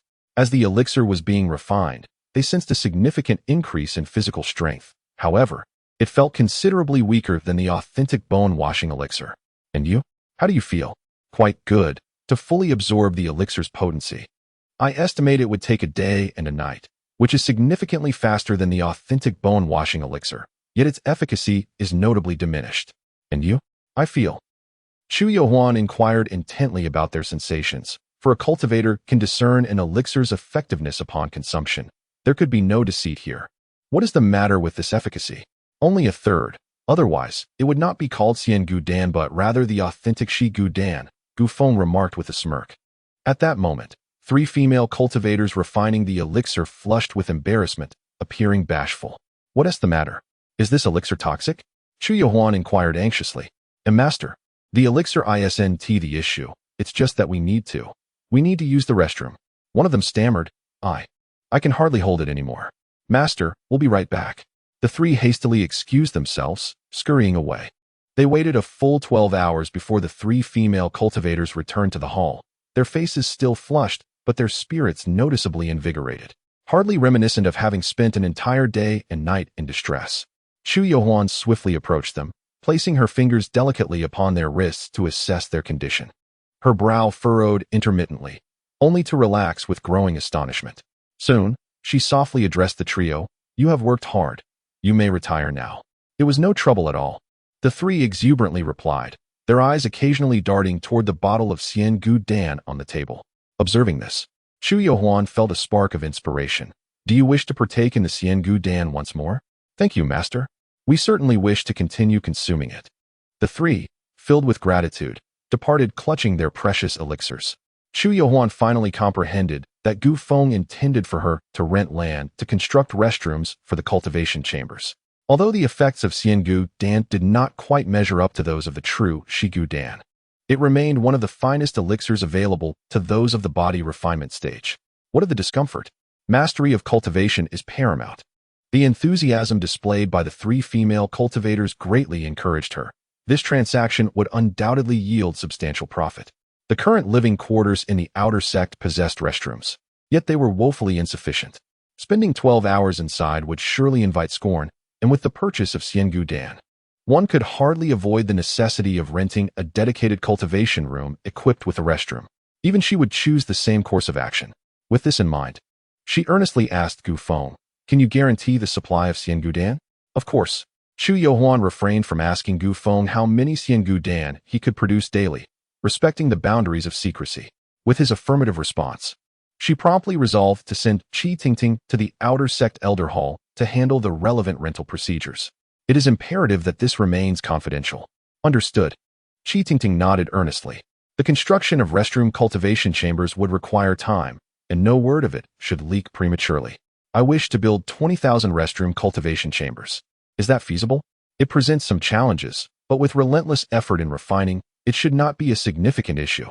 Set the price at 100 spirit stones per month. And for an annual lease, 1,000 spirit stones. I also require a rental period of 3 years or even longer. Chu Yohuan's eyes gleamed with determination. Gu Feng's lips twitched at the audacity of such a scheme. An annual lease was already exorbitant. He too could not guarantee that Xiangu Dan would not be prohibited from production in the near future, considering its rather unsavory reputation that could tarnish the standing of the Luoxia sect. Could you imagine all the outer disciples cultivating in restrooms, only to become the subject of ridicule from other sects in the region? The sect is plagued by numerous issues, often prioritizing reputation over strength. The establishment of a 1-year lease period was merely intended to allow the Zhou NV sect to recoup its expenses while generating a modest profit. Little did they anticipate that Chu Yohuan would outdo them, proposing a lease of 3 to 5 years, an utterly merciless scheme. There was no alternative. I was driven to desperation. Chu Yohuan, unperturbed and composed, remarked, even if the Xiangu Dan is prohibited, the restroom training room still belongs to us. It can indeed serve as a cultivation venue. Impressive indeed. Gu Feng silently gave her a thumbs up. Without the Xiangu Dan, only a fool would willingly choose to cultivate in a restroom. Such words could only be uttered by someone as brazen as Chu Yohuan. Beside them, Yin Cixi, witnessing Chu Yohuan's profit while enduring losses herself, pouted in displeasure. Her cheeks puffed in indignation. Gu Feng, do you truly wish for Chu Yohuan to prosper? Hearing this, Gu Feng affectionately ruffled her hair, responding with a smile. We shall earn the substantial wealth, but we must allow them some smaller gains. Otherwise, how shall we continue to enjoy our merriment in the future? Indeed, Yin Cixi beamed. I am Gu Feng's strongest partner. Chu Yohuan is merely a supporting presence, not to be feared. Master, constructing 20,000 restroom training rooms is beyond our financial means. A female cultivator in charge of finances exclaimed, frowning. Isn't tomorrow the day when resources are distributed outside? Chu Yohuan pondered aloud. Yes. Then let us seize a batch of resources to serve as our capital for business. However, our Zhou NV sect has regulations against bullying the weak, and robbing fellow sect members is strictly forbidden, a female cultivator murmured. Are we to abandon our dignity as a sect? Shall we alter the rules temporarily? Are we to consider ourselves more esteemed than the outer disciples of the falling sunset sect? The sect regulations were promptly amended. Everyone, strive earnestly to seize resources. The rise of the Zhou NV sect depends on your efforts. Chu Yohuan declared with exuberance, her fist clenched in determination. Junior brother, wait until tomorrow passes before you depart. Just as Gu Feng intended to rise, he was pressed back down by Chu Yohuan. Why? To prevent you from taking advantage of our disciples' hard-earned gains. With me here, you should dismiss such unrealistic thoughts. Accompany your senior sister for tea. Chu Yohuan said with a teasing smile. Very well, you truly have a knack for gauging people. Gu Feng remarked, somewhat exasperated. He was genuinely impoverished and yearned for a stroke of fortune. He had initially contemplated seizing some spirit stones to purchase medicinal herbs, but that notion was swiftly extinguished. Now, he could only watch as the Zhou NV sect flourished. Yet sharing tea with the enchanting senior sister was not without its own merits. Chapter 51. I apologize. I thought you were going to ambush Gu Feng. Just as Gu Feng was enjoying his tea, a head peeked through the door crack. Wu Qi, what brings you here? Gu Feng inquired, astonished. I was summoned by senior sister Chu, Wu Qi murmured, having squatted for 3 whole days, his legs feeling as if they belonged to someone else. Fortunately, Gu Feng had reconciled with senior sister Chu. Otherwise, he would have been stuck there indefinitely. Come, little junior brother Wu Qi, let us share some tea. Chu Yohuan smiled gently, her delicate fingers gesturing, causing a cup of tea to gracefully rise and float before Wu Qi. This display, elegant and skillful, showcased her perfect mastery of spiritual energy, leaving Gu Feng in awe, much to Chu Yohuan's delight. Wu Qi, taken aback by the unexpected favor, took a sip of tea, and as if struck by a thought, abruptly set the cup down. "Senior brother, there is something I must discuss with you," he said, tugging at Gu Feng's sleeve with a hint of concern shadowing his expression. "Is this something we can speak of here? Senior sister Chu is not an outsider." Gu Feng replied with a slight smile. About half a month prior, Gu Rinkai and others had embarked on a mission assigned by the sect, and they had since vanished without a trace. In the second month, all outer disciples were required to complete a designated task by the sect. Gu Rinkai and Xiao Yuan, along with a group of 10, had taken on a mission to exorcise evil in Yunyu City. Once they departed, contact was lost. The only glimmer of hope was that the soul tokens of Gu Rinkai and Xiao Yuan, left within the outer sect, remained intact, indicating they were still alive. "Such a thing has occurred? Is this task still available?" Gu Feng exclaimed, momentarily taken aback. "The task remains open, as several groups of disciples have gone missing. The powerful ones disdain it, and the weaker ones dare not take it on. Then why wait? We shall accept the mission at once. And I will accompany you to investigate," Gu Feng declared, rising to his feet and making for the door. Beside him, Yin Cici's expression revealed her concern.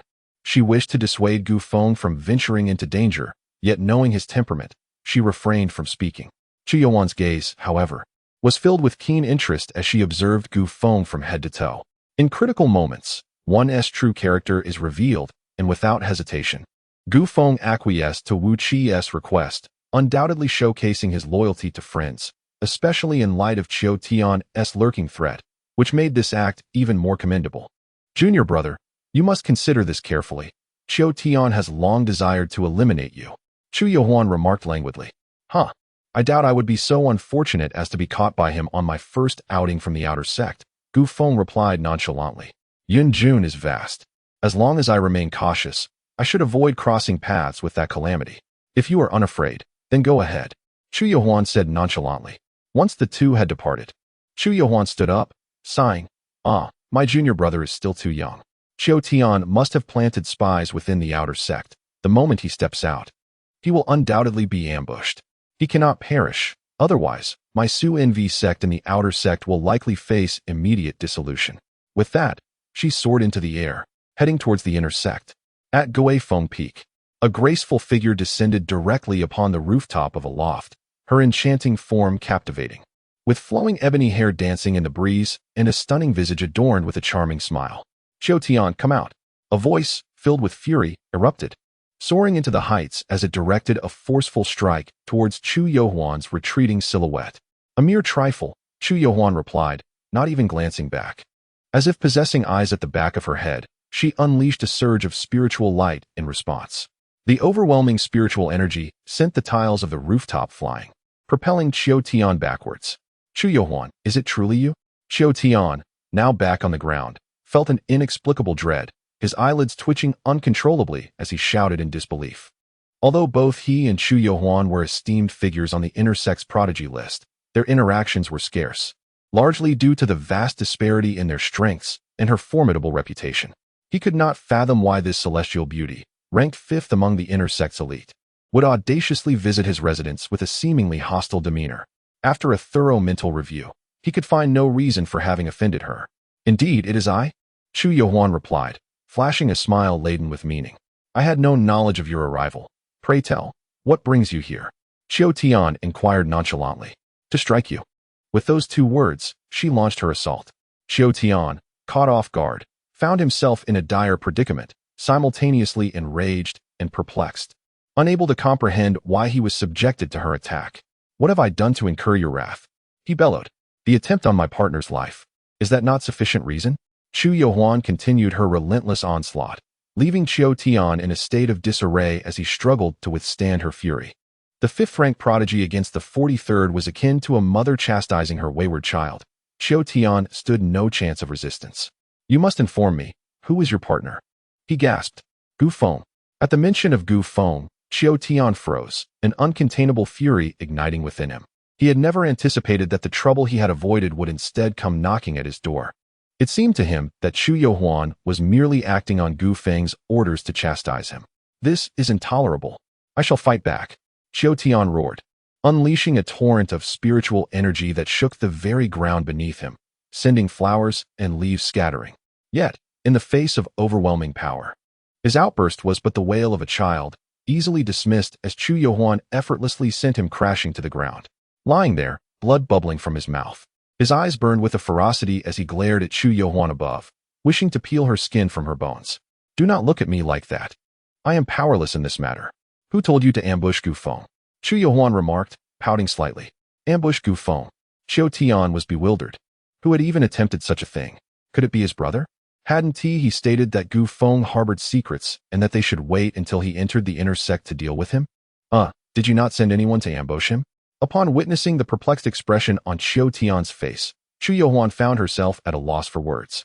According to the typical narrative, should not the antagonist have dispatched someone to covertly monitor Gu Feng and await the opportune moment to strike?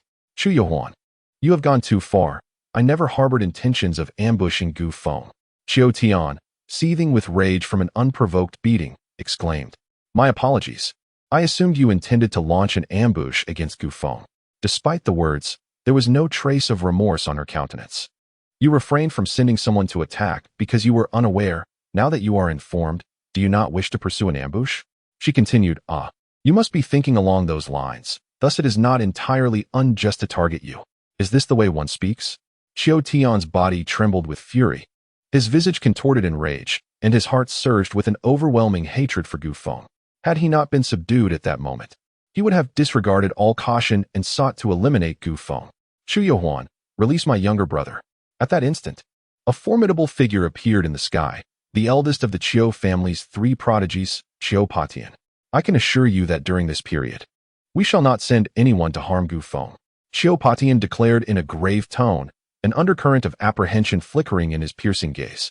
Oh, you do not wish to avenge Qiu Zhe? Chu Yohuan inquired, tilting her head in curiosity. At Fengyan platform, the duels are fair, life and death are devoid of grievances. My Qiu family can afford to lose. Qiu Patian replied with a stoic expression. Impressive, Qiu family. I shall take my leave for now. Chu Yohuan laughed lightly, vanishing in the blink of an eye. Elder brother, if we join forces, we may not necessarily fall to that woman. Qiu Tian clumsily rose from the ground, his gaze fixed fiercely on the receding figure, a murderous intent radiating from him. We cannot provoke Chu Yohuan's background at this moment. Qiu Patian stated succinctly before turning to depart. Meanwhile, Gu Feng and Wu Qi swiftly traversed several cities, and after 5 days, they arrived at the small border town of Yunyu City in Yunjun. Chapter 52. A Feast of Abundance. Yunyu City is approximately the same size as Yunhua City, with a comparable level of cultivation.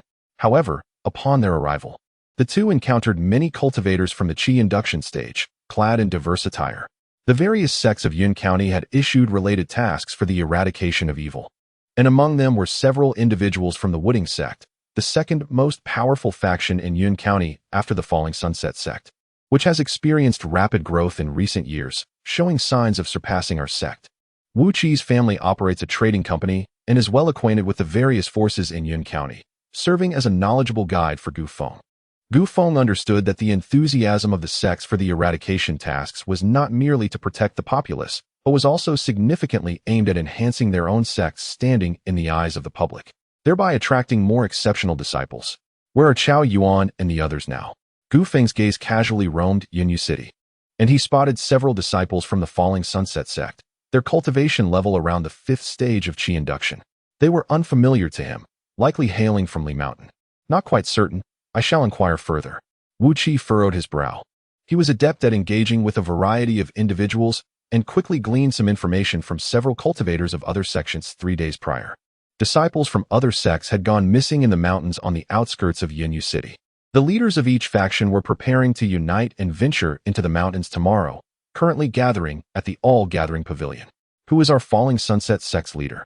It is wise for these disciples to join forces. The disappearance of so many cultivators indicates that the malevolent force they face is formidable, and facing it alone would surely be perilous. Zhu Tao, at the 6th stage of Qi induction, hailing from Li Mountain, is the elder brother of Zhu Xingwen, who has long proclaimed that should you dare to enter Li Mountain, you shall regret it. Who is Zhu Xingwen? Gu Feng felt a moment of confusion, unable to recall who Zhu Xingwen was. He was one of the 30 disciples at the 3rd stage of Qi induction during that particular event on Fengyan Terrace. Wu Qi's expression darkened. Gu Feng's obliviousness was astounding. Had he not considered that the families of those 30 Qi induction cultivators might seek vengeance against him? After a brief discussion, the two decided to proceed to the all-gathering pavilion, as there is strength in numbers.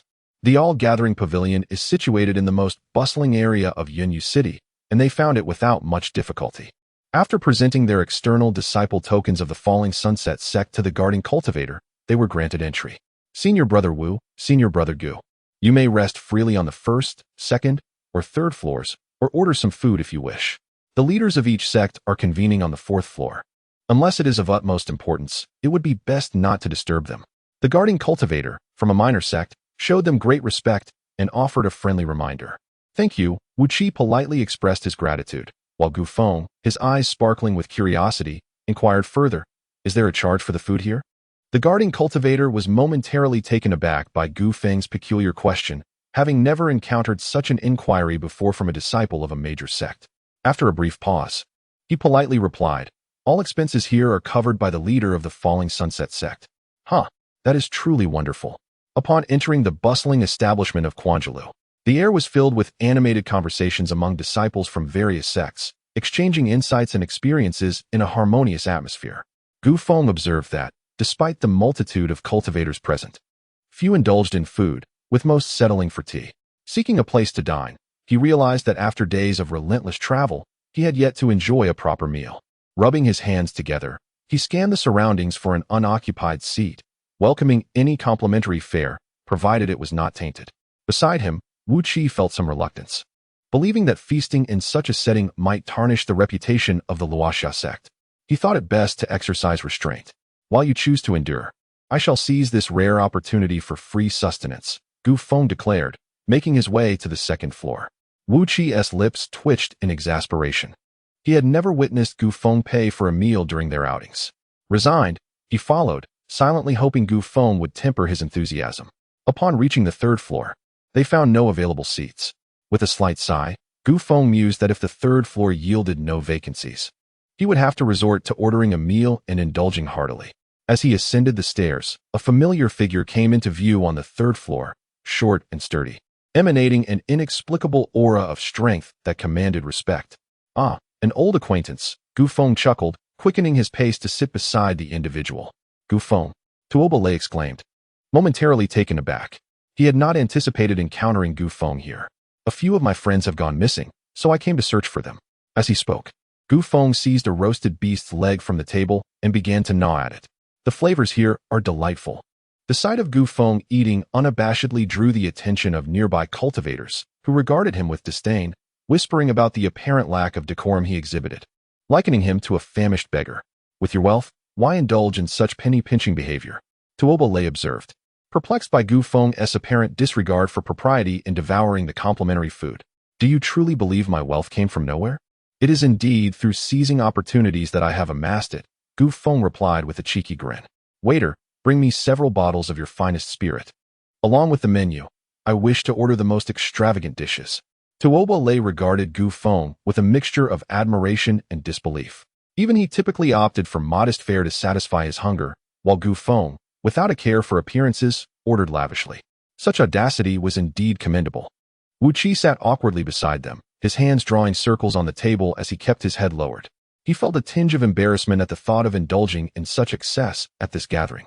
When the waiter arrived with the spirit, Wu Qi gently tugged at the waiter's sleeve, whispering, please calculate the expenses for this table separately. Here are some spirit stones. If there is a surplus, do not refund it, and I will make up any deficit later. However, as he handed over the spirit stones, they were swiftly snatched away by Gu Feng, who exclaimed, are you wealthy? These spirit stones are confiscated. Wu Qi felt a wave of frustration, intending to voice his thoughts, but Gu Feng continued, Zhu Tao is footing the bill. Your actions are akin to slapping his face. While this statement held some truth, Wu Qi couldn't shake the feeling that treating Zhu Tao as a naive benefactor, indulging in extravagance, would only serve to humiliate him further. Gu Feng resembled a human beast, devouring skewers of meat with a few bites. While exquisite dishes were continually brought to the table, their enticing aromas making the onlookers salivate with envy.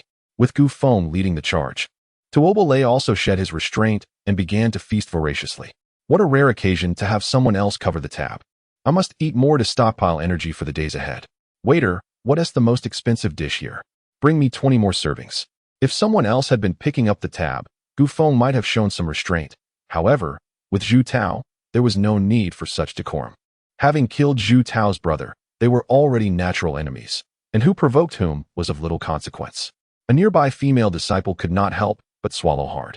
Senior brother, I'm so hungry. Should we order something to eat as well? Patience. 80% of the people here are likely starving but are too proud to order anything. As plate after plate of delicacies was served, the atmosphere shifted dramatically. What began as disdain transformed into envy, followed by regret, as some suffered the agony of pride, lamenting their stubbornness.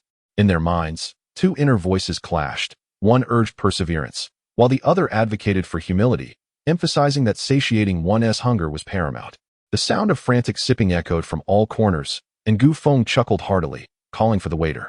Today, at the all-gathering tower, the illustrious Zhu Tao of the Falling Sunset sect is treating everyone. He has urged everyone to eat and drink to their heart's content to conserve their strength. After finishing, please take some food to go. This is a long battle. Upon hearing this, the crowd erupted in cheers. Haha, since senior brother Zhu Tao has spoken, we shall graciously comply. Several individuals, originally proud members of the Falling Sunset sect, were no surprise to see. Their remarkable presence and appearance reflected their noble lineage. The Falling Sunset sect truly lived up to its reputation as the premier sect of Yun County, displaying a lavishness that impressed all. Those from smaller sects incessantly lavished praise upon them, while those belonging to rival sects merely chuckled softly, choosing not to comment further as they began to order their own meals. Thus, the atmosphere across the first, second, and third floors became extraordinarily lively, filled with laughter and the clinking of cups. A fellow disciple from the Falling Sunset sect, observing the exuberance around him, frowned and, taking advantage of the distraction, stealthily ascended to the fourth floor. Senior Zhu, Gu Feng has arrived. He is down there, drinking and feasting with wild abandon. At that moment, Zhu Tao was engaged in discussions with several other experts from the Falling Sunset sect, strategizing against the encroaching evil forces. Upon hearing the report that Gu Feng had arrived, he was momentarily taken aback, a flicker of malice flashing in his eyes as he spoke in a low, somber tone. Let him eat as he pleases. It may well be his last meal. The disciple, eager to voice his thoughts, was promptly silenced by Zhu Tao. You may withdraw for now. We are at a critical juncture in our discussion. Observing Zhu Tao's furrowed brow and piercing gaze, the disciple dared not utter another word, reluctantly departing while contemplating whether to leave ahead of time. Given the current circumstances, it was evident that Zhu Tao did not possess sufficient spirit stones to cover the expenses, and remaining would inevitably lead to significant financial loss. An hour later, over 20 cultivators at the 5th level, each possessing a cultivation of the 5th or 6th stage, concluded their deliberations. Then let us proceed according to this plan, Zhu Tao declared with an air of arrogance, issuing commands that irked the other sect members. Brother Zhu, perhaps we should eat our fill before taking action? A short-haired female cultivator from the Falling Sunset sect inquired with a playful tone. Haha, junior sister you. With so many disciples missing, how can I possibly eat? Zhu Tao replied, if we linger even a moment longer, those disciples lose yet another glimmer of hope. Perhaps they are enduring in some corner, waiting for our rescue. We must set off immediately, no need to wait until tomorrow. What say you all? Zhu Tao's remarks, though laced with a degree of pretentiousness, were unassailable, leaving others only to respond with awkward smiles. In response, the short-haired female cultivator pursed her lips, a glimmer of disdain flickering in her eyes. Familiar with Zhu Tao from their shared training at Li Mountain, she understood all too well that he had booked the entire banquet hall not out of generosity, but merely to bolster his own reputation. He had calculated that the disciples attending the mission to eliminate the evil would likely only order a few drinks, who would indulge excessively in such a setting. At most, they might spend a mere 1,000 or 2,000 spirit stones. For the sake of a trivial sum, he sought to elevate his image, a bargain indeed. As the group exited the enclosed room, a cacophony erupted around them, the noise ringing in their ears like a thunderous explosion. Upon closer inspection, the air was thick with laughter, clinking glasses, and raucous shouts. Zhu Tao shuddered and hurried down the stairs, his entourage closely trailing behind. The expansive hall on the 3rd floor bustled with the liveliness of a marketplace. Tables and floors were in disarray, with numerous male disciples flushed and swaying from drink. In the central area of the hall, a young disciple stood atop a table, cradling a wine vat, his gaze haughty and exuberant. Who else is there? He proclaimed. and the crowd around him bowed in reverence. Brother Gu is magnanimous. We bow in admiration. Those who had imbibed too much sprawled on the floor, gesturing towards Gu Feng in a show of respect, their applause thunderous. Ha ha ha. From now on, please refer to me as the Supreme of Wine. Hail to the Supreme. Even the female disciples joined in the uproar. Chapter 53. Not direct at all, just a bit hurtful. Gu Feng stood atop the table, exuding an aura akin to that of abacus, reveling in his wild abandon and commanding presence. Zhu Tao's lips turned pale and trembled slightly, his countenance a portrait of distress as he struggled to comprehend the chaos unfolding before him. The scattered wine vessels and the towering piles of food hinted at an alarming level of indulgence that had transpired in this locale. Zhu Shixiang, you've come. Have a drink, slurred a disciple, staggering towards him, reeking of alcohol and teetering on the brink of inebriation. Drink? You insolent fool. I shall make you drink. Zhu Tao's eyes blazed with fury as he seized a nearby wine jug and brought it crashing down upon the disciple's forehead, leaving a swelling the size of a tomato. Zhu Shixiang? The struck disciple, jolted into awareness, gingerly touched his forehead, a low groan escaping his lips. The sight of Zhu Tao's grim expression sent a shiver down his spine, causing him to instinctively withdraw. Why didn't you tell me sooner? Zhu Tao managed to suppress his rage, striving to lower his voice, yet his words were overheard by all present. I came to find you and mention Gu Feng was downstairs, the disciple mumbled, harboring a flicker of indignation himself. I told you, but you didn't listen. What else could I have done? Staying here is already a testament to my loyalty. But you didn't mention that so many were indulging recklessly. Their exchange, oblivious to the surrounding crowd, rendered the atmosphere eerily silent. Everyone present, including those inebriated and barely conscious, seemed to hold their breath, creating an unsettling ambience. Meanwhile, Gu Feng continued to drink, unperturbed, occasionally taunting those around him who had fallen to defeat. Gu Feng, cease your drinking. Zhu Tao is here. Wu Qi whispered, tugging at Gu Feng's pant leg discreetly. Zhu Tao was a formidable practitioner at the 6th level of Qi gathering, a force to be reckoned with even among the ranks of Lishan. And although Gu Feng boasted a remarkable record of defeating 30 disciples at the 3rd level of Qi gathering while at the pinnacle of body refining, a considerable gap remained between him and Zhu Tao. While Zhu Tao could not overtly confront Gu Feng, the area outside the Luoxiao sect was fraught with peril. Who could guarantee he wouldn't act against Gu Feng in secret? Zhu Tao? Who is Zhu Tao? Gu Feng, with a hazy gaze, glanced at Wu Qi and inquired, perplexed. Oh, it's Brother Zhu, Wu Qi replied. I must emphasize, we should never speak of Brother Zhu's name lightly, whether in private or in public. We must always address him with the respect he deserves. At his words, not only did Wu Qi's expression turn peculiar, but even the disciples from various sects present couldn't suppress their reactions. If memory served correctly, they vividly recalled how, just moments ago, Gu Feng had boisterously referred to Zhu Tao as that little brat, boldly proclaiming him a coward who had watched his brother perish on the Fengyun platform without daring to utter a word in his presence. The audacity displayed was nothing short of remarkable, and now, in such a brief span of time, how had he transformed from Zhu Tao the brat to Brother Zhu?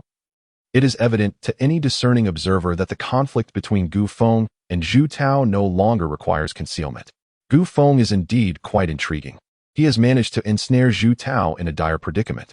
One can only blame Zhu Tao for his pretentiousness. As we have already satiated our appetites and quietly amassed our fortunes, Zhu Tao is hardly a commendable individual.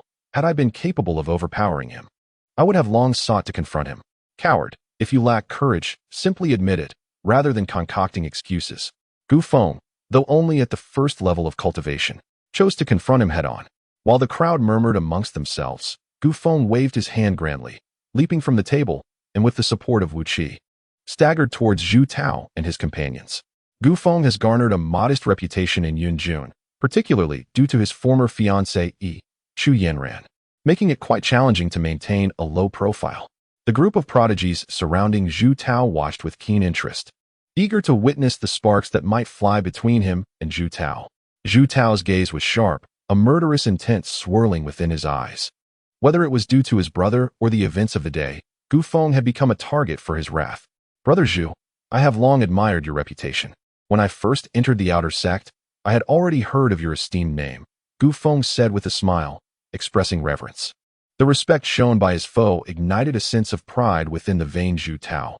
Humph, no matter how eloquently you speak today, you cannot escape the fate of being vanquished by me in the future. Standing tall with his hands clasped behind him, he gazed at Gu Feng with an air of arrogance as he approached. In the next moment, Gu Feng walked directly past Zhu Tao. Indeed, he strode past with undeniable confidence, all the while uttering words of admiration. He then approached another prodigy, his expression animated as he exclaimed, "Brother Zhu, I must admit, I was somewhat apprehensive about this venture to eradicate evil, but with you here today, my heart feels particularly at ease. The evil ones are already half in their grave." The prodigy whose hand Gu Feng had grasped felt a few involuntary twitches in his eyelids, beads of sweat forming on his forehead. "My surname is Zhou, but I am not a disciple of your laughter sect." Upon hearing this, Gu Feng was momentarily taken aback. How could he have anticipated that the random individual he seized would fortuitously share the same surname? With a polite yet awkward smile, he cleared his throat and addressed the group of prodigies. "May I inquire who among you is Brother Zhou?" In speaking, he did not even glance at Zhu Tao, an amusing scene that elicited laughter from those present. Suddenly, a burst of laughter erupted from an unknown source, igniting the crowd's sense of humor. Waves of laughter, chuckles, giggles, and hearty guffaws followed in quick succession. Zhu Tao's complexion turned an ashen hue, his fingers clenched tightly. Had it not been a public setting, he would have struck Gu Feng dead by now. "Gu Feng, this is the esteemed brother Zhu whom you hold in such high regard." Sister Yu, with her short hair, covered her mouth, her eyes sparkling with amusement as she kindly reminded him. Her bright gaze was filled with interest, as she was likely the individual present who understood Gu Feng the best, apart from Wu Qi, for she was a member of the Su Nu sect. The novice brother is quite the burden. She has experienced it firsthand, especially in the case of her sect, the Su Nu. In a short span, they were deceived twice. The first instance saw the sect leader swindled out of over 100,000 spirit stones, making him a victim of a cruel trick. The second incident was even more outrageous, nearly leading to the collapse of their sect. It remains uncertain whether the issue has been resolved. If not, upon her return, she might find herself homeless. "Ah, so he is Zhu Tao, a name that is indeed more remarkable in person." After speaking, she turned away with a look of disdain, leaving the crowd in astonishment. Zhu Tao was on the verge of madness, his eyes tinged with a crimson hue, reminiscent of flowing blood. If mere glances could be lethal, he would have already reduced Gu Feng to 1,000 pieces. "Waiter, the bill is here." Gu Feng's words momentarily halted Zhu Tao's fury, reminding him that the most pressing matter was settling the dining expenses. If not handled properly, he would become the subject of ridicule. "Mr. Zhu, the total for the dining experience is 250,000 spirit stones, and with the food packed for each person, the grand total is 500,000. Upon hearing this, not only did Zhu Tao freeze in disbelief, but even the talented individuals beside him were equally astonished. A meal costing over 200,000 was not entirely shocking given the number of attendees, but the exorbitant price for the packed food, which exceeded the meal cost by several folds, was indeed absurd. 500,000, an astronomical figure. Zhu Tao paid a heavy price for his pretentious display. Even if he were sold off, he would struggle to produce such a sum to settle the bill. Gu Feng, indifferent to Zhu Tao's plight, loudly urged the waiter, "Hurry, bring us the packed food. If we delay in leaving the city to exorcise evil, can you bear the consequences?" Noticing the waiter's hesitation, Gu Feng continued, "Brother Zhu is a distinguished outer disciple of our Luoxia sect, destined to enter the inner sect by year's end. With such a prestigious title, can we fear that he would default?" The waiter, realizing the validity of this point, hurried off to prepare the packed food for Gu Feng and the others. As one bulging storage bag after another was brought forth, Zhu Tao felt a pang of heartbreak, his anger towards Gu Feng surging through his veins, nearly driving him to madness. "Everyone, have you sobered up? Let us depart the city to seek out the malevolent." Gu Feng took the most, nearly half of all the packed food. Unable to carry it all, he enlisted Wu Qi for assistance. Next was Tuobo Lei, who was also unafraid to seize an opportunity. Knowing Gu Feng had gained the upper hand over Zhu Tao, he couldn't help but believe it, despite its incredibility. Gu Feng strode confidently to the stairway and soon vanished from sight. The talented individuals beside Zhu Tao exchanged glances with their fellow disciples, who then took action. "Thank you, Brother Zhu, for your hospitality. Thank you, Brother Zhu. Thank you." As the disciples passed by Zhu Tao, they expressed their gratitude. Yet he perceived their expressions as laden with mockery and derision, realizing that in their eyes, He was merely a fool, a quintessential victim of deceit. Brother Zhou, it seems you won't be joining us for a while. We will await you at the mountain's entrance.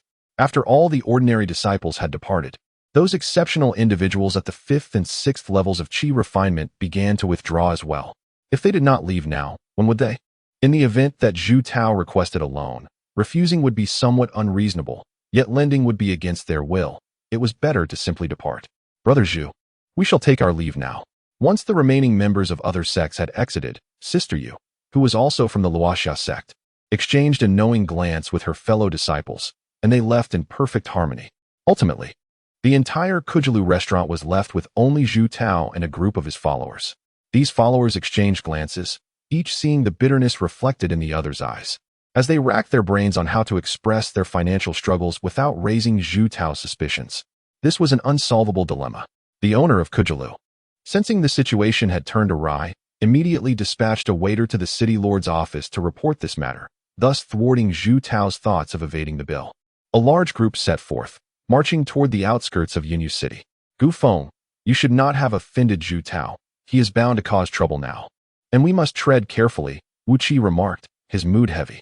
With no news from Chao Yuan and the others, and Gu Feng having antagonized Zhu Tao, the path ahead appeared bleak. I killed Zhu Tao's brother at Fengyun platform. The enmity between us is irreconcilable. It matters not whether we offend him, Gu Feng replied dismissively. Beside him, Tuoba lay nodded in agreement. Gu Feng was essentially akin to him. He did not engage in ventures lacking certainty. Once he chose to strike, it signified his confidence in victory, showing no fear of Zhu Tao. This was not recklessness, but rather confidence backed by strength. If danger arose, turning to Gu Feng would likely be the best choice.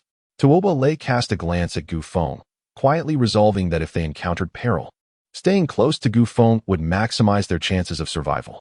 Gu Feng, a light, quick footstep approached from behind, revealing Sister Yu, her short hair framing her determined face. I am Yu Ying, from the Sunni sect. Her succinct introduction earned her Gu Feng's admiration. She was indeed a remarkable woman of valor. Sister Yu, Gu Feng smiled gently, showing goodwill. These individuals are all from my Sunni sect, accompanying me on a mission. I hope Brother Gu will provide us with your support.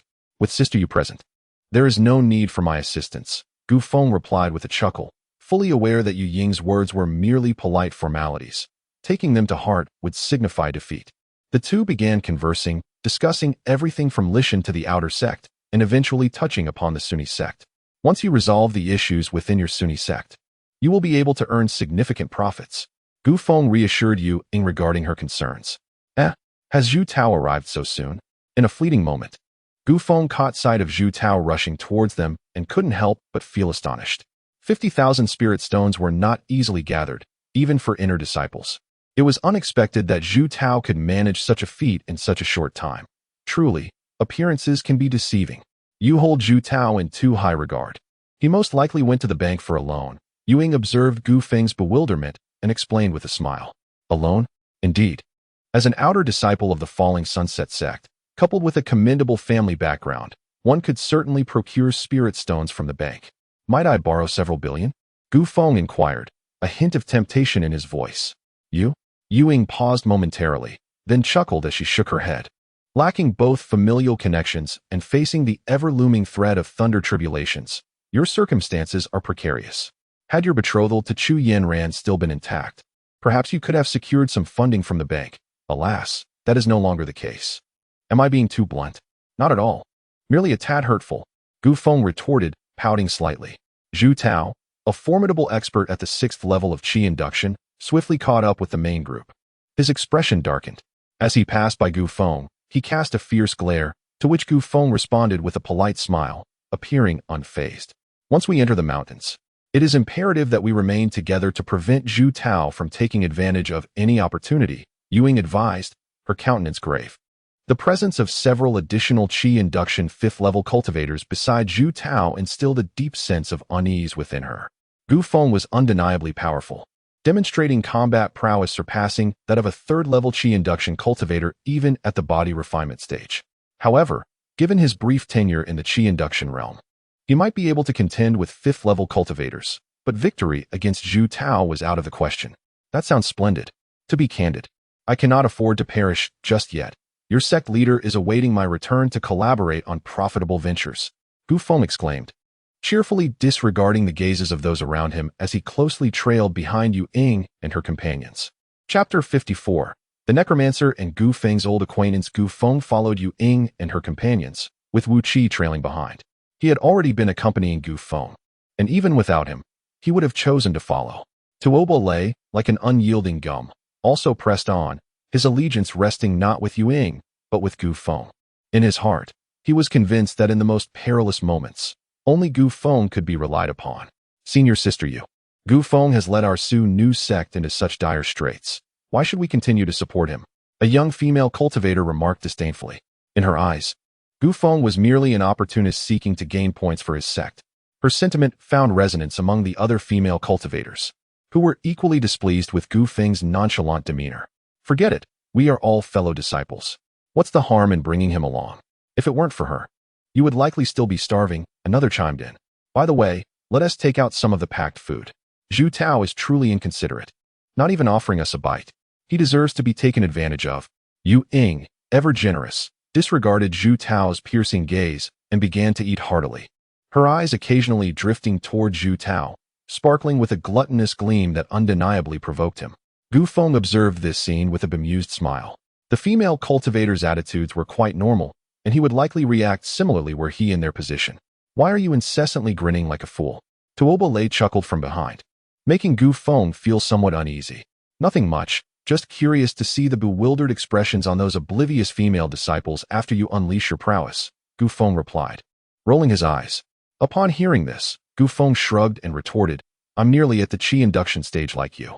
And with so many masters at the 5th or 6th level of Qi induction around, what need is there for me to display my power? I'm the weak one. Well, that is quite the coincidence. I too am a weakling. Weaklings should band together, Tuoba Lei declared unabashedly. At that moment, a group appeared not far off. Halting before the mountain range, their gazes fixed in this direction as if awaiting Zhu Tao and his party. This is Shun Wei from the Wooding sect, a peak 6th level Qi induction master, just a step away from entering the 7th level, Wu Qi explained to Gu Feng. It was then that Gu Feng understood why Zhu Tao had convened a meeting akin to a hero's assembly at the all-gathered pavilion. It was not merely to assert his dominance, but also to challenge Shun Wei. Shun Wei's entourage was nearly equal in number to theirs, with comparable overall strength, creating an atmosphere reminiscent of two stars competing while the others faded into obscurity. Brother Shun, Brother Zhu. The two stood at the forefront of their respective groups, exchanging warm greetings. Shun Wei was tall and robust, with dark skin and bulging muscles. The veins on his arms resembled twisting dragons, exuding a fearsome aura indicative of a practitioner who relied on brute strength. In stark contrast, Zhu Tao was tall and slender, neither too fat nor too thin, with an average appearance that nevertheless radiated a scholarly elegance. At that moment, he shed the previous gloom of the all-gathered pavilion and regained his proud demeanor. Among the assembled cultivators, his cultivation stood at the pinnacle, indeed granting him a sense of superiority. With a grand gesture, the two figures summoned a dozen cultivators from their respective factions, among whom was Yu Ying from the Su Nu sect. They gathered to exchange information and deliberate on strategies. Gu Feng felt a surge of frustration as the meeting seemed interminable, with incessant chatter, seemingly indifferent to the possibility of the malevolent entity escaping. I can no longer tolerate this. Will you accompany me, or remain with the main group? Gu Feng inquired, casting a scrutinizing glance at Wu Qi and Tuoba Lei. We will follow you, Tuoba Lei declared without hesitation, sensing that the others were not capable of effecting any real change. Wu Qi, too, was concerned for the safety of Zhao Yuan and the others, unwilling to linger any longer. Very well, we shall operate independently. Before departing, Gu Feng entrusted a whistle to a female cultivator from the Su Nu sect, a common alert mechanism effective within 100 miles, should danger arise. She was to sound it. He could disregard the fates of others, yet he deemed it worthwhile to extend a hand to Yu Ying. Regardless of whether the female cultivator absorbed his instruction, Gu Feng briefly conveyed his thoughts, and then set off with Tuoba Lei and Wu Qi. Not far behind, Zhu Tao observed Gu Feng's retreating figure, a cruel smile curling at the corners of his mouth. This mountainous region was perpetually shrouded in miasma, rendering visibility quite poor. The dense underbrush intertwined with ancient trees and withered vines below, while the thick canopy overhead obscured the sunlight. As the trio ventured deeper, They found it nearly impossible to discern their direction, relying solely on instinct to progress forward. Wu Qi, watch your step to avoid any venomous snakes or similar creatures. Gu Feng instructed. To Lei, you are in charge of guarding against aerial assaults from birds and beasts. As they traversed the terrain, Gu Feng directed his companions. Understood. Wu Qi and Tuoba Lei nodded slightly, their eyes keenly focused, aware that although this area did not harbor formidable beasts, they could not afford to be careless. Among them, Wu Qi led the way, crouching low to observe the ground for potential threats, while Tuoba Lei brought up the rear, craning his neck to scan the dense foliage overhead for any airborne dangers. Gu Feng strolled between them, intermittently munching on roasted meat and sipping spirit wine, betraying no hint of tension. Gu Feng, we all have tasks to attend to. What are you doing? Tuoba Lei asked, rubbing his sore neck in exasperation. I am conserving my strength in anticipation of the crises that may arise, Gu Feng replied with a grin, tearing off another piece of meat. Just as his companions were left speechless by his audacity, Gu Feng's smile abruptly faded. His eyes sparked with intensity as his right hand shot forth like lightning, fingers embedding themselves into an ancient tree thick enough for two to embrace. He sank his waist downward, a surge of immense power erupting forth, uprooting the tree with ease. Before Wu Qi and Tuoba Lei could react, they heard a whoosh as Gu Feng hurled the ancient tree with astonishing speed toward a diagonal rear. Like a rocket ignited, the tree swept through the underbrush, shattering vines and shrubs in its path, flying hundreds of meters before crashing against the rocky outcropping at the end. Something's been discovered. A splash of dark green liquid erupted forth, sending Wu Qi and Tuoba Lei into a startled frenzy as they charged ahead. Tuoba Lei unsheathed his battle knife from his waist, and with a swift and fierce stroke, he felled the shadowy figure to the ground. Gu Feng also rushed forward, and the three of them stared in shock at the writhing body on the ground, their hearts racing and eyelids twitching. He is a disciple of our Liao Xia sect's outer gate, Wan Yu, who broke through to the first level of Qi induction around the same time as I did. Upon recognizing the man's face, Wu Qi could not help but exclaim in astonishment. He had long been deceased. Tuoba Lei examined the state of the corpse and, with a grave expression, declared, "We are in trouble. It seems that the malevolent entity has mastered some secret technique for controlling corpses." Gu Feng narrowed his eyes, his gaze fixed on the still wriggling Wan Yu, whose eyes were vacant, his brow darkened, and emanating an indescribably nauseating odor. The resilience of this reanimated corpse had evidently surpassed its original state significantly. Gu Feng was acutely aware of the force he had exerted with his previous throw. He believed that had any other cultivator at the first level of Qi induction been subjected to such a powerful impact, they would have perished instantly. Yet, this corpse not only survived but also attempted to flee, serving as the best evidence of its unnatural condition. The practitioner of the corpse control technique may not possess formidable strength, yet they can exponentially increase the number of controlled corpses, thereby enhancing their overall power. In a localized skirmish, they can easily outnumber their opponents. Unless one possesses significantly greater strength, victory is arduous, Tuoba Lei remarked with a furrowed brow. Just within the Liao Xia sect alone, this mission had already claimed the lives of no fewer than 20 outer disciples, and with the other sects in Yunjun combined. It was estimated that the malevolent entity now commanded a legion of corpses numbering no less than 200. I hope Zhu Tao and the others act with wisdom and refrain from splitting up, otherwise, they will only serve to augment the strength of that malevolent being. Wu Qi silently prayed. Suddenly, he caught sight of a familiar mark near the base of a rock. Gu Feng. This is the mark left by Chao Yuan and the others. Judging by its appearance, it must have been inscribed 2 days prior, indicating they had not yet perished.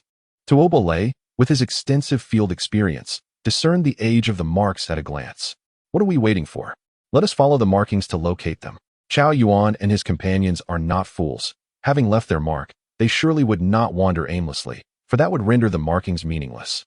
If we follow the marks, we shall certainly find them unless they have already fallen. Just as the three departed, a dark green light flickered in the center of Wan Yu's brow. In a valley 100 miles away, the master of the corpse sensed it. Through the black robe, a face resembling the withered bark of an ancient tree emerged, with deeply sunken eye sockets that were particularly chilling. After the dark green light entered his brow, he paused for a moment before erupting into a maniacal laugh. Ha ha ha! Gu Feng, I did not seek you out, yet you have come to me. Let us settle the score between us and the treasures you possess once and for all. Chapter 55. Any hint of doubt or hesitation is a disservice to Gu Feng. With a resounding clang, a sharp slice, and a thunderous crash, Gu Feng stood atop a towering blue stone, vigilant against the potential emergence of the undead from the thickets. His expression bore a weight of seriousness. Below him, Tuoba Lei and Wu Qi engaged fiercely with the undead, one wielding a sword and the other a blade. Although the undead maintained the prowess they possessed in life, they ultimately lacked consciousness, their combat skills relying solely on instinct, rendering them inferior. However, their physical fortitude allowed their overall combat abilities to remain nearly on par with their living selves. Wu Qi, having only recently broken through to the first level of Qi induction, managed to barely defeat an undead of the same realm. Meanwhile, Tuoba Lei, also at the first level of Qi induction but benefiting from his formidable physical training, showcased the capability to challenge those of a higher level, triumphing over an undead at the third level of Qi induction after a grueling battle. Before long, the skirmish subsided, and the trio gazed solemnly at the 6 or 7 fallen undead strewn across the ground. It is likely that the number of undead controlled by that malevolent entity far exceeds our prior estimate of 200, Gu Feng remarked gravely. Before that fiend entered these mountains, he must have already commanded a significant number of undead. Otherwise, how could he have caused so many disciples to suffer losses here? Wu Qi, quickly search for any markings left by Chao Yuan and the others in the vicinity. We must locate them post-haste, or we shall be in grave peril. Upon hearing this, Wu Qi swallowed a recuperative pill, simultaneously refining it to restore his energy while searching for subtle signs. Meanwhile, the team of cultivators led by Zhu Tao and Shun Wei found themselves ensnared in a crisis, embroiled in a fierce struggle, their earlier promising position now squandered. After entering the mountain range, Zhu Tao and Shun Wei had each taken charge of half the area, advancing forward in search of the malevolent entity's trail. Had the two teams proceeded with a steady and cautious approach, the undead would have posed little threat to them. However, the mastermind controlling the undead proved exceedingly cunning, initially dispatching creatures of no greater cultivation than the first level of Qi induction, leading Zhu Tao and Shun Wei to let down their guard. Confident in their ability to dispatch the easily vanquished undead with a single strike, Zhu Tao and Shun Wei, in their eagerness to outpace one another in tracking down and slaying the malevolent entity, surreptitiously divided their forces into numerous small teams. This reckless behavior played directly into the trap laid by the fiend, who systematically overpowered each small team through sheer numbers, ultimately enhancing his own strength. In the end, less than half of the original members from both teams survived, resulting in devastating losses. Zhu Tao, you scoundrel! You have turned us into stepping stones. In a narrow canyon, Ying fought valiantly alongside several female cultivators from the Su Nu sect, her eyes burning crimson and her silver teeth clenched as she shouted at Zhu Tao and his companions, who had managed to break free from the encirclement. If not for their assistance, Zhu Tao's group would still be under siege, yet after their escape, they chose to abandon her. Junior sister Yu. These undead may not be powerful, merely overwhelming in numbers. Hold your ground. I will gather the surviving members and seek out Shun Wei. Together, our combined strength will surely eradicate them. Zhu Tao called out shamelessly to Ying, inciting her to rage. The disciples of the Su Nu sect, apart from Ying, are all at the second or third level of Qi refinement. Their combat abilities are lacking. When they encounter the corpsemen, their morale diminishes by a third, severely diminishing their fighting capacity, rendering them incapable of withstanding the siege of dozens of the undead. Ying leads them in a strategic retreat to the end of the canyon. It is over. We must fight with all our might. Ying could break through on her own, but how could she bear to abandon the others? Gritting her teeth, she chooses to fight. Without a miracle, they would not survive the day. At that moment, a voice emanates from a crevice at the canyon's end. Sisters, come here. If Gu Feng were present, he would undoubtedly recognize the speaker as Zhao Yuan, the person he has been searching for. Ying fends off the onslaught of the corpsemen, allowing a few female cultivators to enter the passage behind the crevice before following them in. The passage is narrow and lengthy. After a considerable time of climbing, they finally arrive at a cave roughly the size of a room, sealed on all sides with an open top. Guorenkai? Zhao Yuan. I am Shun Wu, Ying, of the Su Nu sect. After a brief introduction among themselves, the atmosphere in the cave becomes grave. They all understand that their location has been compromised, and the malevolent force orchestrating the undead will surely gather more corpsemen to breach this place. Their only course of action is to ascend. Remaining here would lead to certain death. The others unanimously agree with Ying's decision. She assigns 2 female cultivators from the Su Nu sect to guard the passage while she begins to climb up the rock face ahead. After a strenuous half-hour of climbing, she finally reaches the summit. Without pausing, she gathers some vines, tying them together to fashion a makeshift rope for everyone to ascend in turn. The puppet master behind the corpse men has likely sensed their departure from the cave. It is unwise to linger here. The group dares not tarry and hastily escapes. Sister Yu, do you have anything to eat? We are starving. Xiong'er clutches his stomach, bravely asking. They have been fleeing for over 10 days, relying on medicinal pills and stream water to barely sustain their strength.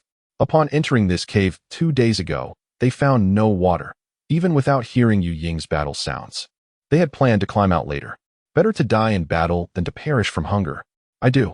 One of the Su Nu sect disciples quickly produces food packed from the Quanju Lu and hands it to Gu Feng and the others.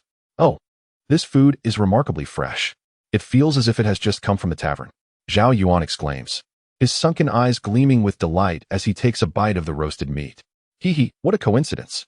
If not for Gu Feng's trickery with Zhu Tao, we wouldn't have any food, Yu Ying remarks with a smile, reflecting on how Gu Feng deceived Zhu Tao, who in turn had tricked them. They were saved by Zhao Yuan and the others, using the food acquired through Zhu Tao's mischief to alleviate their hunger. The entire sequence feels orchestrated, forming a perfect cycle that evokes a sense of wonder at life's surprises. Gu Feng. Which Gu Feng? The most renowned Gu Feng of the outer sect of the Luoxia sect. What? Are you not the friends he intends to rescue? Yu Ying's expression turns to one of astonishment. Could there be so many coincidences? He is coming to save us? Upon receiving a confirming response, Zhao Yuan and Gu Feng were momentarily taken aback, their faces reflecting disbelief, while a wave of emotion surged within them. They had contemplated the possibility of Wu Qi coming to their rescue and even considered that Yin Cici might arrive with assistance, yet they had not anticipated this outcome. To be precise, it wasn't that they had never thought of it, but given Gu Feng's precarious situation, they had hoped he would remain within the confines of safety.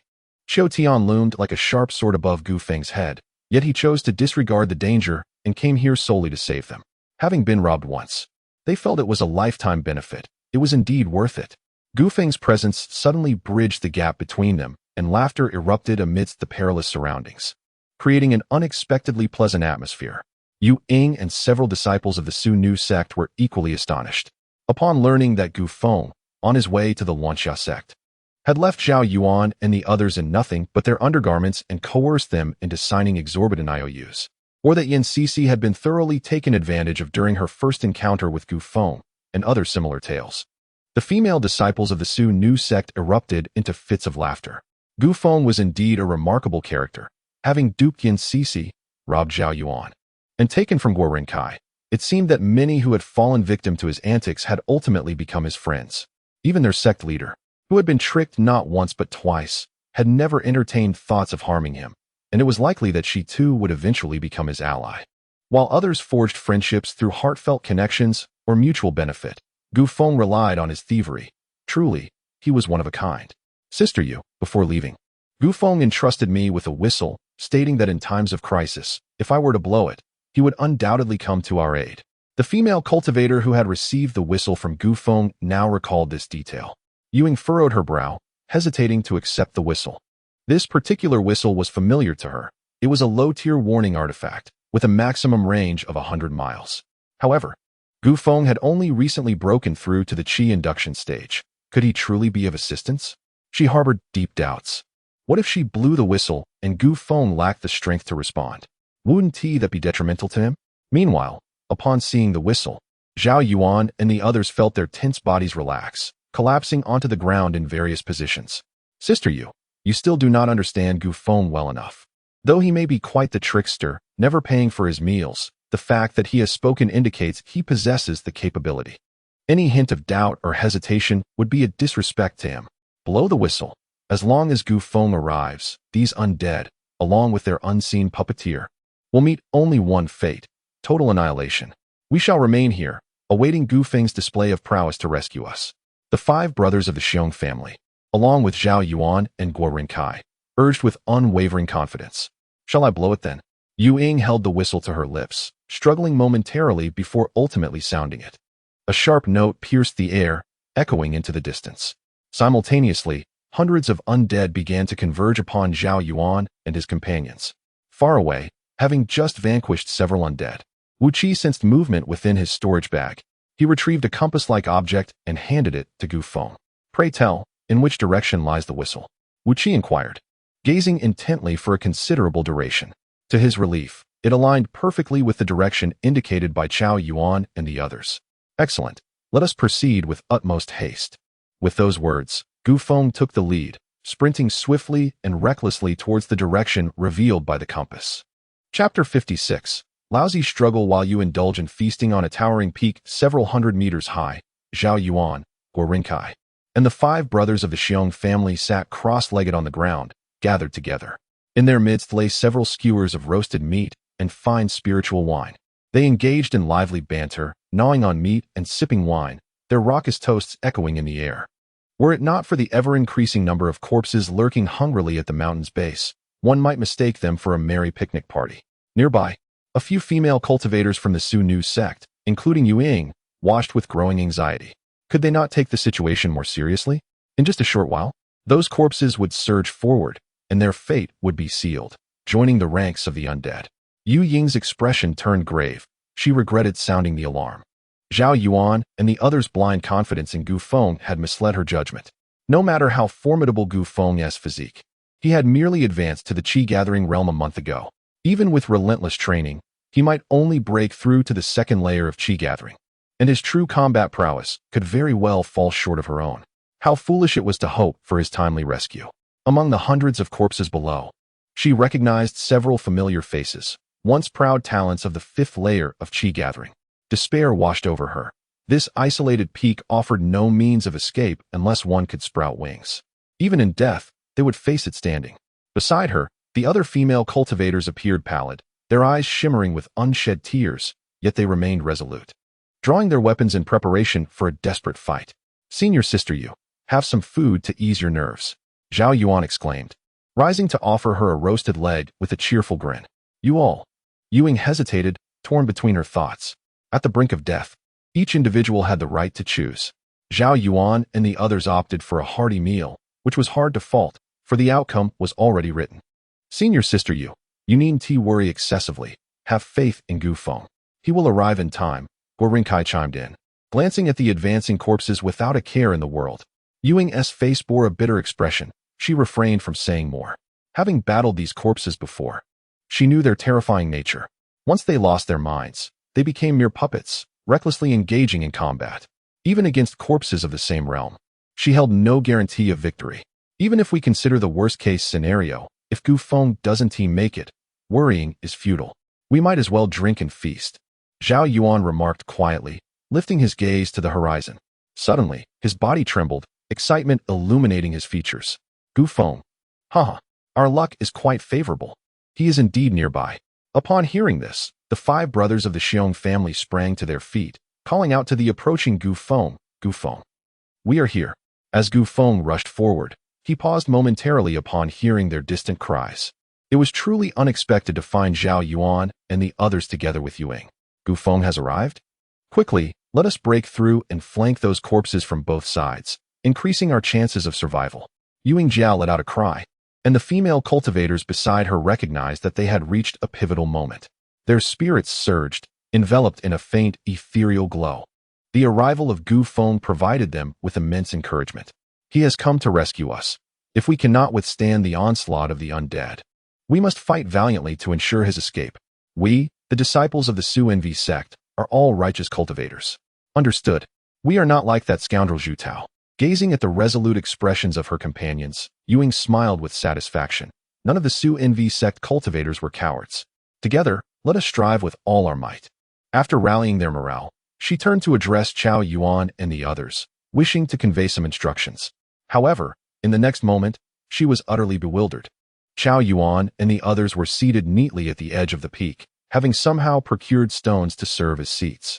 Each held a roasted leg in their left hand and a flask of spirit wine in their right, nibbling on the meat and sipping the wine, engaged in lively conversation while pointing down below, resembling a group of spectators at a show. As Gu Feng arrived at the foot of the mountain, the climbing undead seemed to receive some sort of command, halting their advance, and swiftly sliding down the cliff towards Gu Feng and his companions. The unexpected turn of events left Yu Ying momentarily stunned. Her eyes brightened, and she shouted, "Now is the time to strike." Yet, her words were abruptly interrupted by an even louder voice. "Wu Qi, you useless fighter, do not disrupt Gu Feng's performance. Come up here quickly and enjoy the wine and meat while watching Gu Feng battle the undead." In response, Wu Qi shot a knowing glance upwards, scratching his head as he approached Gu Feng. "I fear I would be a burden. You wouldn't want to hear my cries for help during battle, would you?" Gu Feng's mouth twitched as he glanced at Wu Qi and succinctly replied, "Get lost." "All right then. Hee, I'm not much better than this burden, Wu Qi. I can shout for help just as well. I'll be going too." Tua Ba Lei chuckled shamelessly, and without waiting for Gu Feng's response, he joined Wu Qi in departing. "Chao Yuan, lower a rope so we can climb up." Chao Yuan seemed prepared, promptly tossing down a rope. Wu Qi and Tua Ba quickly began their ascent, leaving Gu Feng standing alone, unfazed, as he calmly awaited the approach of the undead. This scene left Yu Ying and the other female cultivators of the Zhou In sect utterly dumbfounded, their expressions frozen as if carved from wood, their eyes filled with questions. Watching Wu Qi and Tua Ba Lei join the revelry of eating and drinking, Yu Ying could not suppress the fire in her gaze. These were the friends Gu Feng risked his life to save? How could they be so oblivious, completely disregarding Gu Feng's perilous situation? Gu Feng truly had poor judgment.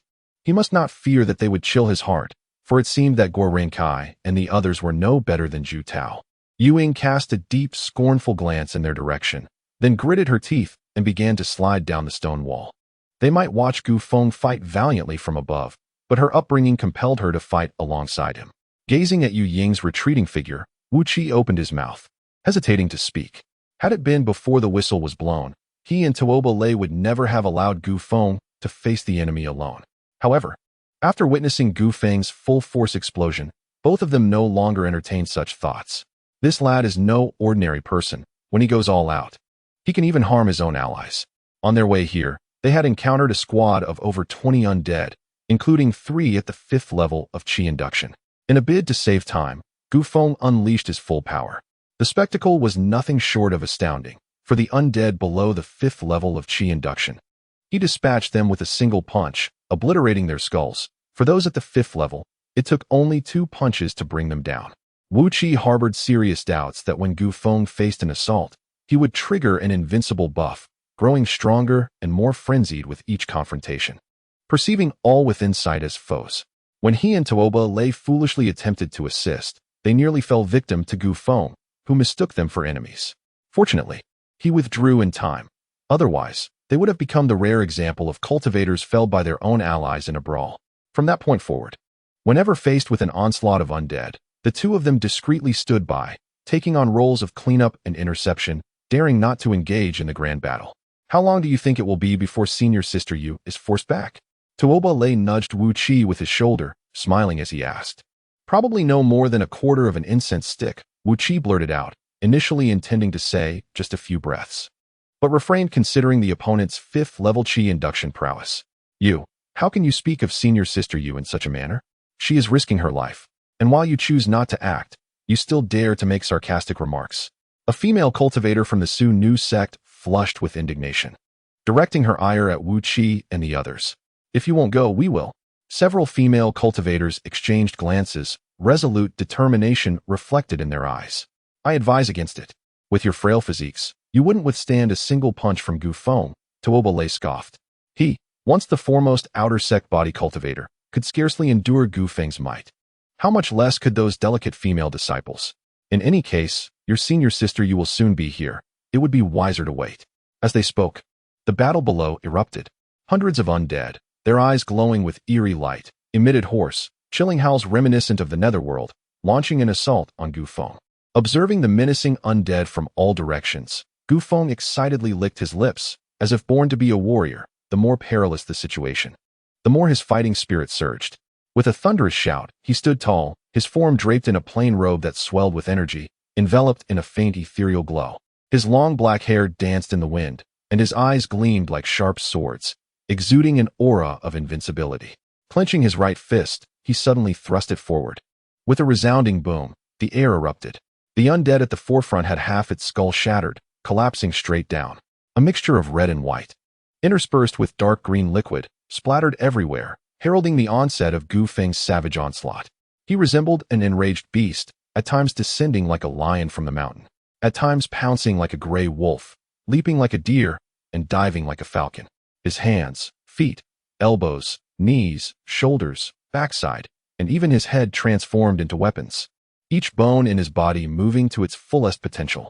He was unmatched in valor, his fists striking with the ferocity of a dragon, sending the corpses before him soaring like straw dolls, their heads exploding in midair.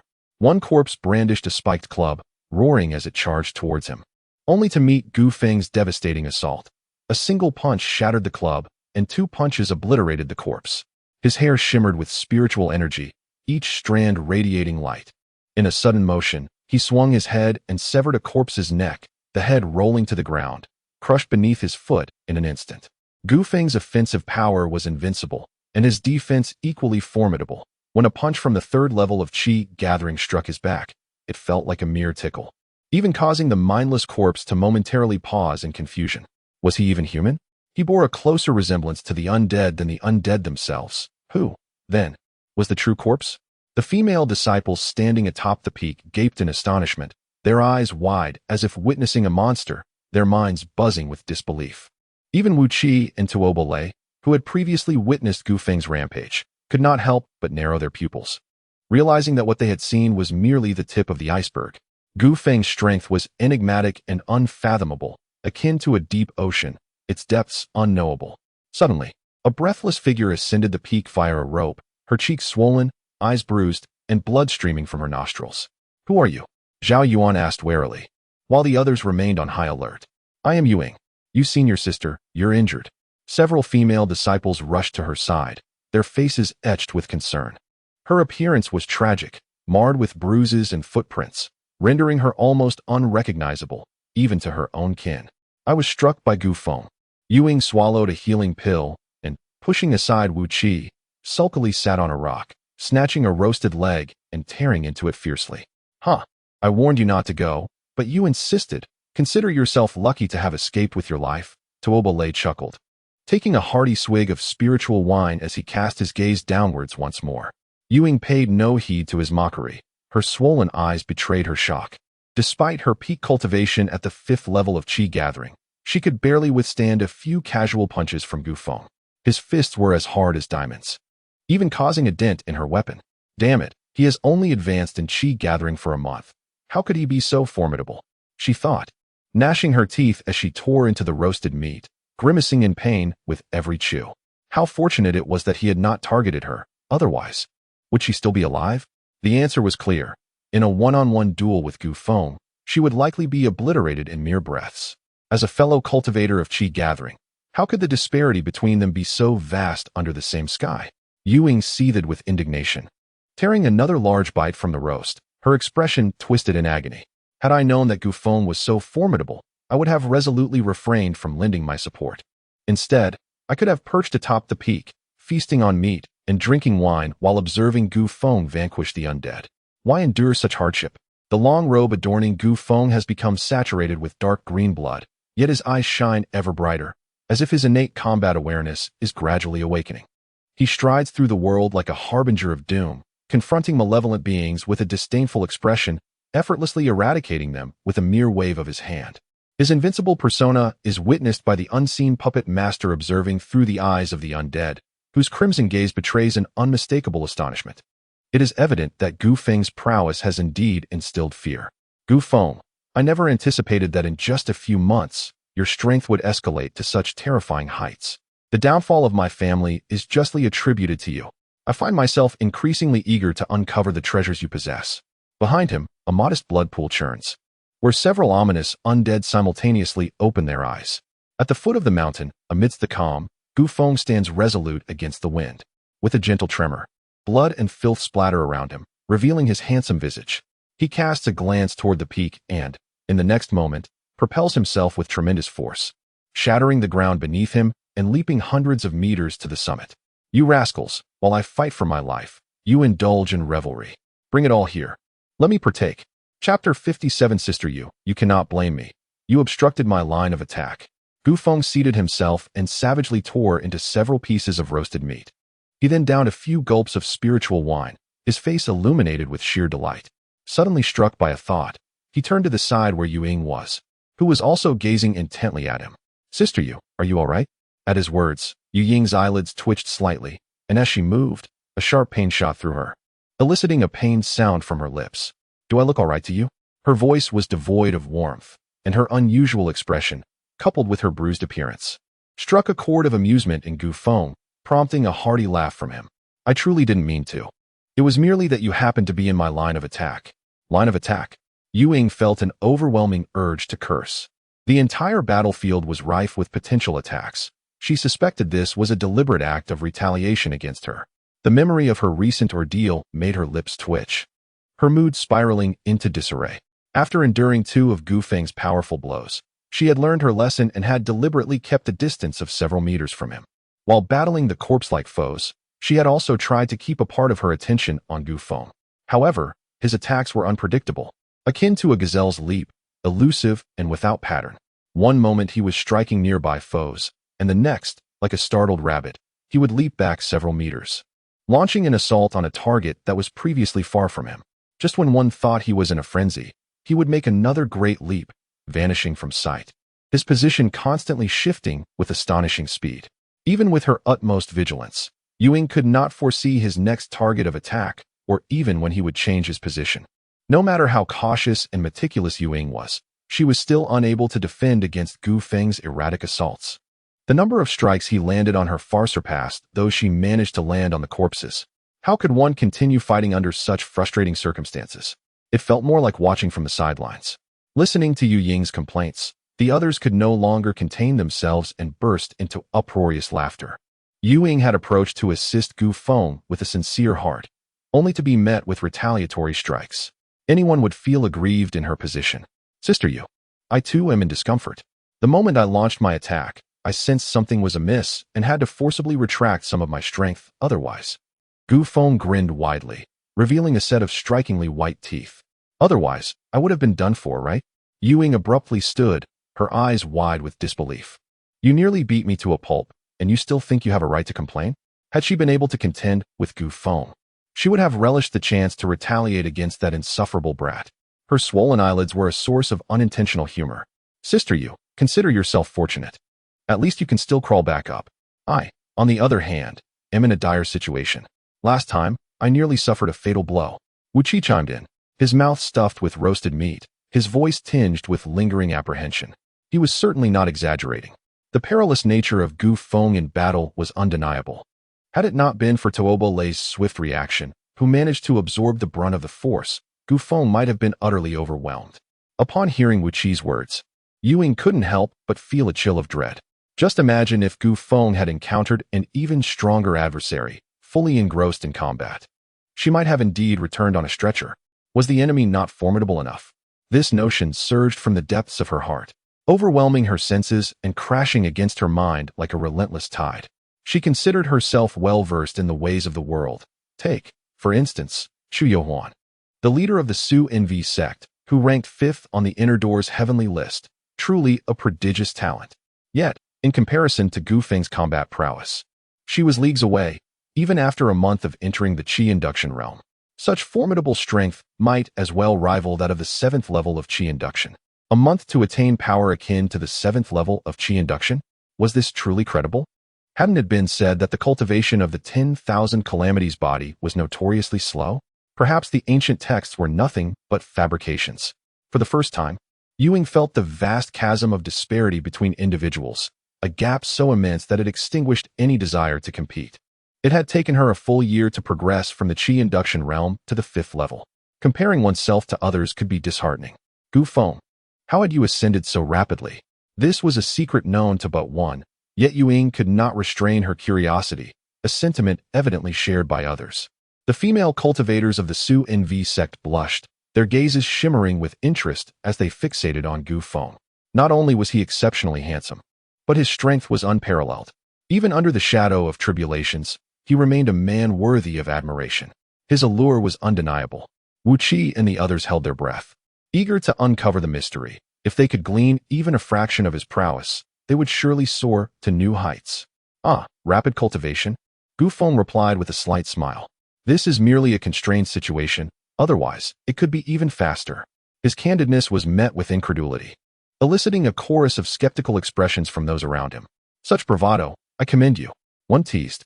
Could you possibly share your secrets on how to flaunt one's abilities as effortlessly as you do? Is your 10,000 beasts technique available in the outer sect scripture hall? Once I earn enough points this time, I must learn it. At this juncture, Gu Feng became animated. If I return my modified 10,000 beasts technique to the scripture hall, would I receive compensation every time someone studies it? Certainly. The Luoxia sect has policies in place to encourage disciples to create techniques, Wu Qi replied with a smile. The originator of the technique receives half of the rewards. Upon hearing of the potential rewards, Gu Feng straightened, his eyes gleaming with excitement. Then may I set an exorbitant price for the 10,000 beasts technique? As soon as those words were uttered, before anyone could react, the 5 brothers of the Xiong family lunged forward with lightning speed, exclaiming, Eldest brother, please do not set an exorbitant price. We cannot afford it. Among the crowd, only the 5 brothers were adept in hand-to-hand combat, having long coveted Gu Feng's 10,000 beast scripture. Observing the brothers with tear-streaked faces, Gu Feng could only shake his head in silence. Were it not for the regulations of the outer sect forbidding the private dissemination of techniques, he would not mind imparting the 10,000 beast scripture to them. Of course, his mention of an excessive price was merely a casual remark. If the creator of a technique sought to amass wealth solely through their work, chaos would undoubtedly ensue within the sect. After engaging in light-hearted conversation and enjoying a hearty meal, Ying glanced at the disarray below, her brow furrowed as she inquired, What shall we do next? She looked to Gu Feng with a questioning gaze, clearly regarding him as their pillar of strength. Since we are here, let us deal with the malevolent force controlling the corpses, Gu Feng replied nonchalantly. From the corpses encountered along their journey, he had surmised the identity of the mastermind, likely a member of the Gu family from Yunwo City. Furthermore, the transformation of this individual into their current state was likely intertwined with his own actions. For the sake of public safety and his own peace of mind, this person must be eliminated. I knew it. Gu Feng possesses a righteous heart, exclaimed a female disciple of the Su Nu sect, her admiration evident, mirrored by Yu Ying's approving expression. Huh. You may be mistaken. Gu Feng's eagerness surely harbors ulterior motives. Based on my understanding of him, he likely intends to charge for his assistance in saving lives, Zhao Yuan remarked knowingly. Is that so? Gu Feng's expression darkened as his piercing gaze fixated on the storage pouch at Zhao Yuan's waist. Then please, relinquish your spirit stones. Gu Feng, you jest. I'll help you deal with him. Thus, Gu Renkai and the 5 brothers of the Xiong family launched a furious onslaught against Zhao Yuan, shouting phrases like a dog's mouth cannot spit out ivory, and as if we aren't poor enough. My brothers, I was wrong, came Zhao Yuan's cries of despair as the group departed from the peak, following the trail left by the corpses step by step. With Gu Feng, a fierce warrior among them, the others felt considerably more at ease, shedding their earlier trepidation. Boom. Crash. Even though it was not the first time witnessing Gu Feng's combat prowess, Yu Ying and the others could not help but feel their eyelids twitch. Gu Feng resembled a human weapon, effortlessly dispatching the terrifying corpses before him, who lacked any capacity for resistance. His defense was astounding, his attacks ferocious. The only drawback was the absence of flamboyant martial techniques, which rendered his style seemingly ordinary. Yet, it was precisely this unremarkable approach that ensured their safe passage, with not a single injury among them. As the sole injured party, Yu Ying increasingly regretted her reckless actions from earlier. Had she not underestimated Gu Feng's strength, her cheeks would not be swollen to this day. The malevolent energy in the area grew increasingly potent, suggesting that the mastermind was lurking nearby. Without the need for Gu Feng to voice his concerns, an ominous sense of danger loomed over the crowd. The sounds of conflict could be heard in the distance. Should we venture over? Gu Renkai inquired softly as he approached Gu Feng. Stroking his chin, Gu Feng considered the strength in numbers and nodded, signaling the group to advance towards the source of the commotion. Zhu Tao and Shun Wei, having gathered the remaining disciples, moved cautiously yet resolutely towards Gu Feng and his companions. When the two parties crossed paths, surprise flickered across their faces. It's that scoundrel Zhu Tao, Yu Ying thought bitterly. Her teeth clenched in resentment towards Zhu Tao for his cowardice. Zhu Tao's gaze fell upon her, and a smirk crept onto his lips. Junior sister Yu, given our considerable losses, Why not set aside past grievances and unite our efforts? He strode confidently towards Gu Feng, chuckling derisively. You are fortunate to have survived this far. Ying leaned closer to Gu Feng, quietly seeking his counsel, which momentarily took Zhu Tao aback, leaving him puzzled yet uninterested in delving deeper. Let us join forces. Gu Feng replied nonchalantly. Prioritizing the greater cause over personal vendettas, he resolved to deal with Zhu Tao at a more opportune time, confident that the future would offer ample chances for resolution. Chapter 58. One cannot comprehend why villains favor the ha-ha-ha laughter. Gu Feng cast his gaze upon the two teams. Previously, there had been a grand assembly of 400 to 500 individuals, yet now, the total scarcely exceeded 100. This recent mission to eradicate evil had inflicted considerable losses upon the various sects of Yunjun. On the arduous path of cultivation, one is often uncertain whether tomorrow or death shall arrive first. Gu Feng's heart weighed heavy, yet his resolve grew even stronger. He must conquer the heavenly tribulation and ascend to the pinnacle. Uncertain if Zhu Tao was scheming behind the scenes, Gu Feng and his companions felt the disdainful gazes of their peers upon joining the ranks. Some cultivators even pointed and whispered derogatory remarks, the term coward faintly reaching their ears, which incensed Ying and her companions. Black is black, and white is white. There is no need to argue with such foolish individuals. Gu Feng offered a slight smile. Choosing not to dwell on the matter, his mental fortitude was formidable enough to withstand Zhu Tao's petty tricks.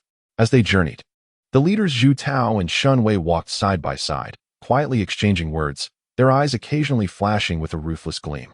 Beyond a thicket lay a swamp, where the group snapped branches to fashion makeshift sleds, cautiously traversing the mire without incident. Upon exiting the swamp, a heavy and uncomfortable atmosphere enveloped them. All understood that the lair of the sinister beings controlling the corpses lay within the valley ahead.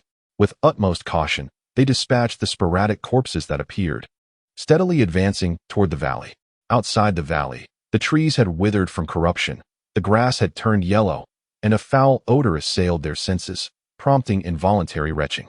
Gu Feng, along with Ying and the others, concealed themselves behind a massive boulder, hundreds of meters away from Zhu Tao and his group. Observing the movements within the valley, Gu Feng, the stench here is truly malevolent. Do you have the means to handle this?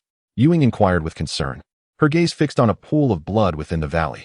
It's manageable, Gu Feng replied calmly.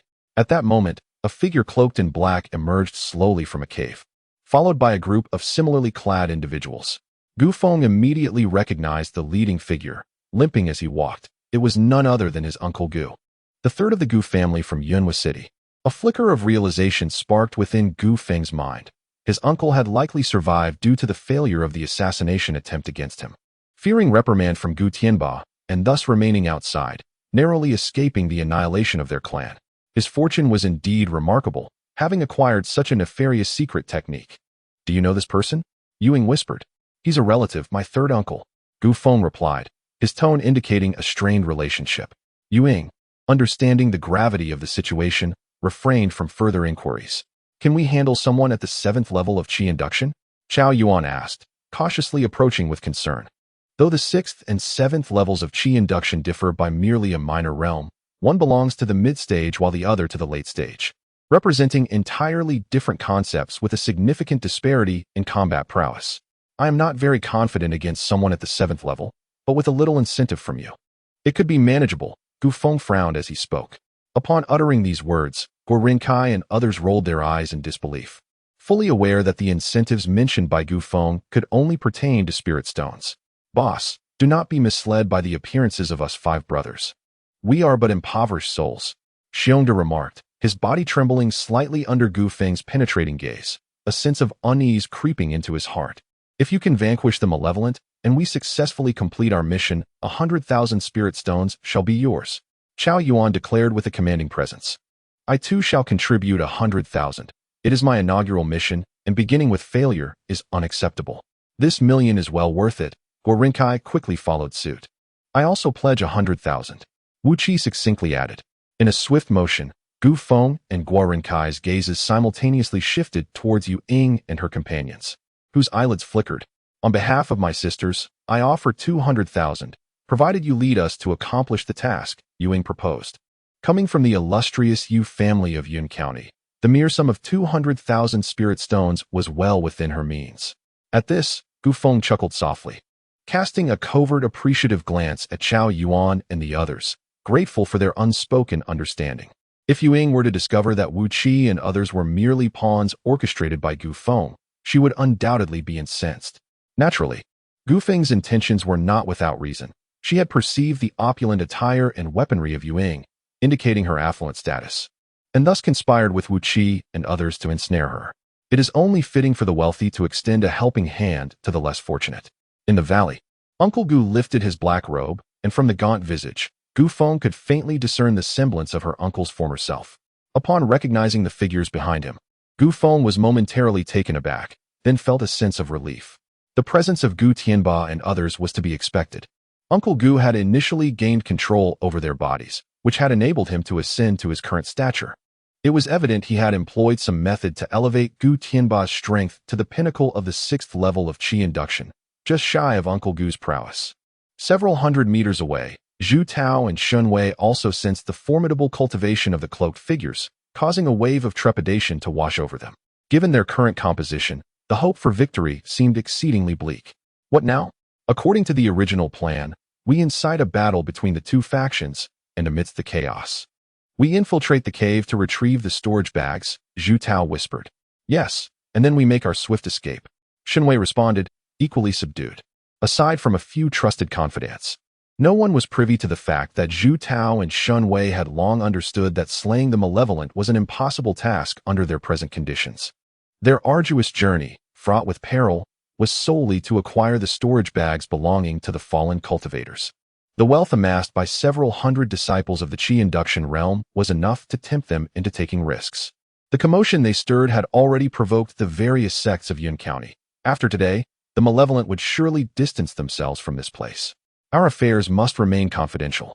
Should we find ourselves cornered at the mountain's entrance, we shall eliminate anyone who dares to speak, Zhu Tao asserted with a grave tone. No need to elaborate, Shun Wei replied, wearing a sinister grin. The two discreetly contacted their loyal followers, awaiting the opportune moment to strike, while those lurking at a distance remained blissfully unaware of the impending danger, waiting for the signal to attack from Zhu Tao and Shun Wei. As the sun dipped below the horizon, the already dim valley was shrouded in a veil of darkness. Gu Feng did not hesitate to act. Rather, he was biding his time, awaiting the movements of Zhu Tao and his companions. When the last remnants of the crimson glow vanished from the sky, a sudden rustling sound approached the valley with alarming speed. Simultaneously, the ground near Gu Feng began to crack, and from beneath the earth, a horde of ghastly figures emerged. Uncle Gu San, hidden within the valley, cast a glance toward Gu Feng's concealed position, a glimmer of mockery appearing in his eyes. We have long been discovered, Gu Feng murmured, and the others, including Ying, became vigilant. Protect yourselves, I shall slay him. With that, Gu Feng shot forth like a released arrow. Almost simultaneously, Zhu Tao and Shun Wei signaled their attack. 100 cultivators shouted as they surged towards the valley. In an instant, the two sides clashed violently. Amidst the chaos of battle, Gu Feng failed to notice that Zhu Tao, Shun Wei, and their few trusted allies had not engaged in the fray but had instead circumvented the tumultuous battlefield, stealthily infiltrating the cave. A sinister smile crept across Uncle Gu San's lips. Everything was under his control. He understood that to annihilate Gu Feng completely and seize the treasures he possessed, sacrifices must be made. The storage bags from the fallen cultivators served as bait to lure Zhu Tao and Shun Wei. As he had anticipated, upon acquiring the storage bags, Zhu Tao and Shun Wei showed no hesitation, abandoning their comrades without a backward glance. Zhu Tao, you scoundrel! I curse your ancestors for generations. Shun Wei, you wretch! How blind I was to follow you. Once I escape, I shall find a troop of storytellers to ceaselessly recount your disgrace. Watching the retreating figures, the remaining cultivators seethed with rage, their eyes aflame with fury. Ha ha ha! The nuisances have finally departed. My dear ones, become my undead servants. None shall escape. Uncle Gu San sneered, his visage growing increasingly loathsome as he cast an array, enveloping the entire valley and ensnaring all unprepared cultivators. Gazing upon the thousands of densely packed undead, despair gripped the hearts of the cultivators, their legs trembling.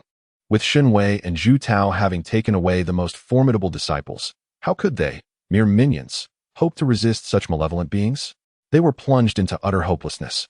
Some could scarcely summon the courage to resist, their highest cultivation being merely the 5th heaven of Qi induction, facing off against the 7th heaven of the malevolent. It was akin to a fragile egg colliding with a boulder, devoid of any glimmer of hope. Uncle Gu San, with a fiendish expression, stepped into the fray. Relishing the despair etched on their faces, pondering, surely, my elder brother and his companions met their end in a similar fashion. I say, Uncle San, having practiced such wicked arts, must you also alter your laughter? That ha is truly dreadful. I cannot fathom why villains prefer such laughter. Just when all hope seemed lost, Gu Feng emerged, unperturbed, a faint smile gracing his lips. With a steady and powerful stride, each step measured with the precision of a caliper, resonating with a thudding sound upon the ground that stirs the heart with excitement. An invincible aura radiates in all directions. Quickly, everyone gather around. With Gu Feng here, we still hold hope for survival. Ewing bellowed, rallying all the cultivators present to converge, taking advantage of the sunken terrain for their defense. Chapter 59. Comrades? No, they are merely a flock of lambs. Over 100 cultivators, under Yu Ying's guidance, squeezed into a rocky crevice flanked by mountains on 3 sides. With only a narrow opening. Gu Feng, quickly hide in here. Ewing shouted at Gu Feng after rescuing all the cultivators. The sudden retreat of Zhu Tao and Shun Wei had tilted the scales of power, turning the previously balanced confrontation into a one-sided affair. Gu Feng was formidable. Perhaps he could defeat someone at the 6th level of Qi gathering and resist for a moment against someone at the 7th level. However, this was not an arena for one-on-one combat, as he was surrounded on all sides by a throng of undead. Gu Feng's fists could not withstand the multitude of hands. There would inevitably come a moment when his strength would wane. This mission to eradicate evil had inflicted heavy casualties on various sects, and it wouldn't be long before elders arrived to investigate. If they could hold out for a few days, perhaps salvation would arrive. Unaware of Yu Ying's calls, Gu Feng wore a faint smile, his gaze fixed upon the malevolent figure he referred to as his third uncle, allowing the undead to encircle him. Sister Yu, stop shouting. Gu Feng is doomed. A fellow cultivator from the Falling Sunset sect remarked gravely. From his perspective, Gu Feng was ensnared within 3 layers of encirclement. The innermost circle comprised 6 undead at the 6th level of Qi gathering. The middle layer consisted of over 1,000 undead of varying realms, and the outermost layer featured a 7th level undead watching hungrily. In such a scenario, even someone at the 8th level of Qi gathering would likely pay a heavy price to break through. Gu Feng had only advanced to Qi gathering a month prior and had never even been to Lishan. How could he possibly muster the strength to resist this torrent of attacks? Silence. If it weren't for Gu Feng holding those undead at bay, would you have been able to enter this refuge so smoothly? Yu Ying reprimanded the disciple, while several disciples from the Su Nu sect glared at him in agreement. Chastised by a 5th level prodigy, the cultivator fell silent, disgruntled. Brother, what is your name? Wu Qi inquired, patting the shoulder of the disciple with a friendly demeanor. I am Shang Biao, an outer disciple of the Falling Sunset sect. Shang Biao replied proudly, noticing that Wu Qi's face was unfamiliar and that he was merely at the 1st level of Qi gathering. Guo Kai, make a note of Shang Biao's name. We shall let Gu Feng deal with him later. All right, Guo Kai replied with interest, glancing at Shang Biao, silently mourning for the lad as he took out a small notebook and swiftly wrote down the name. What do you mean by that? Shang Biao's eyes narrowed, having forgotten his earlier plight of being surrounded by the undead. Do you have an objection? Tuoba Lei shot him a fierce glare. Shang Biao, well aware of his formidable nature, merely huffed and fell silent. We shall break through and rescue Gu Feng. Who agrees and who opposes? Tuoba Lei declared loudly. I oppose. It took a great deal of effort for us to achieve temporary safety. This place is easy to defend, but difficult to attack. We cannot rashly venture out. A bearded cultivator responded boldly, his words garnering the support of the majority. What is your name? I am known as the Madman Yu Xiong, and I shall not change my name or my surname. Very well, make a note of Yu Xiong's name. Tuoba Lei coldly instructed Guo Kai. I am Su Sengdu. Please remember my name as well. In an instant, a multitude of names echoed forth, as Guo Kai, with his pen as swift as a dragon, meticulously recorded the names of the clamorous cultivators without omission. However, he soon deemed such documentation cumbersome and decided to reverse the approach.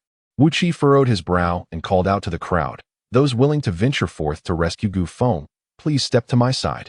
As soon as Wu Qi's words fell, the cultivators beside him swiftly moved in the opposite direction. Brother, you are quite commendable. daring to risk your life to save Gu Feng. Pray, boldly declare your name. Wu Qi exclaimed, seizing a cultivator of the first stage of Qi refinement, his face reflecting admiration. This individual was the sole cultivator willing to remain, thus deserving of friendship. Truth be told, I too wish to join that side. Alas, my leg is broken and I am unable to move.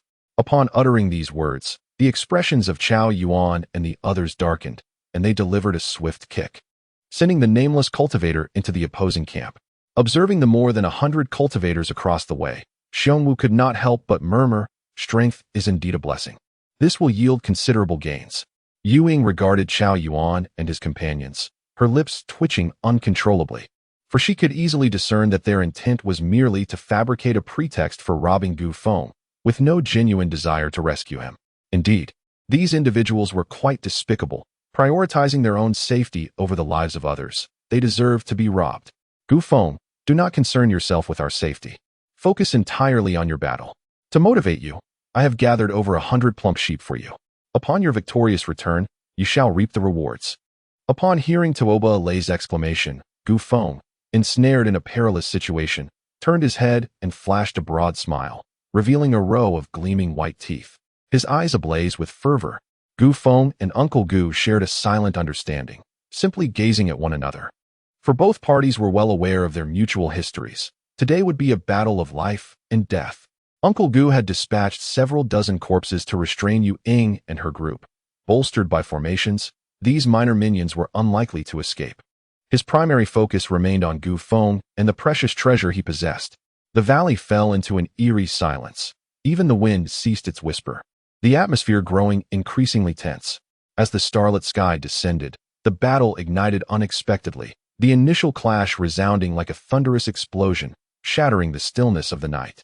8 corpses of the 6th stage of Qi refinement simultaneously spread their arms and struck down upon Gu Feng's head, their formidable spiritual energy compressing the air in the immediate vicinity, increasing the pressure manifold. Gu Feng crouched low, his hands shielding his chest in a defensive posture, bracing himself for the impact. Boom! Struck solidly by the attack, Gu Feng felt himself shrink dramatically, his feet sinking into the ground, leaving only his knees above the surface.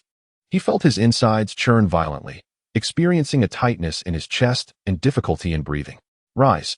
Gu Feng roared, thrusting his hands into the earth and upheaving a mass of soil the size of a house, causing the 8 6th stage corpses to stumble. In that fleeting moment, he unleashed a ferocious counterattack, his right hand clenched, bursting a pocket of air, his waist twisting with unparalleled strength, which transmitted through his lower body to his torso and finally into his arm, as he struck with all his might. With a resounding thud, a corpse, teetering on the brink of collapse, was struck with force, leaving a horrifying dent in its chest, its ribs shattered and piercing through the skin, a dark green liquid oozing forth. Seizing the moment, Gu Feng executed a sweeping kick, toppling the still-moving corpse to the ground, and with a single step, a gruesome mixture of crimson and white brain matter splattered across the earth. The entire sequence was executed with remarkable precision, astonishing all witnesses. The cultivators concealed within the crevices of the stones were left in a state of shock, frozen in disbelief. Within mere breaths, he had slain a 6th-level corpse, and Gu Feng's prowess evidently surpassed that of Zhu Tao and Shun Wei. Cheers of admiration erupted from the likes of Chao Yuan and others, their fists clenched tightly in support of Gu Feng. Gu Shu, surveying the scene with an air of superiority, felt a surge of excitement as his heart raced. The greater Gu Feng's strength, the more invaluable the treasures he possessed. Can you annihilate all my corpses? He mused, having discerned the limit of Gu Feng's power with that strike, assured that there was no way for him to escape such an encirclement. Gu Feng withstood the initial wave of attacks. While that sinister figure is preoccupied with him, we shall break the formation and flee. The cultivators, initially shocked, now bore expressions of elation, with some proposing to dismantle the formation for escape, garnering widespread agreement. Yu Ying trembled with rage, wishing to strike down those unscrupulous cultivators. Gu Feng, surrender. Your comrades have already departed. Gu Shu sneered, aiming to shatter Gu Feng's resolve. Humph, comrades. They are merely a flock of fat sheep.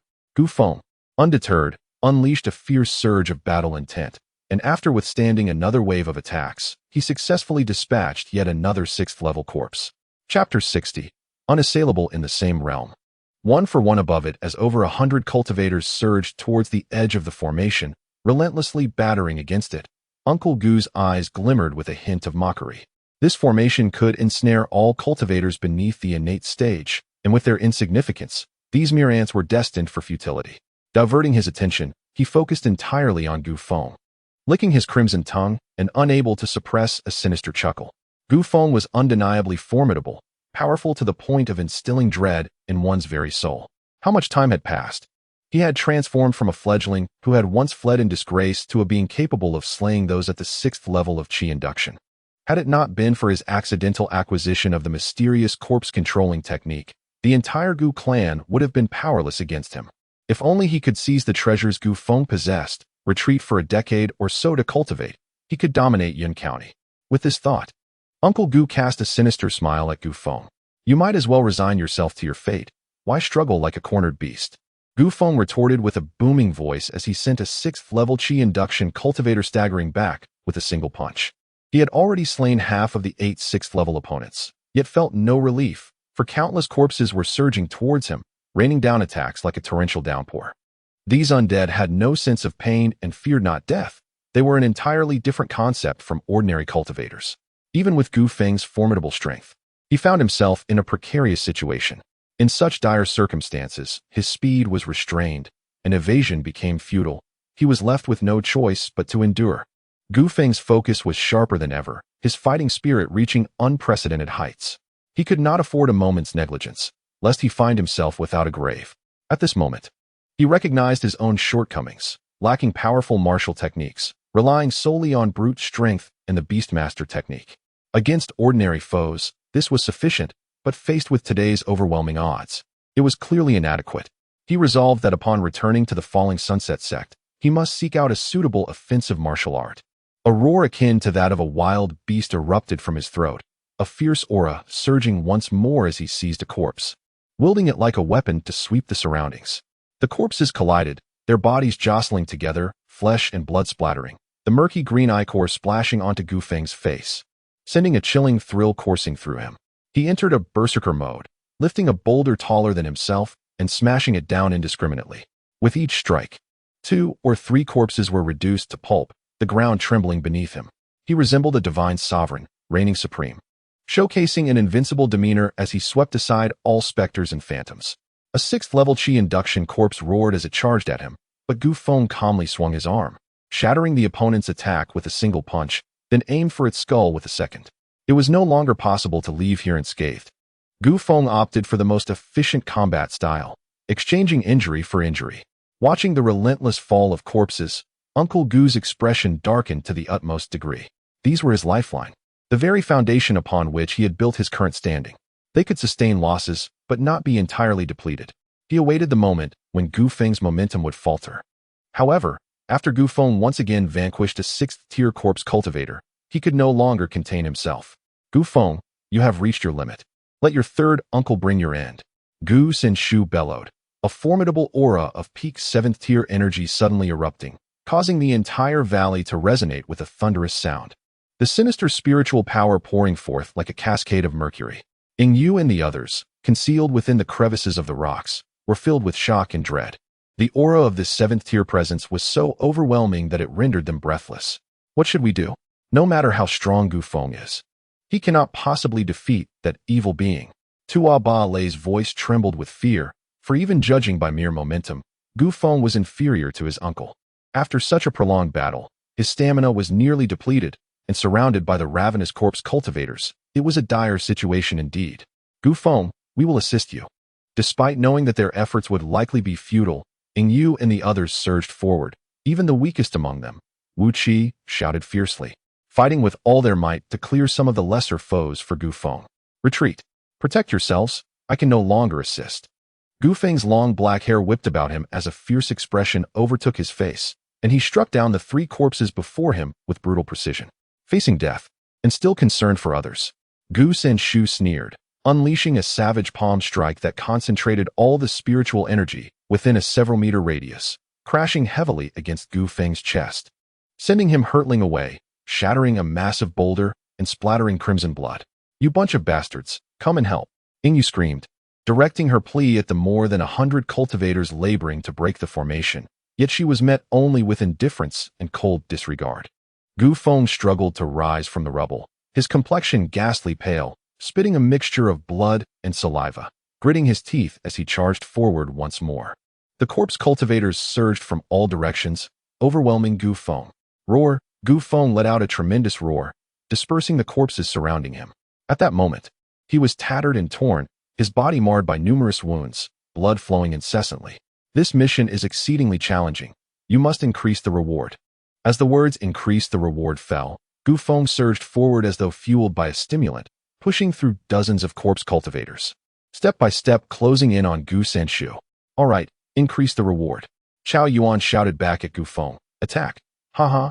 You are the most outstanding genius of the Gu family. Your uncle will burn extra paper money for you. Die for me. Boom. The clash was akin to two meteors colliding, or two heavy weapons striking together. The resulting explosion ringing painfully in the ears and sending a buzzing sensation through the head. Gu Feng and Gu Senshu exchanged a powerful blow, the dissipating spiritual energy scraping away a layer of earth, sending dozens of corpse cultivators flying as if they were mere scraps of paper. The scattered rocks flew through the air like cannonballs, leaving Ingyu and the others stunned, their bodies trembling in awe. So strong. Gu Feng is truly formidable, able to contend with a peak 7th-tier powerhouse. We must retreat. Do not let Gu Feng worry. Gu Senshu wore an expression of utter disbelief. He understood that Gu Feng was remarkably powerful, having intentionally dispatched the corpses to deplete his stamina. Yet, at this moment, he could unleash such a ferocious strike. This must be seized. His eyes glowed crimson as he bellowed and charged at Gu Feng. The two engaged in a fierce clash, but Gu Feng, ultimately at a lower realm and severely drained of energy, found himself unable to contend.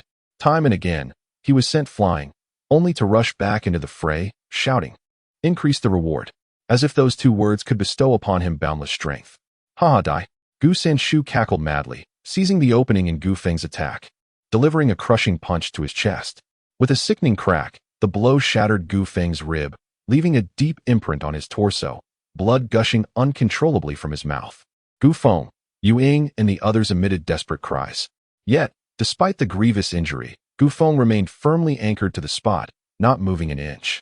As he lifted his gaze, a strange smile emerged, and he uttered a few words through clenched teeth. "I've got you. In the same realm, I am invincible. In a higher realm, it is a one-for-one exchange." Gu Feng had finally seized Gu Senshu and would not let him escape. Ignoring the onslaught of the surrounding corpses, he maneuvered with incredible speed, encircling his opponent and unleashing a torrential barrage of attacks. The 10,000 beasts technique erupted with full force. His raven locks exploded outward, resembling an enraged beast. At times, he charged like a lion descending a mountain. At other moments, he lunged like a wolf in flight, leaped like a deer, and dove like a falcon, grasping, tearing, rending, biting, striking, his hands, feet, elbows, knees, shoulders, and even his head and teeth transformed into weapons. Every bone in his body moving to its fullest potential. Gu Senshu roared in response, yet every one of his explosive attempts was timely interrupted by Gu Feng. He felt as though he were besieged by phantoms from all directions, akin to being attacked by dozens of terrifying beasts, each part of his body sustaining severe injuries. He sought to control the corpses to repel Gu Feng, but doing so would diminish his focus, making it even more difficult to withstand the onslaught, resulting in even greater wounds. "Damn it, die for me." He abandoned all other tactics, determined to rely solely on his peak strength at the 7th level of Qi manipulation to forcefully slay Gu Feng. Chapter 61. This gift comes free of charge. Uncle Gu, battered yet resolute, unleashed a series of attacks with unwavering determination. However, Gu Feng, seemingly reckless, braved the onslaught, retaliating swiftly and forcing him back once more. How infuriating it was, being bested by a junior, leaving Uncle Gu in a state of utter exasperation. "Kill. Annihilate those insects," he commanded, directing his lethal intent towards the corpses and the likes of Yu Ying. Chao Yuan and his companions retreated into the crevices of the rock, leveraging the terrain to hold their ground amidst the chaos. "Gu Feng, do not mind us. Eliminate that nefarious being," Yu Ying shouted, gritting his teeth against the relentless assault of the undead. Gu Feng, having finally regained the upper hand, dragged the malevolent adversary into close combat. determined not to let any distractions intervene. Floating with an ethereal grace, Gu Feng selectively absorbed Uncle Gu's strikes, employing both hands and feet in a constant evolution of his offensive maneuvers. A previously unknown sense of frustration welled within Uncle Gu. Despite the repetitive nature of Gu Feng's attacks, merely variations of a few techniques, their effectiveness was undeniable. It was as if there existed a profound rhythm in Gu Feng's assaults, each blow perfectly timed, leaving Uncle Gu flustered and unable to counter effectively. Were it not for his superior cultivation level, he might have already succumbed. The two engaged in a fierce battle, their roars echoing as they clenched their teeth, fighting with all their might. Gu Feng, with his unique combat style, dragged the peak of the 7th level of Qi induction, Uncle Gu, into a quagmire of melee. They wrestled from valley to cavern, and from cavern to the precipice. Gu Feng clinging to Uncle Gu like a piece of chewing gum, making escape nearly impossible for him. This was a brutal contest of endurance. Having previously vanquished the majority of the 6th level undead, and with over 100 cultivators having regrouped, Yu Ying and his allies miraculously withstood the tide of the undead thanks to their positional advantage, alleviating Gu Feng's worries. The shock was indescribable. These prodigies from various sects had never witnessed such a ferocious display of might. Gu Feng was akin to a beast cloaked in human skin, his physical defenses unmatched, and his strikes swift and ferocious, instilling a sense of awe and an unassailable impression. As the stars shifted and the dawn's glow spilled into the valley, the resounding clash continued unabated. Uncle Gu felt a sense of helplessness. Gu Feng before him, though clearly at his limit, stood unyielding, causing Uncle Gu's confidence to wane and his spirit to crumble, igniting thoughts of retreat. Attempt to flee, and you shall not escape. Gu Feng's complexion was as pale as a sheet, yet his gaze grew ever more piercing. Through an entire night of combat, he had gained new insights into the 10,000 beasts technique. He realized that attacking the vital points was not always necessary. Sometimes, striking key areas proved more effective than targeting the critical ones. This was not mere rhetoric, but a genuine understanding of the art of assault. The head of a cultivator is of utmost importance, the focal point of their defenses. Attempting a direct hit is fraught with difficulty.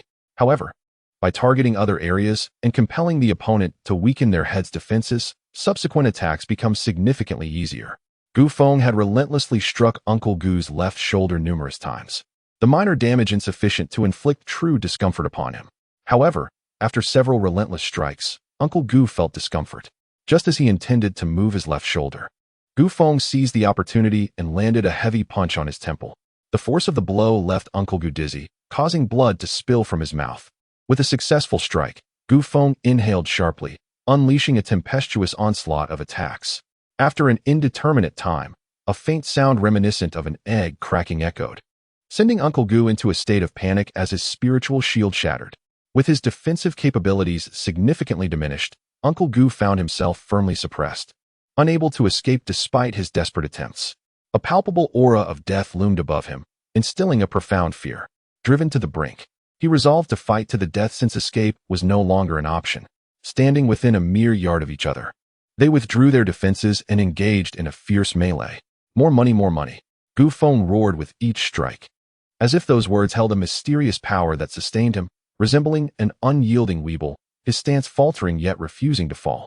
This was a contest of fervor and perseverance that stirred the hearts of onlookers. Yu Ying and the others clenched their fists, their throats constricted with anxiety, longing to shout but fearing it might distract Gu Feng. The sound of a resounding drum echoed incessantly, reverberating through the valley and in the hearts of the crowd. Uncle Gu, filled with rage and sorrow, yearned to scream at Gu Feng, "It's just money. I'll give it to you, just let me go." If only time could rewind, he would have never allowed Zhu Tao and his cohorts to take all the storage bags. He would have fought to stop them, retrieving those bags to hand over to Gu Feng. In a direct confrontation, he was clearly outmatched, blood continuously spilling from his mouth, his momentum waning, and his low growls growing ever weaker. At that moment, he felt an overwhelming sense of regret for having entered the fray too soon. If only let the undead drag you down, the outcome would certainly not have been this way. After Gu Feng struck Uncle Gu on the head once more, the latter's pupils began to dilate, the vibrancy within them fading significantly. "It's all the same," Gu Feng stated coldly, halting his assault and gazing quietly at the last surviving member of the Gu family, aside from himself. "I regret it so much. I shouldn't have Uncle Gu's face turned ashen, his voice breaking as he spoke, his hands drooping helplessly, vitality swiftly dissipating. Gu Feng curled his lip, uninterested in his ramblings, grasped his neck, and with a gentle twist, ended his life. The malevolent one fell, and one by one, the undead collapsed to the ground. Gu Feng, swaying slightly, extracted the formation disc controlling the array from Uncle Gu. Unsure of its use, he crushed it decisively. The formation enveloping the valley instantly collapsed. The 100 or so cultivators stared at Gu Feng in terror, too frightened to meet his gaze. It was unclear who led the charge, but they scrambled away in haste, fearing Gu Feng would seek vengeance upon them. A bunch of scoundrels. Chao Yuan spat contemptuously at their retreating figures. Gu Feng, are you all right? Yu Ying and the others approached Gu Feng, gazing at the horrific scars adorning his body with concern. As long as the additional payment is not a deception, I have no significant issues. Gu Feng grinned, revealing a set of pearly whites. Gu Renkai and the others were at a loss for words. Even at this moment, Gu Feng was still preoccupied with money. Is wealth truly more vital than life itself? Observing Gu Feng's demeanor, they had ample reason to believe that.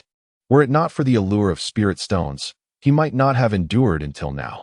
Money can indeed drive even the most reluctant to action, empowering Gu Feng to unleash extraordinary combat prowess beyond his limits.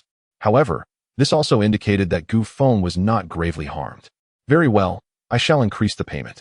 I offer you 500,000. Yu Ying remarked, pursing her lips, her gaze sweeping across the scattered corpses that lay haphazardly around them, still feeling a sense of unreality. They had actually defeated a 7th-level chi refiner along with a multitude of corpse cultivators. To be more precise, it was Gu Feng alone who triumphed over this formidable foe. Her eyes sparkled as she gazed at Gu Feng, who was seated on the ground, recuperating. A strong conviction surged from her heart. Gu Feng would surely advance far in his cultivation journey, surpassing all present, unimpeded even by heavenly tribulations. After consuming a healing pill and meditating for an hour, Gu Feng had regained a substantial portion of his strength. The group was once again astonished by his terrifying recovery ability. Let us return to the Falling Sunset sect. Together, they buried the corpse cultivators and, with Gu Senshu's head in hand, departed the valley. Gu Feng, why are you so exuberant? Despite still bearing injuries, Gu Feng moved with a lightness as if eager to journey onward. Am I? Did you perceive my excitement? Gu Feng blinked and smiled as he asked. Generally speaking, when you smile revealing your bright teeth, it signifies turmoil within your heart. Gu Renkai scrutinized Gu Feng for a moment before affirmatively stating, no, you are overthinking it. Gu Feng pushed Gu Renkai aside and quickened his pace. Yu Ying and the others exchanged glances, following him with expressions of skepticism. As they approached the mountain's exit, they finally comprehended the source of Gu Feng's exhilaration. Ahead lay the scattered bodies of the cultivators who had departed earlier. Congratulations on returning alive. A voice rang out as dozens of figures materialized. Zhu Tao, Shen Wei, and their underlings. Regrettably, we cannot allow you to leave and spread rumors, so please, perish immediately. Shen Wei and Zhu Tao stood side by side, their expressions menacing. The anticipated terror, panic, and flight did not manifest. Instead, Yu Ying and the others moved in unison. Sitting cross-legged in a row, each holding a roasted leg and a bottle of spirit wine, engaged in light-hearted conversation. They appeared poised to enjoy a spectacle, entirely dismissing the threats posed by Zhu Tao and his cohort. This is a complimentary offering, no extra charge. Gu Feng smirked, stepping forward while muttering something about being an injured party. Chapter 62. The Elder's Arrival. Gu Feng ignored. The conduct of Yu Ying and the others left Zhu Tao and Shen Wei filled with suspicion, their expressions fluctuating between light and shadow. From the mouths of the slain, they learned that the evildoer had been vanquished and heard tales of Gu Feng's extraordinary prowess. The sequence of events was bizarre, akin to a myth, rendering their disbelief palpable. Particularly for Zhu Tao, as an outer disciple of the Luoxia sect, though he cultivated on Lishan, he was well acquainted with Gu Feng's exploits. The embodiment of the 10,000 calamities, Gu Feng possessed an unparalleled physique, capable of challenging foes beyond his level. Even during his time in the body refinement stage, he had single-handedly slain over 30 practitioners at the 3rd level of Qi induction. Now, having ascended to the Qi induction stage, although his time was brief, he matched the strength of an ordinary 6th-level practitioner, an extraordinary feat in itself. Yet, the notion of defeating a 7th-level practitioner seemed utterly implausible. The thought of Gu Feng mentioning that the necromancer controlling the corpses was his uncle lingered in Zhou Tao's mind. After a thorough analysis, they arrived at the most plausible conclusion. Gu Feng had brokered a deal with that evildoer, perhaps intimidating him under the guise of the sect's elder, compelling him to retreat, and staging a performance together. After all, given that the necromancer was Gu Feng's uncle, it was entirely plausible that he would extend a favor. The audacity displayed by Yu Ying and the others further corroborated this possibility. They were undoubtedly bluffing. Zhou Tao, do not overthink it. I cannot believe that a practitioner who dares to enter the Qi induction stage possesses the capability to slay a 7th-level practitioner, Shunwei stated solemnly. His expression twitching with agitation as he urged, the elders of various sects must be en route. Let us swiftly conclude this matter, leaving no witnesses. Upon hearing this, Zhou Tao's heart stirred. If Gu Feng truly had the strength to slay a 7th-level practitioner, why had he previously allowed himself to be ridiculed without retaliation?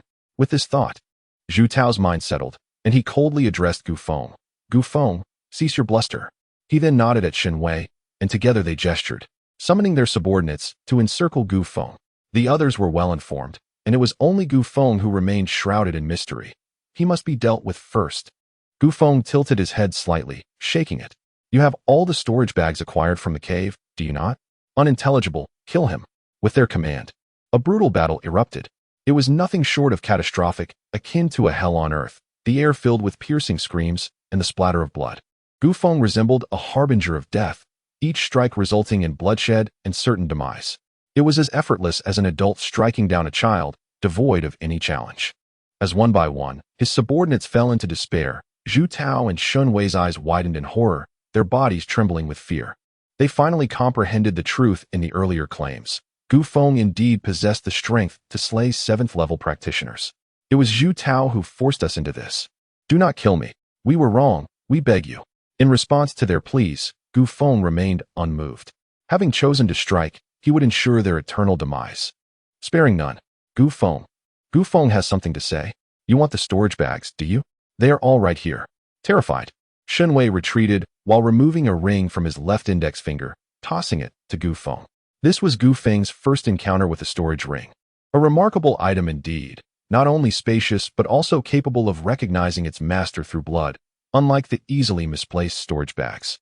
Yu Ying and others remained composed, casually pointing and laughing at Zhou Tao and his companions, who were no match for Gu Feng. With a cultivation level of 6 in Qi drawing, Gu Feng hardly considered them a threat. Alas, they had entered the sect on the same day. While others thrived, he toiled relentlessly in his training, yet could barely keep pace. In a few months, within the Li Mountain, he would likely find no rival, easily claiming the pinnacle of Qi drawing. As they marveled and expressed their awe, Gu Feng's stature grew ever more formidable, his invincible aura etched deeply in their minds. Gu Feng, you have slain my brother. He deserved it, yet I shall not seek vengeance. Spare me. Indeed, I possess a storage ring filled with spirit stones and rare treasures, all for you. As a token of gratitude, Zhou Tao was even more cowardly than Shunwei, who at least had put up a fight before conceding. Zhou Tao, however, had not even attempted to resist, his courage shattered after witnessing Gu Feng's first strike obliterate a peak Qi drawing 5 practitioner. Gu Feng, I hold a certain status in the Wooding sect. We have no grievances between us. Even if we do not meet as friends. Shunwei trembled, his face a mask of terror. Though he was known for his violent temperament, before Gu Feng, he resembled a pitiful, helpless rabbit, forcing a smile and bowing submissively. Gu Feng regarded the two with disdain, sneering at their lack of principles, strong in victory, yet meek in defeat. Just as he prepared to eliminate them, a dozen dark lights descended from afar, landing swiftly before the group. Elder Bai, save me. Gu Feng from the Luoxiao sect has slaughtered everyone and is attempting to kill our disciples. Shunwei, quick to react, shouted at one of the elders, feigning immense grievance. Gu Feng kicked him down, stepping upon him, blood gushing from his throat. Gu Feng, you remain deluded even now. Zhou Tao unleashed his acting skills, accusing Gu Feng of heinous crimes. Elder Shang, you must uphold justice for your disciples. Gu Feng is despicable and shameless, hiding his strength while ambushing us after we were severely weakened. How can you twist the truth so? Yu Ying exclaimed, throwing her roasted meat to the ground in indignation. Shameless. Zhou Tao is utterly shameless. Gu Feng, with Shunwei beneath his foot, watched with keen interest as the elders from various sects and Zhou Tao, who clung desperately to Elder Shang as if grasping at a lifeline, attempted to smear his reputation. He refrained from interjecting, merely observing their performance in silence. Gu Feng, do not presume that your status as a disciple of the Falling Sunset sect grants you the liberty to harm members of my undetermined sect. The elder Bai, his eyes wide with fury, bellowed. The other elders, including Elder Shang of the Falling Sunset sect, remained as stoic as monks in deep meditation, exhibiting an air of indifference. They were astute individuals, possessing remarkable insight into human nature, and they quickly discerned discrepancies in the words of Zhou Tao and Shen Wei. The truth of the matter diverged significantly from their account. Elder Shang, Zhou Tao, and Shen Wei had abandoned us during our confrontation with the vile adversaries, and had the audacity to launch an ambush midway. These individuals were responsible for the deaths, all to conceal their shameful cowardice. Yuing spoke out with righteous indignation, while Chao Yuan and others added further details, engaging in a heated dispute with Elder Bai. Gu Feng felt his scalp tingle and his ears ring. Was the situation truly this troublesome? Were these esteemed elders incapable of uncovering the truth behind the demise of those disciples? Such an exercise seemed redundant. Thus, as the attention of the assembly was captivated by the argument, Gu Feng made his move, with a sudden surge of force upon Shen Wei's left leg at the waist. A resounding crash echoed as the latter's waist sank deeply into the ground, his upper body and legs elevated in grotesque disarray, ultimately severing him in two. In an instant, he met his demise. Gu Feng, you truly disregard my undetermined sect. Elder Bai's hair stood on end as he roared with fury. Chapter 63. I want to return early to earn money. Yuing and the others gazed at Gu Feng with astonishment, unable to fathom his decisiveness in slaying Shen Wei before the truth had fully unraveled. The elders from various sects wore expressions of calmness, yet their eyes reflected newfound respect for Gu Feng. After all, not every disciple at the Qi gathering stage possesses the audacity to commit murder in the presence of elders. Elder Bai, there is no need for thanks. I merely rid your sect of a scoundrel. Gu Feng met Elder Bai's gaze directly, exuding an air of nonchalance as he flashed a bright smile, revealing a set of splendid white teeth. He then lowered his head, feigning regret as he murmured, "What a pity. I failed to control my strength and wasted a fine robe." Zhou Tao, standing beside Elder Shang, was rendered speechless, fear engulfing his eyes as he stood frozen like a statue, his mind blank. Shen Wei was dead. He had actually perished. How far was he from meeting the same fate? This thought incessantly bombarded his brain, causing his body to tremble more violently. Such egregious affront. To be mocked by a junior. Elder Bai's face flushed with indignation, teetering on the brink of explosion. Elder Bai, do remain calm. Should Gu Feng have made a mistake? My Falling Sunset sect will not let him off lightly, Elder Shang remarked, casting a sidelong glance at Elder Bai, a hint of amusement flickering in his eyes. Gu Feng's actions had greatly enhanced the sect's reputation. Witnessing Elder Bai's fury brought him immense pleasure. Gu Feng, where is the head of that villain? It is with me. Wu Qi quickly sensed the moment and retrieved a storage bag, hurrying to Gu Feng's side. Gu Feng cast a disdainful glance at him, signaling him to hand it over to Elder Shang. What an audacious display. Elder Shang shared a good rapport with Elder Lu. Thus he did not express anger at Gu Feng's actions, merely offering a wry smile. Elder Shang, Gu Feng is dizzy from the bloodshed. Hence I requested to carry the head. Upon hearing this, Elder Shang shot Wu Qi a glare. Did he take him for a fool? Dizziness from blood? Where was that dizziness when he crushed Shen Wei just moments ago? Receiving the severed head, Elder Shang displayed it to the surrounding elders. Different cultivators exude distinct auras, and the subtle variations in their spiritual energy made it easy for them to discern that neither Zhou Tao nor Shen Wei's essence lingered on the head. The answer was clear. The two were lying. Through this severed head, the elders deduced that the villain had reached the pinnacle of the seventh layer of Qi gathering, making the loss of so many disciples seem inevitable. Only Elder Shang felt a profound shock. He was aware that Gu Feng had only advanced to the Qi gathering stage about a month prior. While it is not unusual to triumph over the strong with the weak, the disparity in their realms made such a victory seem almost surreal. With a deep gaze at Gu Feng, Elder Shang could only shake his head with a bitter smile. This young man concealed his capabilities so profoundly that even Elder Lu and the others likely remained oblivious to his true depth. At this extraordinary pace of growth, come the end-of-year outer sect competition, he would likely face no worthy opponent. However, would the elders of the inner sect allow a disciple with no potential, like the Wanjie Dao body, to enter their ranks? This matter requires a discussion with Elder Lu upon my return. Regaining his composure, Elder Shang's eyes glinted with sharpness, akin to that of a hawk, as he fixed his intense gaze upon Zhu Tao, bellowing with thunderous authority, "Zhu Tao, do you have anything else to say?" Startled, Zhu Tao collapsed to the ground. "Elder, spare my life. I was momentarily deranged," he sobbed, his head repeatedly striking the earth in desperation. "You foolish wretch. To accuse Gu Feng of insanity, to murder brethren in a fit of madness, and to senselessly harm other sect disciples, is it truly madness? If your mind is so clouded, then perhaps it should be forfeit." Elder Shang's body trembled slightly as he released a hint of spiritual power, pressing Zhu Tao down, rendering him immobile. "Elder Shang, allow me." Gu Feng chuckled as he swiftly approached Elder Shang, lifting the paralyzed Zhu Tao as if he were a mere chick.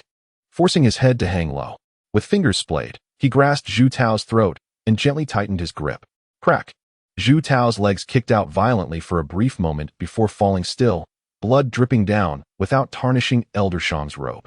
Such a method of execution left the elders bewildered, and their eyelids twitched uncontrollably upon witnessing Gu Feng's subsequent actions.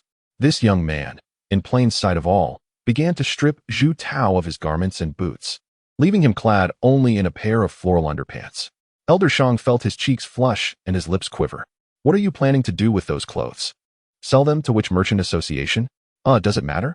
"Very much so, for I intend to blacklist that association, ensuring I never purchase apparel from them again, lest I inadvertently acquire items belonging to the deceased," Elder Shang retorted, curling his lip. "Esteemed elders, this matter has reached a conclusion. Does anyone have any objections?" Given the circumstances, even Elder Bai from the Wooding sect had no retort. He huffed heavily, flicked his sleeve, and turned to leave, casting a venomous glare at Gu Feng as he did so. Gu Feng remained unfazed. The elders of the Wooding sect were of no concern to him. If he had offended them, so be it. "Young friend Gu Feng, I thank you for avenging my disciple." Though they were astute, even aware of Gu Feng's identity as a Wanjie Dao body, they refrained from delivering harsh words. After all, who could predict if he might withstand further tribulations? Who could guarantee that Gu Feng's cultivation would not one day surpass theirs? There was no need for unprovoked scorn. Subsequently, Elder Shang invited the remaining sect elders to inspect the site where Gu Feng had battled the wicked. Gu Feng could only smile wryly, recognizing that Elder Shang was seizing this opportunity to showcase his prowess. The other elders were equally aware and did not refuse. The martial world is not solely about conflict, but also about human relationships. Today, you lend others a hand, and in the future, they will return the favor. As they all resided in Yin County, there was no need to dampen the mood. After all, they were not from the Wooding sect and lacked the strength to challenge the supremacy of the Luoxia sect in Yin County. Thus, the group set forth, marching into the mountains with great vigor. As the protagonist, Gu Feng must take the lead, while Yu Ying and the others serve as indispensable supporting characters. Elder Shang, we marked our presence here and awaited Gu Feng's arrival. Zhu Tao abandoned us in this location, yet we were fortunate to encounter Chao Yuan and others. At that moment, despair enveloped us, but Gu Feng remained unfazed, even encouraging us to contribute more funds. Everyone engaged in lively conversation, exchanging words and laughter. Under the incredulous gaze of the elders, Gu Feng felt a tinge of embarrassment. In the valley where fierce battles raged, a brutal aura lingered. The elders listened intently to Yu Ying and others as they passionately recounted their experiences, and Gu Feng's image emerged vividly in their minds. To be fair, it is inconceivable for any practitioner at the 8th level of Qi refinement to achieve a kill under such circumstances. Yet, Gu Feng managed to do so, even while his cultivation was significantly inferior and he fought alone. This young man is remarkable. His will and character are impeccable. The only shortcoming lies in his physical constitution. Nevertheless, they believe that Gu Feng, in the near future, will rise like a tempest in Yin County or even throughout the entire Chu kingdom. As they parted ways, with the promise of future gatherings, Elder Shang, feeling elated after showcasing his prowess, bid farewell to the other elders. "Elder Shang, may I accompany you?" As Elder Shang prepared to ascend, Gu Feng hurriedly approached him. "Very well, you have sustained injuries. I shall take you back to recover sooner." Elder Shang assumed that Gu Feng wished to return to the Falling Sunset sect early to tend to his wounds. However, Gu Feng's subsequent words nearly caused Elder Shang to stumble, his expression turning exceedingly peculiar. "My injuries are of no consequence. I merely wish to return and earn some money." Gu Feng scratched his head, speaking with a hint of shyness. Chapter 64, What constitutes professionalism? This is professionalism. Elder Shang, might I trouble you to take a detour? I wish to enter the nearby Fuling city, Gu Feng implored softly, tugging at Elder Shang's sleeve. You truly lack courtesy. Do you think this elder is so idle as to accompany you on a leisurely stroll through Yinjun? Or do you regard me as your mount? Elder Shang retorted with evident annoyance. Throughout their journey, Gu Feng frequently feigned discomfort, claiming he needed to relieve himself, prompting Elder Shang to descend intermittently. Initially, Elder Shang presumed that Gu Feng was suffering from an injury that caused internal distress. However, it soon became apparent that the lad's claims were mere fabrications. His true intent was to gather spiritual herbs and procure materials for refining. Had it not been for Elder Lu and the merits he had earned on this occasion, he would have dearly liked to teach this impudent youth a lesson. I assure you, Elder Shang, this will be the last time. Gu Feng pleaded earnestly. You intend to gather spiritual herbs or dig for refining materials, which are nothing but worthless trinkets, hardly worth the effort, Elder Shang remarked. Yet he ultimately acquiesced to Gu Feng's wishes, landing at the city gates of Fuling. The items within the city are all owned. If I were to collect them, would it not resemble robbery? I intend to sell these items to the merchant guild in exchange for spiritual stones, Gu Feng clarified, then eagerly pulled Elder Shang into Fuling City. Is there something particularly special about the Wana Merchant Guild here? I recall that the branch in Baoang City was also affiliated with this guild. Why do you not sell your items there? Elder Shang, though intrigued by Gu Feng's insistence on converting his possessions into spiritual stones, chose not to probe further, as it pertained to the secrets of a cultivator. Oh, I cannot visit the Wanha Merchant Guild in Baoang City. Gu Feng casually dismissed the inquiry. Months prior, he had swindled Yen Cici's uncle, Gu Santong, out of 15 spiritual stones. Although he had repaid the debt, encountering the man again would surely stir feelings of unease. Thus, the two entered the Wanha Merchant Guild of Fuling City, which was several times larger than the one in Baoang, albeit sharing a similar basic structure. Akin to a miniature version expanded into a grand scale. Gu Feng navigated with ease, making his way directly to the selling area. Boss, I wish to sell some items. Elder Shang had anticipated that selling would be a straightforward affair, appraising, negotiating, all within the span of a brief incense stick. He had often frequented merchant guilds for such transactions. However, Gu Feng's approach utterly shattered his expectations. To his astonishment, Gu Feng produced a palm-sized abacus from seemingly nowhere, deftly manipulating it with remarkable skill. His movements fluid and precise, surpassing even the attendant standing beside the steward. Even so, Elder Shang did not lose his composure. A cultivator without connections earned every item and spiritual stone through sweat and toil. Thus, a careful and cautious approach was prudent. Little did he realize, this was merely the prelude. What followed was the phase in which Gu Feng excelled, haggling. He produced thousands of items, each scrutinized and debated with the attendant over price. Initially, the attendant maintained a calm demeanor, but it was not long before his breathing grew rapid, the impatience etched upon his brow becoming increasingly evident, and his smile began to falter. Gu Feng proved to be exceedingly difficult to deal with. A mere ordinary spiritual herb found him embroiled in discussions about its efficacy, growth environment, and even its gender. Not only the steward but also Elder Shang, who watched from the side, felt a throbbing headache and mounting frustration. Young sir, I implore you, spare me the discourse. I shall grant you all the items, and the overall price can be elevated by 0.5%. This is a privilege reserved for gold card users, the steward lamented. Very well, Gu Feng replied with a nod of satisfaction, then shifted the conversation. I have heard that your purple gold card entitles holders to certain discounts on transactions. Indeed, as long as one possesses a purple gold card, purchases are afforded a 10% discount, while selling prices are increased by 10%. That is splendid. What was the price in spiritual stones again? Gu Feng inquired eagerly. 3,650,000. Excellent. I possess a purple gold card. The steward, upon seeing the purple gold card before him, felt his mouth twitch uncontrollably. This young man was utterly unpredictable. He clearly held a purple gold card, yet insisted on negotiating prices, only to reveal the card once he had worn him down into increasing the price by 0.5%. The steward snatched the abacus from the hand of the young attendant beside him, clicking it furiously. After a while, he despondently realized that, under these terms, he would only earn a meager few thousand spiritual stones from the items he received from Gu Feng, and during a downturn, he might even incur losses. This realization left him disheartened, After toiling for the better part of the day, this was the outcome. He sighed deeply, casting a weary glance at the young man before signaling the attendant to fetch the spiritual stones. He then turned to retreat to the back hall. Third Master, I have just concluded a transaction that requires your signature, though it carries a risk of loss. Loss. Third Master chuckled upon hearing this. In the trade of buying low and selling high, incurring a loss was a rarity. Third Master, this fellow is exceedingly troublesome. I am utterly confounded by him. The steward said, hanging his head. Pray, share the details, Third Master urged with interest. After hearing the steward recount the events, his expression grew peculiar as he fell into contemplation, feeling an uncanny familiarity with the scene described. Purple gold card, young man, unbeatable in bargaining. Words began to align in his mind, and Gu Feng's image emerged. It is that rascal, Third Master exclaimed, slapping his thigh and rising abruptly. Regardless of whether this transaction results in profit or loss, it is of no concern to you. I shall go and meet this young man. With the acquisition of a storage ring, Gu Feng felt as though he had exchanged a simple gun for a cannon. No longer fretting about an excess of spiritual stones that could not fit into a single storage bag. Each of his index fingers now adorned a sparkling storage ring, and he felt immensely proud.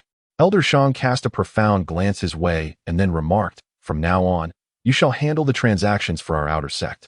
With your unparalleled bargaining prowess, we shall increase our revenue by at least 10 to 20% annually. Do we engage in commerce with the merchant guild as well? Gu Feng asked, astonished. Certainly. Our Luoxia sect does not remain stagnant. We must engage in trade with the outside world. That is splendid. I will gladly bargain for you free of charge. Gu Feng's eyes sparkled incessantly, a broad grin stretching across his face. Oh well, I cannot invite you. Elder Shang narrowed his eyes, a sudden pang of concern gripping his heart. Should Gu Feng be entrusted with the task of negotiating prices, he might indeed raise the cost. Yet his avaricious demeanor was utterly disconcerting. Rest assured, I will not embezzle, Gu Feng assured him. Just then, a voice interrupted their conversation. Elder Shang, I advise you not to let this lad get involved with anything related to finances, lest he lead you to ruin. Mr. Gu, Elder Shang exclaimed, while Gu Feng, taken aback, instinctively recoiled, a surge of the desire to flee washing over him. Young man, have you returned the 15,000 spirit stones you owe me to Shishi? Gu Sentong grasped Gu Feng by the collar, lifting him off the ground. Ah, Uncle Gu, what a pleasant surprise to encounter you here. Gu Feng's mind was in disarray. He had never anticipated running into Gu Sentong in the city of Fuling. The entire Wanhe commerce was under the control of the Yin family, and since Gu Sentong was Yin Shishi's uncle, his presence here was hardly unexpected. As for the 15,000 spirit stones, he had indeed returned them to Yin Shishi. Hee, Uncle Gu, I truly felt embarrassed last time. Gu Feng stammered apologetically. Really paid it back? Gu Santong shot him a sideways glance, disbelief etched across his face. Gu Feng's expression darkened. Uncle, I, Gu Feng, am fond of wealth, but I am a man of my word, renowned for my integrity. If you do not believe me, you may inquire with Shishi. Renowned for your integrity? Was it not you who last time claimed to treat us, only to abscond? Gu Sintong retorted. Uncle, you cannot hold on to one incident forever. Gu Feng sighed in resignation. One breach of trust, a lifetime of mistrust. Gu Santong folded his arms. At this, Gu Feng felt a surge of irritation. He needed to demonstrate his seriousness. Maintaining a stoic expression, he declared, Boss Gu, I wish to make a purchase. What do you wish to buy? Gu Sintong asked. Puzzled. For 1,000,000 of the most ordinary iron ore. Gu Feng stated firmly. Humph, boy, do you intend to deceive me?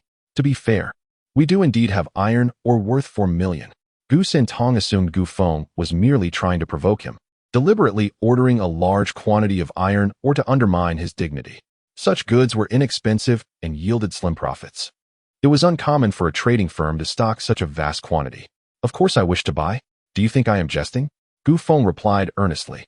Elder Shang observed, his eyes flickering with contemplation. From his understanding of Gu Feng, he was not the type to act impulsively without reason. There must be a special purpose behind this request. What do you need so much iron ore for? Gu Santong felt a sense of unease. To wipe. Gu Feng shrugged, nonchalantly stating, just tell me if you have that much iron ore. Yes, of course. Gu Santong nodded, calling out, bring forth the iron ore valued at 4,000,000. Soon, several storage bags filled with iron ore were carried in. Gu Feng was momentarily taken aback upon seeing the storage bags, The sheer volume of iron ore worth 4 million was enough to fill an entire large room. Seeing the astonishment on Gu Feng's face, Gu Santong crossed his arms, his eyes brimming with triumph. Let us see how you intend to take this away. With our Chamber of Commerce's purple gold card, you'll receive a 10% discount, totaling 3,600,000. Now, please make your payment. To his surprise, Gu Feng promptly paid in spirit stones. Ahem, I thought it over. Iron ore is still too abrasive. If I recall correctly, your acquisition price for iron ore is fixed, right? I think I shall sell this iron ore to your wanted Chamber of Commerce instead, Gu Feng remarked, scratching his head. You rascal, are you playing with me? Gu Santong chuckled reproachfully, then returned the 3,600,000 spirit stones to Gu Feng. However, Gu Feng did not accept it, instead gazing at him with keen interest. Isn't that insufficient? Huh. Gu Santong was momentarily taken aback, but then it struck him like a bolt of lightning, causing him to shudder. Iron ore is among the most basic refining materials, with market prices remaining relatively stable. The profit margin between buying and selling is at most about 1.3%. For an ordinary person, such a transaction would be feasible, but for Gu Feng, it was utterly untenable. With the purple gold card in his possession, every transaction would yield discounts. In simpler terms, Gu Feng's purchase and sale would directly result in a loss of 0.7% for them, amounting to 280,000 inferior spirit stones. This was intolerable. If this cycle continued, within a month, the Wanhe Chamber of Commerce would face bankruptcy. Gazing at Gu Feng, who stood with arms crossed and a smile on his face, Gu Santong felt as though he had swallowed something repugnant. Brother Gu Feng, I was merely jesting earlier. I would never doubt your integrity, Gu Santong said with a forced grin, his eyes darting about. The loss of 280,000 inferior spirit stones was trivial for the Wanhe Chamber of Commerce. But the loophole in their rules allowed Gu Feng to exploit this endlessly, potentially leading to catastrophic losses. To renege on one's word and abscond is despicable and condemned by all, Gu Feng stated expressionlessly. Not at all, not at all.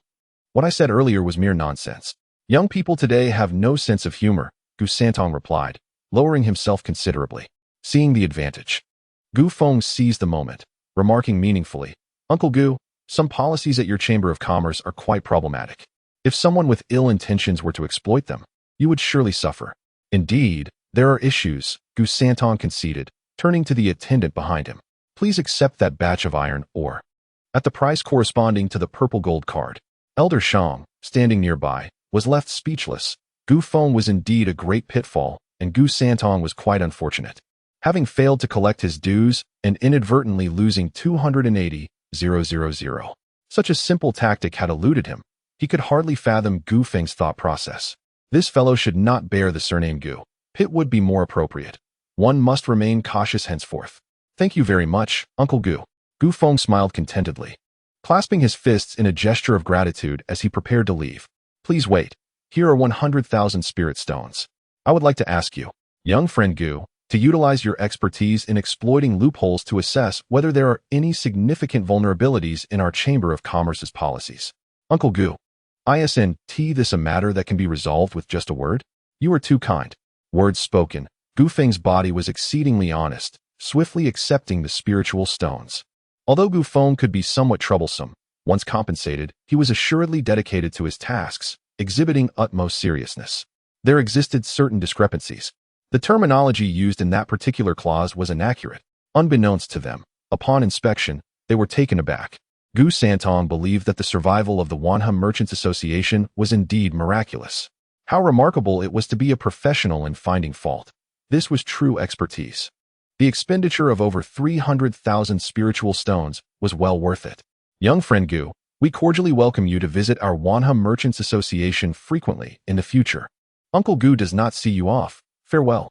With over 4 million spiritual stones in hand, Gu Feng returned to the Wanxia sect, thoroughly content. Chapter 65, Let It Be. I'll just hide for a few days. Breathing in the familiar air of the falling sunset sect, Gu Feng opened his arms wide, exuding a sense of tranquility. Beside him, Elder Shang let out a heavy grunt. This young lad, upon returning from a mission, not only amassed a staggering amount of contribution points from the outer sect, but also earned over 400,000 spirit stones and gained a modicum of fame, truly a threefold achievement, a bounty beyond measure. Meanwhile, he, the elder, had busied himself running around, reaping no benefits, not even securing a single sumptuous meal, which had been graciously provided by the Wanha merchant guild's Gu Santong. The frustration weighed heavily on him. Gu Feng was exceptionally frugal. On their way back, Elder Shang had subtly hinted at his hunger multiple times, only to have Gu Feng produce food that had been packed days prior from a tavern, inviting him to partake. For heaven's sake, this food was stale, hardly fresh. With all that wealth, couldn't the lad treat the elder to a decent meal? He had encountered stingy individuals before, but Gu Feng was on an entirely different level. Elder Shang, are you feeling tired? Upon hearing the elder sigh, Gu Feng cautiously inquired. Flying at such speed while carrying someone was indeed exhausting. I'm not tired. I'm just hungry, Elder Shang retorted gruffly, heading directly toward the elder hall of the outer sect. How about I treat you to a meal? Gu Feng suggested. Not a chance, Elder Shang replied, his lips twitching as he walked away. Kid, stop pretending. Do you think no one knows your true nature? I've already heard all about you from Gu Santong. Truly a good man, Elder Shang was indeed a paragon among the elders of the Falling Sunset sect, Gu Feng mused. Though uttered lightly, his words reached Elder Shang's ears, and the elder, caught off guard, nearly stumbled. Damn paragon, your whole family is a paragon. Farewell, never to see you again. At that moment, as if struck by inspiration, Gu Feng hurried after Elder Shang, exclaiming, Elder, thank you for your hard work. He produced a storage ring, offering it as a token of respect. This gesture left Elder Shang feeling somewhat awkward. You clever lad, know how to handle matters. If you encounter any difficulties in the future, come to the Elder Hall and seek me out. Absolutely, certainly. Rather than returning to his small courtyard, Gu Feng made his way directly to the outer sect's alchemy hall. At this moment, Yin Sisi was in their usual alchemical chamber, concocting pills. Through the stone door, the rhythmic sounds of explosions could be heard. Inside the chamber, black smoke billowed, accompanied by a burnt odor, and Yin Sisi's face was a patchwork of black and white. Clearly having just experienced a failed attempt at alchemy. Sitting on the ground, she let out a gentle sigh, a deep worry etched upon her brow. Ever since Gu Feng had embarked on his mission, her heart had grown increasingly restless. She found herself visiting the task hall several times a day, beseeching the elders there to check on Gu Feng's soul token for any abnormalities. This concern plagued her day and night, even invading her dreams, where she would awaken in fright at the thought of him in peril, unable to return to sleep until dawn. Fortunately, Gu Feng's soul token remained intact, and the outer sect had dispatched elders to investigate. There should be no cause for alarm. Her unstable disposition has drastically diminished her alchemical efficiency to a shocking degree. After her recent failure, she sat there in a daze for several hours, gazing blankly at the girl above her, her eyes, like flames, fixated on her, occasionally letting out ethereal sighs amidst the intense spiritual fire. Suddenly, a knock resounded from outside the alchemy chamber, jolting Yin Sisi from her reverie. As she had deliberately activated the soundproof array to keep Gu Feng's return at bay. Startled by the noise, she sprang up and swiftly opened the door. Before her stood Gu Feng, his complexion pale and his breath somewhat feeble, yet he appeared physically intact, suggesting he had sustained injuries that were not overly severe. Yin Sisi shifted her weight, leaning slightly forward, but ultimately remained rooted in place, her face blossoming with a smile akin to a pear flower in full bloom. You're back. You've completed your task flawlessly. Gu Feng winked at her with a triumphant expression before adding, seeing you like this. It seems the alchemical process was far from perfect, which brings me a strange sense of solace as a novice in alchemy. What utter nonsense. Yin Sisi retorted with a playful scoff, feeling an unexpected joy. So, has Chu Yuan come looking for me recently? As Gu Feng entered the alchemy chamber and closed the stone door, activating all the formations, he replied, of course she has. She nearly visits you every other day. Yin Sisi pouted slightly, feeling a tinge of jealousy at the mention of Chu Yuan. Hee, how is her toilet training room coming along? Upon hearing this, Yin Sisi perked up. That woman is truly greedy. Not only did she lease the piece of land you mentioned before, but she also managed to secure another plot that was originally designated for planting spirit grains. She claims she intends to construct 40,000 toilet training rooms. 40,000? Gu Feng was momentarily taken aback, questioning, how could she possibly afford such an expense? At the end of last month, the entire Su Nu sect mobilized and managed to seize around 1 million spirit stones. Yin Sisi replied disdainfully. This woman has no limits. For the sake of spirit stones, She brazenly altered the sect's regulations and incited her disciples to commit robbery. When she spoke these words, she had not considered that Gu Feng himself was an adept at such endeavors. Even if she had thought about it, she would have conjured a myriad of justifications to absolve him of guilt. That amount of spirit stones is nowhere near sufficient to construct 40,000 toilet training rooms. She is borrowing. Yin Cece continued.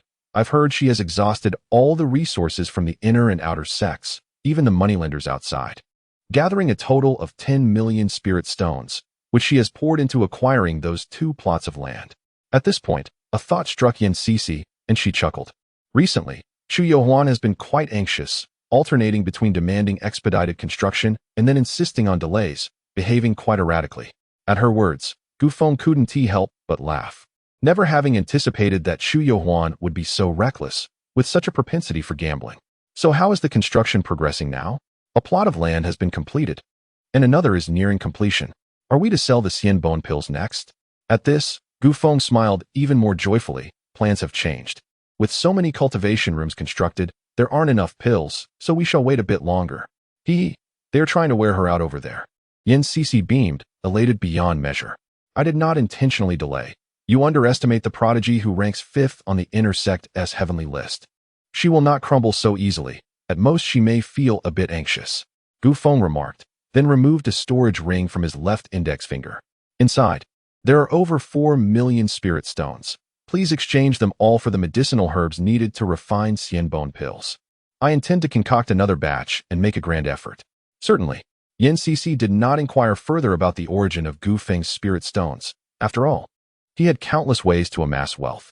Taking the storage ring, she exited the alchemy chamber directly. Wow, when did you arrive? You startled me, Yin Cece exclaimed, quickly shutting the door to the alchemy room to prevent Chu Yohuan from seeing Gu Feng. Cece, has that rascal Gu Feng returned yet? No. Has he secretly come back and is intentionally avoiding me? Is there a problem with the Xian bone pills? Chu Yohuan bombarded her with a series of questions like a machine gun. Sister Chu, do not overthink it. Gu Feng should be returning shortly. Once he arrives, we will immediately commence the sale of the Xian bone pills. Yin Cece reassured her. Notify me at the very first moment he returns. With that, Chu Yohuan hung her head and turned to leave, muttering to herself, forget it, I'll just hide out for a few days and endure this challenging period. Chapter 66. The Overconfident Empiricist. On one fateful evening, a fortnight later, Chu Yohuan stealthily returned to the Su Nu sect under the veil of twilight. For she was besieged by creditors from all directions, too fearful to show her face during the day. As she entered the gates of Su Nu, Qi Tingting approached her, accompanied by a short-haired, tidy-looking Yuang. What are you saying? That rascal Gu Feng returned half a month ago? Chu Yohuan's expression twisted in fury as she shouted, her breath coming in heavy gasps, her chest heaving violently. Indeed, he returned long ago, accompanied by the outer sect merchant elder to the falling sunset sect. Yuang replied with an odd expression, a thought flitting through her mind. Their esteemed leader, the formidable master ranked 5th on the inner sect celestial list, was likely to be ensnared by Gu Feng once again. Damn it! What on earth does this scoundrel want? He must be hiding in the alchemy hall. I shall drag him out. As she spoke, Chu Yohuan brandished her 40-meter-long blade, poised to charge toward the alchemy hall. Master, do not act rashly. Our Su Nu sect hangs by a thread, and we rely on his elixirs.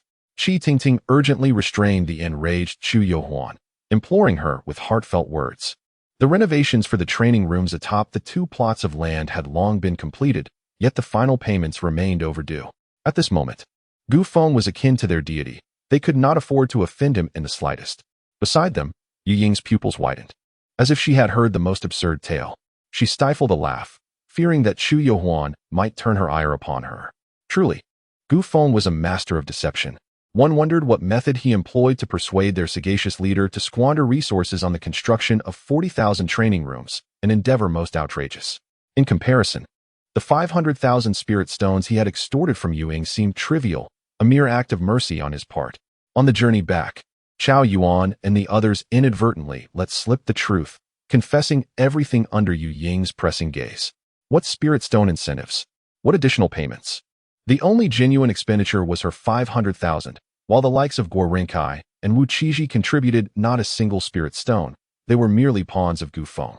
Although 500,000 spirit stones represented a significant sum for Yuang, it was not enough to cripple her. Compared to her life, it was quite inconsequential. She found it amusing.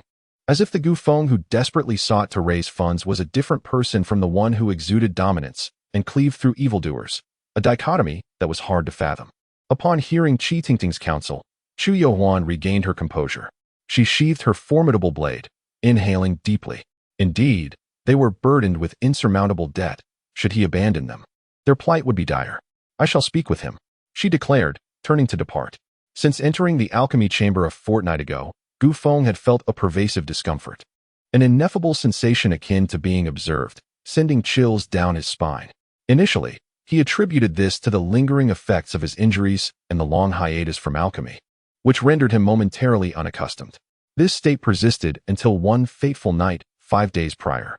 That evening, having exhausted himself in the alchemical arts, he stepped outside for a breath of fresh air. Upon his return after an hour, he was astonished to discover that some of the spiritual herbs he had meticulously prepared had inexplicably vanished. Initially, he suspected that Yin Cixi had secretly conducted her own alchemical endeavors within the confines of the chamber. However, after inquiring with her, he was jolted into realization. The peculiar sensation he had felt was not merely a figment of his imagination. There truly existed a mysterious presence within the alchemy room. A chill coursed through his body as he hesitated to re-enter the chamber, pondering the implications throughout the entirety of the night before finally summoning the courage to step inside. This enigmatic individual, shrouded in secrecy yet seemingly benign, had been silently observing him. Upon entering the alchemy chamber, he did not immediately commence his work. Instead, he surveyed his surroundings. After a thorough examination yielded no results, he bravely called out the name of the mysterious figure. Senior. In Gu Feng's perception, such a mysterious entity would possess an air of haughtiness, and he anticipated that his call would go unanswered. To his surprise, the moment he uttered the name, a voice responded.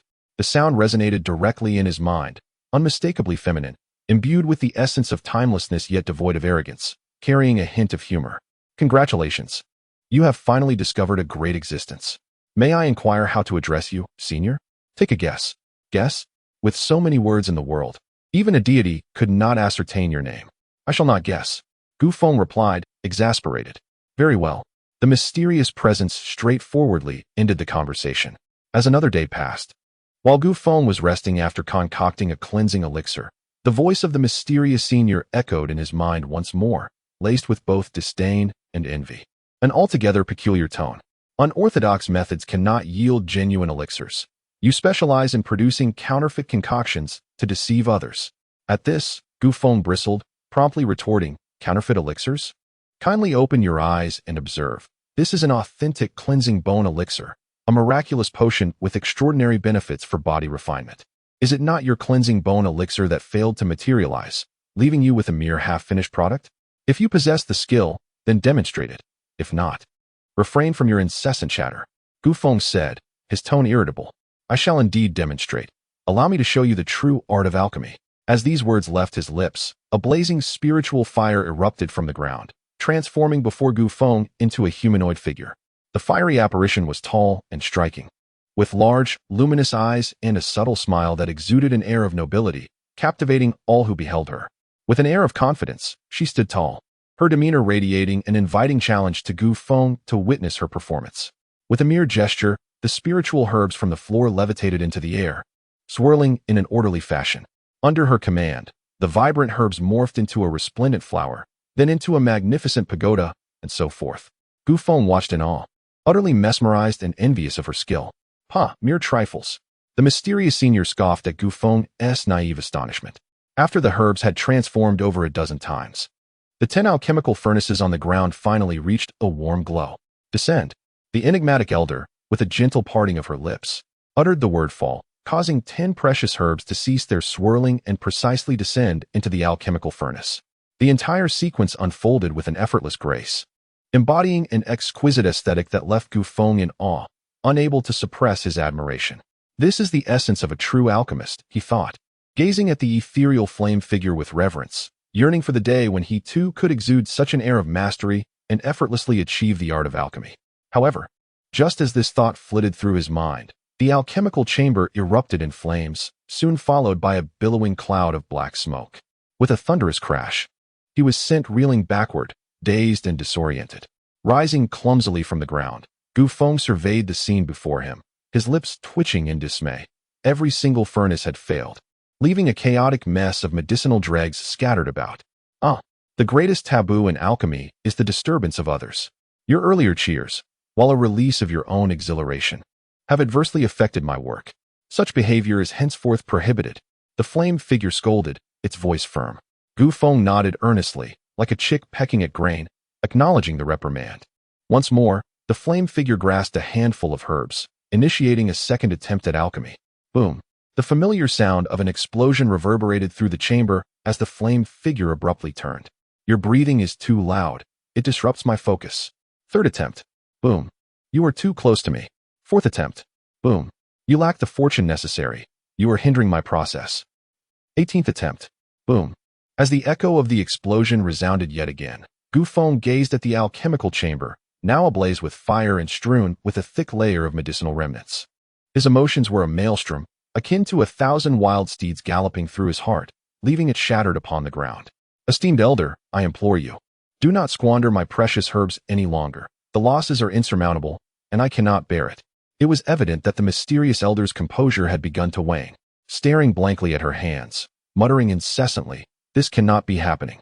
I have spent 5,000 years here, witnessing countless alchemists at work, few of whom could rival my expertise. How is it that I cannot successfully concoct a potion?"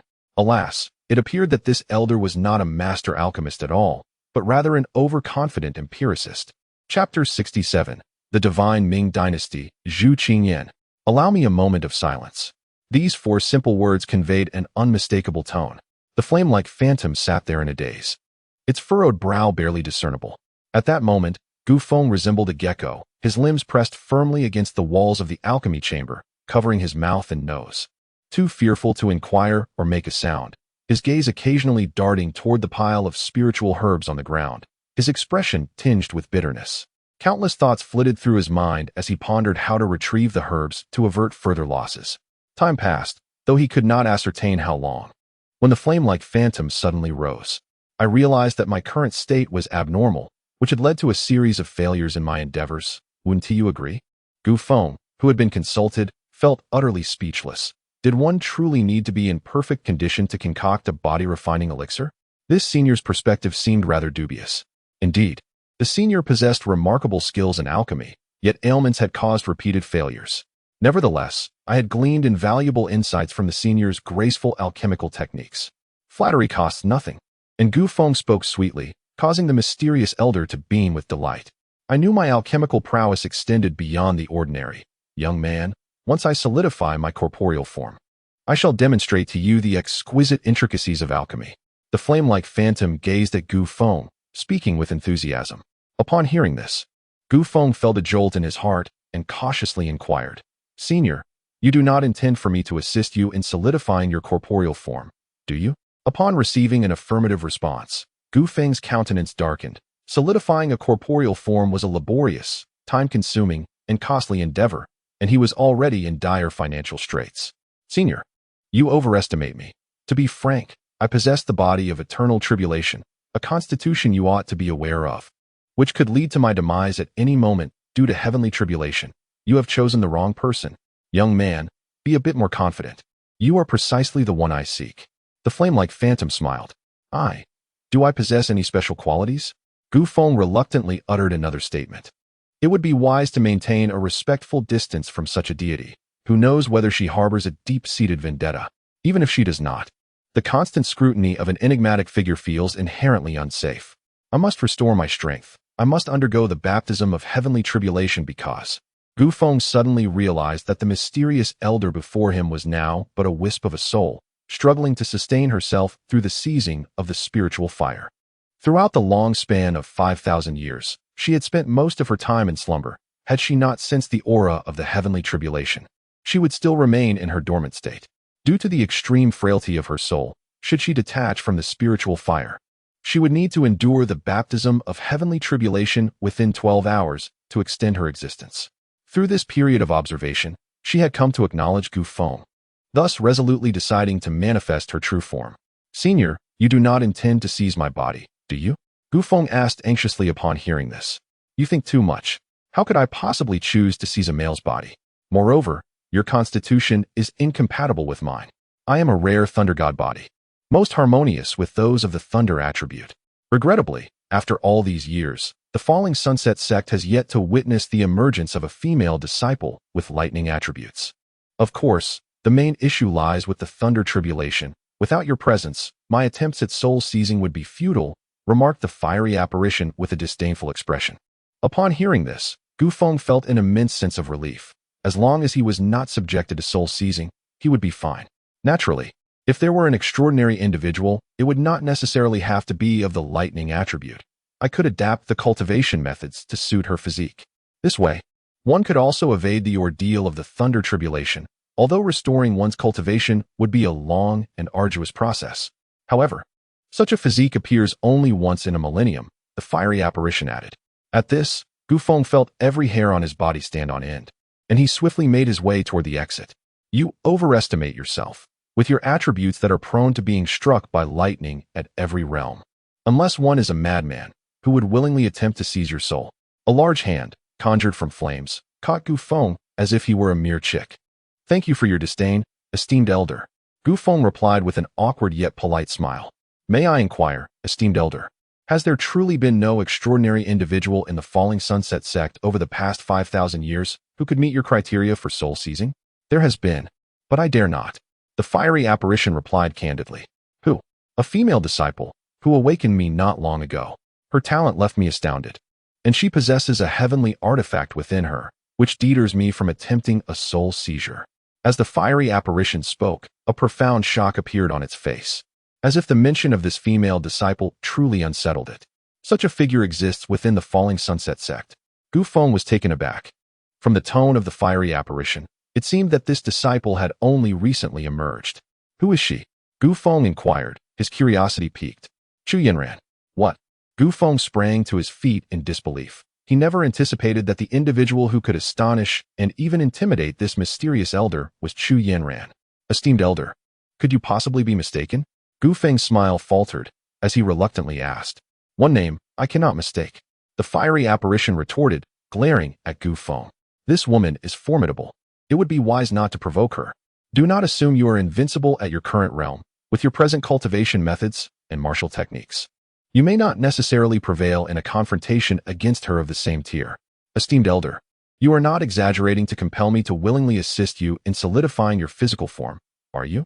Gu Feng questioned skeptically, aware of his own combat prowess. Thus far, he had yet to encounter any opponent of his tier who could exert pressure on him, even when considering those two minor realms above his own. Whether you believe it or not, the fiery apparition dismissed further discussion on the matter and shifted the topic. With the current cultivation methods of the Falling Sunset sect, even if you were to practice the complete Falling Sunset scripture, transcending the thunder tribulation would be exceedingly difficult. Moreover, there are no powerful body refinement or soul refinement techniques available here. I can provide you with cultivation methods and guidance. In exchange, you shall assist me in reconstructing my physical form. This, Gu Feng hesitated. The offer was indeed tempting, but could he trust the other party? To alleviate your concerns, I can unilaterally declare my vow to the heavens. Through the crimson flames, Gu Feng discerned the unwavering determination in the other's gaze. Are you not afraid I might renege on my word once I acquire the technique? Gu Feng inquired with a smile. It matters not. The response was merely 3 simple words. What must I do? Gu Feng asked solemnly. Find me a female cultivator with a thunder attribute. If that proves impossible, a thunder attribute beast may suffice. The rarity of the bloodline is inconsequential, but it must be of the thunder attribute. I shall fuse with the body within 12 hours before your next tribulation, and subsequently refine myself using your thunder calamity. This is the only way to ensure that I shall not be shattered in spirit for the foreseeable future. Gu Feng listened intently, nodding occasionally. Although a female cultivator with a thunder attribute would be difficult to find, thunder attribute beasts were plentiful. The other conditions were reasonable and would not significantly hinder his ability to earn. Very well, I accept your terms. Gu Feng nodded earnestly. I, Zhu Qingyan, swear by the ancestors of the great Ming divine dynasty. Should I violate this oath, may my soul be scattered. The flame's ethereal form cast the heavenly vow, dispelling all of Gu Feng's worries. Zhu Qingyan, she bears a name strikingly similar to our Liao Xian sect's founder, Luo Qingyan, save for a single character. The The Great Ming Divine Dynasty? I have never heard of it. Does such a dynasty truly exist, or is it a mere fabrication? If the Great Ming exists, then surely there are also the Great Qin and Great Han dynasties? Gu Feng jested. You illiterate fool, you ought to study history more.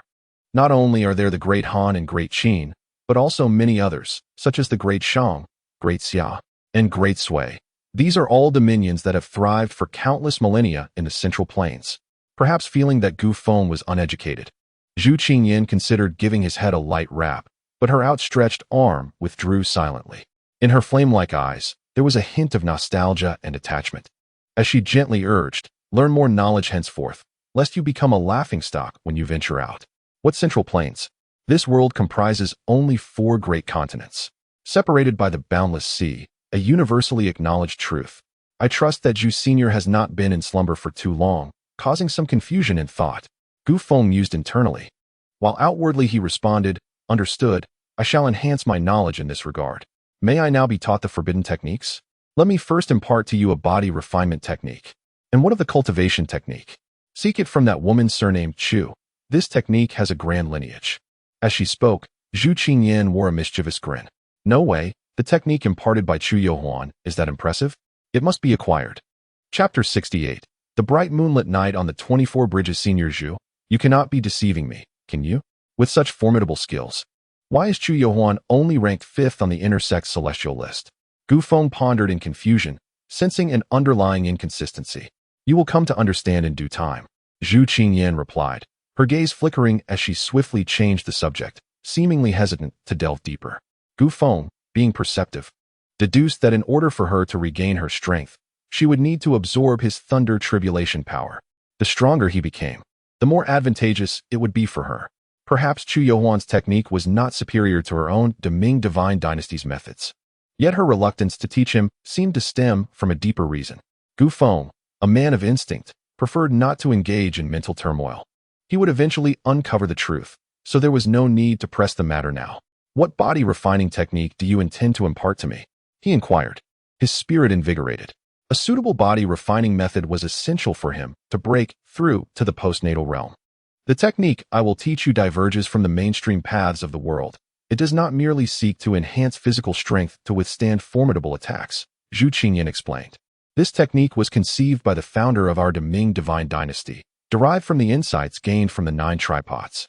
It constructs bridges within the body. Each bridge accumulates and absorbs incoming force until it is entirely dissipated. Perhaps due to his 9 years of compulsory education, Gu Feng quickly grasped the general concept of the technique Zhou Qingyan described. Was it akin to a spring, absorbing external forces? As long as the spring remained intact, theoretically, it could endlessly cushion incoming power. Could it also reflect the opponent's strength back upon them? At this remark, Zhou Qingyan's mouth fell agape in astonishment. Although she did not comprehend his reference to a spring, she recognized that Gu Feng had grasped the essence of this body refining technique with remarkable clarity, and she had only shared half of its secrets. Indeed, at a high level of cultivation, this body refining technique can return the opponent's attacks, utilizing their own power against them. It is a miraculous technique that harmonizes both defense and offense. As she spoke, Zhou Qingyan raised her head proudly, her emotions brimming with pride. This technique initially allowed for the construction of only 12 bridges within the body, but through the contributions of our Ming Divine Dynasty's ancestors, it has now been expanded to the present 24 bridges. This body refining technique bears a melodious name, the bright moonlit night on the 24 bridges. After uttering this title, Zhou Qingyan fell into a trance, silence enveloping her as a bittersweet nostalgia washed over her. Qingyan, our ancestors of the Ming Divine Dynasty were rather lacking in culture. The name of this technique is rather disjointed and hard to endure. What do you think of the bright moonlit night on the 24 bridges? It is quite beautiful. Gu Feng observed Zhou Qingyan, lost in thought, and felt an inexplicable heaviness in his heart. A single individual endured the flames for 5 millennia, merely to reforge her body? 5 millennia, though much of it spent in slumber, such endurance was beyond the capacity of an ordinary person. The most terrifying aspect of existence is not death, but the unending solitude. Young man, are you not awestruck by the exquisite name of this martial art? The proud voice of Zhou Qingyan echoed in his ears. Gu Feng composed himself. Indeed, the Ming Divine Dynasty, to which Zhou Senior belonged, was truly remarkable. Just from the name of the technique, one could glean a glimpse of its grandeur. Unlike my own falling sunset sect, whose founder possessed no artistic sensibility, bestowing upon us names that are nothing short of an eyesore. What with the likes of Angelica Peak and Bitter Herb Peak? I've heard that many intersect techniques are named after medicinal herbs as well. If it weren't for encountering Zhou Sr., how embarrassing it would be to practice the techniques of the falling sunset sect and be ridiculed upon venturing out, Gu Feng remarked disdainfully, utterly oblivious to Zhou Qingyin's changing expression, which was rendered inscrutable due to the flames. A master is, after all, a master, outsiders may critique. But as a disciple of the falling sunset sect, it is inappropriate for you to voice such opinions. Ahem, Gu Feng stifled his smile, bowing his head in a pose of humility. Now, I shall impart to you the cultivation method of 24 bridges on a bright moonlit night. This is a technique that, in theory, can grow infinitely. I hope you can, on this foundation, create the 25th bridge, the 26th. Yes, I will certainly live up to this mission. Gu Feng responded earnestly. Zhou Qinyin extended a finger to touch Gu Feng's forehead. The crimson flames did not impart any sensation of burning, but rather a refreshing coolness. A brilliant light erupted from her fingertip, surging into Gu Feng's mind, flooding him with obscure characters that clashed violently against the backdrop of his consciousness. The characters shimmered with brilliance, containing profound principles that caused Gu Feng's head to throb, beads of sweat the size of mung beans rolling down his cheeks, forcing him to emit low groans. Observing this, Zhou Qinyin extended her other hand, gently caressing Gu Feng's cheek, evaporating the perspiration. Gu Feng's spirit transcended his corporeal form, arriving in an unfamiliar realm. On an endless grassland appeared a blue ox, upon which lay a youth of ordinary appearance, casually chewing on a blade of horse-tail grass while basking in the sun. Suddenly, a thunderous roar reverberated through the sky, lightning rending the heavens. And a gaping chasm appeared in the firmament, from which descended a great cauldron, encircled by swirling laws and glowing runes. This technique shall be called 12 bridges. It was the method the youth, seated before the cauldron, comprehended. Thus, the youth upon the blue ox began to rise, conquering the world and ultimately founding the Da Ming divine dynasty. As time flowed and years passed, the original 12 bridges underwent continuous refinement through generations of esteemed ancestors of the Da Ming. 13 bridges, 14 bridges. After an indeterminate passage of time, yet another youth emerged.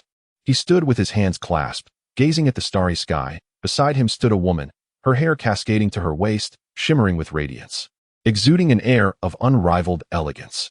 From henceforth, this technique shall be known as 24 bridges on a bright moonlit night. The scene gradually faded into abstraction, and Gu Feng's spirit returned from this extraordinary world to reality.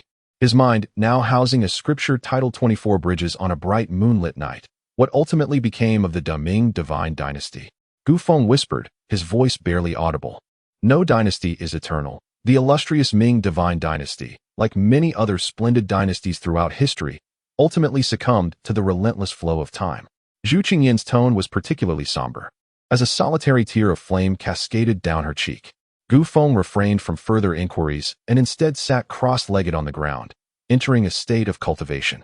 As the complete imagery of the night of the bright moon over 24 bridges vividly materialized in his mind, the golden liquid that had lingered within him began to refine itself. Observing this, Zhou Qinyin showed no surprise, merely standing guard in silence. With his eyes tightly shut, Gu Feng immersed himself in the imagery of the night of the bright moon over 24 bridges. Streams of translucent, ethereal light emerged from various corners of his being, converging into a translucent beam resembling white jade, which rapidly coalesced within him. This beam was magnificent and grand, extending endlessly into the distance, traversing mountains and valleys, and crossing vast oceans. Gu Feng stood upon this beam, facing the wind, surveying the majestic rivers and mountains, with a sense of grandeur swelling in his heart. Time elapsed without his awareness until the beam ceased its extension. Only then did Gu Feng return to his body, realizing that the golden divine liquid had been entirely consumed. Upon opening his eyes, he was taken aback to find Zhou Qinyin gazing intently at him. Ah, truly, the pinnacle of the Ming divine dynasty's transmission techniques is remarkably challenging. Gu Feng averted his gaze, fearful that Zhou Qinyin might discern the presence of the 3-incense burner within his mind. Is that so? Yet your cultivation speed is quite impressive. Zhou Qinyin remarked, her tone laden with meaning. Impressive? I haven't even completed a single bridge. Gu Feng feigned nonchalance, touching his nose as a cover. Huh, do you think I am blind? Zhou Qingyan scoffed. With the body of the 10,000 calamities Dao, it would be abnormal not to cultivate at such a pace. Well, you've seen through me, Gu Feng admitted, observing that Zhou Qingyan seemed disinclined to linger on this matter. He smiled awkwardly yet politely, realizing he had been overly cautious, interpreting her intentions with a narrow mindset. The techniques have been imparted to you. Keep in mind the search for a body with lightning attributes. You may leave now. Leave? Gu Feng questioned, perplexed. Shouldn't the senior be departing to re-enter the flames? I must prepare for alchemy. For reasons unknown, Zhou Qingyan possessed an ardent passion for alchemy. After uttering this, she began to gather spiritual herbs from the ground, unperturbed by her surroundings, and tossed them into the alchemical furnace. As anticipated, an unexpected event occurred. With a resounding explosion, Gu Feng's lips twitched, and seizing the opportunity while Zhou Qingyan was distracted, he snatched a handful of spiritual herbs from the ground and fled the alchemical chamber at breakneck speed. The loss of so many spiritual herbs was regrettable. Every bit saved was a small victory. You rascal, put down those herbs. Farewell, Senior Zhou. I shall keep your instructions in mind. Gu Feng mentally shouted to Zhou Qingyan. He burst out of the alchemical chamber, closing the door in one fluid motion. Gu Feng leaned against the stone door, his heart racing as he patted his chest in relief. Just as he was about to depart, he felt his foot catch on something, causing him to lose his balance and tumble down onto a soft object. A subtle fragrance wafted into his nostrils, invigorating his senses. Upon glancing down, he was utterly taken aback. Senior Sister Chu, what brings you to crouch at the entrance of the alchemy chamber? Chapter 69. Conducting business with him is exhausting. Hey, can't you see? Chu Yohuan exclaimed, her enchanting eyes widening as she glared at Gu Feng from a remarkably close distance. The fragrance of her presence intensified. Her skin as smooth as cream, and her exquisite features, complemented by long, fluttering eyelashes, elicited an involuntary admiration from Gu Feng. She was truly breathtaking, and he momentarily lost himself in the beauty of Chu Yohuan. What are you still dawdling for? Get up. Chu Yohuan's reprimand echoed once more, snapping Gu Feng back to reality. He instinctively supported himself with his hands and hurriedly rose. Why is the ground so soft here? Gu Feng mused, glancing at his hands, only to be startled by the absurdity of his chosen support. A wave of tingling sensation coursed through Chu Yohuan as she instinctively unleashed her spiritual power, sending Gu Feng flying against the stone door behind him with a resounding crash. Her eyelids twitched, and her flawless visage flushed with anger, barely holding back her wrath. Gu Feng, this is the outer sect. Do not act impulsively, he shouted, still reeling from the impact. However, Chu Yohuan was unfazed. She swiftly closed the distance between them, her delicate arms reaching out to grasp his collar, lifting him effortlessly. Kid, you've been back for ages. Why have you been avoiding me? Are you planning to abandon your responsibilities? She demanded. Gu Feng, momentarily taken aback, had anticipated a more severe reaction due to the earlier misunderstanding. I returned long ago, but I wasn't deliberately avoiding you. I've been tirelessly refining pills. He replied with a relieved smile. Humph, don't think I'm unaware. You prepared a batch of cleansing bone pills before heading out on your outer sect mission. Chu Yohuan accused, her expression fierce. Indeed, I did prepare a batch, but the land you took is vast. The current supply of pills is insufficient to support 40,000 training rooms. Gu Feng retorted playfully, could you please let me go? Your strike nearly knocked the breath out of me. Chu Yohuan's beautiful eyes flickered with disbelief as she regarded him. She had not controlled the force of her strike well, and even a cultivator at the 8th level of qi gathering would likely struggle to withstand it unscathed. Yet, Gu Feng appeared utterly unfazed, exuding an air of ease, which seemed almost exaggerated for his physical defenses. Suppressing her astonishment, Chu Yohuan cast him a skeptical glance. Is that truly the case? Absolutely. The pills must be sold in large quantities at once to create a sensation and draw attention to your training rooms. Otherwise, you'll be left with losses. Gu Feng asserted earnestly. Are there enough pills now? Chu Yohuan pondered briefly, recognizing some merit in his reasoning. The cleansing bone pills needed to reach a certain quantity to ensure more cultivators would purchase them, highlighting the scarcity of the training rooms, allowing him to rent them out before the outer sect disciples could react. We're still a bit short. Gu Feng admitted sheepishly, scratching his head. How long will it take? She inquired. Approximately 10 days to 2 weeks, or possibly longer. He responded. Upon hearing this, Chu Yohuan's hair flew about her face as her anger erupted, She felt Gu Feng was intentionally dragging his feet. Clenching her fists, she yearned to deliver a fierce blow to Gu Feng, yet hesitated, fully cognizant of her complete loss of initiative. Gu Feng possessed the endurance to wait. Pills could be sold at any time, but she had invested her own hard-earned money. Without these pills, she could not rent out the training rooms, and she simply could not afford to wait. Exhaling heavily to steady her emotions, she fixed her gaze upon Gu Feng. I may not be cut out for business. The training rooms require your collaboration, and I shall grant you 30% of the profits. This was her only feasible approach, as Chu Yuan believed this might compel Gu Feng to act with full commitment. Senior Sister Chu, you truly misunderstand me. I, Gu Feng, shall not take a single penny from the profits of the training rooms. Gu Feng replied with a bitter smile. Is that so? Chu Yuan's expression softened considerably, her eyes gleaming with a hint of amusement. Helping others is akin to helping oneself. Your training rooms are complementary to Mycian Gudan. If the pills do not keep up, a significant portion of the 40,000 training rooms will remain idle, Gu Feng stated earnestly, though a more pressing reason was that she desired to earn a bit more for herself, as Chu Yuan's gains were rather modest. Do not be too quick to feel touched. If you truly wish to repay me, provide me with the subsequent cultivation methods, Gu Feng added with emphasis. Upon hearing this, Chu Yuan was initially taken aback, followed by a peculiar expression. You wish for the subsequent cultivation methods? Indeed.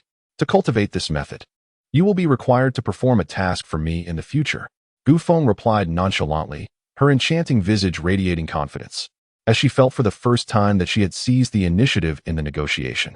If you desire the cultivation methods, then you may exchange them for a portion of the profits from the Xian Gudan. Chu Yuan smiled, raising the medal in her hand. However, as she maintained her smile, she suddenly noticed something amiss. Gu Feng had vanished from her sight, and upon turning, she found Gu Feng descending the stairs towards the ground, her smile frozen on her face. I believe the pills are still insufficient. We shall sell them in 2 months, Gu Feng stated, her smile fading from Chu Yuan's face. At this moment, she was uncertain whether Gu Feng's request for the cultivation methods stemmed from a genuine need. Before reaching innate abilities, cultivation methods could be exchanged freely, and attempting to leverage them as a threat seemed rather fanciful. With this in mind, Chu Yuan stomped her foot heavily, biting her silver teeth in frustration, and hastily pursued Gu Feng. Gu Feng, do you truly wish for the subsequent cultivation methods? Of course, Gu Feng halted her steps and turned to reveal a radiant smile. However, given your arrogant demeanor, I feel I cannot afford your methods. Arrogant, am I? Chu Yuan was momentarily taken aback, forcing a smile. I am usually like this. Let us have a proper discussion. Despite her outward laughter, she felt an inner turmoil. Infuriated that the esteemed 5th rank of the inner sect of the Wanxia sect was being repeatedly outmaneuvered by a mere boy, a fact that could easily become a source of ridicule if it spread. Then shall we discuss? It is imperative to negotiate. This is advantageous for both parties, Chu Yuan asserted with a serious expression. Very well, let us find a tavern and converse over a meal. You shall treat. Gu Feng's lips curled into a perfect arc, while Chu Yuan's face turned pale. Fine, I shall treat, but no takeout. At this juncture, the cost of a meal seemed trivial to Chu Yuan, who weighed the pros and cons and ultimately nodded in agreement. The two proceeded to First Restaurant, where they reserved a private room, costing them 500 spirit stones, a sum that pained Chu Yuan deeply, as such extravagance was beyond her experience even during her time at the outer sect. Gu Feng devoured the sumptuous dishes with abandon, while Chu Yuan gazed at the exquisite plates, feeling as though her purse was bleeding. After a painstaking wait for Gu Feng to finish, a single remark ignited her fury. I want the techniques for the post-heaven and pre-heaven realms without any additional cost. After uttering this demand, Gu Feng lingered for 10 breaths, and upon noticing Chu Yuan's silence, feigned to rise. Why don't you just rob someone? Do you have any inkling of the significance of this technique? It cannot be measured in spirit stones. Chu Yuan pressed Gu Feng against the wall, unleashing a torrent of invective. Calm down, aren't we negotiating? Gu Feng said, wiping the spittle from his face with bemusement. How can I remain calm? I have even resorted to high-interest loans to build 40,000 cultivation restrooms, exhausting all my resources. I have not dared to show my face during this time. As Chu Yuan grew increasingly agitated, her eyes became red and glistening, tears threatening to spill. You demand the techniques without any willingness to pay the price. And you threaten me with bone-cleansing pills. Is there no conscience left? Crouching on the ground, she buried her head deep in her knees, stealing a glance at Gu Feng, who remained silent, a smile subtly gracing his lips. Ah, Gu Feng sighed deeply. You were the one who started threatening me. Am I to blame? The chuckling Chu Yohuan, with her head covered, froze at his words, springing up from the ground. What did you say? Chu Shiji, you are a distinguished fifth on the Inner Door's heavenly rankings, yet here you are crying and throwing a tantrum? As he spoke, Gu Feng raised the recording stone in his hand. That tearful scene has been captured for posterity. You, shameless. Chu Yohuan trembled with rage. Chu Shiji, I have calculated for you, excluding construction costs and loan interests. This venture will not only recover your previous losses, but also yield a net profit of approximately 15 million spirit stones for your Zhou In sect. With deft management, the profit could be even greater.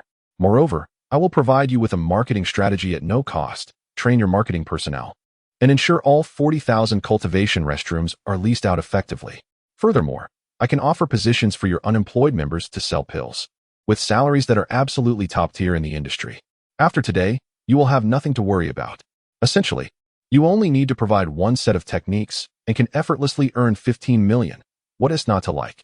Gu Feng sought to soothe Chu Yohuan's agitated state. Additionally, I can give you an extra 10 million, totaling 25 million in profits. A staggering sum for you. The latter, feeling somewhat dazed, pondered for a long while without discerning anything amiss, and in a haze, she signed the agreement. On her way back, Chu Yohuan suddenly awoke with a start, unable to restrain herself from vehemently cursing Gu Feng, the scoundrel. The disciples of the Zhou In sect had been tirelessly laboring, striving to minimize labor costs by taking on the roles of workers, toiling from dawn till dusk like dogs. To uplift morale, she, the esteemed leader of the Zhou In sect, even donned a disguise to work on the construction site for several days. As for the psychological burden of being pursued for debts, that was an entirely different matter. After investing so much effort, they had only earned a mere 25 million spirit stones.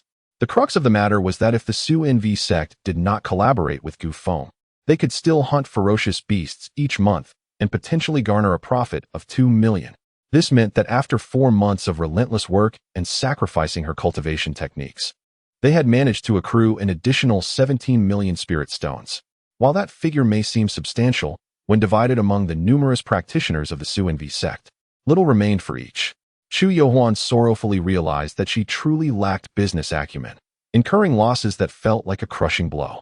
Gu Feng was nothing short of a liability. Doing business with him was utterly exhausting. Perhaps it would be best to retain a larger portion of the earnings and simply claim that this time they hadn't profited much. Chapter 70. Marketing Strategies. Yin Yeshua laments the trash. In the grand hall of the Zhou Nu sect, seated above, Chu Yohuan gazed intently at Gu Feng, who was undergoing training below. Her nails scraped fiercely against the armrest of her chair, while her pearly white teeth occasionally emitted soft clicks. Ever since she had offered the cultivation method, her frustration had only deepened. A fine technique had been purchased by Gu Feng for several million spirit stones, sending her spirits plummeting, and she was forced to wear a facade of joy before her disciples. Master, Gu Feng is quite adept at marketing. Observing the radiant smile of Qi Tingting, Chu Yohuan managed to force a smile that was more painful than tears and gritted her teeth, exclaiming, "It is truly splendid." Before long, a female disciple eagerly approached with a flyer, cheerfully announcing, "Gu Feng is quite generous. Just handing out a flyer earns a reward of a spirit stone." Upon hearing this, Chu Yohuan's expression softened considerably. Although Gu Feng had indeed taken advantage of her, he had honored his commitments after signing the agreement, displaying a commendable sense of contract spirit. At this moment, she felt a twinge of regret. Had she known the aftermath, she would have utilized the technique to extort spirit stones without feeling so stifled. In future collaborations with him, she would need to consider her approach thoroughly. Chu Yohuan mused silently, glancing down at the flyer, her expression shifting drastically as she shouted, "Gu Feng, what do you mean by this?" Prominently displayed on the flyer was an image of Chu Yohuan herself, with her left palm cradling a vial of cleansing bone elixir, her right thumb raised high. Accompanied by the phrase, "Ranked 5th on the Intersect Heavenly List, Chu Yohuan sincerely recommends this essential elixir for body refinement practitioners." "Senior Sister Chu, is there a problem?" Gu Feng hurried over, grinning. "Are you not deceiving people under my name?" Chu Yohuan trembled with anger. "Deceiving? Where?" Gu Feng leaned forward, puzzled.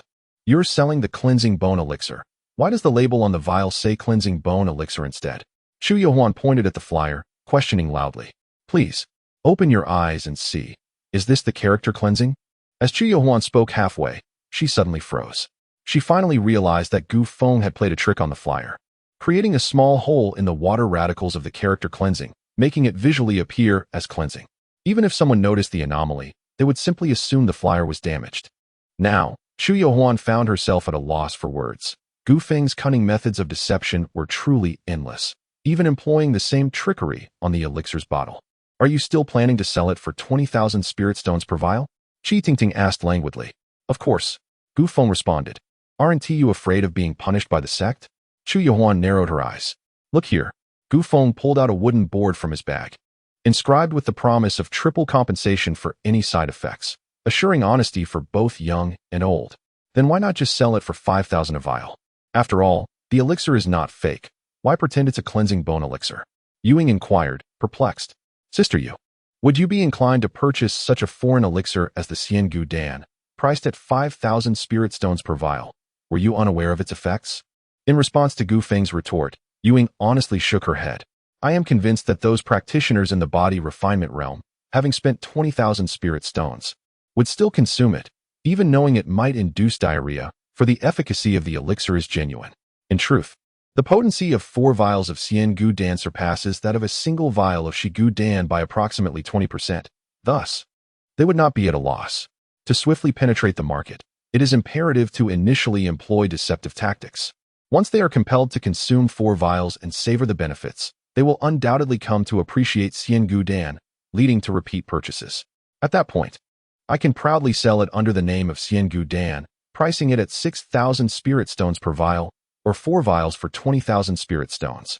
In a world where strength reigns supreme, a bout of diarrhea is inconsequential.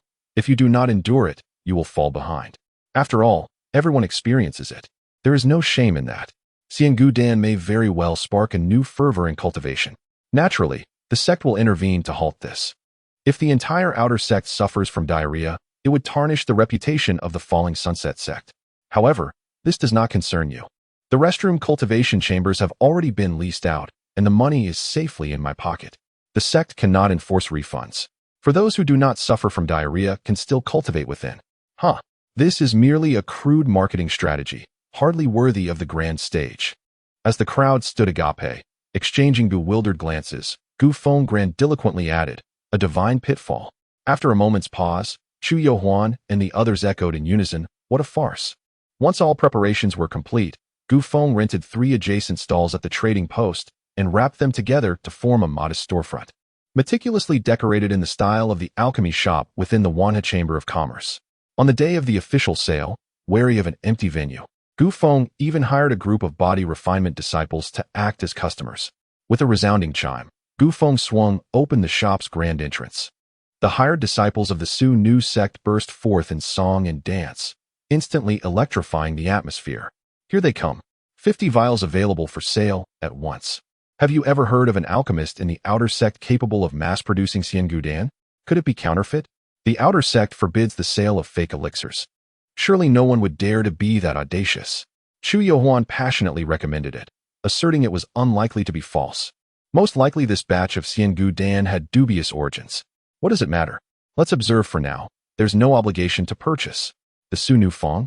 Is there a connection with the Su Nu sect? Could they be the ones selling the elixirs? The likelihood is substantial. Otherwise, the name of this apothecary is indeed peculiar. They dare to offer triple compensation. There must be little doubt regarding the authenticity of the elixir. As Gu Feng surveyed the bustling crowd below, amidst the whispers and speculations, he remained unfazed. This was all anticipated. This step was indeed correct, leveraging the dual reputations of Chu Yohuan and Xian Gu Dan to open the market today. A smile crept across Gu Feng's face as he embarked on his sales endeavor. In order to evade complications, he refrained from uttering the words bone cleansing pill during the sales process. Whenever any cultivator inquired about it, he would deftly divert the conversation or, if that failed, dismiss them brusquely. Selling such a high-end product necessitated an air of sophistication. The bone cleansing pill, esteemed as the premier elixir for external disciples in the body refinement realm, indeed garnered much admiration. However, its price of 20,000 spirit stones was astonishing. leading to a significant disparity between those who gazed in wonder and those who actually made a purchase. The primary reason was not a lack of funds among the cultivators, but rather their uncertainty about its authenticity. They preferred to see others take the plunge first. After Gu Feng employed a couple of intermediaries to initiate sales, several individuals gradually emerged to procure the pills. As one sale led to another, the clientele multiplied, and soon all 50 bottles of the elixir were sold out. Esteemed patrons, we have exhausted our supply for today. Please return tomorrow. He then announced the commencement of pre-orders, assuring that a deposit of 1,000 spirit stones would guarantee their ability to purchase the elixir. Those disciples who had hesitated and missed out on buying the pills began to queue up to pay their deposits, leaving with cheery expressions and their receipts in hand. Their skepticism about the elixir had vanished.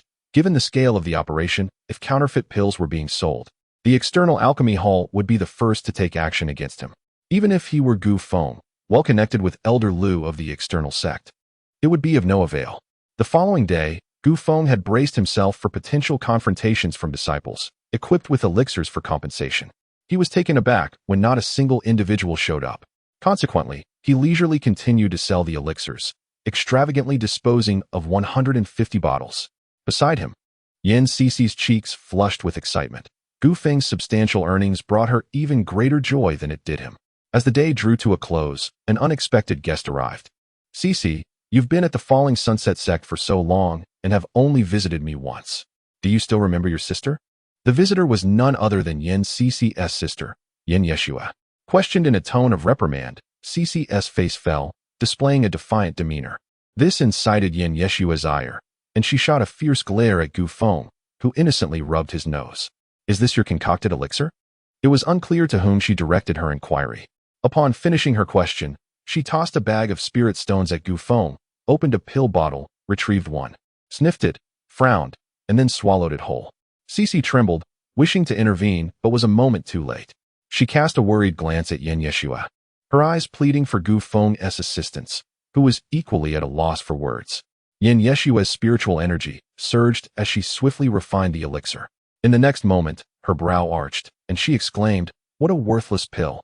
Associating with dubious characters and neglecting alchemy. Come back to the inner sect with me."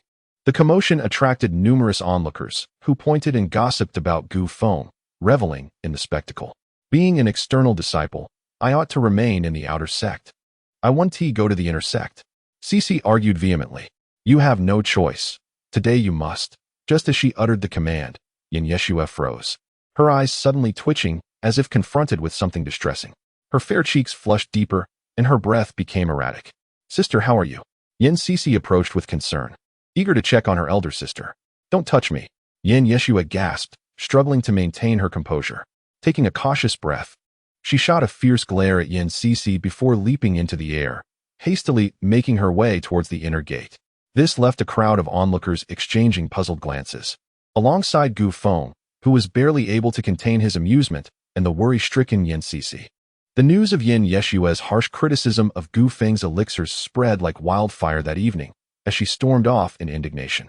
Just as the female disciples were fretting over Gu Feng's potions and their own cultivation chambers, Gu Feng executed a masterstroke of reverse marketing. The 10th-ranked disciple of the inner gate, the unparalleled alchemist Yin Yeshua, had consumed the denounced elixirs. Don't miss your chance. A grand banner was unfurled, vividly depicting Yin Yeshua's expression at the moment. I want a bottle, exclaimed one eager admirer. Ha ha, Yin Yeshua is my idol. I must experience the taste of the elixirs she deemed worthless. Is there any left? I want 2 bottles. This clever maneuver effectively opened the floodgates for sales, resulting in a staggering 300 bottles sold on the 3rd day, bringing immense joy to Gu Feng. On the 4th day, as anticipated, the disgruntled parties finally arrived. A throng of hundreds of disciples stormed toward Gu Feng's apothecary, shouting for compensation, with even elders from the alchemy hall following suit. Chapter 71, The Grand Contest of Misery. Gu Feng's reputation was formidable enough within the outer sect to command respect. Were it not for the presence of the elder from the alchemy hall, the disciples who had purchased the Xianbone pill would likely have suffered in silence, resigned to their misfortune and too intimidated to cause a stir. Refund. This is a counterfeit pill. It is not the Xianbone pill at all. Compensation. The entrance to the Su Nu Fong was thronged with those who had bought the Xianbone pill, as well as curious onlookers drawn by the commotion. Even the vendors at the trading post had gathered, transforming into mere spectators, eager to witness the unfolding drama. I told you, how could there be so many xianbone pills? Only a fool would fall for it. There are plenty of Navi individuals in the outer sect, ripe for exploitation. This is a clear case of virtue not matching position. They simply had the good fortune of being born into a well-off family. Unlike us who have clawed our way up from the bottom, relying solely on our own efforts. Ha ha ha, Gu Feng is in for a rough time. The alchemy hall abhors the sale of counterfeit drugs. I fear even Elder Lu cannot save him.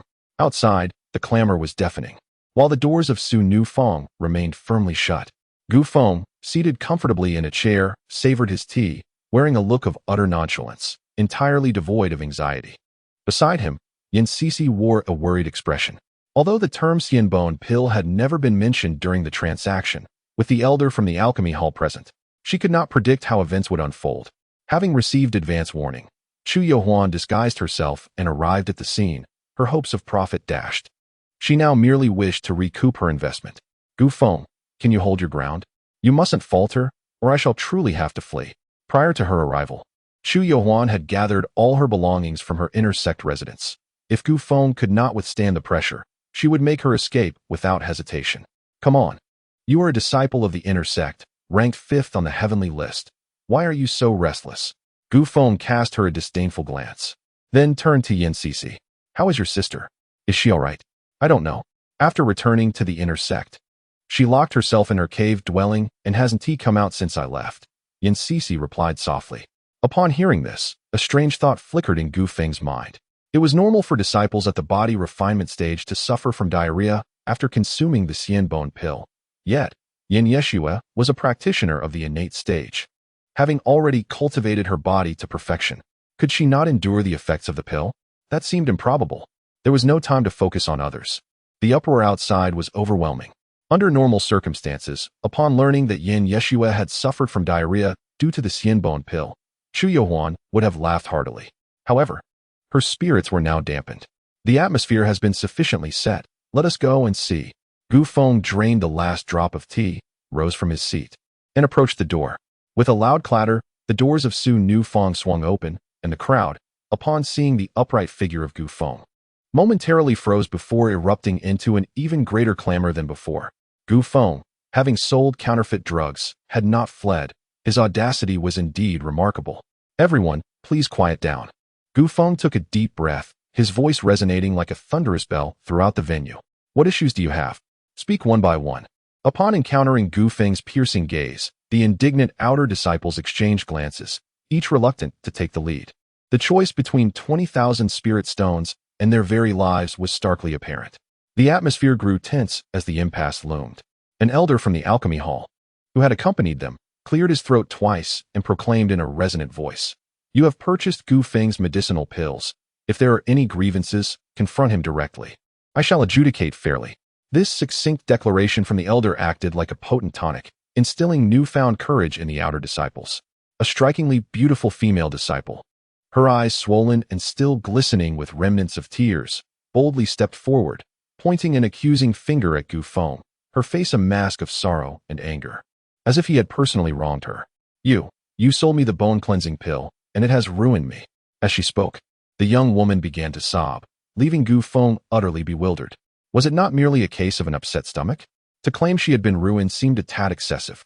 "Yesterday, I purchased your bone-cleansing pill, and with great enthusiasm, I went to find Senior Brother Wu to share it with him. When he was absent, I decided to try one myself. The result was disastrous. I began to experience severe diarrhea, and no matter how hard I tried, I could not contain it. In a moment of desperation, I rushed to the restroom in the male disciples' quarters, and I was there for a full 12 hours, to the amusement of many. When I finally emerged, I found Senior Brother Wu waiting at the door, his expression grim as he coldly declared, 'Do not seek me out again. I cannot bear this shame.' Whoa. Senior Brother Wu is destined to be my partner."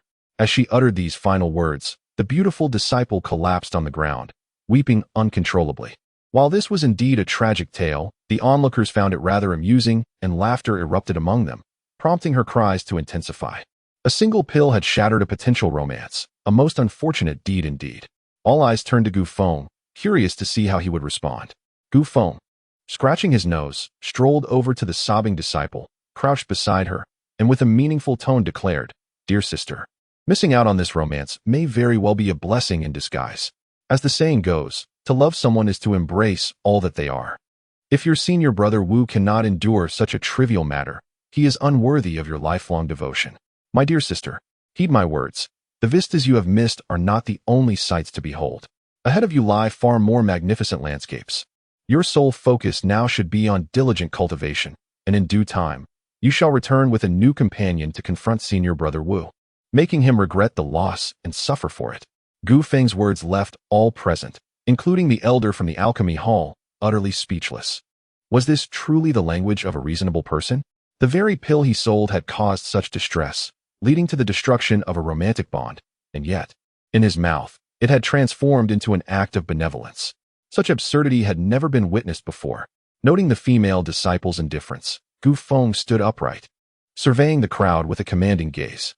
Next, as the words fell, a bearded male disciple stepped forward, his face flushed with a mix of embarrassment and indignation. "I purchased the bone-cleansing pill just the day before yesterday, to prepare for this so-called premier elixir for external disciples in the body refinement realm. I devoted an entire day to optimizing my condition, indulging in a cleansing bath and fragrant incense. Little did I expect, upon consuming the pill, a tempest erupted within my abdomen, causing unbearable cramps. In a frantic dash to find a restroom, I discovered that the one in my building was occupied. Thus, I made a hasty decision to sprint toward another building's facilities. After running through 5 buildings, I finally located an available restroom. However, due to the urgency of my situation, I collapsed at the restroom door, resulting in a catastrophic public embarrassment. Henceforth, I could not bear to remain there. You have ruined me." The bearded disciple shouted with a voice nearly bordering on a scream. Laughter erupted, accompanied by stomping feet, nearly toppling the trading hall. "This brother is truly unfortunate, rivaling even the previous female disciple." Gu Feng chuckled inwardly, just as a third victim emerged. This time, it was another male disciple, his face bruised and battered, as though he had endured a brutal beating, leaving Gu Feng utterly baffled. "Surely, this could not be a side effect of the bone-cleansing pill. Do you know how I came to be in this state?" he began. "Yesterday morning, after consuming the pill, I experienced a situation similar to that of the previous 2. Fortunately, the restroom door in my building was slightly ajar, allowing me to rush inside. It was empty, which should have been a blessing. What does that have to do with your injuries?" Gu Feng inquired, echoing the crowd's curiosity. "Of course it relates," the disciple retorted in a fit of rage. "The individual inside was just about to exit, hence the door was ajar. In my state of intense discomfort and confusion, I failed to notice him and crashed into him, then proceeded to relieve myself while sitting on his lap." The bearded disciple became increasingly animated, inadvertently aggravating his wounds, blood flowing forth in a tragic display. What? Such an absurd encounter. Gu Feng could no longer contain himself, bursting into laughter without regard for his composure. If you relieve yourself on someone, it is only natural to receive a beating in return. There is no fault in that. And I am even more unfortunate. I am the most unfortunate. With the previous 3 victims setting the stage, another group of disciples who had purchased Gu Feng's bone-cleansing pill unabashedly shared their own misfortunes, turning the gathering into a lamentation competition. Waves of laughter cascaded through the hall, creating an atmosphere of sheer joy. Even the elder from the alchemy hall, who had come to uphold justice, found himself shaking with laughter, stroking his beard. In the end, those disciples who had partaken of Gu Feng's elixir found their faces flushed, secretly relieved that they had the presence of mind to find a container and relieve themselves in their rooms, thus preserving some semblance of dignity.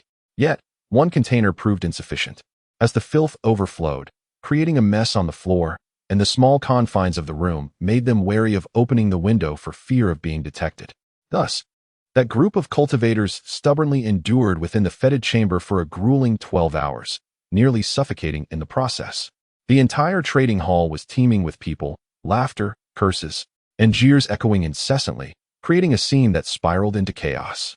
This elixir was utterly outrageous. Ahem, everyone quiet down. The elder of the alchemy hall suppressed the tumult and approached Gu Feng, furrowing his brow as he inquired, "Gu Feng, those disciples accuse you of selling counterfeit bone-cleansing pills. Do you admit to this?" "Bone-cleansing pills? What bone-cleansing pills?" I have never sold such a thing. Gu Feng exclaimed, spreading his hands in feigned innocence, vehemently denying the allegations. Chapter 72. I, Gu Feng, declare that the Luoxia sect has entered a new era of cultivation. A hush fell over the crowd, followed by an unprecedented uproar. When a disciple experienced diarrhea after consuming a medicinal pill, it could be attributed to his inherent constitution. However, when every disciple who ingested the pills suffered from the same affliction, it unequivocally pointed to an issue with the pills themselves. Even more outrageous was Gu Feng's adamant denial of selling the bone-washing pill. This was nothing short of blatant dishonesty. He displayed an air of invulnerability, truly believing that with Elder Lu's backing, he could act with impunity in the outer sect, disregarding the rules. The law is unyielding, and the outer sect regulations clearly state that selling counterfeit or inferior medicinal pills incurs severe penalties from the sect. All disciples, including the victims, glared at Gu Feng. This matter directly impacted their interests, and they could not remain passive observers. Gu Feng, do you have no shame? Selling fake medicine and harming us. How can you live with yourself? Today, even if we must appeal to the Elder Hall, we will fight you to the end. Gu Feng, your strength is indeed formidable, but we stand upon the moral high ground. The outer sect is not your personal domain. Your reckless behavior cannot be tolerated. We will petition the Elder Hall for justice. Severe punishment for Gu Feng. Severe punishment for Gu Feng. As the chants echoed through the air, Gu Feng's nonchalant demeanor only served to infuriate the elder from the alchemy hall, who had come to mediate. The situation was escalating, and it required proper resolution. The elder inhaled deeply, fixed his gaze upon Gu Feng, and spoke solemnly. Gu Feng, with both witnesses and evidence at hand, your attempts at evasion will not resolve this issue. It must be handled appropriately. Gu Feng, this is Elder Zhou from the alchemy hall, responsible for matters concerning the safety of medicinal pills.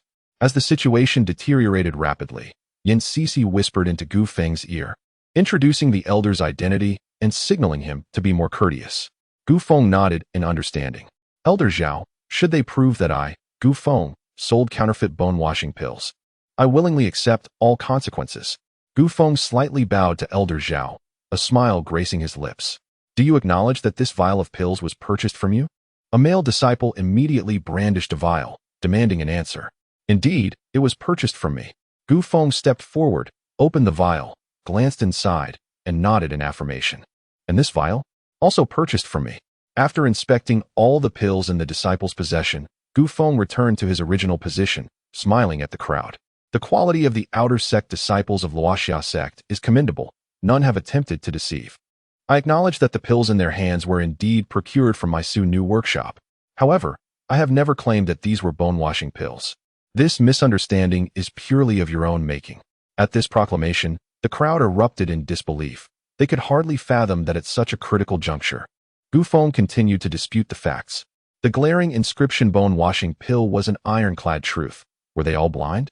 Ladies and gentlemen, what I offer at the Su Nu Feng is the Xian Gu Dan. I am perplexed as to where the misunderstanding arose that led you all to believe this elixir is the Shi Gu Dan. Surely, anyone of intelligence would comprehend that the Shi Gu Dan is exceedingly rare, and I lack any celestial means to concoct such a quantity. A single phrase can awaken the slumbering mind. Those disciples who purchased the elixirs, upon scrutinizing the labels on the bottles, were left bewildered. It appears this is indeed the Xian Gu Dan. Yet, the resemblance to the Shi Gu Dan is striking. The bottles are identical in design, with matching label colors and fonts. The sole distinction lies in the dot replacing the water radical in the character. Were it not for Gu Feng's reminder, who would discern this as, you are committing fraud, exclaimed one disciple, his complexion darkening as he gritted his teeth. Oh, may I inquire, dear brother, did I ever claim during the sale that this is the Shi Gu Dan?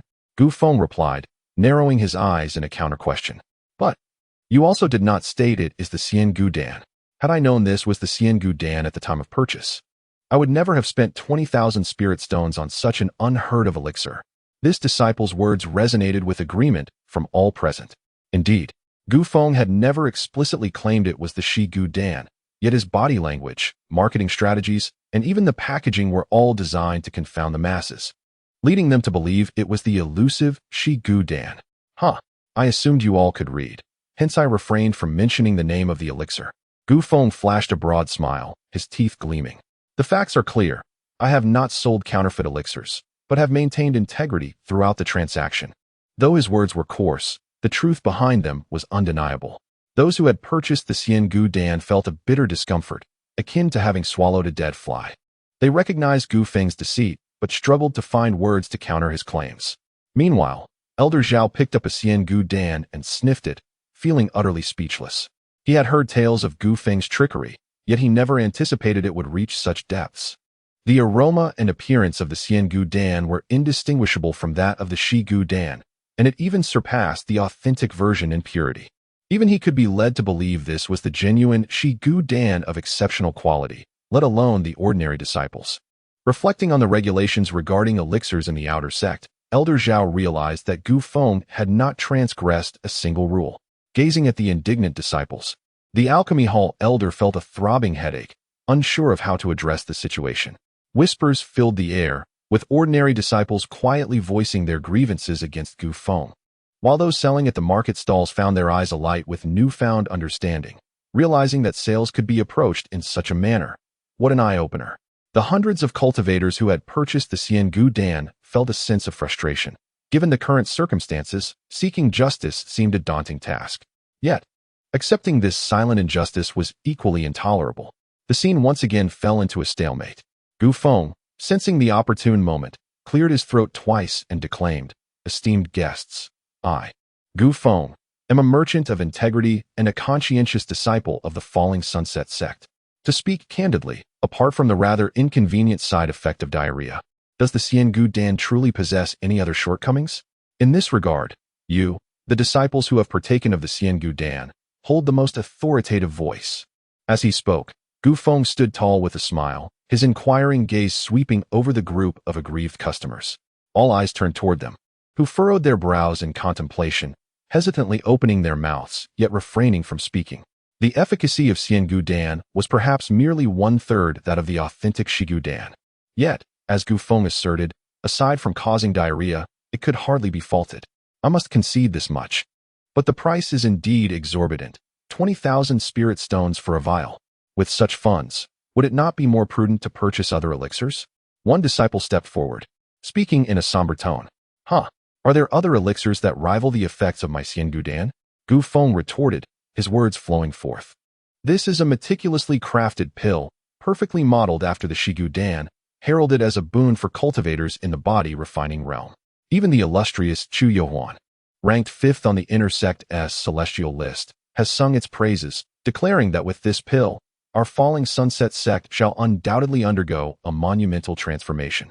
Kid, why drag me into this? Are you seeking your own demise? Chu Yohuan, disguised beside him, hissed through gritted teeth. Of course, I acknowledge that 20,000 per vial is somewhat steep. I have previously vowed, in the event of any side effects, I shall offer triple compensation, with no deceit. I, Gu Feng, am a man of my word. While refunds are out of the question, I can offer each of you 3 additional vials. Those interested, please bring forth your previously purchased elixirs to collect your new ones. Without regard for the attendees' willingness, Gu Feng gestured to the disciples of the Su Nu sect behind him, instructing them to bring forth a considerable number of Xian Gu Dan and place them neatly upon a table. He then reclined with his legs crossed, patiently awaiting their response. The crowd exchanged glances, weighing their options repeatedly. After a brief pause, all the disciples surged toward the table. I bought 1 vial. Give me 3 more. I purchased 2 vials. I want 6. I too wish for some. The clamor grew as everyone jostled forward, including the female disciple who had previously been abandoned by her senior brother due to the Xian Gu Dan. She murmured to herself, "Diarrhea won't kill me. I shall diligently cultivate and make him regret it in the annual competition." The atmosphere ignited with fervor, and the onlookers, their eyes glistening with envy, could only imagine the explosive sales that the Xian Gu Dan would soon witness. Ladies and gentlemen, starting tomorrow, the sales price of the Xian Gu Dan will be modified. A vial containing 9 pills will be priced at 6,000 spirit stones, and 4 vials for 20,000 spirit stones. In this world where strength reigns supreme, one may strive with all their might. Who fears a little diarrhea? I, Gu Feng, hereby announce that the Falling Sunset sect's outer gate shall enter a new era of cultivation. Each of you shall soar like dragons, becoming the envy of others. Your parents proud, your elders astonished, and your younger siblings in awe. As for the production of Xian Gu Dan, rest assured, I cannot guarantee an abundance. But at least 200 vials shall be provided daily. Gu Feng's impassioned speech electrified the crowd, stirring their emotions and awakening the turmoil within their hearts. As they calculated the cost, it seemed that purchasing the Xian Bone pill at this price was more advantageous than acquiring the washing bone pill. However, the side effects posed a significant dilemma. Where could they find sufficient restrooms? Surely, one could not afford such indignity as to succumb to such discomfort in their own quarters. This pressing issue left them in a state of indecision. Gu Feng observed the expressions of the crowd and subtly signaled to Chu Yuhuan, who immediately grasped the cue and approached the assembly with palpable excitement. Esteemed guests, she proclaimed, to alleviate your concerns regarding the consumption of the Xian Bone pill, our Su Nu sect has constructed special training chambers exclusively for you.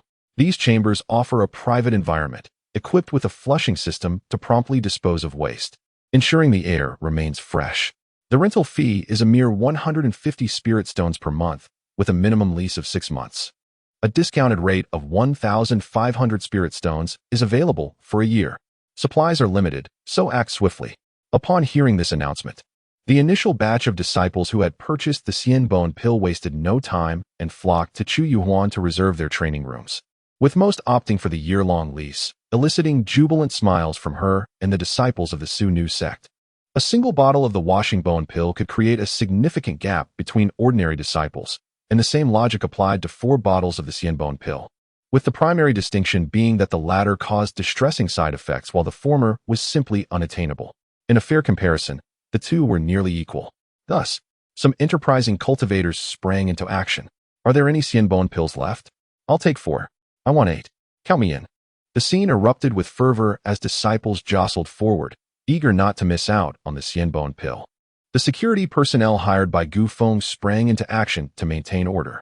Please queue up and purchase your pill civilly. Those who have acquired the Xian Bone pill, please proceed to the other side to rent your training rooms. To ensure that those who have purchased the Xian Bone pill can secure a training room, the Su Nu workshop and the Su Nu sect are collaborating on sales, accepting only leases of 3 years or more. We will rigorously combat any speculation. Anyone daring to inflate prices and tarnish the reputation of our Su Nu workshop shall face my unwavering wrath.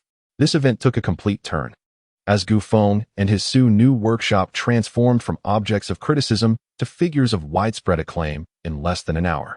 Gu Feng had evidently become a benefactor to the outer sect. What defines a truly conscientious merchant? Gu Feng exemplified this, not only addressing the cultivation dilemmas of the masses, but also anticipating their every need by providing suitable training facilities. Mother no longer needs to worry about my cultivation being looked down upon. Strength is the ultimate path. Everyone indulges. There is no shame in comparison, only in who can endure more. Elder Zhou gazed upon the chaotic marketplace, his lips twitching and his eyes twitching with anxiety, as if 1,000 wild horses were galloping through his mind in utter disarray. He foresaw a future where the entire outer sect would be engaged in cultivation within the confines of restrooms, a magnificent yet chaotic spectacle. This cannot continue.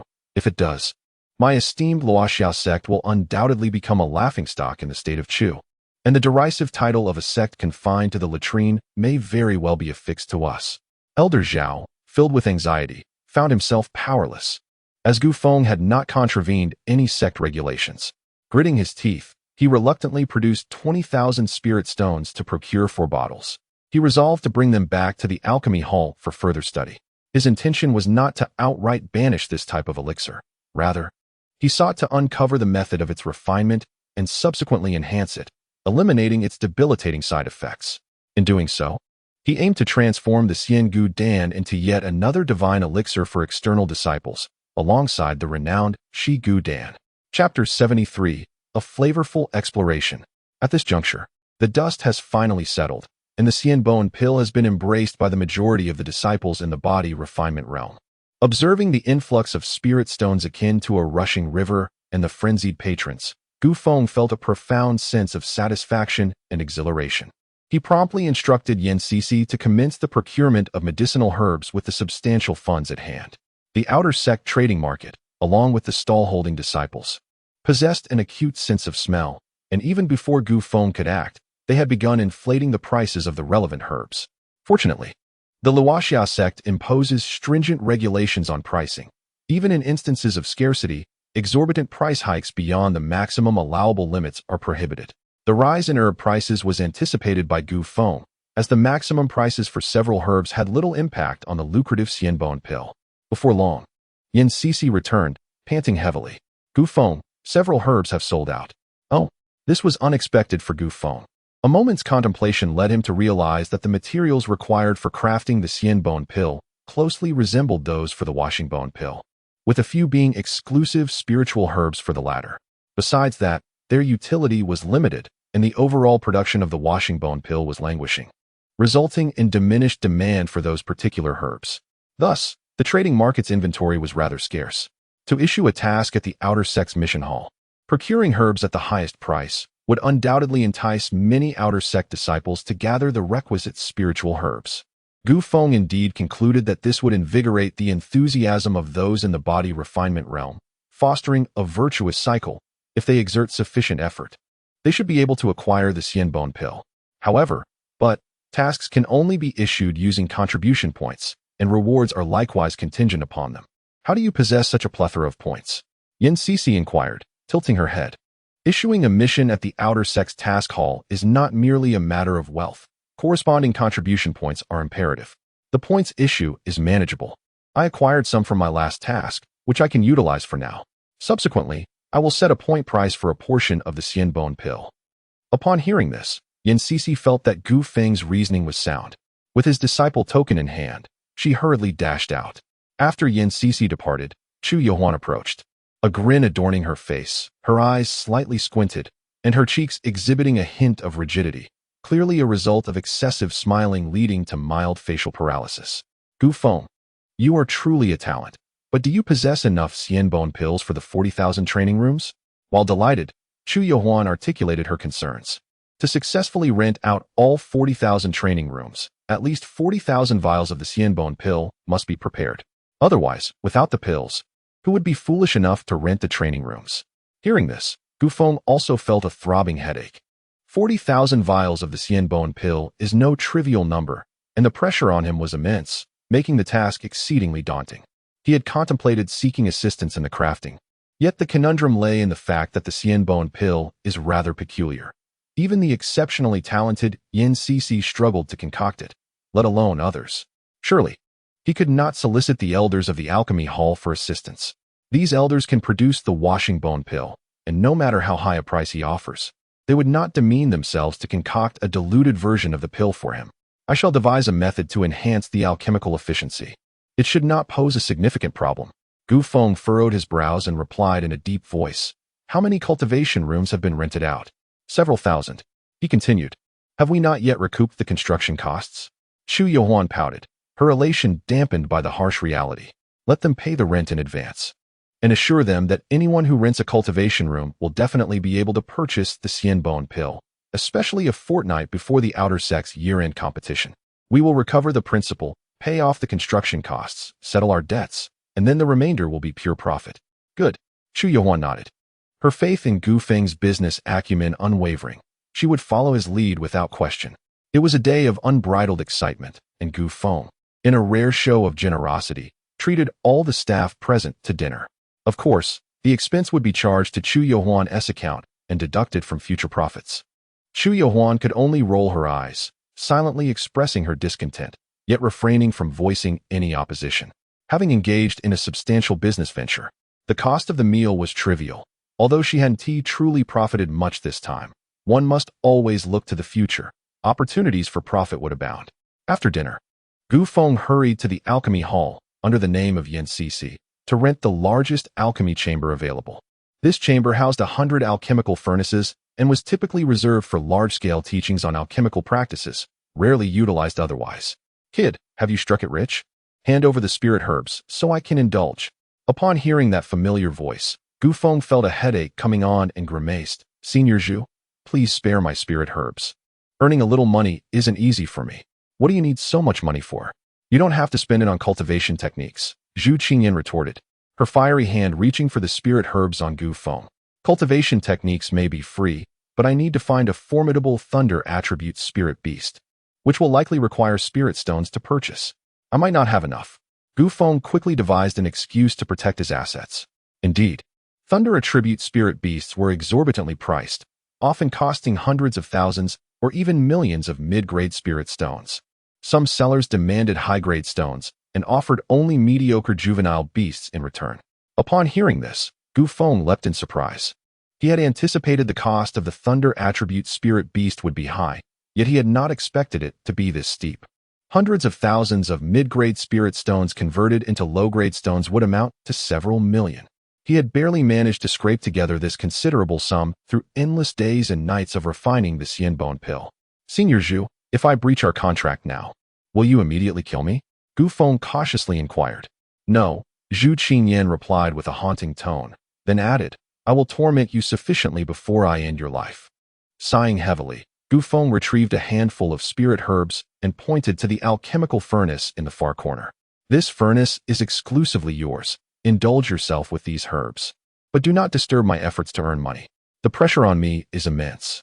Zhou Qinyan was easily satisfied, eagerly taking the herbs and squatting in the corner to concoct pills. Soon, billowing smoke and explosive sounds erupted, causing Gu Feng's heart to ache. Regaining his focus, Gu Feng concentrated all his attention, activating the formation to communicate with the spirit fire beneath the earth. With determination, he prepared to challenge himself by refining 99 furnaces of elixirs simultaneously. Only through such an arduous endeavor could he produce a substantial quantity of the bone-cleansing pill within a short span of time. Upon returning to the alchemy hall, Elder Zhou immediately convened several colleagues to commence an analysis of the bone-cleansing pill. The materials required for its refinement were merely a few lesser spirit herbs compared to the washing bone pill, with a reduced ratio of herb combinations. The techniques employed appeared unremarkable at first glance, yielding a pill with a pure flavor yet lacking in potency. It was evident that identifying the herbs should enable them to replicate the refinement process. Truly, the elders of the alchemy hall were deserving of their titles as masters of alchemy. In just 3 short hours, they meticulously identified the types and ratios of herbs with remarkable precision. Had Gu Feng been present, he would undoubtedly have been impressed. However, as they anticipated a swift success in refining the bone-cleansing pill, unforeseen complications arose. The seemingly unremarkable pill left the elders furrowing their brows in perplexity, unable to fathom why they could not achieve the desired outcome. The reality was harsh. They experimented with various refining methods, continuously altering the extraction and application sequence of the herbs, yet still faced repeated explosions of the furnace, leading them to question their very existence. In utter desperation, they resorted to personally testing the pills, hoping to uncover the hidden mysteries within. It must be said, these researchers of alchemy exhibited remarkable diligence. Within a secluded alchemical chamber, 5 or 6 elders sat upon an assortment of vessels, diligently documenting their physical sensations and speculations as they grappled with gastrointestinal distress. The air was thick with a nauseating odor, yet they remained resolute, undeterred by the stench bombarding their senses. The chamber was filled with retching sounds, discussions, doubts, and disputes, an olfactory journey into the depths of alchemical study. Some were genuinely afflicted. Others, however, were experiencing a deeper awakening. Among them was Yin Yeshua, renowned as the 10th in the inner sect rankings and celebrated for her dual mastery of alchemy and martial arts. Since her first encounter with the bone-cleansing pill, which led to tumultuous digestive upheaval, she uncovered its extraordinary nature. This was no ordinary discomfort, but rather a purging of impurities from within her body, setting the bone-cleansing pill apart from all other refinement pills, thereby possessing significant research value. After her initial episode, she began to experiment with her own methods of refinement, only to face inevitable failure. Undeterred, she consumed another bone-cleansing pill, only to meet the same disheartening fate. 2 consecutive failures were an unprecedented occurrence in her alchemical journey, igniting her competitive spirit. Thus, she diligently ingested more pills, relentlessly pursuing her research. At this moment, she found herself secluded in her cave dwelling, perched atop a vessel, her forehead glistening with sweat, her fair complexion flushed. The fiery sensation emanating from her core indicated without a doubt that it was ablaze. I refuse to believe that I cannot deduce the refining method for a mere body refining pill. The glistening teeth clenched tightly, occasionally emitting a sharp intake of breath. as she became fully engaged in her contest with Xian Dan. Chapter 74. The End of the World is Selling Courses. Not long ago, Gu Feng's assertion that the Luoxia sect has entered a new era of cultivation was dismissed as mere bravado. Yet, it has been demonstrated that he has indeed revolutionized the cultivation methods for all disciples in the body refinement realm, even transforming the manner in which they greet one another. The phrase, "Have you had diarrhea today?" has supplanted the traditional inquiries of "Have you eaten?" and "How have you been lately?" to become the most fashionable opening line of the day. The responses are equally amusing. "Just finished, and the stool is still red. Today I shall practice my martial skills and adjust myself, and tomorrow I shall relieve myself again." After prolonged consumption of the Xian Dan, many have discerned another side effect. Their stools cannot withstand the strain. Nevertheless, no one dares to confront Gu Feng, for he has meticulously appended detailed explanations to the new batch of medicinal pill bottles, and purchases are entirely voluntary, leaving no room for dissent. Moreover, the Xian Dan is indeed remarkable. Its efficacy in cultivation is unparalleled, and its cost-effectiveness surpasses that of the Xian Dan, making it a coveted item amidst a burgeoning demand. Should anyone cause a disturbance, even if Gu Feng refrains from pursuing responsibility, the users of the Xian Dan would not let such individuals off lightly, as long as one adheres to the usage instructions. Alternating between body refinement and martial skill practice, no issues should arise. Another factor contributing to the soaring demand for the Xian Dan is that the alchemists from the outer sect's alchemy hall have been secretly procuring it as well. They are envious of the profits involved, believing that they could easily produce a stripped-down version of the Xian Dan, since they are unable to refine the original Xian Dan. However, as things currently stand, no one has succeeded in replicating it. This perplexed Gu Feng as he observed Zhou Qingyan in the corner, whose alchemical furnace was persistently exploding, leaving him utterly baffled. Despite her lack of proficiency in alchemy, her cultivation level suggests that her true skills would not fall short of those of the elders in the outer sect's alchemy hall. Yet, her inability to successfully refine the pill indicates that only Gu Feng possesses the capability to create the Xian Dan, a mystery that defies explanation. Akin to individuals with unique skills who cannot impart their secrets even through direct instruction. Could this be what Shishi referred to as a talent for alchemy? Contemplating this, Gu Feng dismissed his distractions and resumed his alchemical endeavors. Just then, a disturbance in the prohibition token of the alchemy chamber occurred, prompting Gu Feng to quickly signal Zhou Qingyan to take cover. Though she showed signs of annoyance, she nonetheless concealed herself. Gu Feng knew that Elder Shun, the chief elder of the outer sect's alchemy hall, had returned, and he was currently in a furious uproar within the hall. "Should you cease your alchemical work for the moment?" Observing the concerned look on Yan Cici's face, Gu Feng immediately comprehended that Elder Shin must have witnessed the recent changes in the outer sect, learned of the existence of the Xian Dan, and was enraged by the inaction of the alchemy hall's elders, who had failed to maintain a healthy market for medicinal pills, allowing chaos to ensue. "It's fine for now. They will likely seek ways to improve the Xian Dan, and until they confirm its failure, they will not ban this particular pill." Gu Feng understood that if the alchemy hall were to prohibit every type of pill with drawbacks, it would undoubtedly stifle the enthusiasm of the alchemists in their pursuit of new formulations, an unwise course of action indeed. "Very well, I shall return to you with any updates." With that, Yan Cici thoughtfully left behind some fresh provisions before departing. A few hours prior, Elder Shun returned from outside, and upon entering the outer gate, he was met with an unsettling odor. Though not foul, it was distinctly uncomfortable. Filled with suspicion, he walked forth only to overhear the disciples' conversations, which led him to a sudden realization. The unpleasant scent he had detected was akin to the mixture of floral petals used to eliminate the stench of beast droppings in the spirit beast garden. Upon further inquiry, his anger surged uncontrollably. It was utterly unheard of for numerous body refining realm cultivators to be meditating in the latrines. Such a phenomenon was unparalleled in the annals of Great Chu's history. If this were to spread, it would certainly become a source of ridicule, marking a monumental disgrace in the historical records. Thus, he hastily returned to the alchemy hall, intending to hold Elder Zhou accountable for the safety of the elixirs, only to find him absent after searching for quite some time, which incited his fury within the alchemy hall. Elder Shin learned that Elder Zhou and his companions had entered seclusion over a week prior and had yet to emerge as figures of authority beyond the innate realm. They possessed their own alchemical fires, and did not require the underground alchemy chamber. With the outer sect in such disarray, how could Elder Zhou be preoccupied with seclusion?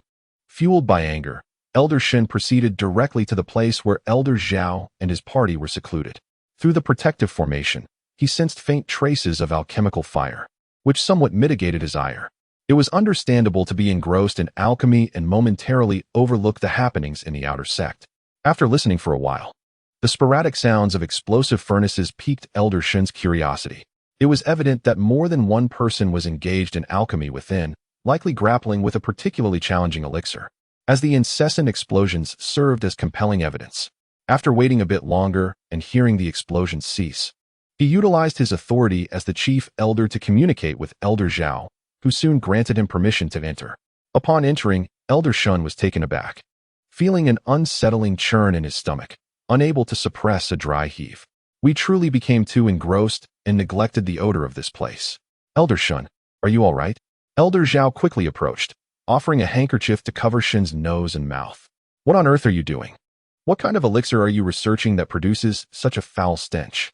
With the handkerchief, Elder Shen felt somewhat relieved and inquired with astonishment.